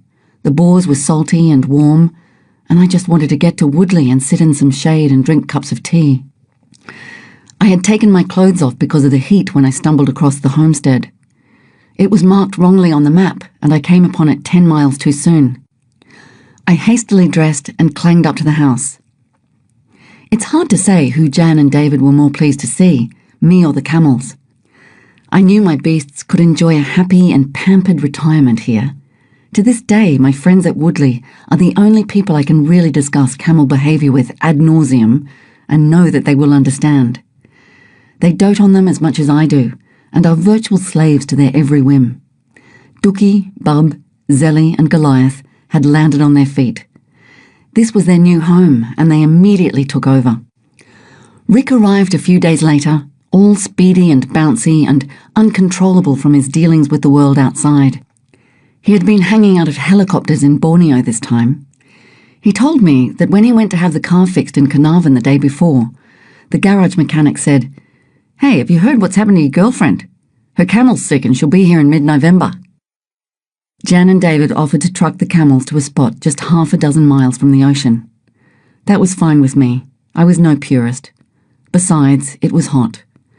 I tied the camels down this time, leaving Goliath to squeeze in last. He leapt in without any trouble. He wasn't about to see his milk supply carted off. I was dropped off with the camels. Jan and David promised to come and pick us up in a week. I saddled up and rode those last miles, filled with apprehension. I didn't want this trip to end. I wanted to head back to Alice or the Canning or anywhere. I liked doing this. I enjoyed it. I was even reasonably good at it. I had visions of myself spending the rest of my life as a tinker, wandering around the desert with a herd of dromedaries behind me. And I loved my camels. The thought of leaving them was unbearable, and I didn't want Rick waiting for me at the ocean either. I wanted to be alone for that bit. I asked him not to take photos at least. He got that petulant, thwarted look. Oh well, I smiled and thought wryly to myself, as it was in the beginning, so shall it be in the end. It wasn't all that important. Poetic justice, really. and now I could see the afternoon sun glinting on the Indian Ocean behind the last dune. The camels could smell it and were jumpy as hell. And here I was at the end of my trip, with everything just as fuzzy and unreal as the beginning. It was easier for me to see myself in Rick's lens, riding down to the beach in that cliched sunset, just as it was easier for me to stand with my friends and wave goodbye to the loopy woman with the camels, the itching smell of the dust around us, and in our eyes the fear that we had left so much unsaid. There was an unpronounceable joy and an aching sadness to it. It had all happened too suddenly. I didn't believe this was the end at all. There must be some mistake. Someone had just robbed me of a couple of months in there somewhere. There was not so much an anticlimactic quality about the arrival at the ocean as the overwhelming feeling that I had somehow misplaced the penultimate scene. And I rode down that stunningly, gloriously fantastic Pleistocene coastline with the fat sun bulging onto a flat horizon, and all I could muster was a sense of it all having finished too abruptly, so that I couldn't get tabs on the fact that it was over, that it would probably be years before I'd see my beloved camels and desert again. And there was no time to prepare myself for the series of shockwaves. I went numb. The camels were thunderstruck at the sight of that ocean. They had never seen so much water. Globs of foam raced up the beach and tickled their feet so that they jumped along on all fours. Bub nearly sent me flying. They would stop, turn to stare at it, leap sideways, look at one another with their noses all pointed and ridiculous, then stare at it again, then leap forward again. They all huddled together in a jittery confusion of ropes. Goliath went straight in for a swim. He had not yet learnt what caution was. I spent one delirious week on that beach. As chance had it, I had finished my trip on a stretch of coastline that was unique in all the world. It rimmed the inner arm of an inlet known as Hamlin Pool. A seagrass sill blocked the entrance to the ocean, so that the water inside this vast, relatively shallow pool was hypersaline, a happy chance for the stromatolites, primitive life forms that had lived there for 500 million years. These strange primeval rocks rose up out of the water's edge like a bunch of petrified Lon Chaneys. The beach itself was made up of tiny coquina shells, each as perfect and delicate as a baby's fingernail. 100 yards back from this loose shell was compacted shell, leached with lime until it formed a solid block that went down 40 feet or more, which the locals cut up with pit saws to build their homes. This was covered with gnarled, stunted trees and succulents, all excellent camel fodder, and behind all that were the gypsum flats and red sand swells of the desert.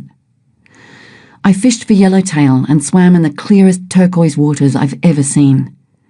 I took the camels, all except Zalika, who stubbornly refused even to paddle, for swims. I crunched my way over the beach that was so white it was blinding, and gazed at little green and red glass-like plants, and I relaxed in the firelight under bloodshot skies. The camels were still dazed by the water, still insisted that it was drinkable, even after pulling faces and spitting it out time and time again. Often they would come down to the beach at sunset to stand and stare. And once again, and for the last time, I soared. I had pared my possessions down to almost nothing, a survival kit, that's all. I had a filthy old sarong for hot weather, and a jumper and woolly socks for cold weather, and I had something to sleep on and something to eat and drink out of, and that was all I needed. I felt free and untrammeled and light, and I wanted to stay that way. If I could only just hold on to it. I didn't want to get caught up in the madness out there. Poor fool. I really believed all that crap. I was forgetting that what's true in one place is not necessarily true in another. If you walk down Fifth Avenue smelling of camel shit and talking to yourself, you get avoided like the plague. Even your best American buddies will not want to know you. The last poor fragile shreds of my romantic naivety were about to get shriveled permanently by New York City, where I would be in 4 days' time, shell-shocked, intimidated by the canyons of glass and cement, finding my new adventuress's identity kit ill-fitting and uncomfortable, answering inane questions which made me feel like I should be running a pet shop, defending myself against people who said things like, "Well, honey, what's next? Skateboards across the Andes?" and dreaming of a different kind of desert. On my last morning, before dawn, while I was cooking breakfast, Rick stirred in his sleep, sat up on an elbow, fixed me with an accusing stare and said, "How the hell did you get those camels here?" "What? You killed their parents, didn't you?" He sneered and gloated knowingly for a second, then dropped back into unconsciousness, remembering nothing of it later. There was some kind of rudimentary truth hidden in that dream somewhere. Jan and David arrived with the truck, and I loaded my now plump and cheeky beasties on it and took them back to their retirement home. They had many square miles to roam in, people to love and spoil them, and nothing to do but spend their dotage facing Mecca and contemplating the growth of their humps. I spent hours saying goodbye to them. Tearing myself away from them caused actual physical pain, and I kept going back to sink my forehead into their woolly shoulders and tell them how wonderful and clever and faithful and true they were, and how I would miss them. Rick then drove me to Carnarvon, 100 miles north, where I would pick up the plane that would wing me back to Brisbane, then to New York. I remember nothing of that car ride, except trying to hide the embarrassingly huge amounts of salt water that cascaded out of my eyeballs. In Carnarvon, a town about the size of Alice Springs, I suffered the first wave of culture shock that was to rock me in the months ahead, and from which I think I have never fully recovered. Where was the brave Boadicea of the beaches? "Bring on New York," she had said. "Bring on Geographic. I'm invincible." But now she had slunk away to her shell under the onslaught of all those freakish-looking people and cars and telegraph poles and questions and champagne and rich food. I was taken to dinner by the local magistrate and his wife, who opened a magnum bottle of bubbly. Halfway through the meal, I collapsed and crawled outside to throw up over an innocent fire truck, with Rick holding my forehead saying, "There, there, it will be all right," and me saying between gasps, No, it's not. It's awful. I want to go back." As I look back on the trip now, as I try to sort out fact from fiction, try to remember how I felt at that particular time or during that particular incident, try to relive those memories that have been buried so deep and distorted so ruthlessly, there is one clear fact that emerges from the quagmire. The trip was easy. It was no more dangerous than crossing the street, or driving to the beach, or eating peanuts. The two important things I did learn were that you are as powerful and strong as you allow yourself to be, and that the most difficult part of any endeavour is taking the first step, making the first decision. And I knew even then that I would forget them time and again, and would have to go back and repeat those words that had become meaningless and try to remember. I knew even then that instead of remembering the truth of it, I would lapse into a useless nostalgia. Camel trips, as I suspected all along, and as I was about to have confirmed, do not begin or end. They merely change form.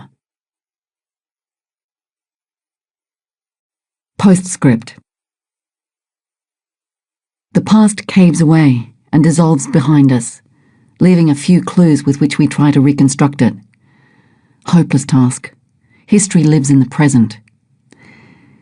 It is over 30 years since I walked across half of Australia with my dear camels and dog. If I concentrate, I can retrieve flashes of a particular place, the affection I had for my animals, the happiness of walking into that transcendent landscape, the klutziness of fear when its indifference was brought home to me by some small, potentially lethal mistake. But they vanish quickly. I wrote this book 2 years after I reached the Indian Ocean, Journey's End. In a mean little flat on the other side of the earth, an extraordinary feat of remembering took place, making the entire 9 months, every single campsite during a 2,000-kilometre walk, limpid, or so it seemed to me then. But once the book was published, the memories began to fade, as if the book had stolen them. The real journey, who I was when I made it, all of it caved away, leaving behind a similitude called tracks, and some photographs of a young woman I had difficulty identifying with. They were stunning photographs, but from the moment I saw them, they made me uneasy. I understood, in an inchoate way, that they represented a loss of subjective agency, and that the journey, my journey, would eventually be subsumed by its reconstructions. And I was right. First it was hijacked by my own book, then by Rick's photographs, and any day now by a film that will have almost nothing to do with what really happened. So what can I add to this cuckoo of a book?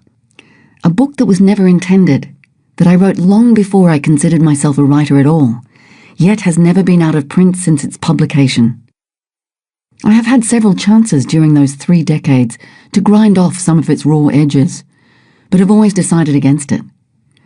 Whatever its inelegance of style, it was written with verve, confidence, and a passion for truth, for getting behind my own act.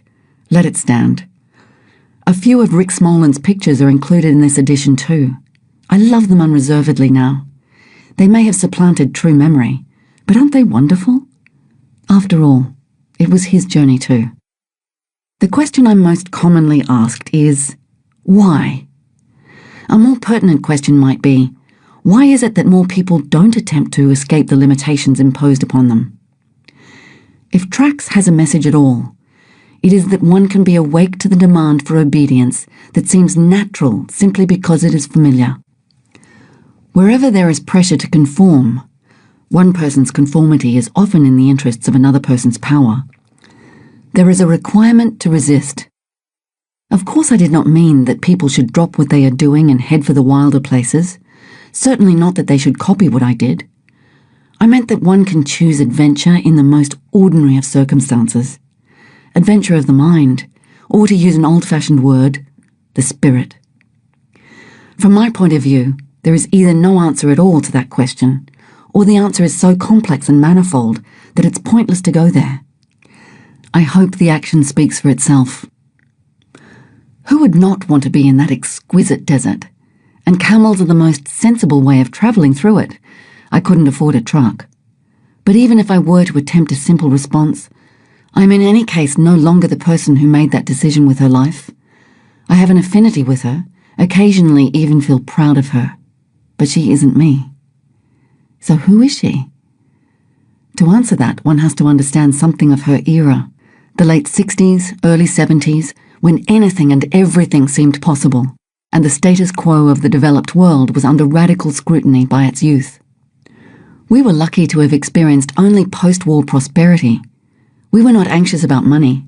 We were afraid for our future in other ways: nuclear bombs, the Cold War and its various hotspots, ecological collapse. We shared houses, learnt to live flexibly and on very little. We formed intense friendships that seemed to have the tenacity of the biological ties they were meant to replicate. You could choose not to participate in politics, but you could not avoid politics. It was in the air you breathed, and politics was about justice. It was high-minded, and nothing to do with the low-life power struggles of career politicians.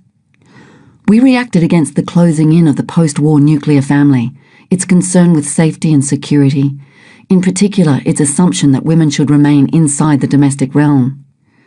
We wanted to understand the political forces that shaped society, the injustices that allowed us material well-being while vast swathes of the world starved, the imbalance of power and opportunity between classes, races, sexes. But perhaps most importantly, for someone like me, nothing was as important as freedom. The freedom to make up your own mind, to make yourself, and such aspirations inevitably involved risk, unleashing opportunities for learning, discovering, and becoming. I am describing a cliché, of course, and the reality was far more variable and complicated. We were also spoilt and selfish. But no one can live too far outside the clichés of their time. I arrived in Alice Springs carried at least in part by the momentum of that era's sense of promise, quest, and justice. Aboriginal land rights had recently been legislated. Young, tertiary-educated idealists came from the cities to Alice Springs to administer that legislation or to set up organisations designed to empower Aboriginal people. I was not directly involved in this social movement. I was too busy training camels and building saddles. But I was certainly a fellow traveller, inclined to left-wing ideas, more because I disliked the other side than I fervently identified with this one. Although I was not a writer then, I nevertheless had a writer's sensibility. A writer's task is to look at the world from an independent viewpoint and to tell the truth as you see it. And that was not an easy thing to do at that time in Alice Springs. It is never an easy thing to do. There was a correct political view, and if you did not back that view 100%, you were accused of providing fuel to the opposing side. The discomfort I felt under that moral pressure has stayed with me all my life and made me eternally wary of the blindness of ideological certainty. Since then, from within the Aboriginal community itself, several conflicting political perspectives have arisen, and that can only be a good thing. Meanwhile, Australia has officially apologised to Aboriginal people. Whether that will do them a tremendous amount of good, who can say?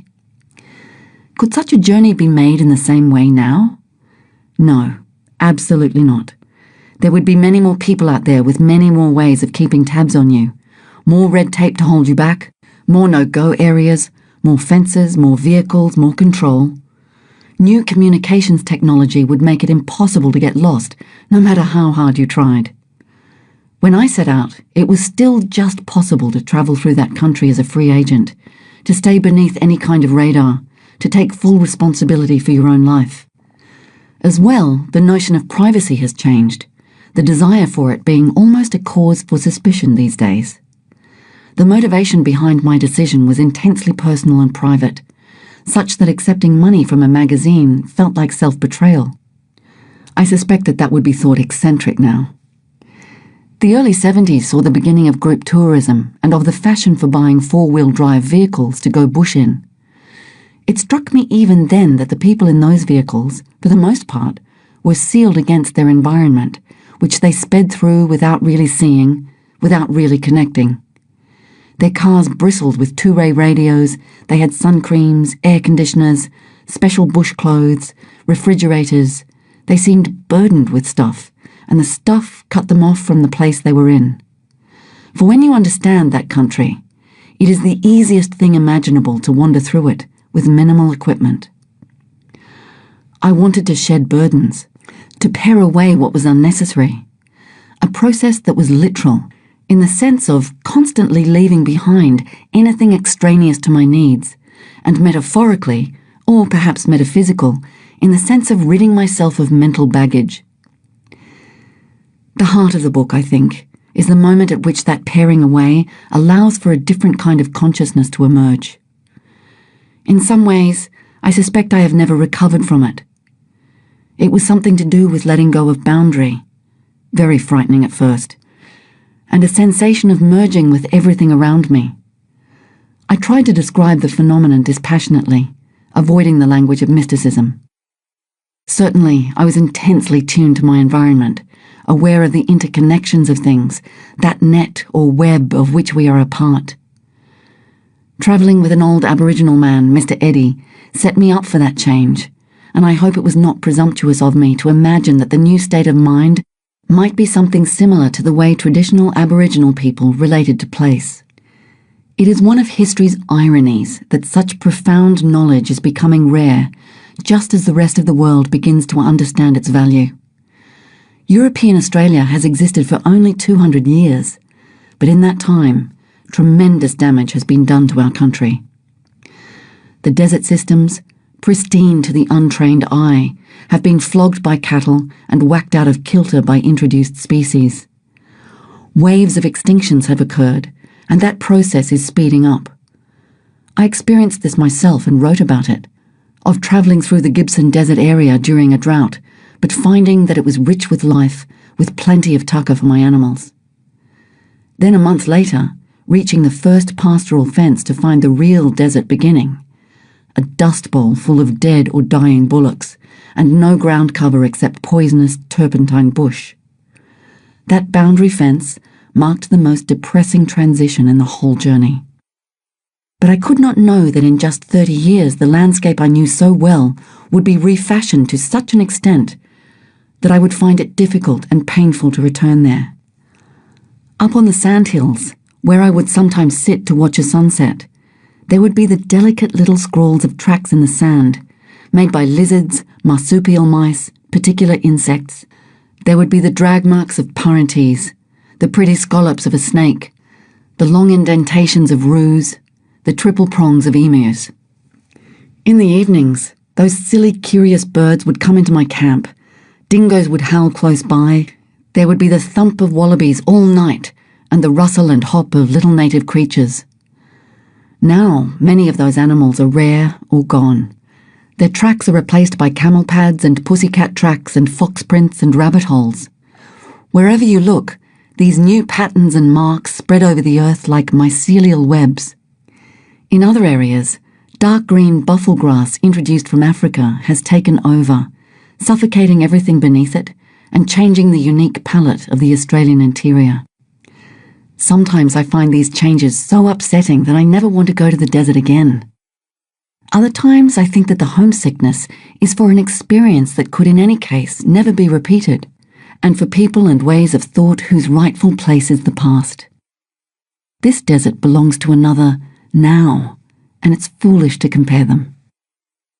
As that young woman in Tracks so wisely said, camel trips do not begin or end. They merely change form.